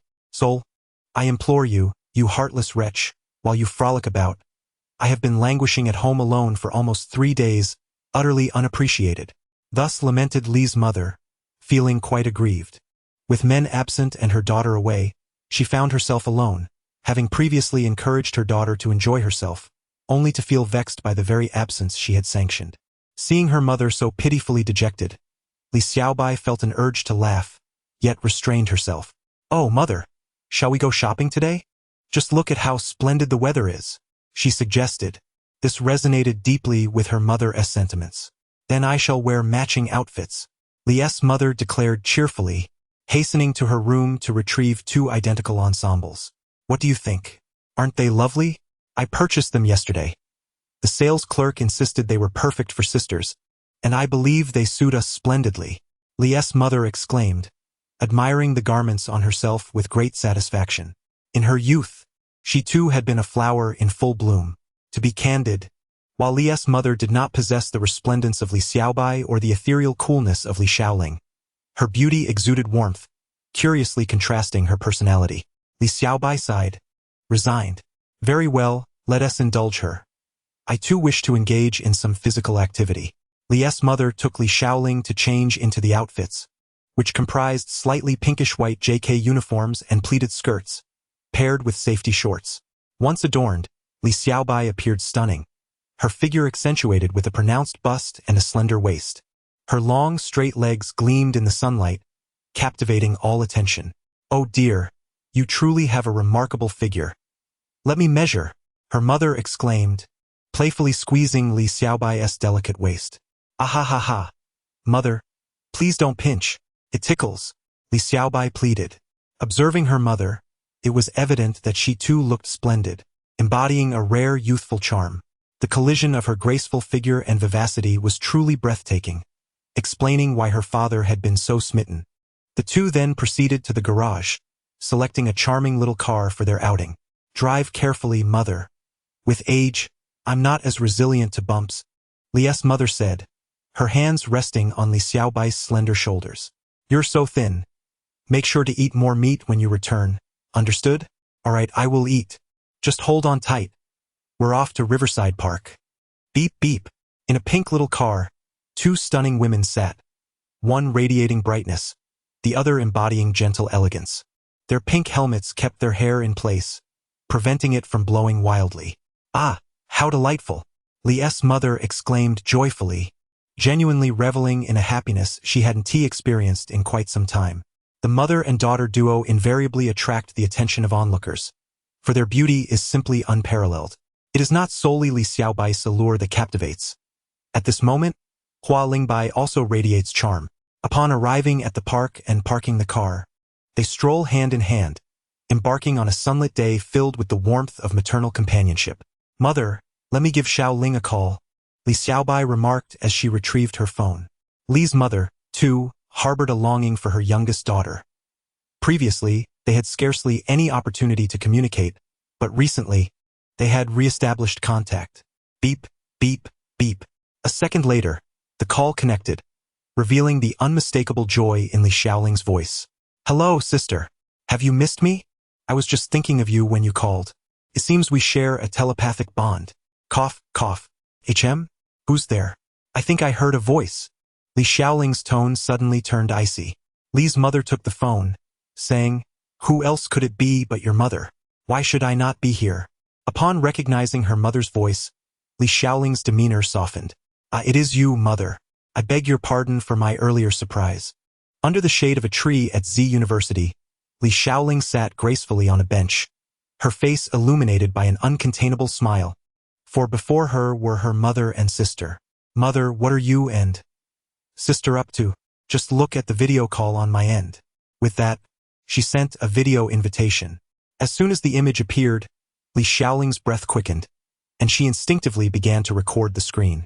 At that moment, Li Xiaobai appeared extraordinarily beautiful and alluring in her eyes, especially in matching JK attire with their mother.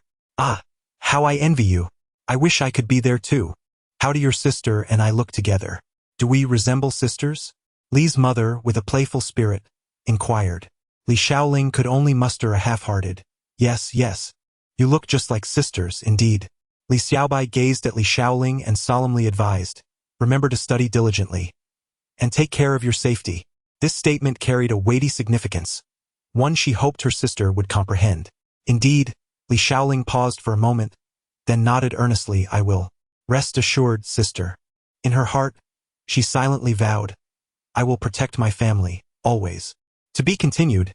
Today was particularly challenging to write, comprising a chapter of 364 words. Chapter 34. The guardians of the four winds and the temples after Xiao Bai transformed into a fruit state, he fell into Ying's hands. Paimon glanced between Ying and the verdant fruit, a smile involuntarily creeping onto her lips. "Ahem, let us seek out Captain Jean now." The two followed Jean to the headquarters of the Knights of Favonius. Standing by the window, Jean's troubled expression was illuminated by the evening sunlight of Tevat. To comprehend this matter, we must delve back into history. The guardians of the four winds are the most spoken of and revered among the Mondstadt populace, a source of immense pride for them. Guided by the Anemo Archon Barbatos, they established the original guardians of the four winds. Consequently, in ancient times, the people of Mondstadt erected four temples to commemorate their heroic deeds. The Temple of the West Wind Eagle, the Temple of the South Wind Lion, the Temple of the North Wind Wolf, and the Temple of the East Wind Dragon. Through their unwavering commitment to their duties, they have safeguarded Mondstadt to this very day. However, as centuries passed, the legacy of the guardians began to wane. During this period, the malevolent dragon Durin emerged, inciting panic among the citizens of Mondstadt, who fervently prayed for the Archon's salvation. In response, the will of the Archon awakened the East Wind Dragon, Dvalin. Dvalin battled Durin in the snow-capped mountains to the south of Mondstadt, ultimately defeating Durin, who succumbed to his own venomous blood. The remnants of the evil dragon fell into the snowy heights, while Dvalin, having exhausted his strength, fell into a deep slumber. For various reasons, some of the Guardian's powers have faded into obscurity, leaving only 3 temples standing. Yet, their spirit endures through the ages. The East Wind Dragon has since stirred the tempest using the residual power of these 3 temples, disrupting the flow of the ley lines and causing significant turmoil in Mondstadt. Traveler, we require your assistance. Rest assured, you shall not embark on this journey alone. Jean assured Ying earnestly as she turned to face her. Have you finished? It is time for us to depart, Kia announced, pushing open the door towards the conversing duo. Lisa and Amber stood behind, with Amber waving cheerfully at Ying. Ha ha ha. Lisa covered her face, laughing with elegance. By the way, where is the other little fellow? Kia inquired. Ying raised the Xiaobai fruit, saying, Here he is.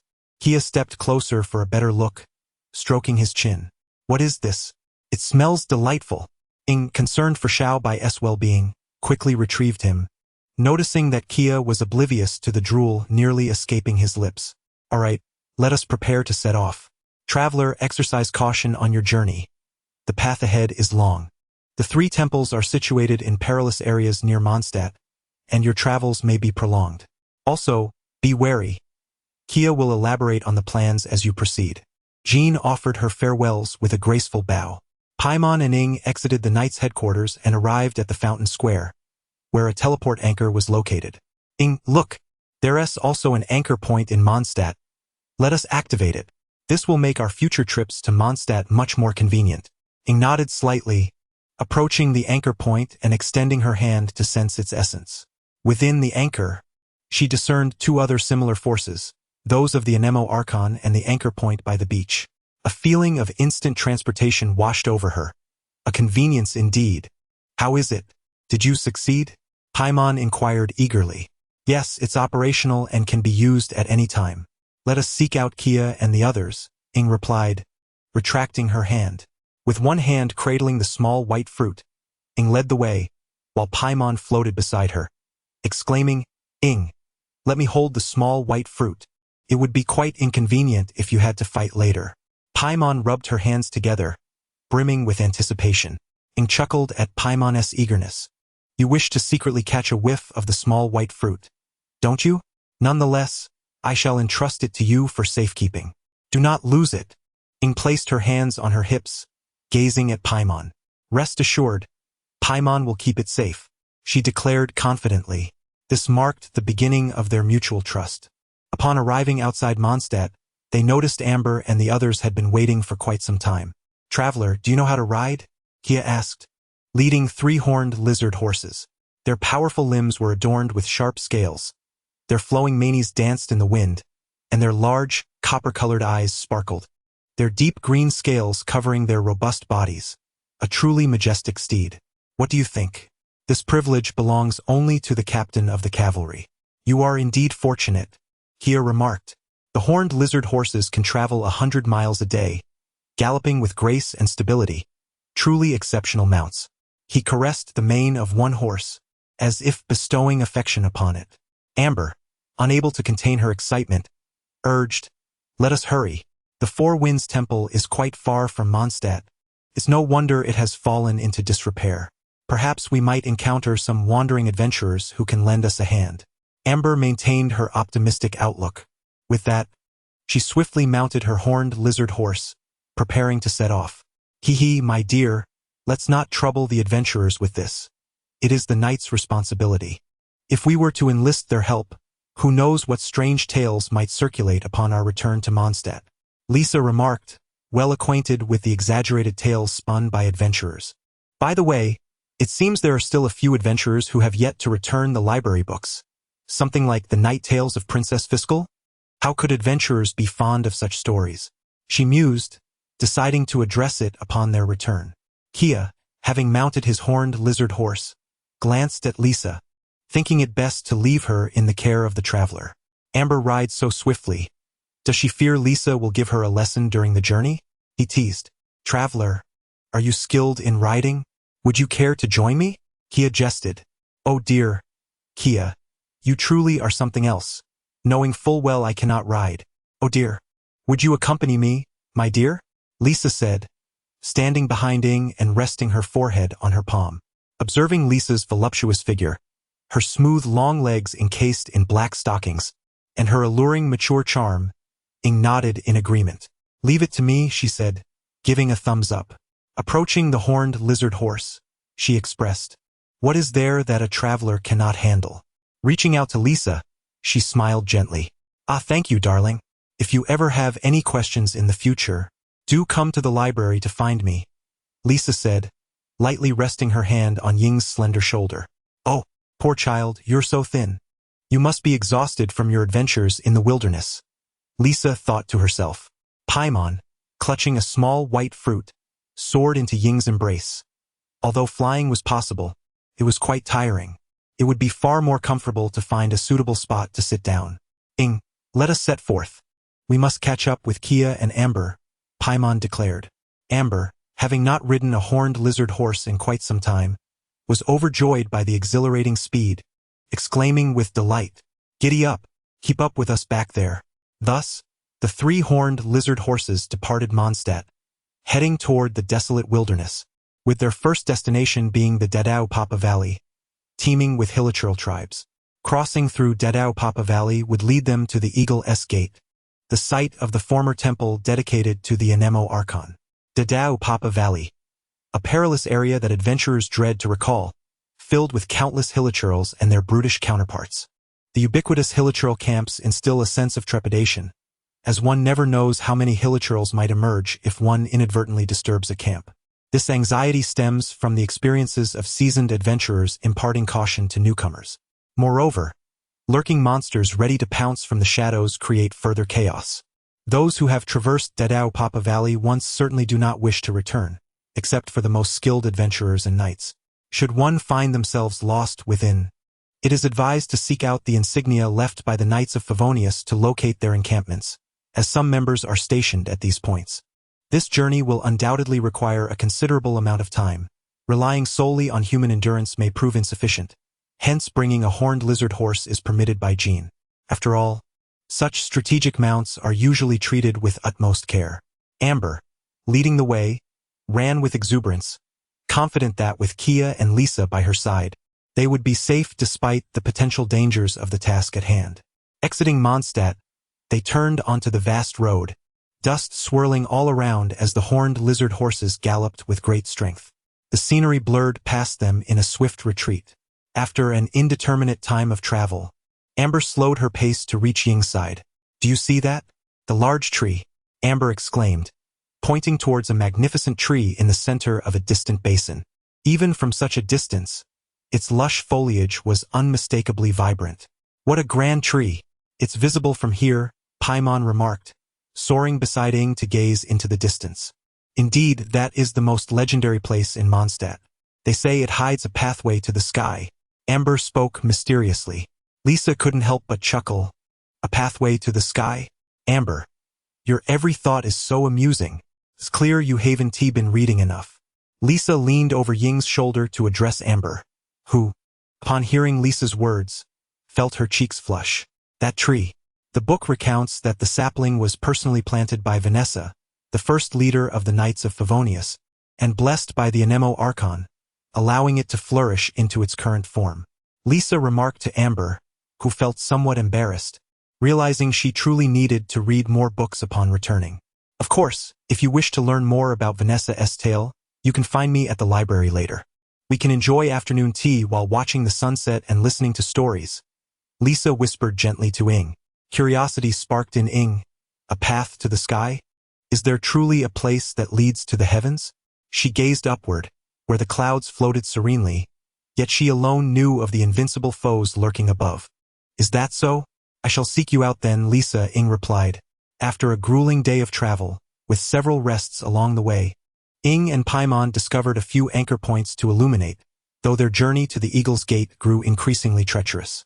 The hilichurl steeds were exhausted, for traversing mountains was not as effortless as galloping across flat terrain. "All right, everyone, let us take a moment to rest and allow the hilichurl steeds to feast on some tender grass," Kia said with concern. "Oh, my poor little horse. We shall replace your shoes with new ones upon our return," Ying declared, gracefully jumping down from her mount and offering her hand to assist Lisa down as a gentleman would. What a delightful little creature. So understanding," Lisa remarked, having not encountered such a charming child in quite some time. Yet perhaps Ying's true age was even greater than her own. Amber spread the map in a clearing. "Based on our current progress, we have arrived at the entrance of the Dodapa Gorge." She stood to gaze into the distance, where peculiar structures dotted the canyon, resembling clusters of palatial edifices. "Is that indeed the Dodapa Gorge? A place teeming with monsters, where even adventurers dare not tread?" Paimon exclaimed. "The little one knows quite a bit. Indeed, the number of hilichurls in this area is staggering." Lisa pondered, her tone somewhat enigmatic. "Shall we rest well tonight, conserving our strength for a decisive battle against the hilichurls tomorrow?" Amber suggested excitedly. Kia, taken aback, retorted, "Can't we just carefully sneak past? Fighting is such a time-consuming endeavor." "Really, sigh." Lisa's tone grew dangerously serious. "Ah ha ha. I was merely jesting," Amber exclaimed, casting a frantic glance at Ying for help. Ying turned away, feeling unable to assist. Ultimately, the group decided to rest for the night before setting off in the morning. "Oh dear, this does not bode well." Lisa observed the ominous clouds drifting towards them, signaling impending rain. True to her intuition, before long the group, still without shelter, found themselves drenched. The rain, cascading upon the women, was beyond description. Their thin garments clung tightly to their skin, each figure exquisitely outlined in the downpour. Kia was pushed to the forefront to seek shelter from the rain, while Ing and Amber Lisa could only huddle beneath a tree. "Alas, my clothes are drenched," Amber exclaimed, pulling at the damp fabric clinging to her chest. "How troublesome." Suddenly, a tremor shook the ground, prompting Ing and Amber to exchange glances, observing their surroundings. Curse this grandiosity. Paimon, cradling a small white fruit, looked utterly bewildered. "What are they doing looking at each other like that?" "Hey, there's a cave left by the hilichurls up ahead. Come this way." Kia waved to them, followed by 3 horned horses. Upon reaching the cave, they found it relatively dry, with some firewood and cooking utensils tucked away in the corners. "These hilichurls seem to live quite well, don't they?" Paimon couldn't help but comment. Amber set up a fire pit and drew her bow, aiming carefully. In Ing's perception, a warm yet turbulent power gathered at the nock of Amber's bow, unarmed as it was. In an instant, the piled wood ignited. "Ah!" "Caught fire," Ing exclaimed in astonishment, her expression akin to that of an unsophisticated country girl. Lisa couldn't help but tease. "What are you so surprised about, little cutie? It's merely a use of the vision, nothing to make a fuss over." Lisa was evidently unaware that Ing had no knowledge of what a vision was. "Vision? What is that?" Ing asked curiously. This only heightened Lisa's intrigue. "I truly wonder if you are a mutated hilichurl transformed into a person, not even knowing what a vision is." To put it simply, a vision is an external magical organ that helps individuals perceive and harness the elemental forces present in the world. If you wish to learn more, the library contains ample information, but discussing it now would be rather cumbersome. Moreover, being wet is quite uncomfortable. After saying this, Lisa stood up, removed her damp outer garment, and hung it near the fire, conjuring an air barrier to seal the cave entrance. This should ensure our safety. Speaking of which, she even took off her stockings to dry them. Seeing Lisa do this, Amber followed suit, shedding her jacket to warm it by the fire. Truly, the cave was a vibrant spring, hidden from prying eyes. The 3 young ladies huddled together in their undergarments, seeking warmth by the flames. Suddenly, Paimon asked, "Should we brew some soup?" This suggestion made Amber and Ing squint in contemplation. It was indeed a commendable idea. Yes, yes.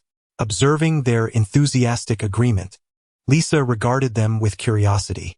"Here, in this place?" Lisa looked skeptically at the rudimentary surroundings. Why bother with such details? Amber, undeterred, rushed over to fetch a cauldron from the hilichurls, while Ing took out some water from her backpack to rinse it. Pouring in clean water, she added carrots, mint, meat, and a pinch of salt. Of course, there was one crucial step remaining. Paimon, toss it in. Ignoring Lisa's astonished gaze, Paimon rinsed the small white fruit in her arms and dropped it into the cauldron.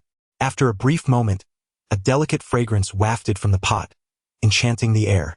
Kia furrowed his brow as he gazed at the barrier before him, his eyes drifting to the nearby horned horse grazing peacefully, lost in contemplation. Why had he been barred from entry? Meanwhile, Li Xiaobai and her mother returned home, utterly exhausted after their shopping excursion. She glanced at the mountain of discarded packaging beside her, and then at her own slender, graceful figure. Was this truly a task for a little fairy? If she wouldn't do it, who would? Let her mother handle it? Even with a hefty allowance, she remained perplexed. Truth be told, she, Li Xiaobai, the next time, even if it meant jumping from the window and starving outside, she would never accompany her mother on shopping trips again. Next time, she vowed to herself, she would absolutely refrain from such outings with her mother. Though her constitution was already superior to that of the average person, she had nearly succumbed this time. How formidable was her mother's stamina. Daily task completed. Accompany dear mother for a day of shopping. Rewards have been issued. Aha! This system truly has one under its thumb. However, gazing at the array of exquisite garments in the packaging, she deemed it all worthwhile. Li Xiaobai rose and neatly hung each piece of clothing in her wardrobe, filled to the brim with delightful dresses. Each time she opened this cabinet, her cheeks flushed, her heart raced. There were lacy undergarments in pink, white, and yellow, a veritable collection. She had acquired yet another set, pondering what her mother could possibly be worried about. After carefully hanging up her eye masks, Li Xiaobai, blushing profusely, closed the cabinet. She then opened her figurine cabinet, resolute in her daily commitment. For the beloved wives, she would persevere. Returning to her bed, she accessed her task interface. Unforgivable sin, incomplete. Prologue. The wind-catching stranger, incomplete. View backpack. True meaning of the divine moon, replica. Qingluo's garment, clothing, popularity chest, 1. Mikage shrine priest attire, daily task chest, 1. You have opened popularity chest 1. You have received 100 original stones, 2,000 mora, 30 original stones. Merchant. Energy limit 200, 1,000 mora, merchant. You have opened daily task chest, 30 original stones. Merchant, 500 mora, merchant. Wow! She had actually obtained mora and the currency from the original stone shop. How splendid! Li Xiaobai jumped up in joy. Opening the original stone shop, she perused its offerings. But alas, the Sky AK was not for immediate use. The others were likewise unsuitable. What of this unyielding, edgeless sword? Was it intended for travelers? Surely, the items in the original stone shop were meant for companions on Teyvat. With an unyielding sword at the start, Lumen could challenge the archons and cook in the halls. Truly versatile. Moreover, the divine responsibilities she had acquired made her head throb at the mere thought. Why had she been chosen? Why? She must rapidly grow stronger in Teyvat, for only then could she ensure her own safety in the future. However, upon reflecting on the divine power I initially acquired to mend Teyvat, I ponder whether the arrival of the 7 elemental laws in this realm is perhaps to assist me. Unintentionally, Li Xiaohai grasped the truth. Glancing at the quest interface, thoughts of the yet-to-respond Sakura crossed my mind. Teyvat. This time I must become more formidable. I opened the spiritual channel. Li Xiaobai lay upon the bed, his consciousness traversing the temporal portal, nearing the land of Teyvat. Just then, it was time for the meal. Lisa lifted her bowl and took a gentle sip. The flavor is unexpectedly delightful. A blend of satisfaction and yearning adorned her expression. Amber downed a substantial bowl, letting out a burp. Of course, she didn't forget about Kia outside, prompting Paimon to deliver a broken bowl for him to drink from. Kia, inhaling the familiar aroma, found himself momentarily at a loss for words. Eventually, he glanced at his rumbling stomach and downed it in one go, wishing for another bowl. Within the cave, the group donned only their undergarments, their well-rounded forms appearing exceptionally enticing in the firelight. In the boiler, a faint azure glow emanated from Xiaobai. Amber gazed at the scene. Why does this feel so familiar? Ah, Xiaobai has emerged. Li Xiaobai immediately sensed something amiss. Why did this sensation mirror his first arrival? Upon opening his eyes, I truly underestimated you, Lumen. Yet, lifting his gaze, he exclaimed, my goodness. Am I truly able to behold this content? At this moment, Li Xiaobai felt overwhelmed by the dazzling sights before him. Lisa's attire, Lisa's dress, hung by the fire to dry, her fair form swaying enticingly before him. Not only Amber, but even Lumen. My goodness, how blissful this is, he chuckled, feeling quite the gentleman. I love you, Otherworld. No, I must save my own world. Indeed, to be continued. Chapter 35. The adventures of Xiao Bai and Paimon in the Dadaupa Valley. Before them swayed a formidable, gleaming object, and Lisa gently lifted Xiao Bai from the pot, her face contorted with silent indignation directed at Amber and Ing. How could you treat such an adorable sprite this way? Why would you two confine this little darling in here? You are both so cruel. Fear not, my dear, for from this moment onward, I shall protect you. Lisa assured Xiao Bai with a smile, her green eyes betraying a hint of curiosity. Xiao Bai mused, had I not witnessed your delight while sipping the soup, I might have been swayed by your charm. You fierce women are truly wicked. A flash of azure light enveloped her, and she donned a cerulean dress, her innate divine form untouched by the filth of the mundane world, rendering it impossible for any common dirt to cling to her divine essence. In simpler terms, Xiao Bai had transformed into an indomitable yet somewhat unrefined fighter, though perhaps that was an understatement, for she could still glare with lethal intensity. Ing! Xiao Bai flew before Ying, fixing her with an intense gaze. Despite Ying's current beauty, Xiao Bai felt compelled to assert that she was no mere garnish. The one over there was the emergency rations. Ying awkwardly turned away, chuckling, "Wow, you woke up remarkably fast." Paimon, feeling somewhat bashful, hid behind Ying. After all, they had been caught in the act, and guilt gnawed at them. "Ahaha, rest assured, it won't happen again. I swear, if it does, I won't believe you won't fall asleep again," Ying thought, and Paimon shared the sentiment. For now, the priority was to soothe the agitated Xiao Bai. The future could wait. "My clothes are dry. Let us put them on," Amber exclaimed as she picked up her garments. This sent Xiao Bai into a frenzy, exclaiming, "I haven't had enough yet." Soon after, everyone sat by the fire, refreshed and clean. "To be honest, have we forgotten someone?" Paimon queried, breaking the silence. The group fell into a moment of stillness until Lisa dispelled the barrier, revealing Kia, drenched and standing at the cave entrance, his face a picture of exasperation as he silently approached the fire to warm himself. "Are you all right, Kia?" Paimon asked kindly. Kia shivered, contemplating the inconveniences of a rainy day. He retrieved a battered bowl from his chest and began to drink from the leftover soup in the pot, one bowl after another. "Hee, this is a golden opportunity to warm up quickly. I am indeed quite clever." The others watched Kia with apologetic expressions, feeling quite remorseful. However, as they observed Kia downing bowl after bowl, they could no longer contain themselves. "Kia, stop! Let me have some!" exclaimed Lisa, the first to declare her intention to protect Xiao Bai. "You really believed that nonsense?" Amber, Ying, and Paimon joined the fray. Xiao Bai, utterly bewildered, thought, "Is it truly that delicious?" Glancing at her delicate arm, she took a bite. Wow, my teeth are so numb. I didn't realize I was this tough." Kaya and Amber were quite formidable, deciding to settle who would eat the last bowl through a spirited game of rock, paper, scissors. As the two focused intently on their best-of-3 match, Ying stealthily obstructed their view, signaling for Paimon to spring into action. Once Paimon successfully executed her plan, Ying discreetly stepped aside. Naturally, this led to a delightful chase with Amber and Kaya pursuing Ying throughout the cave. Ying and Paimon, you two truly lack decorum." Lisa sat nearby, chuckling at the playful antics of the group. Such moments were undeniably heartwarming. "Wouldn't you agree, Xiao Bai?" Lisa's laughter was enchanting, filled with untold stories. Amidst the laughter and playful banter, time slipped away gradually. The campfire radiated warmth, enveloping the entire cave in its comforting glow. As the starry night descended, Xiao Bai observed the group peacefully slumbering in the cave. He floated out, gazing into the distance. It seemed the rain had ceased, and 3 horned horses nestled together, their ears brushing against one another in slumber.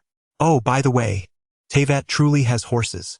Suddenly, Xiao Bai felt an inexplicable pull ahead, as if something were beckoning him. He glided forward, discovering a treasure chest concealed within a clump of grass. A treasure chest. This item was remarkably well hidden among the foliage. Most passers-by would likely overlook it.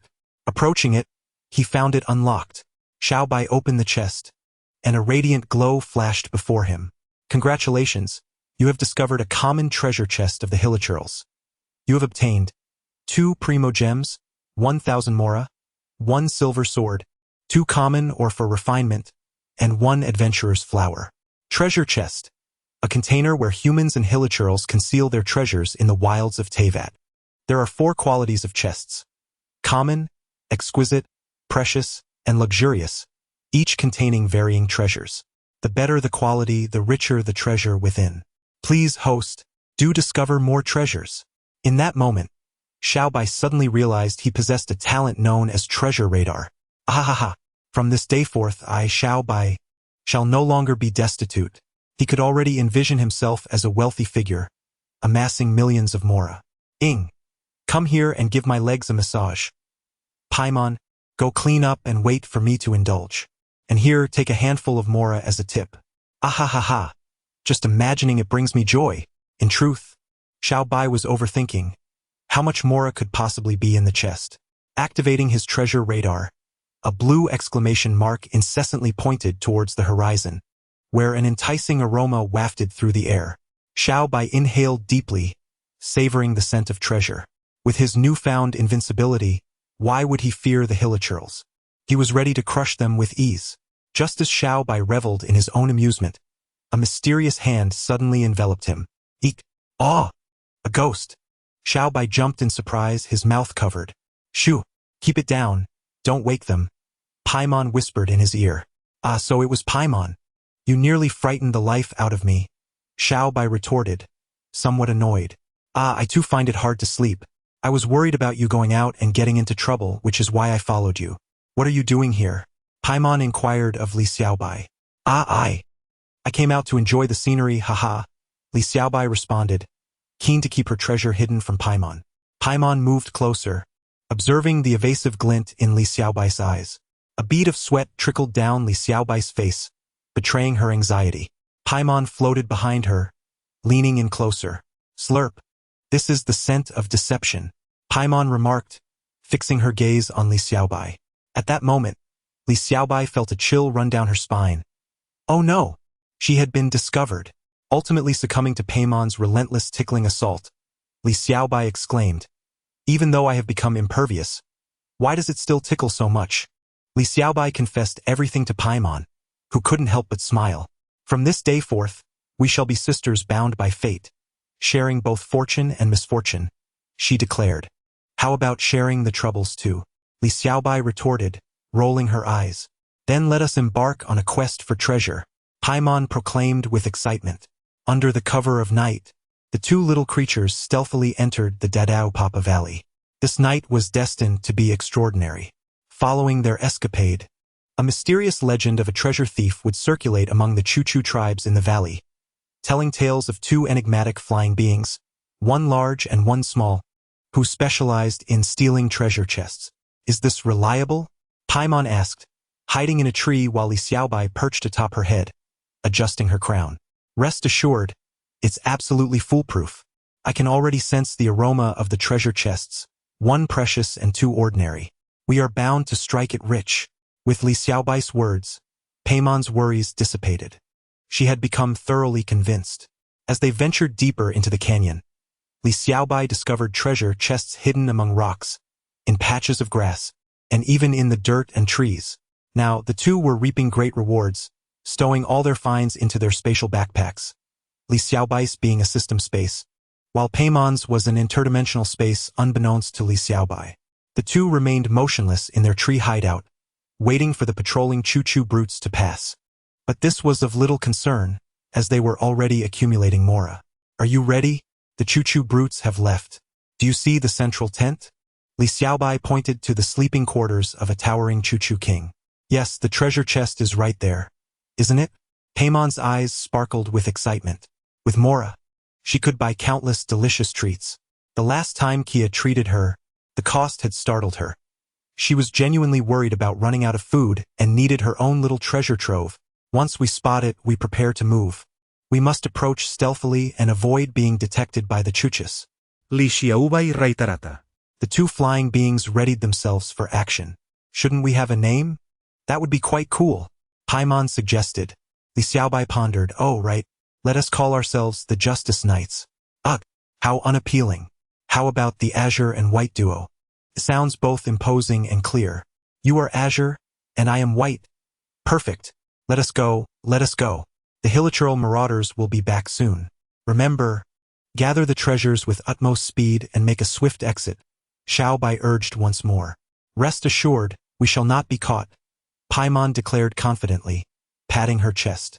Under the cloak of night, the two small figures stealthily infiltrated the Hilichurl encampment, oblivious to the fact that the treasures they guarded were about to fall into eager hands. Paimon and Li Xiaobai deftly evaded the patrolling Hilichurls as they approached the heart of the wooden shelter. Behind the slumbering Hilichurl king lay a precious chest and two ordinary ones, carelessly displayed. With a signal, Li Xiaobai initiated their daring endeavor. This escapade was truly exhilarating. The Hilichurl king, a formidable creature that even seasoned knights dared not provoke, was now the target of these two audacious youngsters. Truly, it is said that greed leads one to peril. Yet these two were undeniably bold. Having positioned themselves behind the wooden shelter, The gaps were sufficiently wide, allowing for their entry despite the difficulty. They quietly slipped through, finding the Hilichurl king in deep slumber. Exchanging a glance, they nodded in unison. Let us do this. Li Xiaobai opened the precious chest while Paimon, quicker on the draw, flung open the two ordinary chests, hastily stuffing their contents into her space bag without a second thought. Just as the radiant glow of the treasures began to fade, the Hilichurl king stirred awake, only to find that Li Xiaobai and Paimon had vanished without a trace. Startled by the commotion behind him, he turned around, his eyes wide in disbelief. Where are our treasures? He bellowed, rousing the sleeping Hilichurls and plunging the camp into chaos as they searched for the intruders. Meanwhile, Paimon and Li Xiaobai were stifling their laughter. Ha ha ha, we've struck gold, Li Xiaobai exclaimed joyfully, gazing at the system interface with delight. Oh yes, we can buy so many delicious treats. This is fantastic. Paimon gleefully rubbed the mora against her face, basking in happiness. Come on, let us count how much mora we have, Paimon urged, setting the mora down to look at Li Xiaobai. Calm down, let me do the math. You have opened 5 ordinary chests and 1 precious chest. You have obtained 20 original stones, merchant, 20,000 mora, merchant, 22 refined minerals, 5 refined good minerals, 1 refined magic mineral, 3 greatsword training materials, 2 beginner-s spears, 1 iron-tipped spear, 1 silver sword, 1 adventurer-s gold cup, 2 lucky green flowers, 1 healer-s owl feather, 1 healer-s silver lotus, blue. Paimon, we have struck it rich. Li Xiaobai shared the bounty with Paimon, who was equally thrilled. The two little ones exchanged gleeful looks. Hee, let us continue. To be continued, Chapter 36. Today's winds are quite boisterous as the sun of Tevat rose from the ocean. Its warm rays pierced through the clouds to grace the earth. The once tranquil Dada-Upa Valley was unusually lively today. Awakened from their slumber in the cave, a few individuals stretched lazily. Ah, Paimon, Xiaobai, wake up. Ing gently nudged the little creature nestled beside her, inquiring what was amiss. Haven't you slept enough? If you don't wake up, I might just have to give you a little pat on the backside. She feigned a playful gesture towards Paimon and Xiaobai. Yet, the two little ones remained blissfully unaware. Just let me sleep a bit longer, murmured Li Xiaobai. Paimon scratched her behind and then settled back down, eliciting a chuckle from Kia who stood nearby. Oh, let them be, Lisa interjected, cradling Li Xiaobai in her arms. What an adorable little creature. Soft and cuddly, Li Xiaobai rolled over to continue her slumber, utterly exhausted from the previous night. However, the thought of the treasures nestled in her spatial backpack brought a smile to her face. Finding treasure was simply exhilarating. Almost the entire Chu-Chu tribe of Dodapa Valley had fallen victim to the antics of these two little ones. Paimon was unceremoniously lifted by Ing and dangled in her grasp, her treatment far less lenient than that of Li Xiaobai. Let us go, we must reach the Eagle's Gate today. But first, we must tread carefully through this valley, Kia announced as he mounted his horned horse. The others followed suit, while Li Xiaobai and Paimon continued to slumber, blissfully unaware that this valley had transformed from its former self. The Chuchis, having lost their treasures, were now patrolling the surroundings, and the arrival of unfamiliar humans could spell trouble. Perhaps someone would indeed face misfortune, but that is a tale for another time. In the depths of Dodapa Valley, Bennett cautiously peeked out to survey his surroundings, meticulously assessing where danger might lurk. All clear, he declared as he emerged from the brush. Having heard from fellow adventurers about the plethora of treasures in this region, he had come in search of riches. His father could no longer engage in perilous endeavors, and it was time for him to step up and do something for his family. Before setting out, Bennett had specifically consulted Miss Catherine from the Adventurers Guild, who confirmed the existence of numerous treasures in Dodapa Valley. However, upon his arrival the previous night, he had scoured the area but found only a scant few chests. Bennett stumbled upon a Chu-Chu camp, only to discover it devoid of any Chuchis. Curiosity piqued. He wondered where they had all gone until he spotted a treasure chest within a wooden shed. Oh, a treasure chest, he exclaimed, his heart racing at the sight of a genuine, precious chest sitting grandly in the middle of the shed. Could it be that luck has finally smiled upon me? He dashed over to open the chest, only to find 2 cabbages. What a stroke of bad luck. He lamented, feeling dejected as he exited the wooden shed. It seemed prudent to search elsewhere. Just then, the thieving Choo-Choo King, accompanied by his subjects, returned. The atmosphere was undeniably tense, with wide eyes and tears streaming down both parties' faces, creating a rather awkward scene. In that moment, all Bennett wished to convey was, "Hello, good day, esteemed Choo-Choo King. I was merely passing through. Do you believe me?" Upon witnessing Bennett emerge from the shed where he had unwittingly disturbed their hidden treasure, the Choo-Choo King, now clad in rocky armor, tightened his granite-like fists in a display of displeasure. Bennett, without a moment's hesitation, fled in terror, his heart racing. He was clad in a tattered and patched-up adventure outfit, with a map and a water bottle hanging from his waist, navigating the chaotic terrain as he ran. Behind him loomed the glowing Geo-Archon and a throng of hilichurls, all intent on capturing the thief and administering a thorough beating to reclaim their stolen treasures. "Ah, what misfortune has befallen me?" Bennett lamented, his voice echoing through the air. He dashed through the wilderness, unwittingly stumbling into yet another hilichurl camp, where the sudden appearance of a human sent them into a frenzy, recalling the treasures that had gone missing the previous night. The second camp joined the pursuit, and Bennett's luck seemed to hold as he sprinted away, but the relentless Geo-Archon was gaining on him. "Change direction. Run for your life," he urged himself. All the while, he inadvertently attracted more and more hilichurls to his chase. Eventually, Bennett spotted the Knights of Favonius on patrol. "Knights, I am from the Adventurers Guild," he shouted from a distance. "Greetings, adventurer," a knight responded, seemingly oblivious to the gravity of the situation. As Bennett barreled toward him, a cloud of dust kicked up behind him, prompting the knight to realize something was amiss. "Quick, run. Don't come any closer," the knight shouted to his companions, as the sight of hundreds of hilichurls in pursuit of the boy was nothing short of terrifying. "Hide! Hide!" Upon witnessing the knights flee, tears welled in Bennett's eyes. "Is this how my illustrious career as an adventurer comes to an end? Forgive me, my comrades. Yet, I shall never surrender until the very last moment," he roared defiantly. This cry, however, did not deter the hilichurls. Instead, they perceived it as a provocation, inciting their rage further. Arrows whizzed past Bennett, but his honed instincts, sharpened through countless trials, enabled him to evade their onslaught with relative ease. At last, hope glimmered ahead. A cliff loomed before him. If he could reach it and unfurl his wind's wings, he would be free from this relentless horde. "Charge ahead. I shall not fall here," Bennett proclaimed, his heart filled with determination. Reaching the precipice, he felt a surge of triumph. Glancing back at the mass of hilichurls clustered at the cliff's edge, he couldn't help but smile. Farewell, hilichurls. Yet, it seemed Bennett had underestimated his ill fate. The Geo-Archon had targeted him with a massive rock slime and hurled it with force.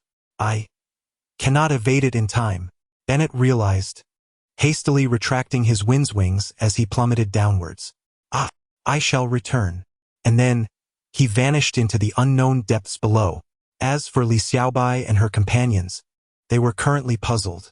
Just last night, numerous hilichurls had been present, yet not a single one could be seen during the day.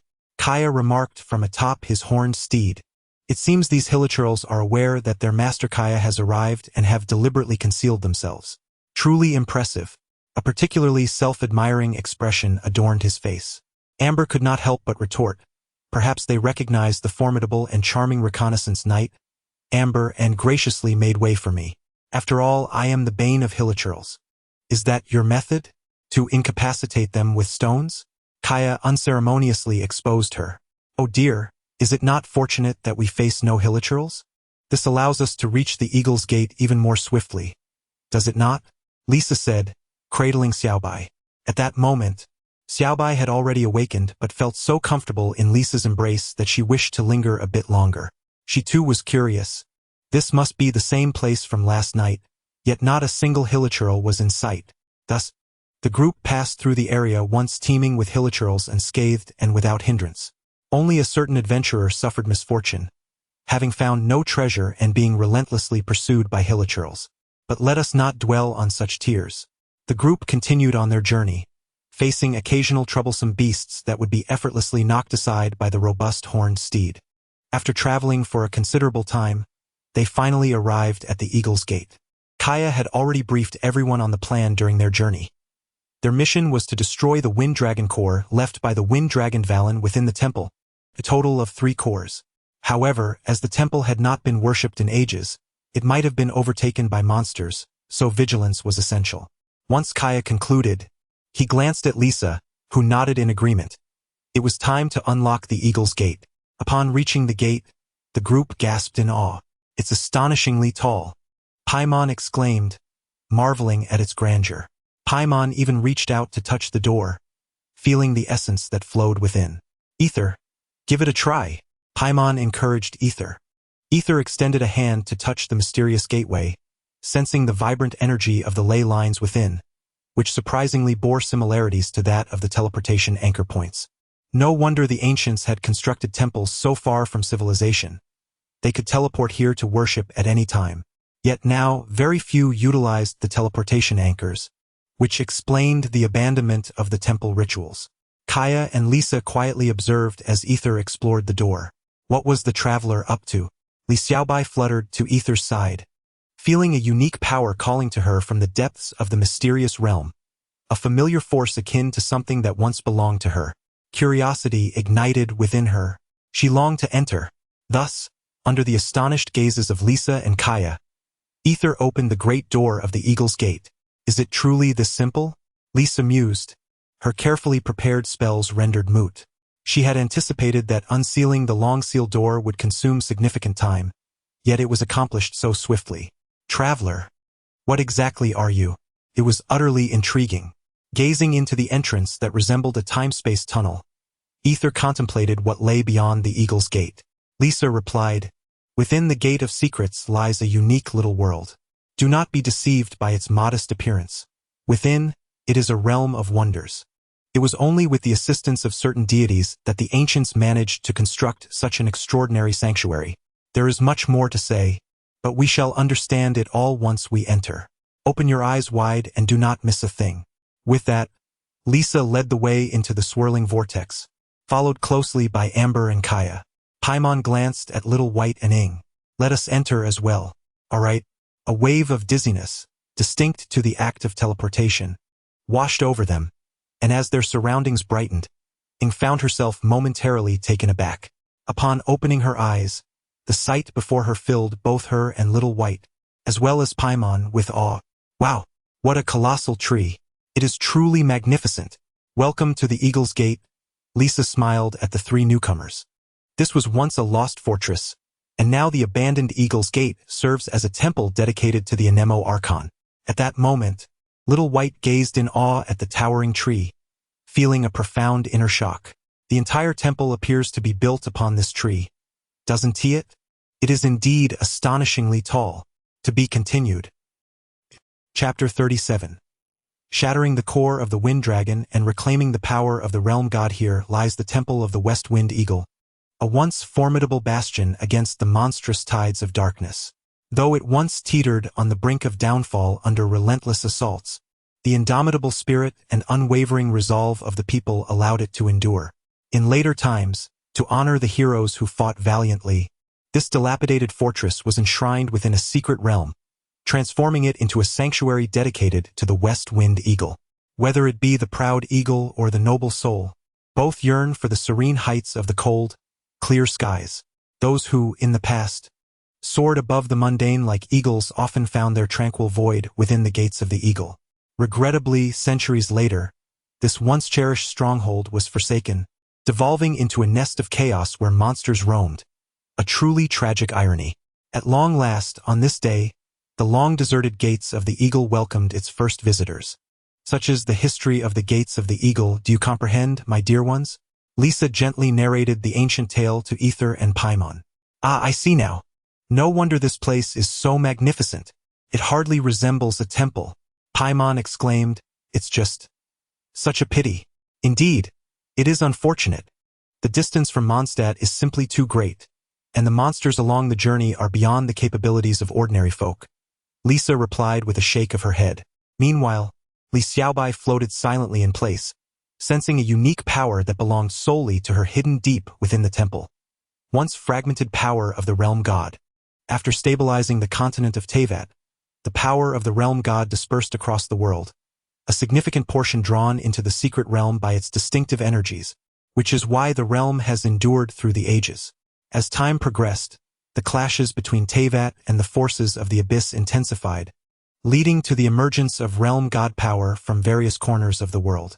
It became clearer and more defined, allowing Li Xiaobai to perceive the realm god power within the secret realm. She realized that by reclaiming and harnessing this power, she would grow stronger, far surpassing the meager strength of a mere fifth of a wild boar, unlike Paimon. Her gaze sharpened instinctively, brimming with fighting spirit, looking at the 524 precious stones and a plethora of discarded relics and broken weapons in her system bag. A smile unwittingly spread across Li Xiaobai's face. Indeed, seeking treasures proved to be a wise decision, heralding a brighter future ahead. Alas, it was the hilichurls of Dadapa Gorge who bore the brunt of this. Li Xiaobai.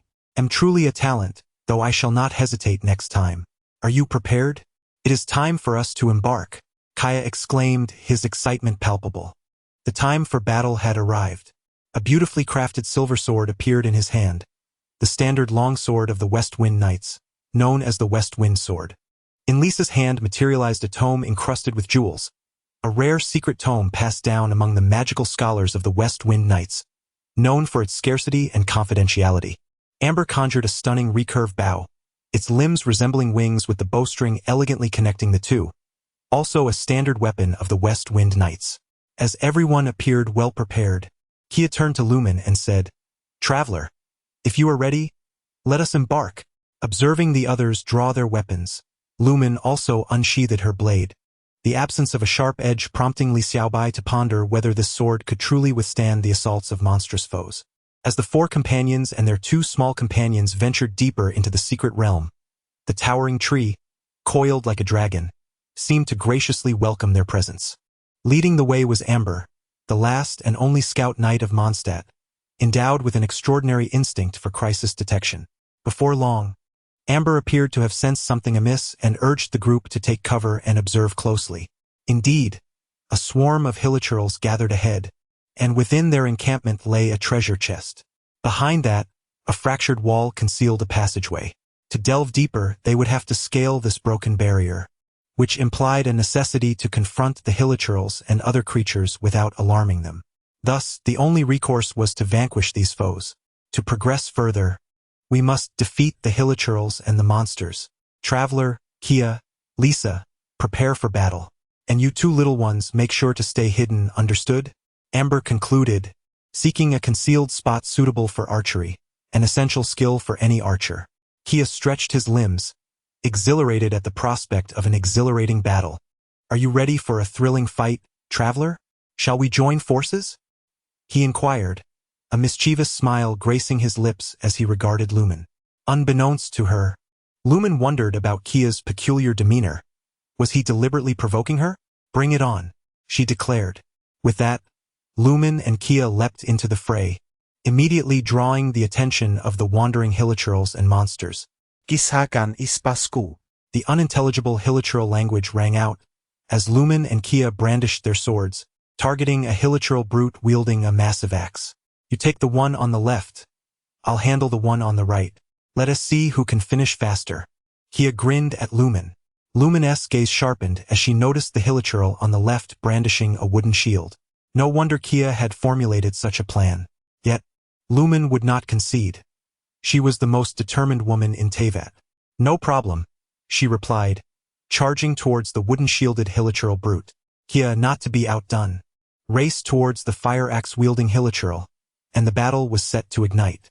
In the distance, the hilichurl archers had already trained their sights on the engaged Lumen and Kia, arrows poised for release. Your adversaries are right here with me.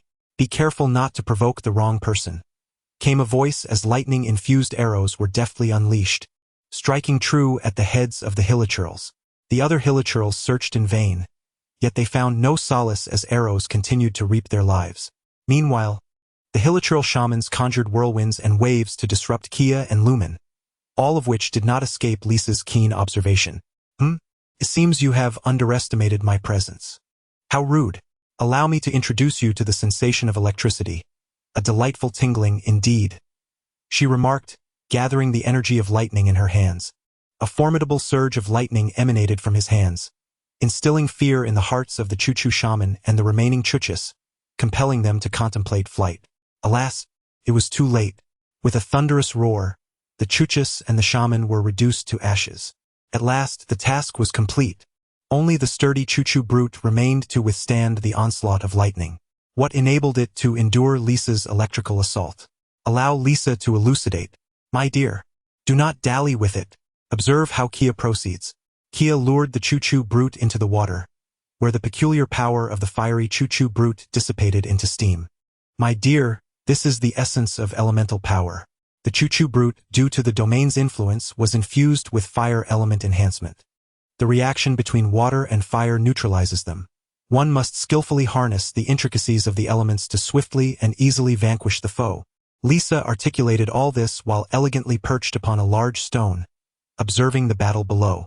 Just as Lisa was imparting her wisdom on elemental nuances to Lumen, Li Xiaobai had already soared over the crumbled wall to the upper ground. Naturally, she had already opened the treasure chest in place of Lumen, revealing some Genshin trinkets and cabbages. Shall we not wait for Lumen and the others? Paimon inquired, closely trailing behind. Li Xiaobai pointed towards the depths of the domain. I can sense a unique power within that will allow me to grow, she replied to Paimon. Grow? Power? But there are many monsters inside. We cannot risk it, Paimon exclaimed, exasperated. Li Xiaobai regarded Paimon with an expression of disbelief, her tone laced with incredulity. Why must we battle them? Let me pose you a question. Li Xiaobai, with her petite stature, widened her eyes and looked sternly at Paimon.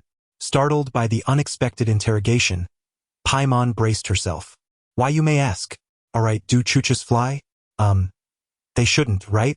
But what does that matter? Paimon still appeared puzzled. Li Xiaobai nearly lost her composure. Since they cannot fly and we can simply soar over them, what can the Chuchus do against us apart from shooting arrows? Even if they do, I could stand there and let them shoot. They might not even manage to hit me, Li Xiaobai retorted, her frustration palpable. This revelation seemed to awaken Paimon's understanding. Oh, of course, we can fly. What is there to fear from Chuchus? Xiaobai, you are a genius, Paimon exclaimed, as if meeting Li Xiaobai for the first time. Then let us hasten our departure. There are undoubtedly great treasures within. Paimon instinctively poked her hands together. Great treasures indeed. Let us set forth post-haste. Blue and white duo, assemble, Paimon proclaimed, announcing their duo's name with gusto. Oh, how awkward, Li Xiaobai remarked. Nonetheless, it was indeed an opportune moment. I see now, the intricacies of the elements are so wondrous. At that moment, Lumen experienced a moment of clarity. The reaction between fire and water would cause an evaporation response, resulting in greater damage. The interaction between fire and ice results in a melting reaction, causing double damage. The overload reaction of fire and thunder leads to an explosion, while the contact between rock and other elements transforms into crystals. Wind disperses elements, inflicting diffusion damage, and the combination of water and thunder induces an electric shock reaction, rendering enemies immobile. Water and ice can freeze adversaries. Such is the intricacy of elemental reactions, albeit these represent merely the fundamental interactions. To grasp more advanced elemental knowledge, one must invest time in study. Where are Paimon and Xiaobai? Lumen inquired, scanning her surroundings, only to find the two little ones missing. I saw them. Xiaobai and Paimon have already flown up. Amber emerged from the shadows to inform. What ungrateful little rascals! Lumen exclaimed in exasperation. Oh dear, we must hurry. We can't let those two get caught and cooked by the hilichurls. Lisa chuckled. This is quite troublesome. Let us set off, Albedo remarked, shaking his head. The group climbed over the crumbling wall and into the passage, where Kia twitched his nose, detecting the lingering unique fragrance of Xiaobai. They have already gone ahead. Let us make haste, Kia urged, excitement bubbling within him as he anticipated a thrilling battle. something he had not experienced in a long while. Xiaobai, are you sure this is safe? Paimon queried anxiously, observing the hilichurls wandering below. Xiaobai gently tapped Paimon on the head. Don't worry, they will never notice us. Look, there's a treasure chest over there. We'll sneak in and split it between us, Xiaobai enticed. Paimon swallowed hard, urging, let us hurry. Thus, the duo stealthily floated above, unnoticed by the oblivious hilichurls below. Paimon, you go hide over there first. I'll grab the treasure. Understood? Xiaobai whispered in Paimon's ear. Rest assured. It's absolutely fine, Paimon replied, marveling at their cunning. Paimon and Xiaobai gracefully navigated past the hilichurl camp, and Xiaobai sensed they were very close, almost directly above. Gazing upward, she felt a peculiar elemental force intertwined with her own. However, the immediate concern lay with the ordinary treasure chest below. As a traveler, she would never overlook any chest within her sight. Xiaobai's diminutive form floated down to the chest, swiftly emptying its contents before soaring back into the air. While floating above, she playfully stuck her tongue out at the agitated hilichurls below, taunting, "Come and catch me, you foolish hilichurls." Frustrated, a hilichurl archer drew back its bow and fired at Xiaobai, but she deftly dodged, exclaiming, "Ha! Missed! Here, take 500 mora. These hilichurls are truly impoverished," Xiaobai remarked. Paimon gleefully accepted the mora, her face beaming with delight. "Let us hurry off to the treasure," she exclaimed, eager to delve deeper into the secret realm to uncover hidden riches. After the two departed, Lumen and the others finally sensed the urgency, observing the agitated hilichurls below. Amber curiously inquired, "What has happened to them?" Kia, noticing the empty treasure chest nearby, could not help but chuckle softly. "Indeed, they are two little scamps with black hearts. Why bother with them? Let us resolve this swiftly." With that, he leapt down, ready to engage in battle with the hilichurls. Seeing this, Lumen also charged forward. After receiving guidance from Lisa, her command over elemental powers had become increasingly adept. Whirlwind Blade. The wind element expanded the ice element attached to Kia's foes, spreading it to other monsters. Amber drew her bow to the sky, unleashing a flurry of fire elemental arrows that rained down like a torrential storm, inflicting significant melting damage. "Ah, it seems you have grasped the concept quite well, my dear," Lisa remarked with a smile directed at Lumen. Lumen returned the smile, replying, "I owe it all to you, Lisa. We should hasten our departure. We are nearing the depths of the secret realm. I can already sense that chaotic elemental force," Kia stated, glancing upwards. Paimon observed the clusters of fire slimes ahead. Watch now? The slimes had encircled the core of the wind dragon, with the treasure chest situated nearby. There was no choice left but to charge ahead. The treasure chest was within reach, and Li Xiaobai had no intention of letting it slip away. "My power lies beneath the wind dragon's core." Just then, a slime collided with him. "Ayu! Haha! I can't even defeat a slime!" Sob sob. Li Xiaobai was sent flying by the fire slime, landing squarely in Lisa's magnificent embrace. "Oh dear, my sweet, what has happened to you?" Lisa asked, lifting the dazed Li Xiaobai with concern. "It's the slime." Naturally, Li Xiaobai felt too embarrassed to admit his dizzy state. "Let us move. There are only a few slimes left. They can be easily dealt with," Kia declared, raising his sword. Amber could only stand back, as her elemental arrows were ineffective against the fire slimes, relegated to merely watching the spectacle. Useless. Freeze! With a shout, Lumen unleashed a tornado that obliterated the slimes. As she approached the wind dragon's core, she thrust her sword downwards. Boom! A clear sound echoed as the core shattered, and the power of the ley line in that area visibly stabilized. Suddenly, a mysterious force surged forth from the secret realm, and amidst the astonished gazes of the group, that power flowed into Li Xiaobai's divine form. A verdant light radiated, and Li Xiaobai began to ascend slowly.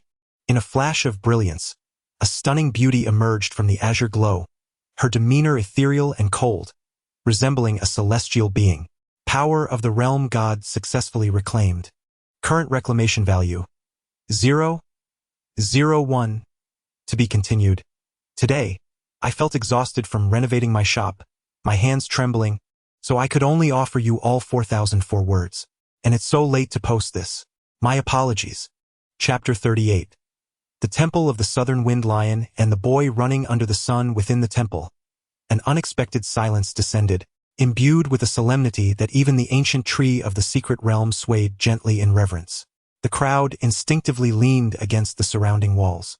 As a terrifying aura of divine power emanated from Li Xiaobai, Lisa felt an unsettling chill run down her spine. Was this the fluctuation of a demonic god's strength? Or something even more formidable? Initially believing the traveler to be an enigmatic figure, this small sprite proved to be no ordinary being. As Li Xiaobai emerged from the azure light, his fair feet gracefully touched the void, revealing an unparalleled beauty rarely seen in the world.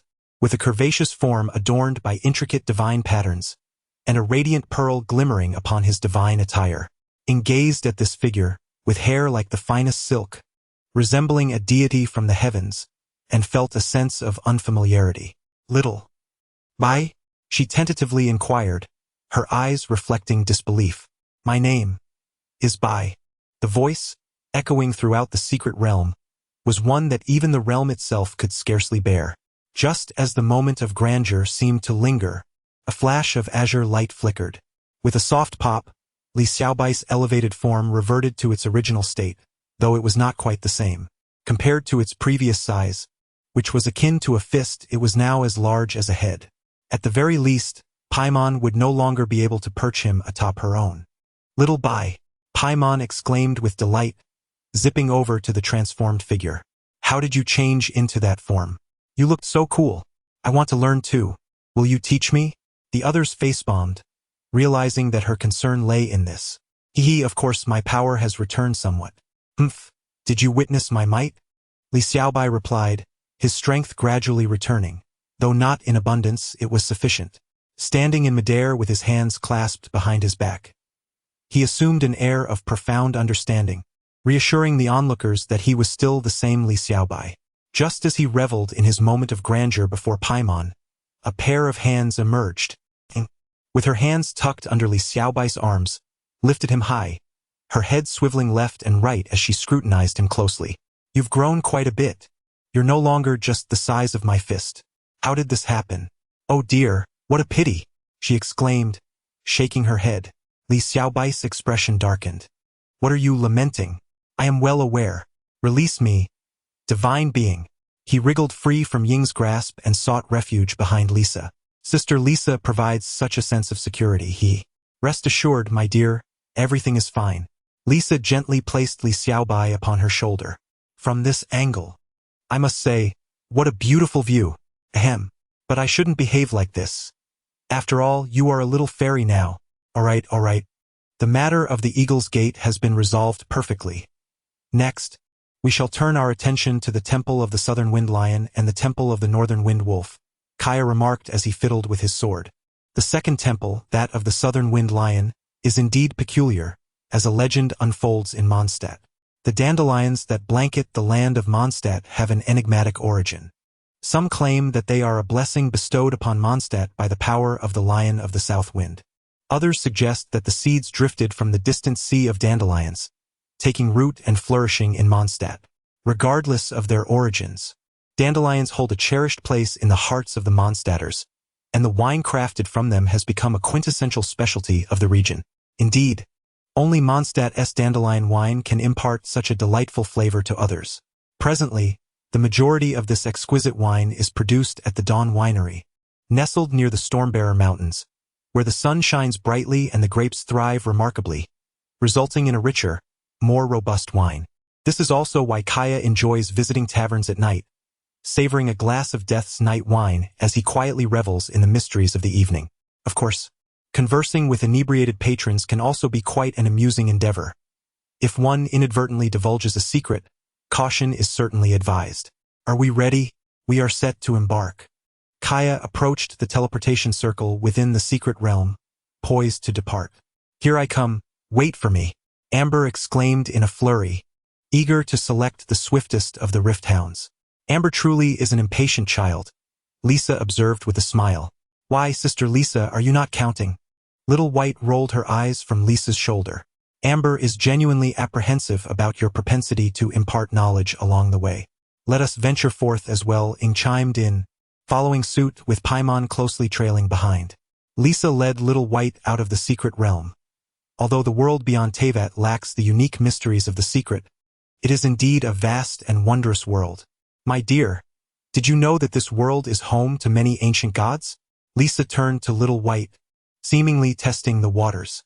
Some gods are lovers, while others bring chaos. Which type do you belong to? Lisa pondered silently. Observing Little White's unperturbed demeanor, Lisa chuckled softly. It appears that you are well aware of all this, and your willingness to assist the afflicted suggests. You are a god of love, are you not? Regardless. For now, I am certain of one thing, my dear. Lisa escorted Little White to Ing's Rifthound, her elegant form standing gracefully by. Ing extended her slender hand to assist Lisa onto the mount. We are ready to set off. Little White glanced back at the gate of the eagle, sensing a profound sorrow emanating from within. The second temple, the temple of the Lion of the South Wind. They commenced their journey. In a dense thicket, Bennett cautiously peeked out. This should be safe. Phew, a secure landing, Bennett whispered to himself. After all, he was acutely aware of his own luck. And one could never afford to be complacent at such a moment. Where am I? Bennett surveyed the towering trees around him, momentarily lost in confusion. He pulled out a map and diligently compared it. This place is? A prominent red cross marked conspicuously on the map. Bennett swallowed hard, realizing the dire situation he found himself in. A formidable boss monster lurked nearby, but whether it was an elemental creature or a plant-based elemental being remained uncertain. The former would only allow for flight, and the latter offered no better prospects. Alas, how unfortunate! Cautiously, step by step, Bennett advanced, glancing furtively to his left and right. Do not encounter the boss monster. Do not encounter the boss monster. After traversing a considerable distance, Bennett noted the conspicuous absence of any monsters along the way. Could it be that his luck had finally turned? Finally, Bennett stood tall, strolling leisurely through the picturesque forest. The scenery was truly delightful, far less perilous than indicated on the map. He even vaulted onto a tree to pluck a couple of sunset fruits. They were delectably sweet. He should gather a few more. How to describe Bennett's mood at this moment? Yet, upon descending from the tree and rounding a corner, he did not encounter love but rather the formidable fire elemental lion spirit, a boss-level monster. This creature, a manifestation of elemental corruption from the Teyvat continent, had its essence altered by the tainted elements invading its being, transforming it from a mere fleshly creature into a far more intelligent and powerful elemental being. It was a troublesome foe. While Bennett could manage against ice and water elemental creatures, and even the slightly less formidable lightning elementals, why did it have to be a fire elemental? His enchanted attacks were utterly ineffective. With the meager damage from his one-handed sword, he stood no chance. One word echoed in his mind. Escape! In this sacred domain of the South Wind Lion Temple, dense jungles reigned supreme. The fire elemental lion spirit deliberately condensed the searing flames around its form to prevent igniting the forest. It did not cherish the woods. Rather, it feared that should the forest catch fire, the adept members of the Adventurers Guild might descend upon it to reclaim its life. Foolish humans would hardly believe that a fire elemental could dare to appear in the forest. Yet here, before him, stood a ragged adventurer, exuding a familiar yet loathsome aura, surely a descendant of one who had once bested it. A relentless chase ensued, a comical yet perilous game of cat and mouse, where they were both adversaries and reluctant companions in fate.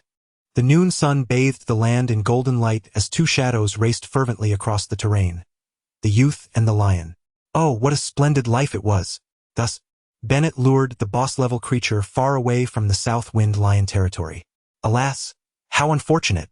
Today truly was not a day for venturing outside. Meanwhile, the group of travelers faced their own peril.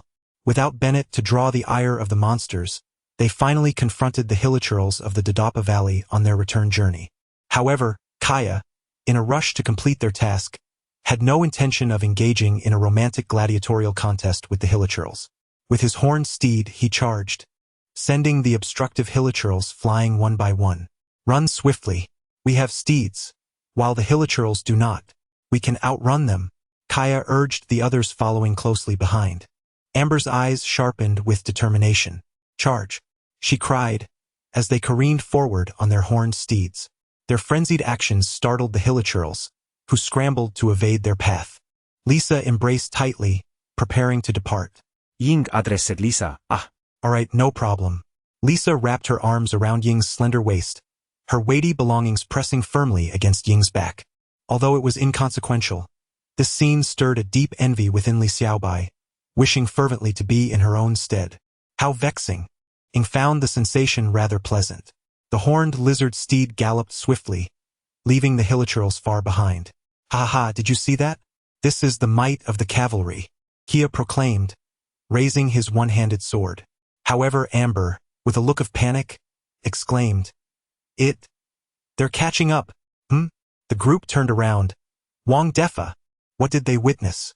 Boar knights, robust wild boars, sharp tusks, and swift limbs, all epitomizing the majestic physique of the forest swine.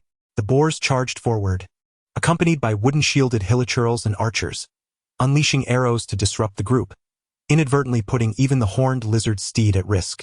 An arrow hurtled straight towards Lisa. Li Xiaobai, upon seeing the perilous projectile, instinctively leaped forward to shield her. The swiftly flying arrow sent Li Xiaobai soaring, causing no harm, yet her light frame was easily propelled. Lisa could only watch helplessly as her protector was whisked away by the arrow. Little darling? Lisa released her hold on Ying and turned to face the approaching boar knights. You have made me quite angry. As Lisa's words echoed, the sky suddenly darkened, and purple lightning brewed within the clouds, a terrifying pressure descending from above, an unmistakable force of thunder. This power made Li Xiaobai, who was returning through the air, feel envious. When would she regain such strength? Ying and Paimon observed Li Xiaobai returning while casting glances at Lisa, who was conjuring spells against the horde of boar knights. Ha ha ha! Li Xiaobai is completely unscathed. Boom! The thunder rolled, and waves of purple lightning swept across the land, resembling a colossal lightning dragon, ruthlessly ravaging the earth. The entire Dodapa Gorge was engulfed in panic, as the purple lightning electrocuted the pursuing Hilichurls. Phew, it was indeed too taxing. Lisa's rapid, rising chest indicated that this spell had exceeded her current limits. Just then, a refreshing sensation enveloped her back. Li Xiaobai steadied herself against Lisa's smooth back, her azure energy flowing into Lisa's body. The discomfort that had lingered was now nearly alleviated. Gently lifting Li Xiaobai into her embrace, Lisa exclaimed, Little darling, I'm so glad you're all right. Though she knew Li Xiaobai would be fine, seeing her beloved shield her from the arrow and be launched away still ignited a flame of fury within her. Paimon fluttered closer. Xiaobai, are you okay? Li Xiaobai emerged, patting her small chest. Humph. Who am I? How could I possibly be harmed by Hilichurls? That's absurd. The two little ones began a playful exchange of bravado and banter. With Li Xiaobai unharmed, the group finally felt a sense of relief. After several days of journeying, they had already come to regard Li Xiaobai as a dear companion. They hastened forward. Ying waved the reins, and the horned steed, as if sensing something, galloped furiously, swiftly surpassing Kia and Amber. The horned steeds were also caught in a competitive spirit. Witnessing their fellow companions racing ahead, they too quickened their pace. Soon, Amber and Kia's steeds followed suit, and in the blink of an eye, they vanished into the Dada Upa Valley, still charged with remnants of thunder. Only the echo of their laughter lingered in the air. In Mondstadt, Jean was preoccupied with her duties, the affairs of the Fatui weighing heavily on her mind. They had audaciously attempted to eliminate Turin under the pretext of disturbing the attention of the Harbinger. This infuriated Jean. It seemed imperative to address these individuals firmly. As the East Wind Dragon, Turin was not a matter for them to meddle in. Suddenly, a shadow flitted past the window. Jean pushed it open, gazing into the distance where dark clouds gathered, swirling with violet light. Lisa, had they encountered an insurmountable foe? Was it the Abyss Order? Jean's expression grew grave with alarming rapidity. Summon a meeting at once. We must continue our discussions regarding the fortification of the city defenses. Yes, acting Grand Master, responded the knight outside the door. Lisa. Kia, and the traveler, I implore you, I truly wish for no more of the Four Winds Guardians to lose their legacy. To be continued, Chapter 39. Whispers with Lisa. The journey to the Temple of the Lion of the Southwind is significantly shorter than that to the Gate of the Eagle. Traversing the Dodapa Valley and passing through the Lion's Forest, teeming with formidable magical beasts, they arrive at the edge of the sea, atop a lofty cliff. The entrance to the Temple of the Lion of the South Wind faces the ocean, imbued with the essence of the winds. With the horn-scaled steed proving cumbersome in the woods, Kia secures the creature in a safe spot, while Lisa casts a defensive barrier and fills it with ample fodder. The trained horn-scaled steed remains obedient. Thus, the group prepares to venture on foot into the Lion's Forest in search of the temple. Be cautious in the Lion's Forest. It is said to be the domain of a powerful beast leader. Do not provoke it, lest we complicate matters. Our mission is to destroy the core left by the East Wind Dragon within the Temple of the Lion of the Southwind. We must avoid attracting other magical creatures. Kia advises Li Xiaobai and Paimon. Although the Lion's Forest had not been mentioned in the game, the map of Teyvat is indeed vast. Yes, we will be careful. Paimon and Li Xiaobai nod in agreement. Abyss, wielding her sword, clears the underbrush ahead. Kia, is your map truly accurate? The path seems to diverge more with every step. Is this even a road? Abyss laments. Lisa, arms crossed, walks at the center. Oh dear, this is quite bothersome. The forest feels so stifling. Fear not. Amber has gone ahead and will alert us of any dangers. Kia reassures, keeping vigilant of threats from behind. After a while, they spot Amber crouching behind a massive tree. Amber, what's the matter? Li Xiaobai inquires as he flies over. Amber gestures toward the front. The group parts the foliage, revealing an open expanse where a playful group of young lions frolics, while a robust lion engages in playful antics with the lionesses, who occasionally swat at him with their paws. Is spring in the air? Li Xiaobai averts his gaze, while even Lisa briefly turns away to shield her eyes. Oh no, the king of Mondstadt is quite. Kia widens his eyes, observing the rare spectacle closely. Curious about their reactions, Abyss asks, what are they doing? Pointing towards the amorous lions. Paimon is at a loss for words. Ahem, they are having babies. Let us not disturb them. We should change direction. The scene evokes a sense of awkwardness. Lisa gently lifts Li Xiaobai from the air and places him on her shoulder. Never gaze upon such things again. It can lead to unwanted consequences. So this is the real you, Lisa?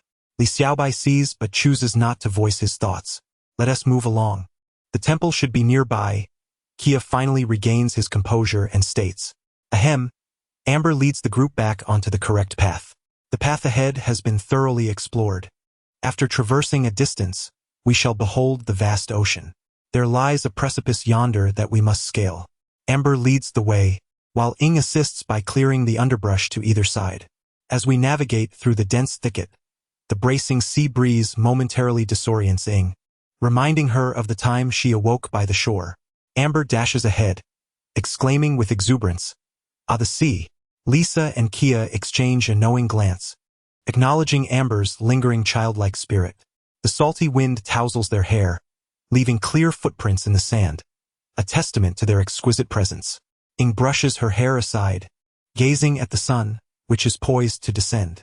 Unbeknownst to her, yet another day slips away. Brother, where on earth are you? Li Xiaobai revels in the caress of the sea breeze, a delightful experience for one who has never encountered the ocean. It is so comfortable that it seems perfect for slumber. Thus, Li Xiaobai dozes off on Lisa's shoulder, clutching her collar tightly.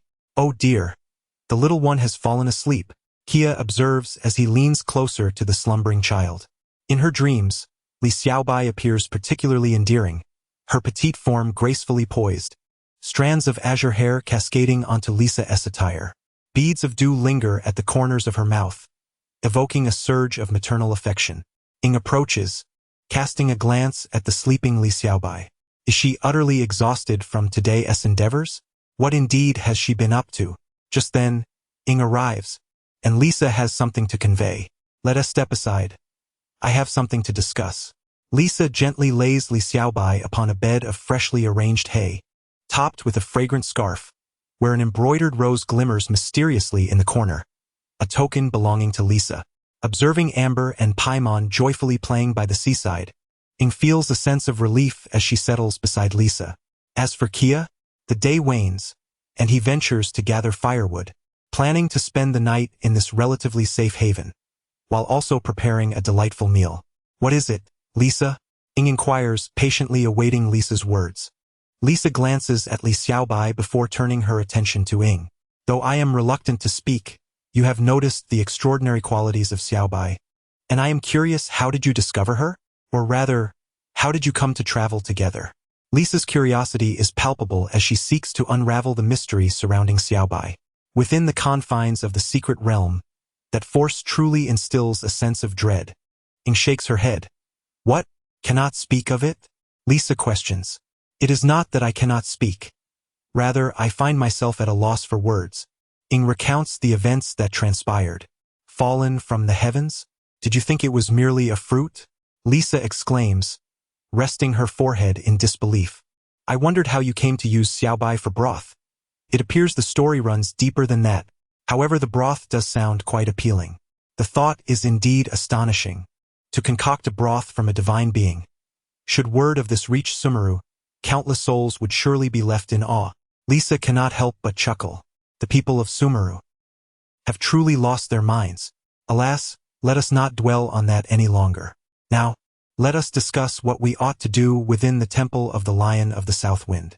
Lisa straightened her posture, and Ing listened intently. This matter pertains to whether Mondstadt can assist in locating her brother, and it is not to be taken lightly. The Temple of the Lion of the South Wind. How shall I describe it? It is akin to a grand arena of trials. Within it lies a peculiar stone tablet known as the Elemental Monument. Once a specific element is activated, a trial will commence, and one must traverse through layer upon layer of challenges to reach the depths. Sometimes I ponder if the decline of the Temple of the Lion of the South Wind is due to people's reluctance to face the trials. So, traveler, are you prepared to embrace these successive challenges? Fear not, for you shall not be alone. We will all lend our support. I am curious about the wondrous nature of your powers, which can untangle the chaotic energies of the ley lines. Unlike us, who only feel discomfort when confronted with chaotic elements, unable to resolve the situation. Lisa concluded her explanation. Ing regarded Lisa with reassurance, stating, since I have promised, I shall fulfill my commitment. Moreover, we have Paimon. If she secretly finds her way to the depths of the secret realm, it would be effortless. At this, Ing couldn't help but chuckle. Indeed, Lisa gazed at the grand red sun on the horizon. Nightfall was imminent. Has Kia not returned yet? Ing also turned her gaze towards the darkened forest behind them. Be cautious. Monsters are near. Ing assumed a combat stance. The rustling sound prompted even Lisa to rise, prepared to confront the creatures. A fluffy figure lunged forward with a roar. Ah! Ing dashed forward, kicking the approaching fluff away. Take that. She followed with a flurry of punches and kicks, albeit without exerting excessive force. Lisa sighed. Ah, Kia, do you have nothing better to do all day? Oh dear. Stop. If you continue, I shall perish. Kia's voice emerged from beneath the fluffy exterior. Humph. Let us see if you dare to frighten anyone again. With that, Ing returned to Lisa's side, eyeing Kia as he emerged from the furry pelt. Look at what I've discovered. I wonder which beast met its demise, leaving behind this complete pelt during its elemental transformation. Saying this, he presented the pelt before them. Moreover, I managed to catch 2 wild rabbits. He revealed 2 stiff rabbits seemingly pulled from thin air. Ha ha ha, those rabbits are quite swift.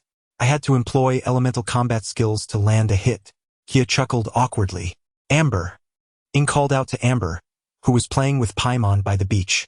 Amber and Paimon were attempting to catch crabs, but a crab had pinched Paimon's little hand, and Amber was helping to free her. Paimon was on the verge of tears from the pain. Wah! My phantom limb hurts so much. Why does it still hurt even though it's merely a phantom limb? Are you that advanced? The neural sensing system has been installed. Hearing Lumen calling them, Amber strung together the crabs she had collected. Paimon, Lumen is calling us, we should return. Amber tidied up and made her way towards Lumen. Lumen, what's the matter? Amber approached her and Lumen shook the two frozen, hard rabbits in her hands. According to the content in Elementary Element Theory, Part 2, we need your fire elemental power to help us thaw this rabbit rich in ice elements. This is called melting. Lumen uttered a series of terms that left Amber perplexed. How does Lumen know this? Who else could have told Lumen? She is quite clever. Oh, Lumen, you're so mischievous. However, as someone who possesses the vision, Amber certainly understands the principles behind elementary element theory. Yet, judging by the situation, it must have been Kia's doing. Amber cast a glance at Kia and sighed. Ultimately, she had no choice but to use the vision to communicate with the fire elements of the world to thaw the two rabbits. Alright, shall we have roasted rabbit tonight? Amber held the little rabbit up to her eyes. By the way, why do these rabbits seem so adorable? How can we possibly eat them? Never mind, as long as it tastes good. Soon, everyone ignited a bonfire, set up a wooden rack, and the tender rabbit meat gradually revealed a golden hue, enhanced by specific seasonings, elevating the flavor to new heights. Li Xiaobai, attracted by the aroma, slowly opened his eyes. The group smiled as they watched Li Xiaobai's floating little figure, chuckling at his little gluttony. Ah, what a wonderful evening! In the Black Palace, strange waves spread, and a black portal appeared in the void. A graceful figure emerged from within, bearing a stern and indifferent expression.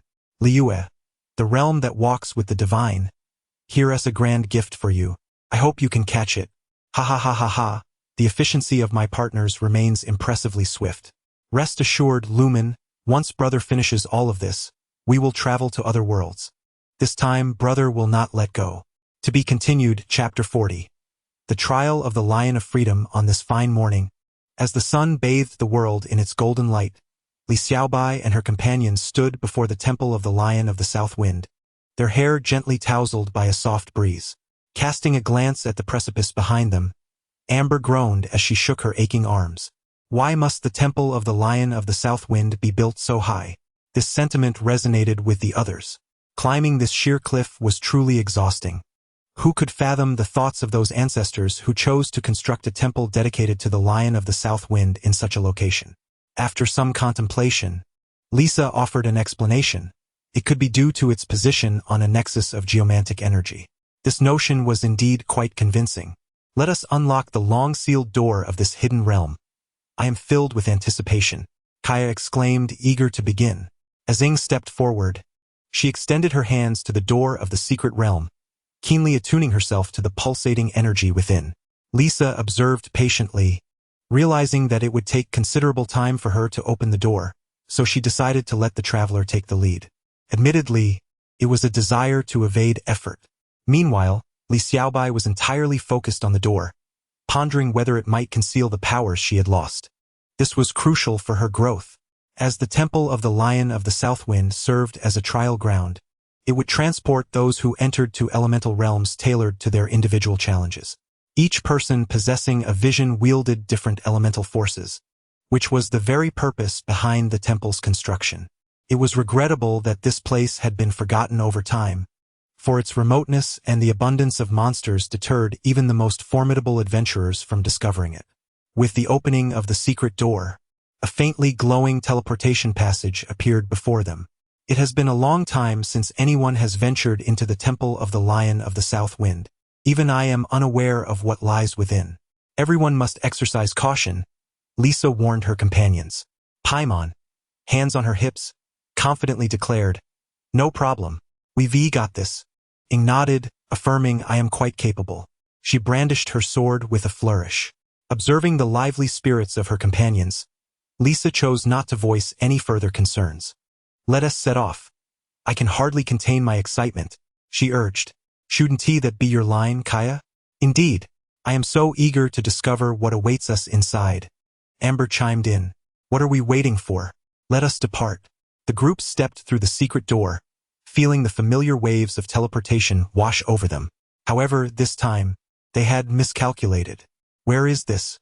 Ying, Lisa, Kaya, Paimon, Amber, where are you? Li Xiaobai called out, scanning her surroundings, only to find herself alone in the vast expanse of the secret realm. This realm was immense, encircled by distant mountains, with vibrant elemental auroras flowing gently overhead. 7 platforms spun faintly in the distance. Li Xiaobai activated her keen vision, peering toward the platforms where clusters of light flickered. There, she glimpsed the silhouettes of her missing companions. Li Xiaobai wished to soar across, yet it appeared that a peculiar force hindered her ascension. What could this mean? She recalled Lisa's words at the entrance. This was an ancient elemental trial ground, where individuals would be allocated to elemental arenas suited to their respective powers. So, was she considered an individual? But Paimon and Ying were together. Was it solely because Paimon lacked an attribute? Turning to gaze at the trial ground behind her, did she really need to undergo the so-called trial to reunite with the others? Unlike Li Xiaobai's anxiety, Lisa discerned the truth upon entering. Those who wielded different elemental powers were indeed assigned to various elemental arenas. She glanced at the elemental stone monument behind her, realizing that she must proceed step by step. Alas, a lady ought not to engage in battles so frivolously. Amber, with her keen eyesight, waved at the individuals on distant platforms, completely oblivious to what awaited her next. And there was Kia. He had already set his actions in motion. Paimon and Ying exchanged a glance. Was this what Lisa meant by the trial ground? The group, separated by a great distance, could only see faint silhouettes. Li Xiaobai, even more diminutive, could not see a soul. As Ying and Paimon approached the trial site, a wind elemental stone monument stood at the center, lackluster and dim. Activating it with elemental power, they pondered how many times they must complete this challenge. Li Xiaobai faced the strange elemental monument with her tiny form, her large eyes filled with curiosity. So, was there truly a dendro-stone monument in the land of Tevat? Indeed, what lay before Li Xiaobai was the very dendro-stone monument. Standing quietly, it awaited the one to unlock its trials. Once Lisa's elemental energy illuminated the stone monument, the trial ground transformed. The atmosphere grew sweltering, the power of fire elements becoming increasingly restless. Defeat 100 fire elemental creatures to advance to the next stage.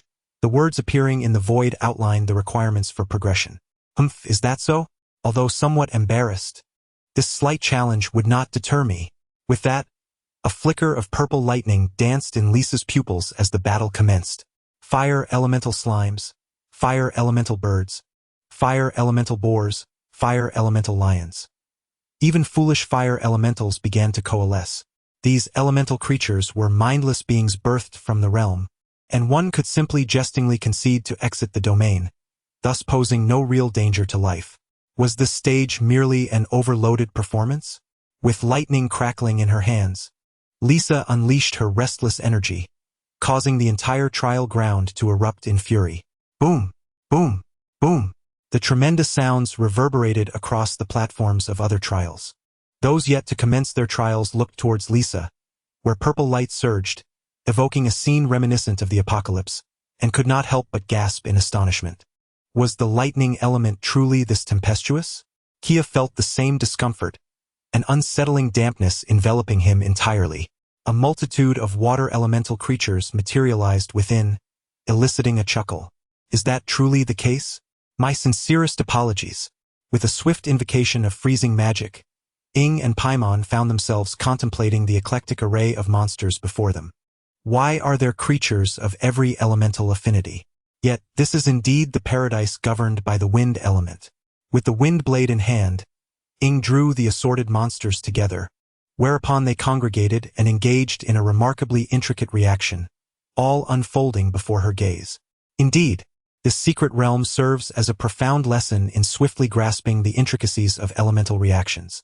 Amidst the dispersing winds, Ying witnessed the phenomena of vaporization, melting, electro-charged effects, and overload as various elemental dispersions magnified the resultant damage. How captivating the mysteries of elemental reactions truly are. Meanwhile, Li Xiaobai, somewhat exasperated, activated the elemental monument and observed the sprouting grass in the trial grounds. What a bunch of troublesome slimes. To be continued, Chapter 41. The ultimate challenge of the formless grass in this long-forgotten place. The arrival of visitors necessitated the finest hospitality. However, Li Xiaobai felt compelled to declare that such efforts were entirely unnecessary. Eliminating 100 grass slimes would lead to victory. How does one combat the grass slimes? This group of cunning adversaries posed a significant challenge.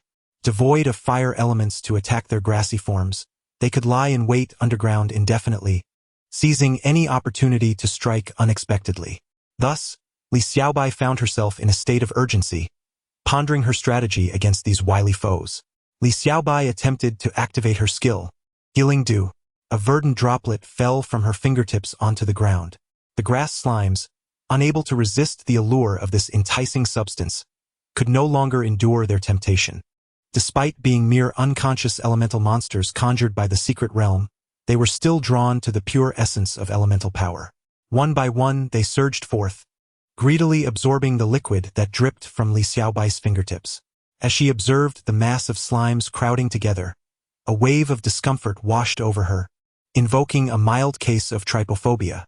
The slimes, having absorbed the liquid, grew larger and softer, enveloping their neighboring comrades in a voracious embrace, clearly unsatisfied with their newfound strength. A peculiar smile crept across Li Xiaobai's face.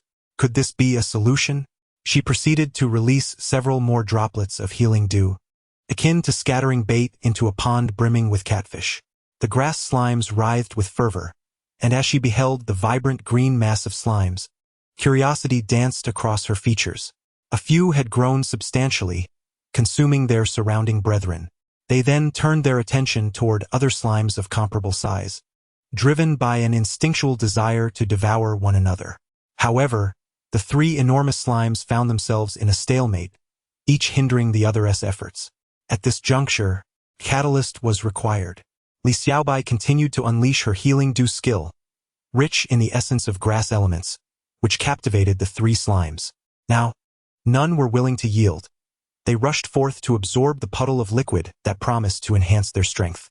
Li Xiaobai sensed her energy resonating within the slimes, and a notion struck her: she could exert control over them. Imagining herself commanding a grass slime to unleash a flurry of blows upon the other two, she was thrilled to discover her success. Under her guidance, one of the slimes sprouted two arms. Its left hand yanked back the leading slime, while its right hand pushed away the pursuing one. Meanwhile, it hopped eagerly toward the healing dew, consuming it entirely. As expected, waves of emerald energy erupted within the slime, rendering it mightier than its counterparts. It swiftly surged forward, swallowing them whole. In that moment, Li Xiaobai had completely mastered the colossal slime. Biktoyakiaba. I am truly a genius. The despondency she had felt moments ago was replaced by exuberance. She was indeed destined for greatness. Meanwhile, she wondered what the others were up to. After overcoming the challenge of overload, Lisa arrived at the electrifying level. Oh dear, the damp environment is truly uncomfortable. Kia found himself in the melting stage. Trouble loomed as these adversaries proved to be quite formidable. Meanwhile, Amber was busy shooting at the waterfowl soaring through the sky. Woe is me! I detest flying water manifestations. As a large water bird swooped down, Amber had no choice but to roll away. Nevertheless, this encounter did indeed enhance Amber's prowess. And what of Paimon and Lumen? The two of them were ruthlessly dispatching various elemental monsters. The monsters lamented, "How unfortunate we are to encounter you." This was not Lumen's fault. The mysteries of elemental forces appeared extraordinarily fascinating to her at that moment. Hence, they endeavored to delve deeper into their studies. In their small squads, Lumen and Xiaobai demonstrated breathtaking skills, while the others toiled diligently against the monsters. One must admit, the denizens of this world are not nearly as flamboyant in their gameplay as those from other realms. Xiaobai soared atop a colossal slime, reclining comfortably. Oh, how soft it is. So this is the sensation of slime? At that moment, Xiaobai was somewhat oblivious to his surroundings, until the grand door swung open, revealing the second level. A horde of botanical monsters emerged. Let the king of slimes take charge. Crush them. With that, Xiaobai commanded the massive body of the grass slime to ascend. It took flight, like a mountain pressing down. Xiaobai dramatically proclaimed, showcasing his self-invented slime skill. He offered no chance for these little monsters to perform, as gravity attacks reduced everything to mere remnants. Satisfied, Xiaobai maneuvered the grass slime king to absorb the remains of these botanical foes. Unbeknownst to him, Other plants began to sprout from the grass slime king. Oh my, could it evolve? Xiao Bai's heart swelled with joy, eager to witness the ultimate transformation of the grass slime king. However, observing the continuous waves of botanical monsters emerging around him, Xiao Bai released a healing dew. The new swarm of plant-based creatures began to thrash their branches in a frenzy, eager to absorb the healing essence. As this group of monsters began to devour one another and evolve, a twisted tree emerged, reminiscent of a blazing tree or an ice tree. Yet it bore no additional elemental attributes. It was merely a plant monster. At that moment, an idea struck Xiao Bai. What would happen if the grass slime king fused with the twisted tree? Without hesitation, he decided to proceed. Using the healing dew, rich in grass elements as a binding agent, he orchestrated the fusion of the two monsters. The grass slime transformed into a massive pool of slime that gradually adhered to the twisted tree. The twisted tree, responding to Xiao Bai's intentions, writhed and contorted. Ultimately, the final product brought immense satisfaction. Ha ha ha, I am indeed a genius. Gazing at the towering tray ant, nearly 10 meters tall, Xiao Bai felt an overwhelming sense of pride. You shall be named the king of tray ants. By the way, why do you have such an affinity for kings? Thus, Li Xiaobai commanded the tree king, pushing through effortlessly, obliterating the fire trees, ice trees, and deceiving flowers with powerful strikes before absorbing their essence. Consequently, the tree king grew increasingly formidable. Perhaps the creator of this secret realm never envisioned such a playstyle. As the group advanced step by step, Kaya approached the teleportation array with lingering anticipation. Finally, it was over. Was the realm behind the portal where the wind dragon's core lay? With that thought, Kaya stepped onto the teleportation array. Lisa waved her hand, expressing her exhaustion. At that moment, Paimon and Ing were brimming with excitement, akin to treasure hunters who had stumbled upon a hidden trove. Indeed, they had discovered a true treasure, which filled them with immense joy. Amber, on the other hand, felt as fatigued as a little limp rabbit. It's finally over. I shall never return here again, she declared, yet still stepped onto the teleportation array. As the group arrived at their final destination, they swallowed hard. Mother, help! Before them stood a towering 30-meter figure. Was that the unspeakable grass? To be continued, Chapter 42. The emergence of abyssal forces as the group remained vigilant before the colossal creature. A cheerful voice echoed from the head of the towering tray ant. Hello, everyone. I'm here. Li Xiaobai playfully leaned over, greeting the others below. Look, it's Xiaobai, Paimon exclaimed, pointing at Li Xiaobai perched atop the tray ant king's head. With a cautious approach, Paimon fluttered upwards, joining Li Xiaobai in her lofty seat. Honestly, the scenery here is magnificent, remarked the group as they gathered at the base of the tray ant, unable to resist the urge to touch the grass elemental creation, marveling at how Li Xiaobai had conjured such a wonder. With a rumble, the gigantic tree creature stirred, causing the ground to tremble beneath them. Wow, how cool! Paimon and Li Xiaobai were elated at the spectacle overhead. A massive hand, woven from vines, extended towards them, seemingly inviting them to ascend. Kaya seized the opportunity and leapt up, thinking, why not hitch a ride? Lisa, Amber, and Ing soon followed suit, not wanting to be left behind. The giant hand effortlessly lifted them to the Trent's crown, where a flat expanse awaited them. Upon their arrival, several vine chairs sprouted up automatically for their comfort. This is truly a remarkable phenomenon, Kaya remarked, walking around to inspect the gigantic tray ant closely. At this, Li Xiaobai couldn't help but puff out her chest with pride. I have many more talents up my sleeve. Observing her confident demeanor, the group, who had initially worried about her passing the trial, were astonished not only that she had succeeded but had also created such an impressive entity. As the enormous tray ant took deliberate steps toward the depths of the secret realm, the question loomed: what awaited them there? A tumultuous mix of emotions swirled within Li Xiaobai. She felt a distinct power resonating from the heart of the secret realm, one that belonged to her. Would she truly embark on a journey akin to that of the traveler Ing, seeking out realms to reclaim her strength? This thought brought to mind a whimsical jest. If I were your girlfriend, when would you return home? She chuckled at the notion of wandering freely. The treasures gained from this secret realm were substantial, and Li Xiaobai found herself gaining a nascent understanding of creation. Glancing at her divine artifact, she pondered the imminent transformations in the real world. Could she truly embody a deity capable of safeguarding the realm? In that moment of introspection, Li Xiaobai sat quietly, lost in thought, her apprehension palpable even to Paimon. "Xiaobai, what troubles you?" she inquired gently. In the serene atmosphere, they drew closer to the chaotic source. Seizing the opportunity to recuperate, the group took a moment to restore their energy. At long last, they arrived at a sacrificial altar, where the core left by the wind dragon disrupted the flow of the ley lines. Lisa, Kaya, and Amber felt an unsettling energy coursing through them, a wild turbulence of elemental forces. Reluctantly, they turned to Ing. "Traveler, we entrust this to you." Ing nodded resolutely, drawing her sword as she stepped forward. Paimon and Xiaobai closely followed one another. "Let us resolve this quickly.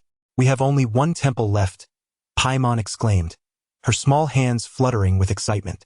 Xiaobai shared her exhilaration. Completing the first phase of their task promised them substantial rewards. Just as Ing raised her sword, poised to dismantle the core disrupting the ley line energy, a disturbance rippled through the space, and a tempestuous elemental force surged toward her. This sudden turn of events compelled the three at the altar to adopt defensive stances. "Ha ha ha! I didn't expect you to discover this so swiftly," a hoarse voice echoed amidst the spatial turmoil. A dark-cloaked abyss mage, emblazoned with a black sun, materialized above them.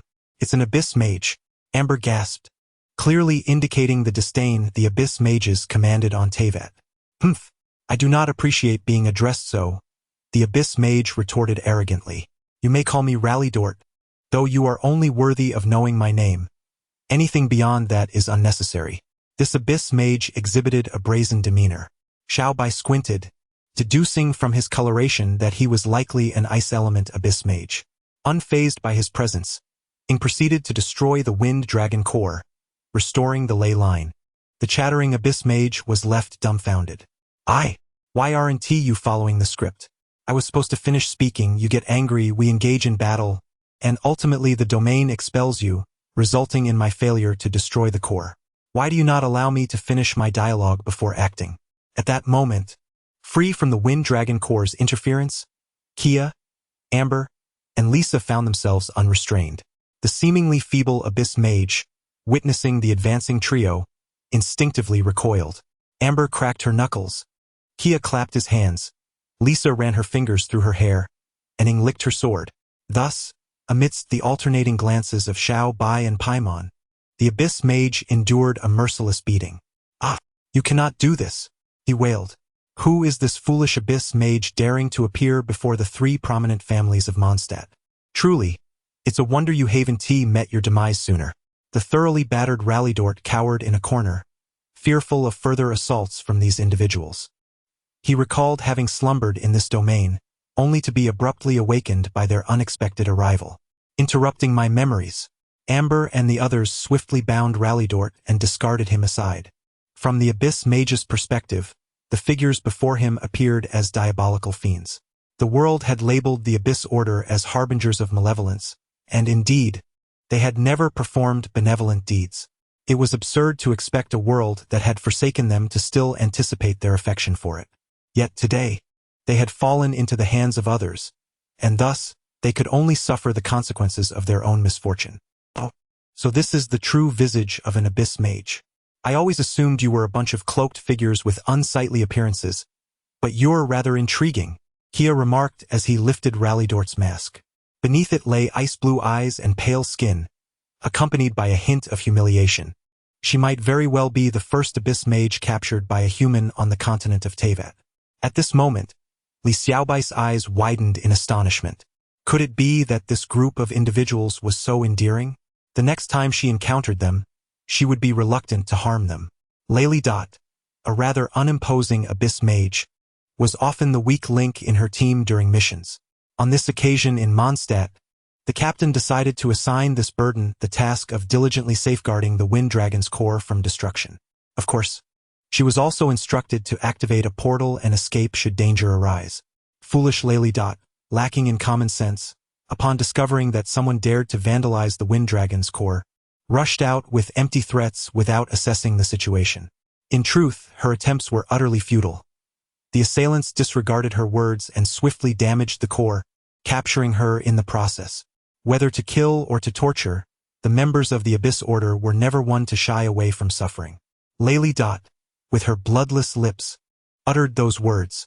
Without her cloak and mask, her voice returned to its original state.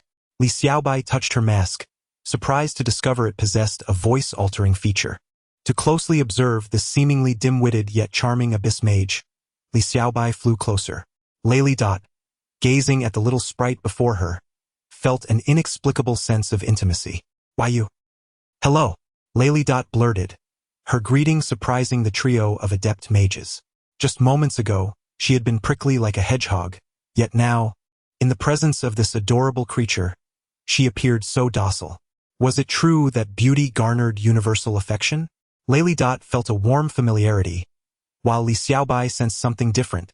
The power emanating from the Abyss Mage seemed to differ from the elemental forces of Teyvat, possessing a strange, corrupting quality.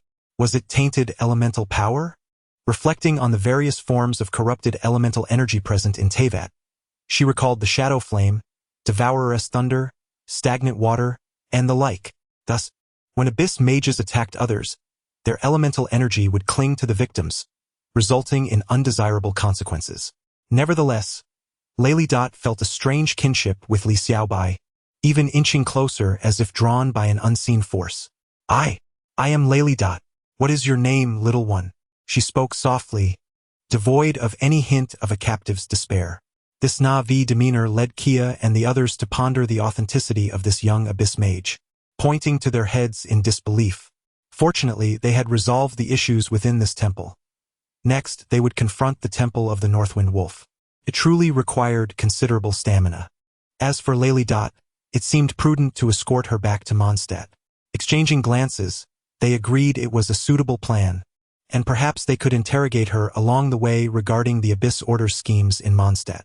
Recovering Divine Power 0.02 this time, the fluctuations were less intense and more discreet. This was a decision made by Li Xiaobai herself. The previous surge had been quite alarming, but this time, she successfully and quietly reclaimed the divine power. With a wave of her hand, the towering Treyant King transformed into a streak of light, approaching Li Xiaobai. A few individuals curiously gazed at the diminutive Treyant ornament in Li Xiaobai's hand. She decided to hang the ornament beside the pearl, allowing these two little beings to become friends. The crowd was intrigued. Could such a thing truly be accomplished? Lady Dot's eyes widened in astonishment at the marvelous power displayed, something even the prince could not achieve. Consequently, they deliberated on who would escort Lady Dot, ultimately deciding that Amber would take on the task. Bound securely, Lady Dot was assisted by Amber to walk on her own. She had a chance to escape, but the purple-haired woman had cast an unknown spell, rendering her unable to wield elemental power.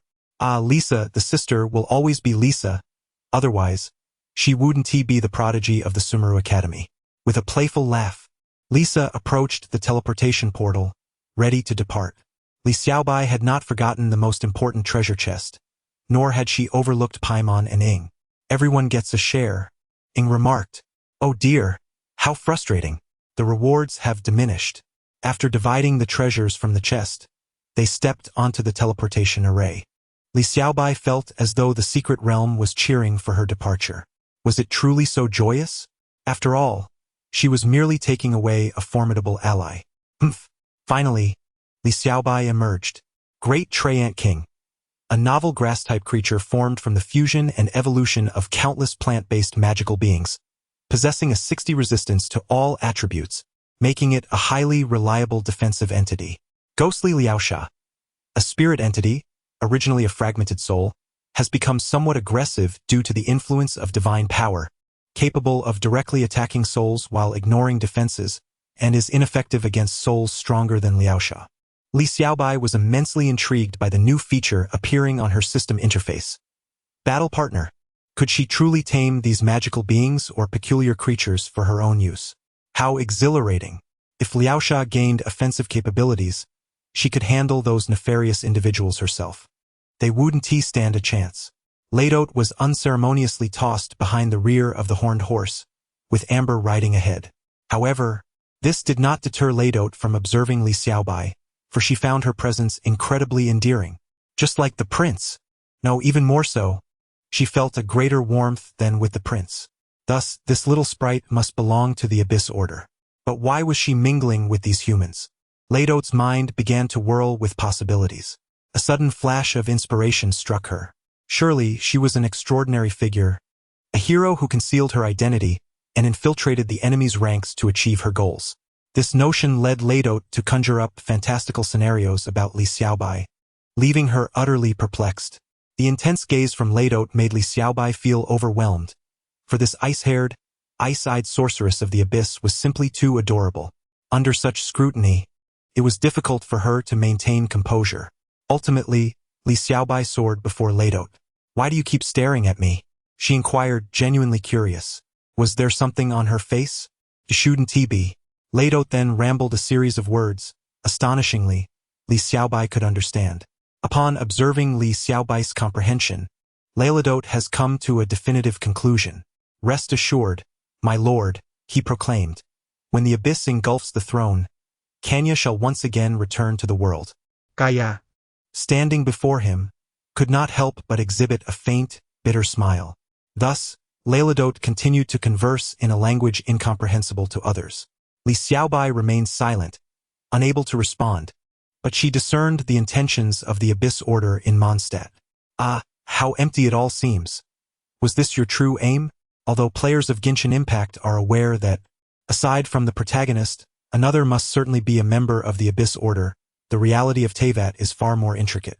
So, what transpired in this world since her departure 5 centuries ago? Never mind that. She chose not to dwell on it. Her own world was on the brink of monumental change, and why should she concern herself with a realm filled with numerous formidable beings? The 7 Archons still held watch before her. She had done all that she could. The future transformations of Teyvat were beyond her grasp. Riding swiftly on her horn-scaled steed, their current destination was the final temple, the Temple of the Wolf of the North Wind. What encounters awaited them there? Moreover, she was accompanied by an abyss mage. To be continued. Notice of a pause in updates. When I experience a hiatus, it signifies a decline in my creative drive. Due to illness, I have felt lethargic and unmotivated to update, even grappling with a desire to abandon the narrative entirely. However, upon reflection, I decided to persevere. I aspire to write 1 million words. Henceforth, I shall no longer fixate on earnings, update requests, or reader counts, as they excessively hinder my creative impulse. Updates will resume tomorrow, with Xiaobai also re-entering the real world. I must contemplate the forthcoming tumult in reality. After all, I have endured numerous stitches this month and will not be eligible for full attendance pay. One must accept gains and losses. Given that there are still readers engaging with my work, I should not give up. I nearly forgot the original intent behind writing. It is unjust to be preoccupied with monetary concerns. Writing should be a source of joy. I will express what I wish to write. Farewell, dear readers.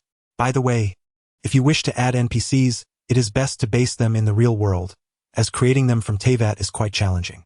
After all, significant changes are imminent in the real world as well. If anyone desires to become a superhuman within the narrative, let your imagination flourish. Otherwise, I shall be left pondering the details for quite some time, and updates will be slow. Some may have misunderstandings regarding the world building, correct? Allow me to elaborate. In this narrative, Teyvat is not the sole world. There exists the principal world inhabited by the protagonist and other realms within the void. Currently, there is no trace of these other worlds.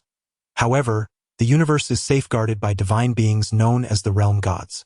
The first to transcend the confines of their world will be endowed with the power of the realm god, becoming immensely formidable. Li Xiaobai, due to the constraints of the system, has transcended the barriers of this world and acquired a significant power. However, this power is not stable, and Xiaobai cannot endure it for long. Even after transforming into a divine form, the physical body of this world remains too fragile. Thus, by dispersing the divine power across the Teyvat continent, not only can it aid in fending off the Abyss's invasion, but it also allows Xiaobai to regain control while recovering power, rather than receiving a simplistic infusion of motivation from the system. This presents a challenge for the system, as the sudden transformation of an ordinary person into a divine being is immensely difficult. Nevertheless, temporarily possessing such power is feasible. This explains why Xiaobai swiftly acclimated to this world upon first arriving in Teyvat. Subsequently, Xiaobai, despite becoming diminutive, can remain in Teyvat for an extended period. Some companions seem more interested in witnessing the development of this world rather than the intricacies of Teyvat. However, the two worlds have become inextricably linked. The supreme deity of Teyvat can no longer prevent the convergence of the laws governing both realms, and may even welcome it. This creates a more substantial foundation to resist the abyss. The abyss and the malevolent spirits that wander through the void are indeed the sworn enemies of existence. The abyss is not mere nothingness. It is not merely a concept. It is, in fact, a highly aggressive realm, rife with temptation, corruption, and other negative energies. Eroding a world from the outside is a slow process. No one knows the depths to which the abyss's power can influence humanity. Thus, the antagonists might require the abyss to produce more resources to enhance the experiences of the people in this world. As for how the plot will unfold in the future, I suppose I should draft an outline. I must admit, after writing a staggering 16,000 words without a single outline, I am relying solely on memory to maintain coherence. I am on the verge of forgetting the useful abilities that Xiaobai possesses. Well, I shall refrain from further elaboration. Good night. Chapter 43. The conclusion of the prologue. The weary travelers stumbled out of the temple of the Northwind Wolf, thanks in no small part to the formidable resilience of Li Xiaobai's Treant King. Unlike the previous two secret realms, the Northwind Wolf Temple had become a stronghold for malevolent creatures. Even Laladot had been rescued by the Abyss Mage. The detestable Abyss Mage. Next time I catch you, there will be consequences, Kaya fumed. This time, he had suffered considerable embarrassment. Initially, their foray into the temple was uneventful, but as they ventured deeper, Li Xiaobai sensed an ominous presence. Her dissipating energy served as a warning. She had never encountered such a situation since arriving in Teyvat, prompting her to caution everyone to tread carefully. Despite their precautions, they ultimately failed to prevent Laladot from secretly breaking free from her restraints. One could say that it was the Abyss Mage's unique power of corruption that had eroded the magical seals laid down by Lisa. Soon, they were confronted by a dozen Abyss Mages, alongside hundreds of Hilichurls and the repugnant Hilichurl shamans. Kaya found himself besieged by the Water Abyss Mages' bubbles and the collective assault of Ice Abyss Mages. His incessant banter in front of Laladot had come back to haunt him. Nevertheless, Kaya miraculously escaped unscathed, though he appeared somewhat disheveled. Amidst the onslaught of these creatures, Li Xiaobai hurled the Treant King into the fray, charging towards the depths of the secret realm. Amber unleashed a torrential rain of fire with all her elemental might, while Lisa conjured a storm of thunder, resulting in a tremendous explosion that finally cleared the monsters away, granting him the opportunity to destroy the Wind Dragon's core. Seizing the moment, Li Xiaobai reclaimed the energy that had dissipated within the realm. However, it was evident that Lisa and Amber had exhausted their fighting capabilities. Even with Li Xiaobai's full healing, both were left utterly fatigued. Who could have imagined that the Abyss Mage's lair would be hidden within the Northwind Wolf Temple? This retreat to Mondstadt would undoubtedly necessitate rallying the knights for an offensive. Yet it might prove futile. The Abyss Mages who had detected their presence would surely have already retreated. As they escaped the secret realm, those Abyss Mages silently observed Li Xiaobai and Ying from the shadows, sending shivers down Li Xiaobai's spine. Even Ying instinctively touched her arm, shuddering at the unsettling gaze directed towards them. "Hey! You staring at me like that frightens me," Paimon exclaimed, clutching Li Xiaobai tightly. Perhaps only the towering Treant King could offer her a semblance of safety at that moment. However, the Treant King was not invincible. It bore multiple fires upon its body, while the relentless Hilichurls obstructed their escape, behaving as if possessed. Ultimately, after sustaining significant damage, the Treant King led them into the teleportation array, allowing them to flee the secret realm. "We cannot linger here any longer. We must return to Mondstadt and call for reinforcements," Kaya declared. "Those Abyss Mages pose a grave concern. How could they possibly gather in such numbers here? The very thought sent a chill down Kaya's spine. There was undoubtedly something amiss. Lisa shared his unease. Amber, weak and slumped against the damaged tray ant king, whimpered, I feel like I'm about to perish. I can't go on. The others burst into laughter at Amber's dramatic declaration. How could you possibly die? The crowd gazed at Li Xiaobai with gratitude. Without her formidable tree king, their mission would have undoubtedly demanded far greater exertion. My dear, thank you immensely. Lisa expressed her appreciation to Xiaobai. Yet, Li Xiaobai felt a pang of sorrow for her cherished tree. Oh, my little tree, how could you be so gravely injured? Divine power recovery successful 0.03 with the Tree King retracted. They hastily mounted their corner-scaled steeds and sped towards Mondstadt.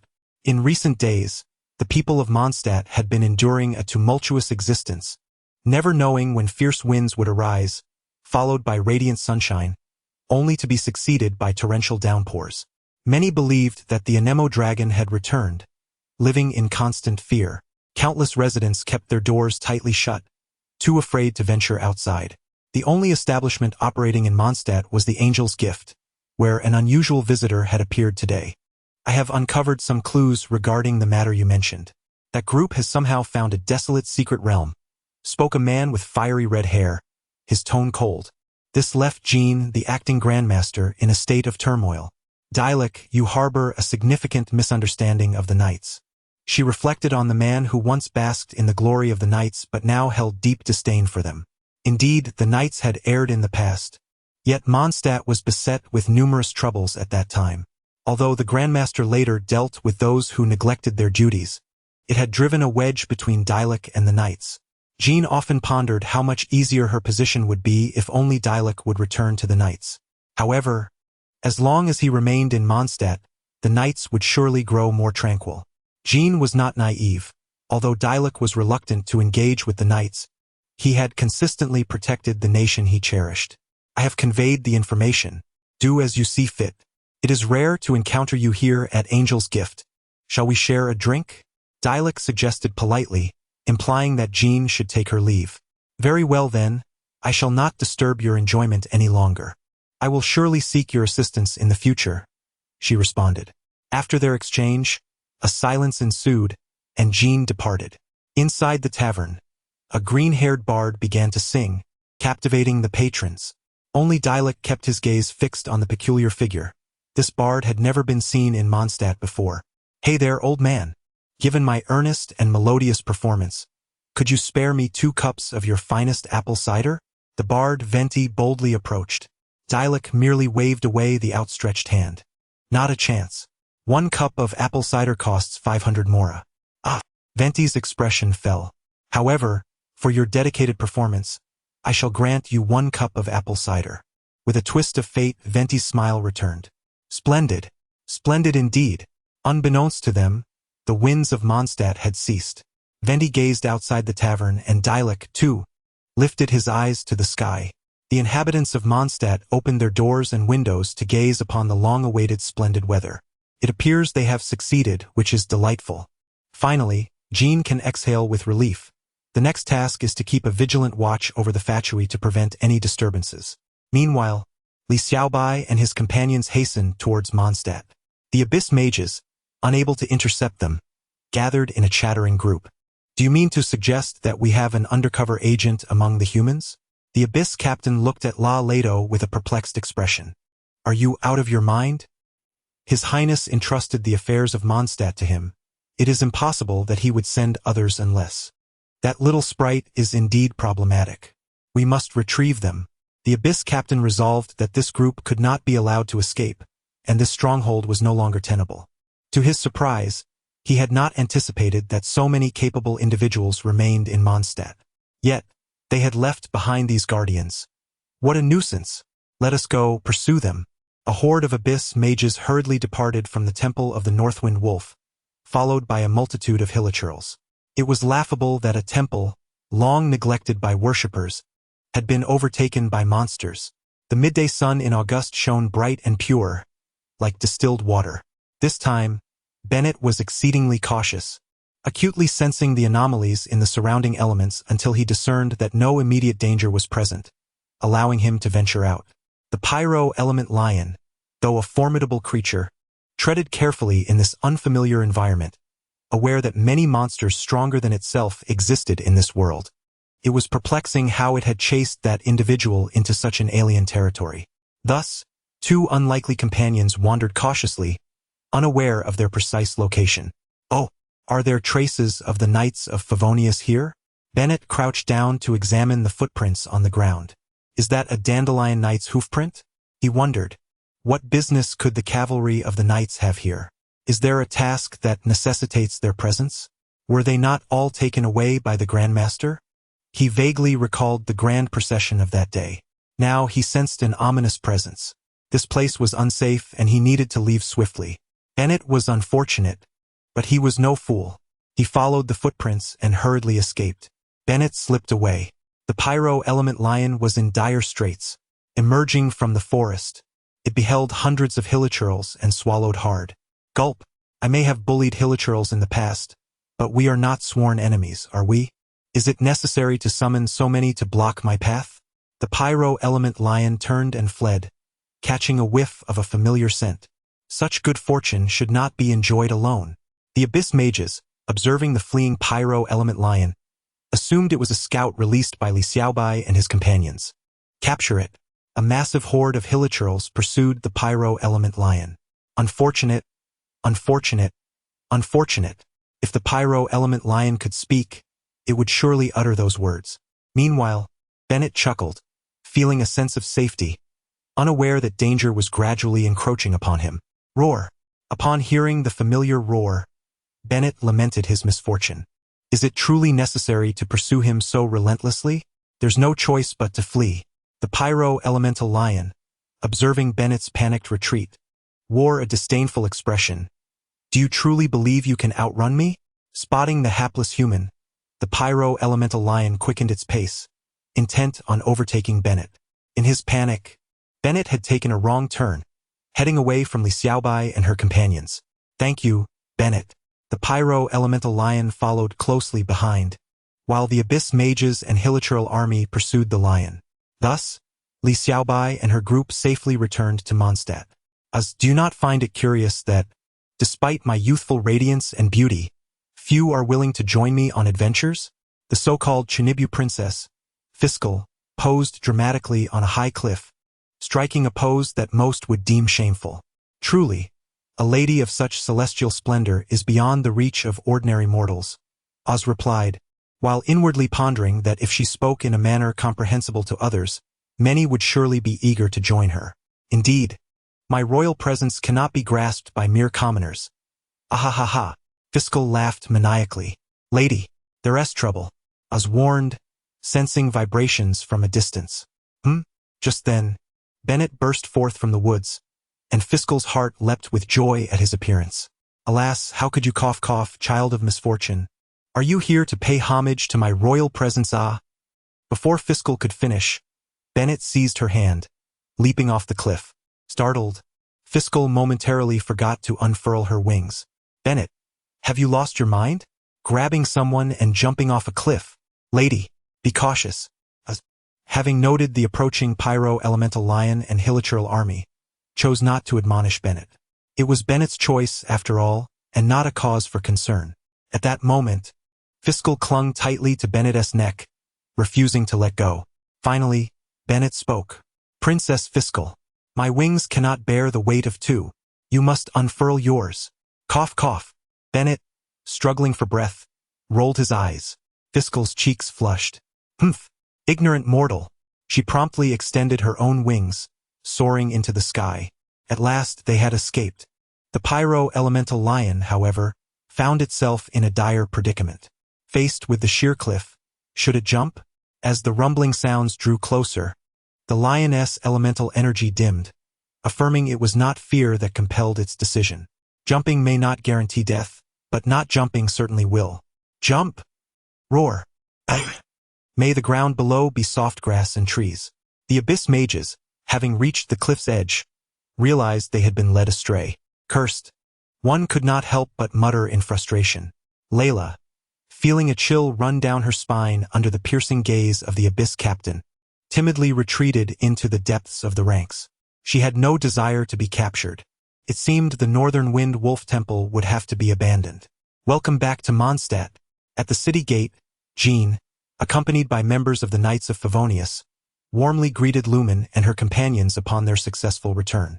The citizens of Mondstadt, observing the gallant figures from the balconies, could not help but rejoice, knowing that with the knights present, safety was assured. Let us proceed to the headquarters of the knights, Jean invited the group. As they walked past the enthusiastic townsfolk, Li Xiaobai felt a profound sense of joy in doing good deeds. Are they the foreign travelers who defeated the Anemo dragon? One citizen mused, gazing starry-eyed at Lumen, Xiaobai, and Paimon at the forefront. How enviable it is to possess such strength. A young girl silently vowed to herself, I shall become a true Mondstadt knight. Mr. Hermann, aware of his daughter's thoughts, gently patted her shoulder, assuring her, you too can become a powerful knight, my dear. I believe in you. Upon arriving at the knight's headquarters, Jean commended the group, but the looming crises were far from resolved. Lisa informed Jean of the events at the Temple of the Wolf, which Jean took seriously, promptly dispatching a team to investigate. Exercise utmost caution, she advised. Although the group was aware that the Abyss mages had already fled, confirmation was necessary. I apologize for the burden, but I have a new mission for you. There is a ruin near Mondstadt, harboring some smugglers. I intended to handle this personally, but I am currently preoccupied with numerous tasks, particularly concerning the Abyss Order and the Fatui. Their appearances are too coincidental. I suspect the Fatui may be trying to delay me. I cannot leave Mondstadt at present, so I must rely on you. Jean glanced at the travelers, feeling a pang of guilt, yet recognizing the scarcity of trustworthy individuals. Lumen and Xiaobai exchanged glances. Smugglers, are they the ones who harmed Misha? Both Lumen and Amber thought of this, with Amber eager to join them, but she refrained, knowing there were pressing matters in Mondstadt. She trusted in Lumen's strength, especially with Xiaobai by her side. That Dendro entity was truly formidable. With this suspicion in mind, the group resolved to accept the task. Leave it to us. Lumen stepped forward confidently. Li Xiaobai fondly touched Little Pearl, recognizing that Misha had acquired the strength to confront her adversaries. Shouldn't she handle it herself? Little Pearl, sensing her divine purpose, glimmered in response, expressing her resolve to undertake what was hers to do. Li Xiaobai smiled with satisfaction, proud of Misha. We shall accept this mission. Witnessing their determination, Jean marked the precise location of the ruin on the map. Lumen examined the indicated site, realizing it was a place they had previously passed through. There's even a nearby teleport anchor, making it quite convenient. Indeed, this ruin was situated along the path from Mondstadt to the Eagle S Gate, and setting out on their own would be advantageous as they could utilize the teleport anchor, a privilege not shared by others except for Xiaobai. Several individuals departed from the headquarters of the Knights, where Porto and Otto promptly bowed at the entrance. Such respect was well-deserved by Ying and her companions. May the Anemo Archon bless you, expressed their gratitude and respect towards the travelers. Thank you, Li Xiaobai replied. Along the way, the enthusiastic citizens of Mondstadt joyfully observed them, which filled Paimon and Li Xiaobai with a sense of pride, causing them to puff out their chests in delight. Let us hasten our departure. We must procure some supplies before we set off, Ying remarked, glancing at the Mora in her backpack. Mora, after all, is only useful when spent. Thus, they arrived at the Mondstadt General Store, highly recommended by Amber, renowned for its extensive array of everyday necessities. Miss Blanchier, a gentle-voiced woman, was beloved by all who visited, not only for the store's ample stock but also for her sweet smile. Welcome, travelers. What would you like to select? Blanchier exclaimed, visibly thrilled to see the saviors of Mondstadt before her. We shall choose some provisions for our journey, Paimon responded. Though our outing may not be lengthy, it is essential to have ample sustenance while in the wild. Regrettably, she glanced at Xiaobai with a hint of longing. Please, travelers, take your time to deliberate, Blanchier encouraged. Ying examined the inventory before her. 50 mora for salt. I shall take a can, she said, placing a can on the counter. 70 mora for pepper. I will take one of those as well, along with a few potatoes, tomatoes, onions, and cabbage. It seemed that their supplies were dwindling. In total, it amounts to 505 mora, but I shall only require 500 mora from you. Ah, that is just perfect, exclaimed Ing, as the funds they had divided from the treasure chest were entirely sufficient. The purchasing power of Mora was indeed impressive. Ing stored the provisions in her backpack, preparing to teleport to their next destination. Xiaobai, Paimon, hold on tight, she instructed, as she carefully sensed the glowing points in the ley lines. Contemplating the map, the nearest waypoint was the teleport anchor. In a flash of light, the area, previously occupied by 3 figures, suddenly became empty, startling a mouse rummaging in the corner, which scurried away in fright. Thump! Ing, along with Xiaobai and Paimon, landed successfully. Hooray! We did it! Paimon cheered, fluttering joyfully. Although it was not Li Xiaobai's first experience with teleportation, the convenience of instantly arriving in a distant location was astonishing. Reflecting on the teleport anchors available in her shop, she mused that had they not been so expensive, she would have purchased several for her use in the real world. Alas, the foremost task is to locate that group of individuals. A glint of determination appeared in the eyes of Ing and Xiaobai. Let us proceed. Thus, they journeyed to the secret realm occupied by the smugglers, where Li Xiaobai attuned to the environment. This was a small secret realm, devoid of their scattered powers. Though a tinge of disappointment lingered, it was of little consequence. Throwing out a small pearl, Mayasha manifested before them. She was strikingly different from their first encounter. At this moment, Mayasha donned an ensemble of purple Gothic attire, adorned with dark red roses and thorns entwined around her waist and chest. Clutching a massive scythe, radiating a purple hue that darkens ominously, it is evidently a formidable instrument for harvesting souls. Muse gazed appreciatively at the petite figure of Xiaobai. Please, allow me to handle this. Muse summoned her courage to address Li Xiaobai. Certainly, Ing remarked, if it becomes unmanageable, do not hesitate to call upon us. Muse nodded, her gaze shifting towards the hidden entrance to the secret realm, her eyes devoid of the softness they once held when looking at Li Xiaobai. From a distance, the nauseating stench of the realm was unmistakable, reminiscent of that fateful night. As her thoughts spiraled, her soul transformed into a vivid crimson. At that moment, Muse stepped into the secret realm, resembling a reaper of souls. Li Xiaobai and Ing refrained from entering, understanding that this was a trial Muse must face alone, hoping it would bring her some semblance of peace. Dialek, having conveyed this secret to Jean, was skeptical of her capabilities and had hastily gathered a team to arrive at this location. Despite their early departure, they could not match the speed of direct teleportation. I have little faith that the knights will handle this mess efficiently, Dialek stated coldly. The surrounding guards, hearing his words, shared his doubts about the knight's approach. A short while later, Muse's Gothic attire vanished, replaced by an elegant gown adorned with white roses, her face beaming with joy. It was evident that she had resolved her inner turmoil. Li Xiaobai refrained from inquiring about her experiences within, knowing that Muse had fulfilled her long-held wish, as reflected in her attire and demeanor. Muse, let us depart. Muse transformed back into a small pearl embedded in her dress, accompanied by a slightly damaged tray ant puppet. Accompanied by others, decided to explore the vicinity before returning to Mondstadt. Thus, Dialek and Ying's group seamlessly crossed paths. When Dialek and his entourage arrived at the secret realm, prepared for confrontation, the guards who had previously entered stumbled out, supporting one another as they retched. The memories of what they had encountered left them momentarily speechless, only to succumb to further nausea. Although Dialek's expression remained stoic upon entering the realm, the sight of the walls adorned with crimson, formless entities elicited a slight change in his gaze. This is certainly not the knight's style. How intriguing, he mused. Let us return to Dawn Winery. In the jungle, Ing was engaged in battle with a hilichurl, her weapon, the unyielding sword, suffering significant damage from the brute's might. Despite her triumph in vanquishing the creature and seizing its meager supplies and treasure, her weapon was left in tatters. I lack a worthy weapon, Ing lamented. The unyielding sword had felt so comfortable in her hands. She had grown unaccustomed to wielding any other blade. Observing her plight, Li Xiaobai recalled the indestructible, unyielding sword available for 60 original stones in her shop. It is time to retrieve it. System, can I modify this sword? Indeed.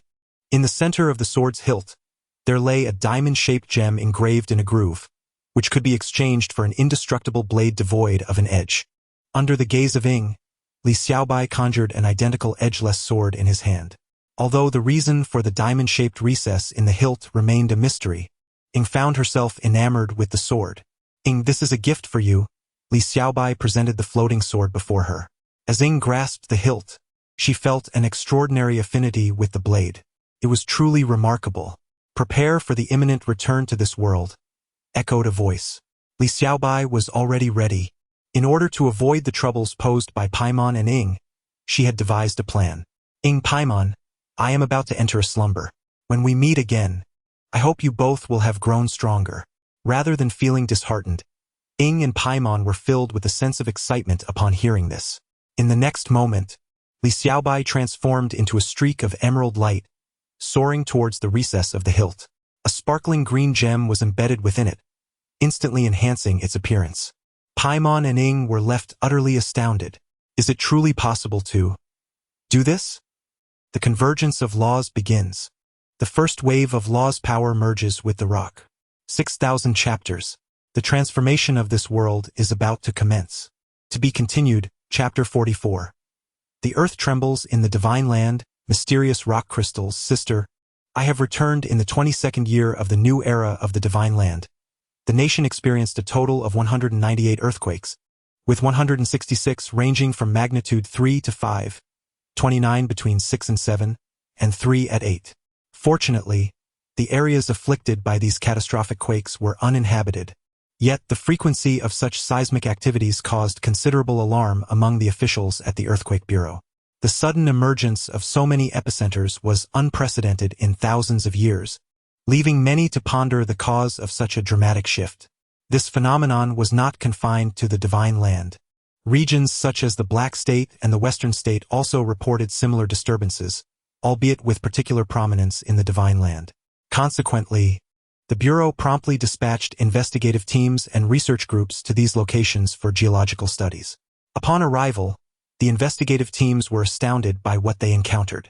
Towering rock columns, gleaming and radiant, emerged from crevices in the earth. Some members of the research team sought to measure the hardness of these extraordinary rocks, only to discover that their resilience rivaled that of diamonds, with an even greater toughness, which left them in utter disbelief. Such occurrences were not isolated to this minor seismic source. The epicenter of the 8-magnitude earthquake revealed even more astonishing phenomena. However, this site was a desolate wasteland, untouched by human presence, as it harbored not mere fissures and rock formations, but colossal mountains rising from the depths of the earth. From the vantage point of outer space, one could observe that certain areas of the divine land appeared to be suffering from severe electromagnetic interference. Were these fluctuations in the newly formed terrain obstructing signal transmission? Few were privy to this knowledge, aside from Li Xiaobai and a select few others. Within the confines of a tent in a certain camp of District 3, the voice of a commanding figure resonated. Indeed, your mother and brother are situated on the edge of the 8-magnitude tremor zone. Lead your team to effectively manage the post-disaster response. I have faith in your capabilities. Furthermore, there is an additional task. Investigate the anomalies emerging from the southern forests. Actually, brother. Beep. In a certain brain research laboratory in the Magic City, an urgent directive was issued. Immediately cease the current project and hasten to Province S. The very items we have sought for years have finally surfaced. After over a decade of anticipation, we may finally see fruition. Within a towering edifice, it was revealed that the divine land indeed harbored secrets. Retrieve it and bring it back to ancient Penglai Province S. Meanwhile, Li Xiaobai enjoyed a comfortable slumber, albeit at the expense of another's discomfort. The clock struck 10. Breakfast was prepared, the floor was cleaned, and laundry was nearly done. At last, you have separated from your beloved bed. Rise and shine. Mother is quite displeased. An earthquake had struck, prompting her mother to rush to Li Xiaobai's room and knock on the door, but the girl remained unresponsive. Fearing the worst, she panicked, believing her daughter might have been crushed by debris. In her haste, Li's mother seized a stool and struck the door until it finally yielded, revealing her daughter still ensconced in the comfort of sleep, impervious to her calls. By the time the tremors subsided, while the house remained standing, it bore numerous large cracks, suggesting that it might no longer be habitable. In a place unnoticed by humanity, slender strands of crystalline rock intertwined with the fissures of the earth, firmly binding to the cracks of the houses. Under the gentle urging of his mother, Li Xiaobai finally gathered some clothing to seek refuge from the disaster. Although calamity had struck, thankfully, there were no casualties. While everyone engaged in light-hearted banter, an undercurrent of anxiety lingered. No one knew if they would ever open their eyes again after spending the night in their homes. Thus, it was wiser to stay outdoors. Look, your Uncle Wang's son is assisting with the tent. Would you like to help? Li's mother glanced at him. There's no need for me to go. My presence would only complicate matters. I shall refrain, Li Xiaobai thought, for he had more pressing concerns. Divine transformation. Embodiment of divinity. Divine power 003. Boundless might 1 minute 1000 energy points. Even a mere 0.03 of divine power is an indomitable force in the realm of reality, save for weapons of mass destruction. Moreover, this boundless might possesses distinct characteristics. Boundless might, tenfold amplification of divine authority and efficacy. This implies that if Li Xiaobai were to invoke divine authority creation, utilizing 1000 energy points would yield 10,000 slimes in this world, while this power could amalgamate more elements, producing 100,000 slimes. Observing the upheaval caused by the tremors, Li Xiaobai instinctively recognized that the convergence of two worlds had commenced. The first was that of rock, firm and unwavering, shaping mountains and rivers. It was inconceivable that such phenomena could occur without disturbance. The principles of rock had already manifested gently in this world. One could only fear fire, water, lightning, ice, and wind. Each element in the realm of reality can wreak havoc. Volcanic eruptions and forest fires from fire, floods and marine onslaughts from water, thunderous storms from lightning, lethal blizzards from ice, and howling gales from wind, each more terrifying than the last. Yet the rock seemed only to cause quakes without harming anyone.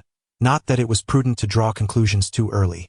Li Xiaobai believed that the principles of rock must be the most benevolent and gentle, which is why it was the first to arrive in this world. Preparations must be made, for the second principle may bring forth greater mutations. Reflecting on the dendro element he commanded in Tevat, it bore resemblance to the element of wood among the 5 phases, hinting at possible significant transformations within the forests. Li Xiaobai understood that his responsibilities had commenced. Whether through divine authority creation or divine authority powers, he must act. But how should he proceed? An answer began to form in his mind. Borrowing a phrase from the Raiden Shogun, I shall grant my subjects a dream, and humanity. Do your dreams or ideals merit this power?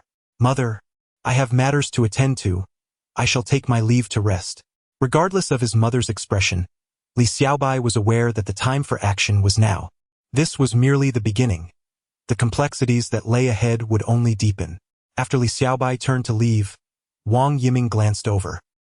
He had long since noticed that Li Xiaobai had arrived. This was a nearby refuge, and Li Xiaobai would undoubtedly be here with his family. Thus, he had come early.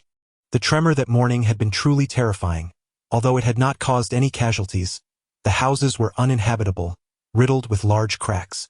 Wang Yiming had intended to have a few words with Li Xiaobai, but to his surprise, Xiaobai simply turned and walked away. Sigh. Wang Yiming lamented if only he. Never mind, perhaps he was overthinking it. Li Xiaobai entered the tent assigned to the personnel and drew the curtain, sitting quietly. System. How can I effectively maximize the power of the divine authority? The place of crystal convergence, a land rich in elements. What does this mean? The heart of the rock. If only Sakura were here, he wouldn't have to engage in such tedious conversations with this inflexible system. Speaking of which, what is Sakura up to? Beyond the realm, in the void, Sakura's colossal figure stood against a horde of creatures that resembled ants in comparison. How infuriating! With thunder gathering in her eyes and her purplish-red hair bristling, she unleashed the void's lightning. The creatures attempting to breach her defenses were obliterated. Yet Sakura remained vigilant. She sensed a dark power gradually approaching. Not too strong, yet not weak. It was the vanguard of the abyssal realm. Casting a glance at the world behind her, she realized that the current world level was insufficient to withstand such power. She needed to hold on a little longer. Oh, my deity, please hasten your arrival. Meanwhile, Li Xiaobai was manipulating the system. As a system, infiltrating the local network was a trivial task. Where is the heart of the rock? As Li Xiaobai meticulously investigated, a location slowly emerged. How could it be? It was right here. Li Xiaobai fell into contemplation. That place was desolate, an uninhabited land. Once, when he had run away from home, he had chanced upon it while speaking with a local. The local had told him it was a sacred site, inaccessible to ordinary people. The young Li Xiaobai had been skeptical, driven by youthful fervor to explore, only to wake up in the local's home, bewildered. The local had recognized him as yet another stubborn youth. It had been years since anyone had truly ventured into that place. Li Xiaobai had come to believe that the forest was a place of rebirth shrouded in mist, where he had inadvertently been poisoned and lost consciousness.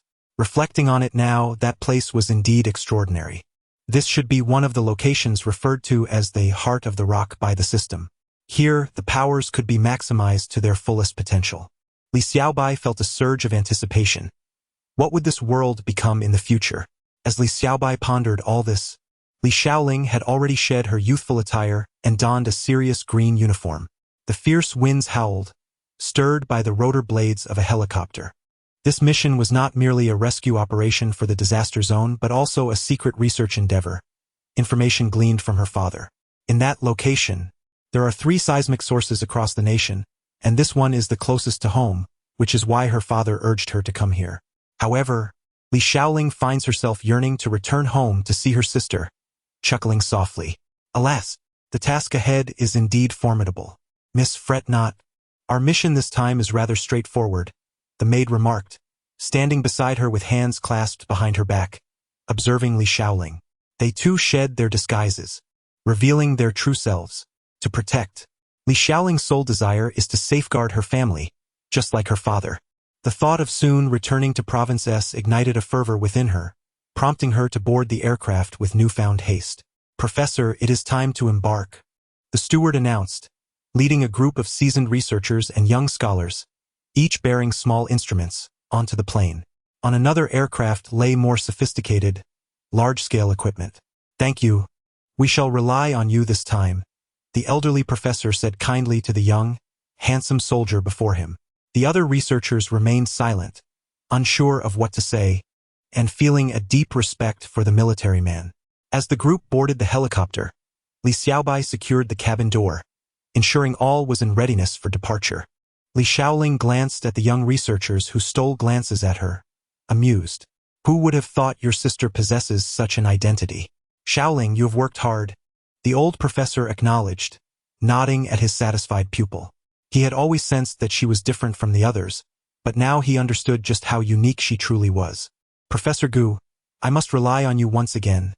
Li Xiaoling expressed her respect towards the elderly academic. Alas, one cannot ascertain whether this turn of events is for better or worse, Professor Gu said, his gaze troubled as he stared out at the clouds and sunlight passing by. Meanwhile, Li Xiaobai, seizing a moment when her mother was distracted, slipped onto the street. Her striking beauty caused many passers-by to pause in admiration. That girl is stunning. Go ask for her contact information. No way, I would be too shy. You go instead. I won't either. I feel unworthy of her. The whispers reached Li Xiaobai's ears, prompting her to touch her own visage, realizing how beautiful she had become. What am I so pleased about? Li Xiaobai now desired to venture to that place, feeling distinct from her former self. She felt capable of conquering 10 versions of her past self. So, this is the sensation of possessing strength? Yet, she knew she needed a valid reason to go, one that her mother would approve of. After all, she couldn't just leave without a word. What if her mother reported her missing? Suddenly, the weight of her mother's authority pressed upon her. Even with immense power, one could never harm their own kin, for that would be inhumane, unworthy of existence. Such individuals are not rare, but Li Xiaobai would never stoop to that level. Those who act thus cannot hope to gain any extraordinary power. What grand aspirations could they possibly hold? Li Xiaobai chuckled softly and shook her head. Miss, what would you like to purchase? I've seen you standing here for quite some time. The shopkeeper finally broke the silence. While observing a stunning beauty in front of his shop, swaying her head and feigning profundity, Li Xiaobai couldn't help but feel entertained. However, one must not forget the business aspect. With a slight exclamation, he raised his head, realizing he had arrived at his destination. Boss, please give me some outdoor survival tools. Li Xiaobai retrieved the purchased items into his system space. As for the reason behind acquiring a backpack, disguise is essential. Should others suspect he conjured these items out of thin air, they might think him a deity, which, in truth, he was. Nevertheless, it was prudent to maintain a semblance of humility. As night descended, the stars shone exceptionally bright. Despite being in a tumultuous period, the people of County M could not resist gathering to stargaze. The night, though beautiful, concealed its own perils. This was indeed the same route that one must traverse, and traveling light would render them swifter than those from Shenzhou. The shadowy figures from ancient Penglai were huddled in a corner, deliberating. Though they sensed trouble in the air, their understanding paled in comparison to that of Shenzhou. Their route was clear. They intended to ambush their foes on the road, embodying the age-old wisdom of the mantis stalking the cicada, with the oriole waiting in the wings. They comprehended this strategy well. Boss, you are truly formidable, one accomplice praised, recognizing the advantage of arriving before Li Shaoling and her companions. They were indeed the mantis lurking behind the cicada.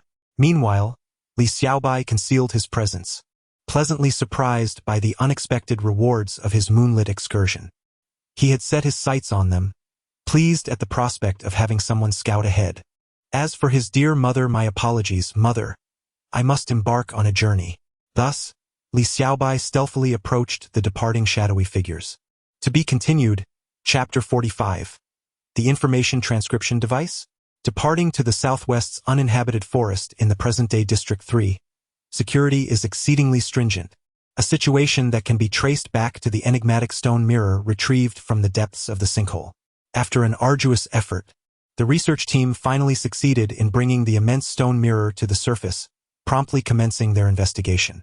Their initial attempts to employ various scanning devices yielded no results. They were unable to detect any extraordinary properties. Had it not been for the mirror's unnatural appearance, they might have mistaken it for an ordinary rock. Some of the younger researchers suggested that mere scanning was insufficient. Perhaps applying an electric current might elicit a response, speculating that the lack of reaction could be attributed to a depletion of energy. This notion left the older professors incredulous. Could the stone even conduct electricity? Nevertheless, they decided to proceed, treating it as a last resort. If this object were indeed some form of apparatus, it would have undoubtedly consumed energy over time. However, its rock-like exterior led them to overlook this possibility. Upon connecting the power supply, the previously inert stone mirror surprisingly emitted a faint spark of electricity, albeit not conspicuously. Increase the output, an excited professor urged. At last, a reaction was occurring. As the researchers gradually intensified the power, electric sparks erupted throughout the camp's power connections. Was this device truly such an energy hog? Would it explode? Surely. It wouldn't. Without explicit orders from the professors, the students hesitated to reduce the power, compelled to persevere. Fortunately, their efforts bore fruit. When the once brightly lit camp descended into darkness, they glimpsed the primordial visage of the world, hidden within the stone mirror. The surface of the mirror glimmered, and anyone familiar with world maps could discern that it was a rotating representation of the Earth. Is this our world? One researcher gasped in astonishment. What are those colors appearing on the surface? Another exclaimed. The old professor and Li Tiansheng approached the illuminated stone mirror for a closer examination. It seems to be some sort of special signal, the professor speculated uncertainly. How marvelous! Li Tiansheng exclaimed, utterly captivated. However, this secret must remain concealed. There are 3 indentations. The students observed in amazement as 3 diamond-shaped grooves materialized in an area that had previously appeared smooth. It seemed as though something was meant to be placed there. Li Tianxing noted the particularly bright spots within the stone mirror, exactly 3 in number. Do you suppose that, to fully activate this mysterious stone mirror device, we must fill these 3 indentations? He inquired, gesturing toward the brightest area, which corresponded to the 3 8th-level cores. Determined, Li Tianxing resolved to send a team to investigate these locations, as, according to the stone mirror's depiction, all 3 areas appeared to be uninhabited. Hey, you've been assigned a task. After delegating the assignments, Li Tianxing returned to the camp, where the stone mirror had stabilized, and its luminescence had been restored. Li Tianxing gazed at the stone mirror, sensing an unsettling discord among the hues encircling its edges. The vibrant reds, blues, greens, purples, and icy whites seemed to meld with the world within the mirror, resembling a global transcription device for information. Should it be discovered by foreign nations, the stability of the divine land would be jeopardized, as the scrutiny of other countries is a matter of grave concern. Narrowing his eyes, Li Tianxing recalled past events. Could they be related? For now, this artifact must be well concealed. A secret research facility would be established to safeguard the stone mirror. At this moment, upon receiving orders, Li Shaoling was filled with excitement as she looked down upon the city below. It was M County, a place she had not visited in a long time. Professor, we are about to disembark from the helicopter. The shifting air currents ahead are quite perilous. We must proceed overland from M County to our destination, she informed Professor Gu. After such an extended helicopter journey, the young trainees had transformed from exhilaration to sheer exhaustion, yearning for a good night's sleep. Does this mean we must travel entirely by land to reach our destination? Professor Gu pondered. Indeed, while the scenery of the southwestern mountains is breathtaking, the aerial conditions here are notoriously chaotic. A seasoned military figure once warned Li Shaoling not to be deceived by the calm facade of the southwest. The turbulence aloft could be devastating, capable of shattering one's resolve. Many speculated that something capable of disrupting the geomagnetic field lay hidden within these mountains, yet extensive investigations had yielded little. Finally, a glimmer of evidence had emerged. As the ground command center's H landmark came into view, the helicopter began its descent. Upon opening the cabin door, the whirling blades sent gusts of wind that tousled everyone's clothing and hair. Several female trainees instinctively tightened their garments, casting disgruntled glances at Li Shaoling, as if to chide her for the rudeness of the landing. Li Shaoling, however, was indifferent. Her thoughts were solely on returning home to play with her sister. La la la. Miss, we cannot leave yet. The butler, maid, and gardener stood orderly outside the helicopter, awaiting her direction. Alas, the misfortune of having so many affairs to attend to. Consequently, Li Shaoling took charge of the team to oversee the preparation and storage of supplies and equipment, as she felt compelled to witness everything firsthand. Any oversight could prove costly. Once we have organized the inventory and dealt with matters in M County, we shall be ready to depart. Just as her heart brimmed with excitement for her return home, her phone suddenly rang. Whose call could this be? Aside from my sister, who else would know? Mother, what's going on? Is something wrong? Li Shaoling quickly answered the call, her heart racing. Shaoling, your sister is missing. The voice on the other end wept, leaving Li Shaoling in a state of shock. My sister is missing? How could that be? Mother, can you reach her on her phone? That silly girl left her phone at home. Meanwhile, Li's mother was at the police station filing a report, struggling to get through to Li Tianxing, and only managing to connect with Li Shaoling. Rest assured, I shall arrive shortly. Li Shaoling ended the call and heard her captain's words. The maids remained silent about any troubles that might concern the young lady. They assured her that they could manage the subsequent matters. If the young lady has urgent affairs, she should attend to them first. The arrangements can be entrusted to them. The housekeeper pondered what tasks were to be undertaken at this juncture. Apologies for the inconvenience, Li Shaoling coldly commanded before swiftly departing the scene. Why is Shaoling in such a hurry? Professor Gu inquired, observing Li Shaoling in her solemn green attire sprint away. The captain has pressing matters. We shall take care of your arrangements for tonight, the housekeeper replied. Then I leave it to you, Professor Gu said, stroking his beard, reflecting on how remarkably astute Shaoling was, though he wished she could devote herself entirely to her research. Li Xiaobai covertly trailed a group of individuals purportedly seeking treasure from some ancient Penglai. Treasure? If such riches existed in the southwestern mountains, how could she be unaware? No. Could it be that someone has already discerned the irregularities in this world? She had indeed underestimated its complexities. Perhaps their intentions mirrored hers. Yet she was uncertain if her mother could perceive the letters she had left at home. Nevertheless, there was no time to dwell on that.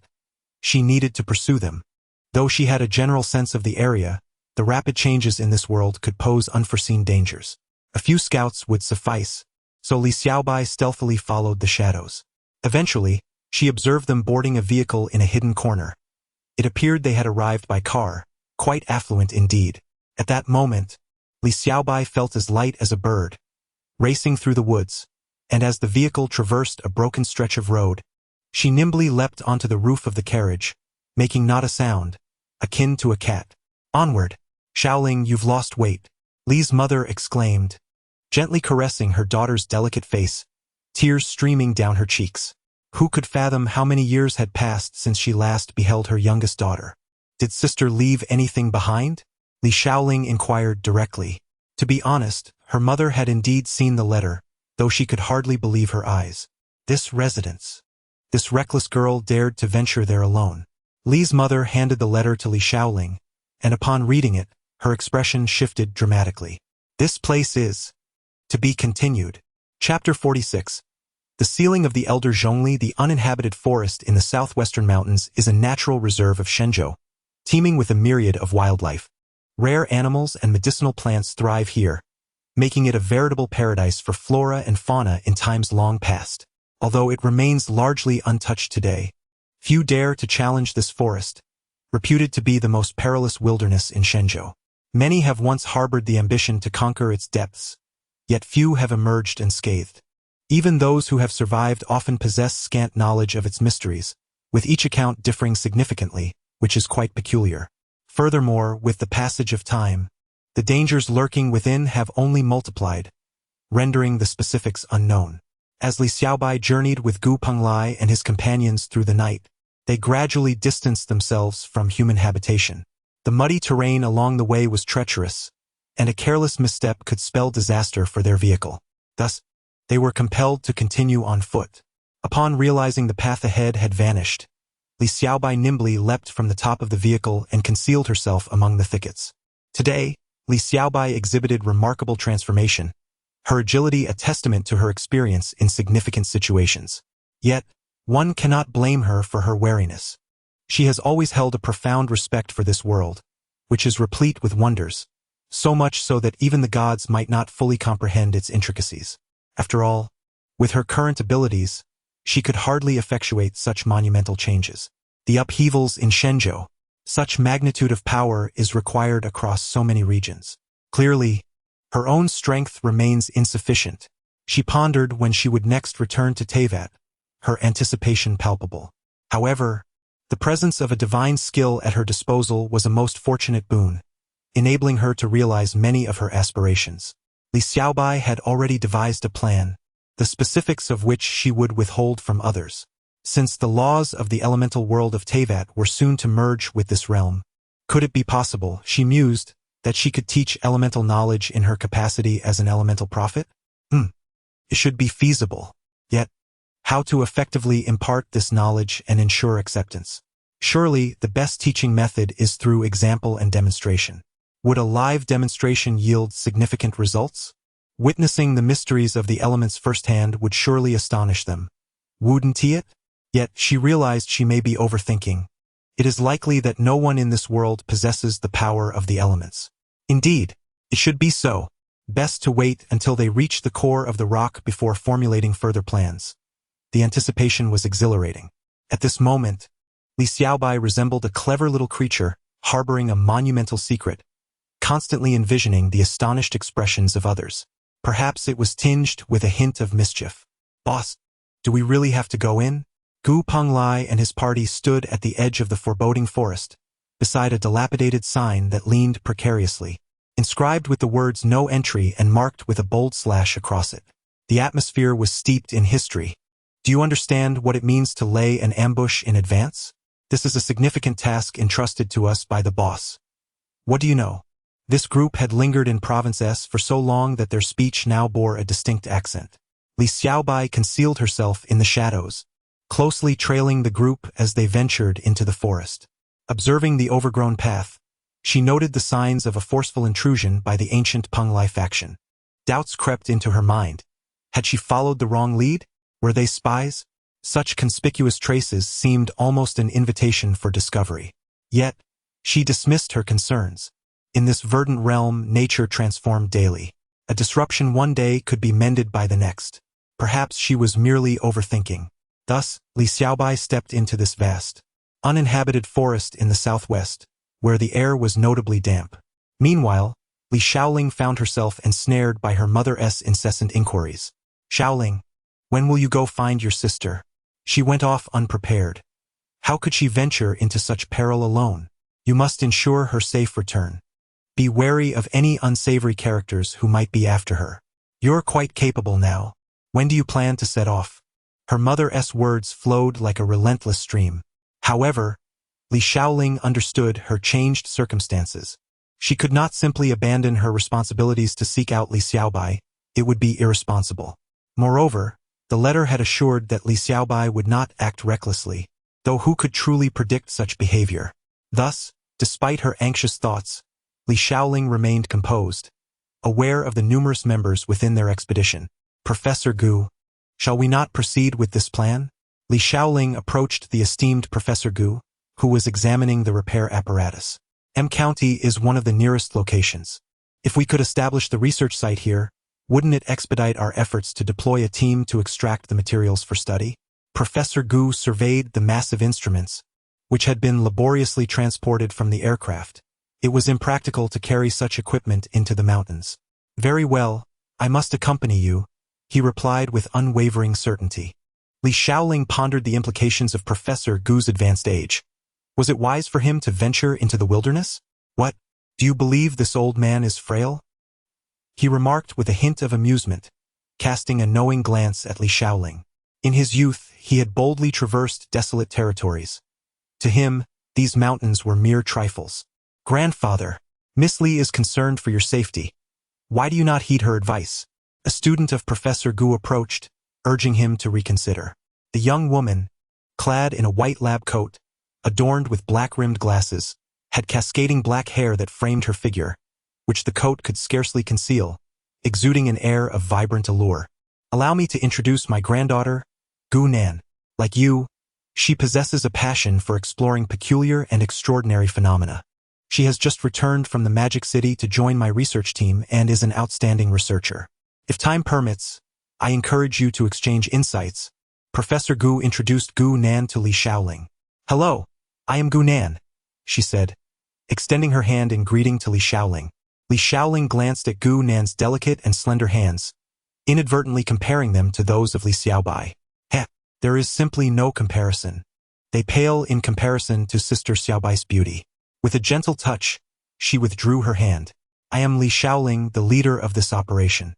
Should you require anything, do not hesitate to call upon us." Li Xiaoling spoke with a grave demeanor, though a sense of unease stirred within her for reasons unknown. "Ah, sister, you are indeed quite mischievous, daring to venture into the mountains alone. If I were to catch you, it would be a most serious matter." With this thought, she clenched her teeth. "Professor Gu, please continue your work. I shall prepare our supplies. We must set off this afternoon." Since Professor Gu was resolute in his decision to proceed, Li Xiaoling felt emboldened, knowing that thorough preparation was key, as no expedition was ever without its perils. Li Xiaoling was also a remarkably astute researcher. "What a pity," Professor Gu muttered to himself as he walked away. Gu Nan scrutinized the departing Li Xiaoling. She was not alone in coming from the metropolis.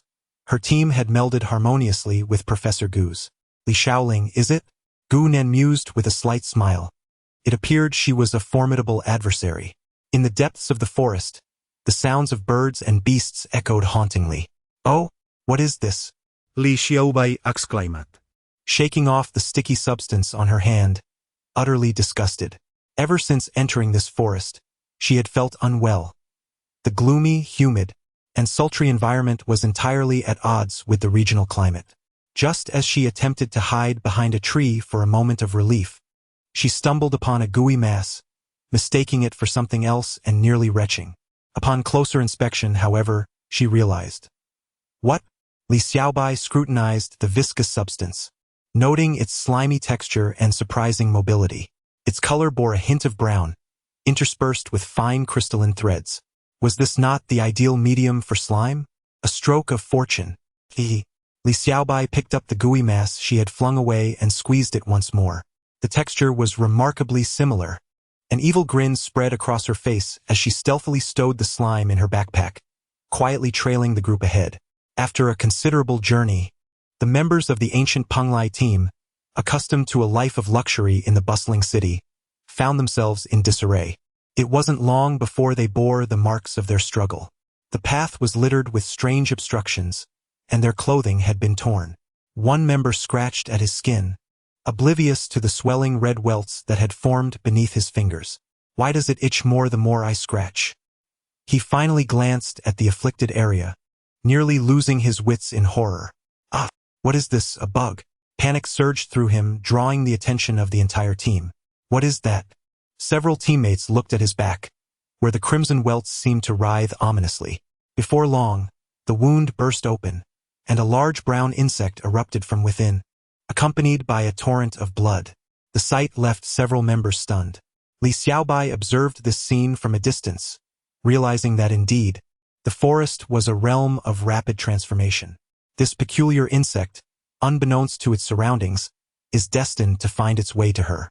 As Li Xiaobai traverses the verdant underbrush of the forest, she perceives not only the dampness and heat, but an additional element. A subtle, silent force unfurls in all directions, reminiscent of slime molds navigating a labyrinth. This crystalline filament that spreads outward must be the rock crystal silk. Is it intended to fortify the earth with the power of the rock element? Li Xiaobai quietly attunes herself to this transformation, her involuntarily widening. Suddenly, her gaze seems to transcend the confines of space and time, arriving at the heart of the rock. What is this?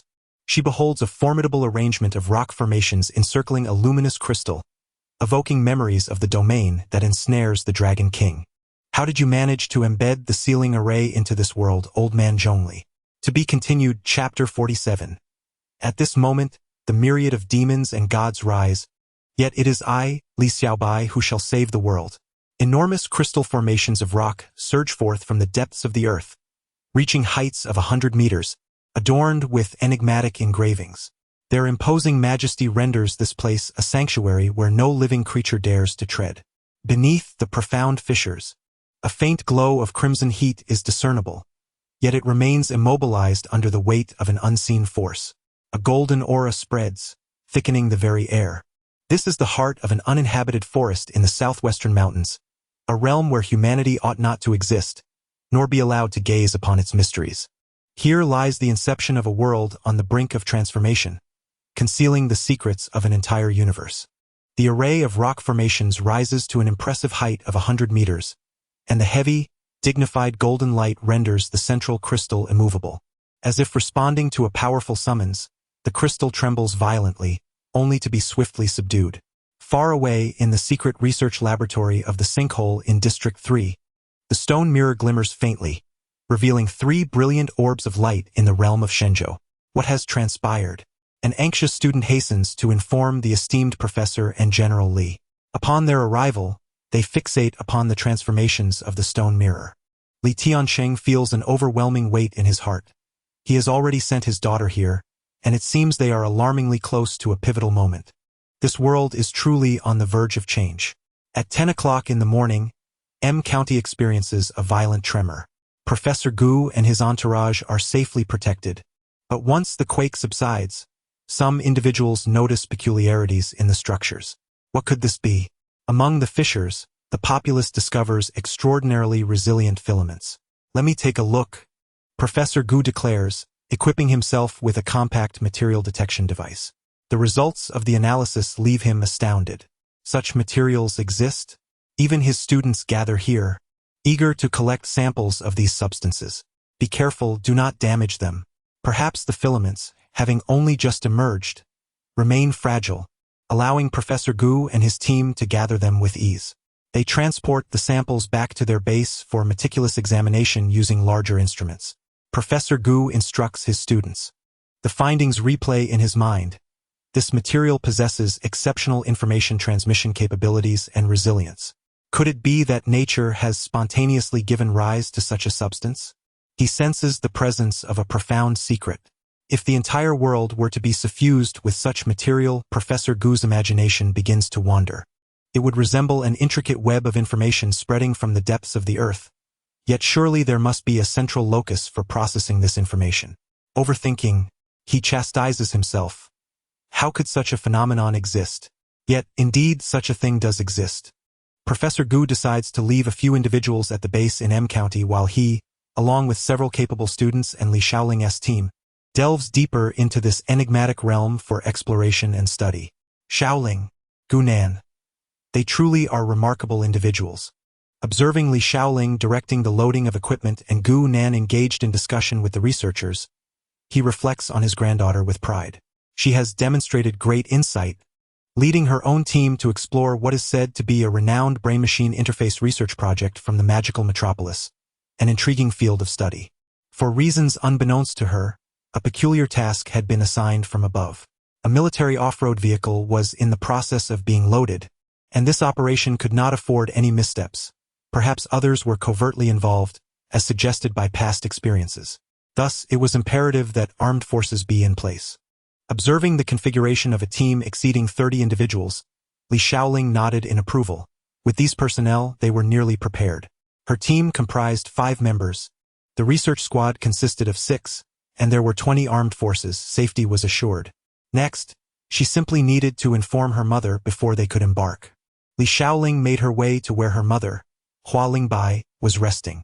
The area was spacious, with others taking respite nearby, making her mother easy to locate, given her distinctive aura. "Mother, we are ready to depart," Li Xiaoling announced, crouching before Hua Lingbai and gently taking her hand, the warmth of her touch momentarily disarming her mother. "Oh, do be careful and stay safe," Hua Lingbai replied, aware that her family was destined to bear such burdens. When her husband departed, she could only utter those words.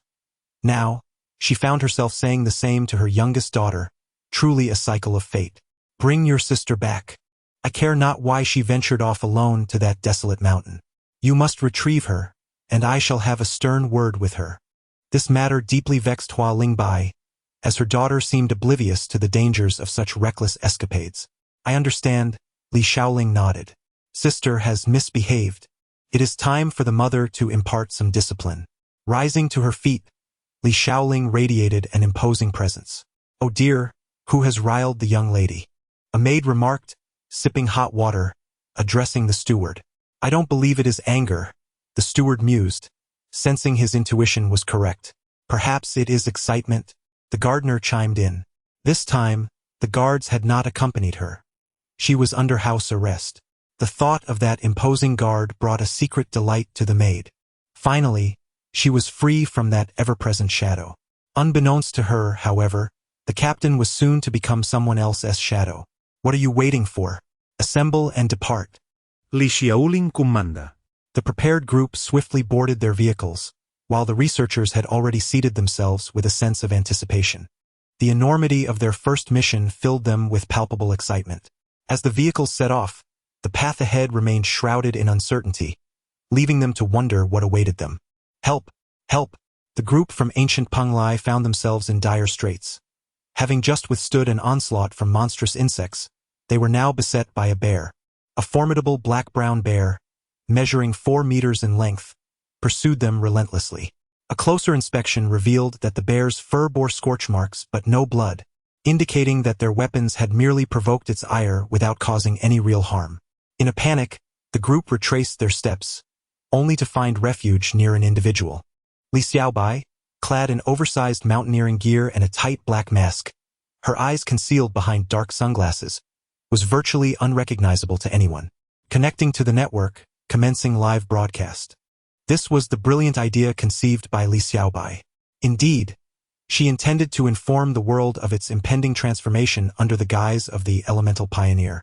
The system's ability to connect to the internet here indicated that Li Xiaobai could broadcast from anywhere, no longer confined to a computer. Thus, she made a bold decision. As the world began to change, she would serve as the catalyst with the internet as her conduit.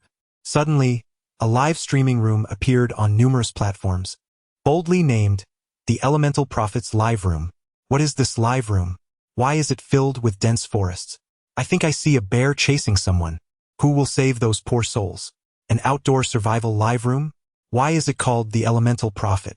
From what I can gather, we seem to be in the mountains. Naturally, faced with the sudden emergence of this live room on their recommendation page, viewers were drawn in by curiosity.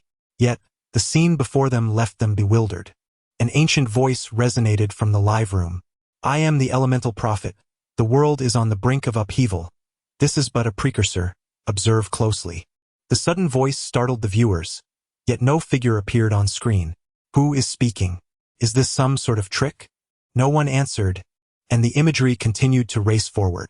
At this moment, Li Xiaobai chose not to allow the system to capture her image in the live room, as she was now pursuing a group of ancient Penglai individuals being chased by the bear. The live room displayed the scene of the group being pursued by the bear. My goodness, is there really such a massive bear? How gruesome! The live room showcased a shadowy figure being struck down by the bear. Ah! Do you believe now? This place is no deception. The same aged voice echoed from the screen, yet there was no one to be seen. The imagery clearly depicted a view from above, akin to that of a drone. Meanwhile, the audience on the streaming platform was in a frenzy. What is happening in this live room? Turn it off. Turn it off. Someone is going to die. Boss, we can't. The operator of the computer failed to locate the IP of this live room, as if it did not exist at all. This is disastrous. Why have all the calamities converged recently? Let the world end. The boss was distraught. However, the authenticity of the scene exhilarated the viewers in the live room. Felt utterly real. Is anyone calling the police? You fool. Anyone who can reach this place armed is clearly no good. Better off dead. Indeed, we have strict prohibitions against such weapons in our land. This live room's popularity surged rapidly, with the system infiltrating the network, drawing in countless viewers. Thus, Li Xiaobai intentionally directed the bear towards the fleeing group. Yes, she could subtly influence the bear's will, guiding it to pursue that group to their destined location. The world's transformation begins here. Do you desire to possess extraordinary powers? Do you believe that dreams can create miracles? Li Xiaobai, utilizing the skills of a master of disguise, spoke these words with great fervor, igniting the imaginations of all those present in the live stream. They yearned, they dreamed, even in their slumber.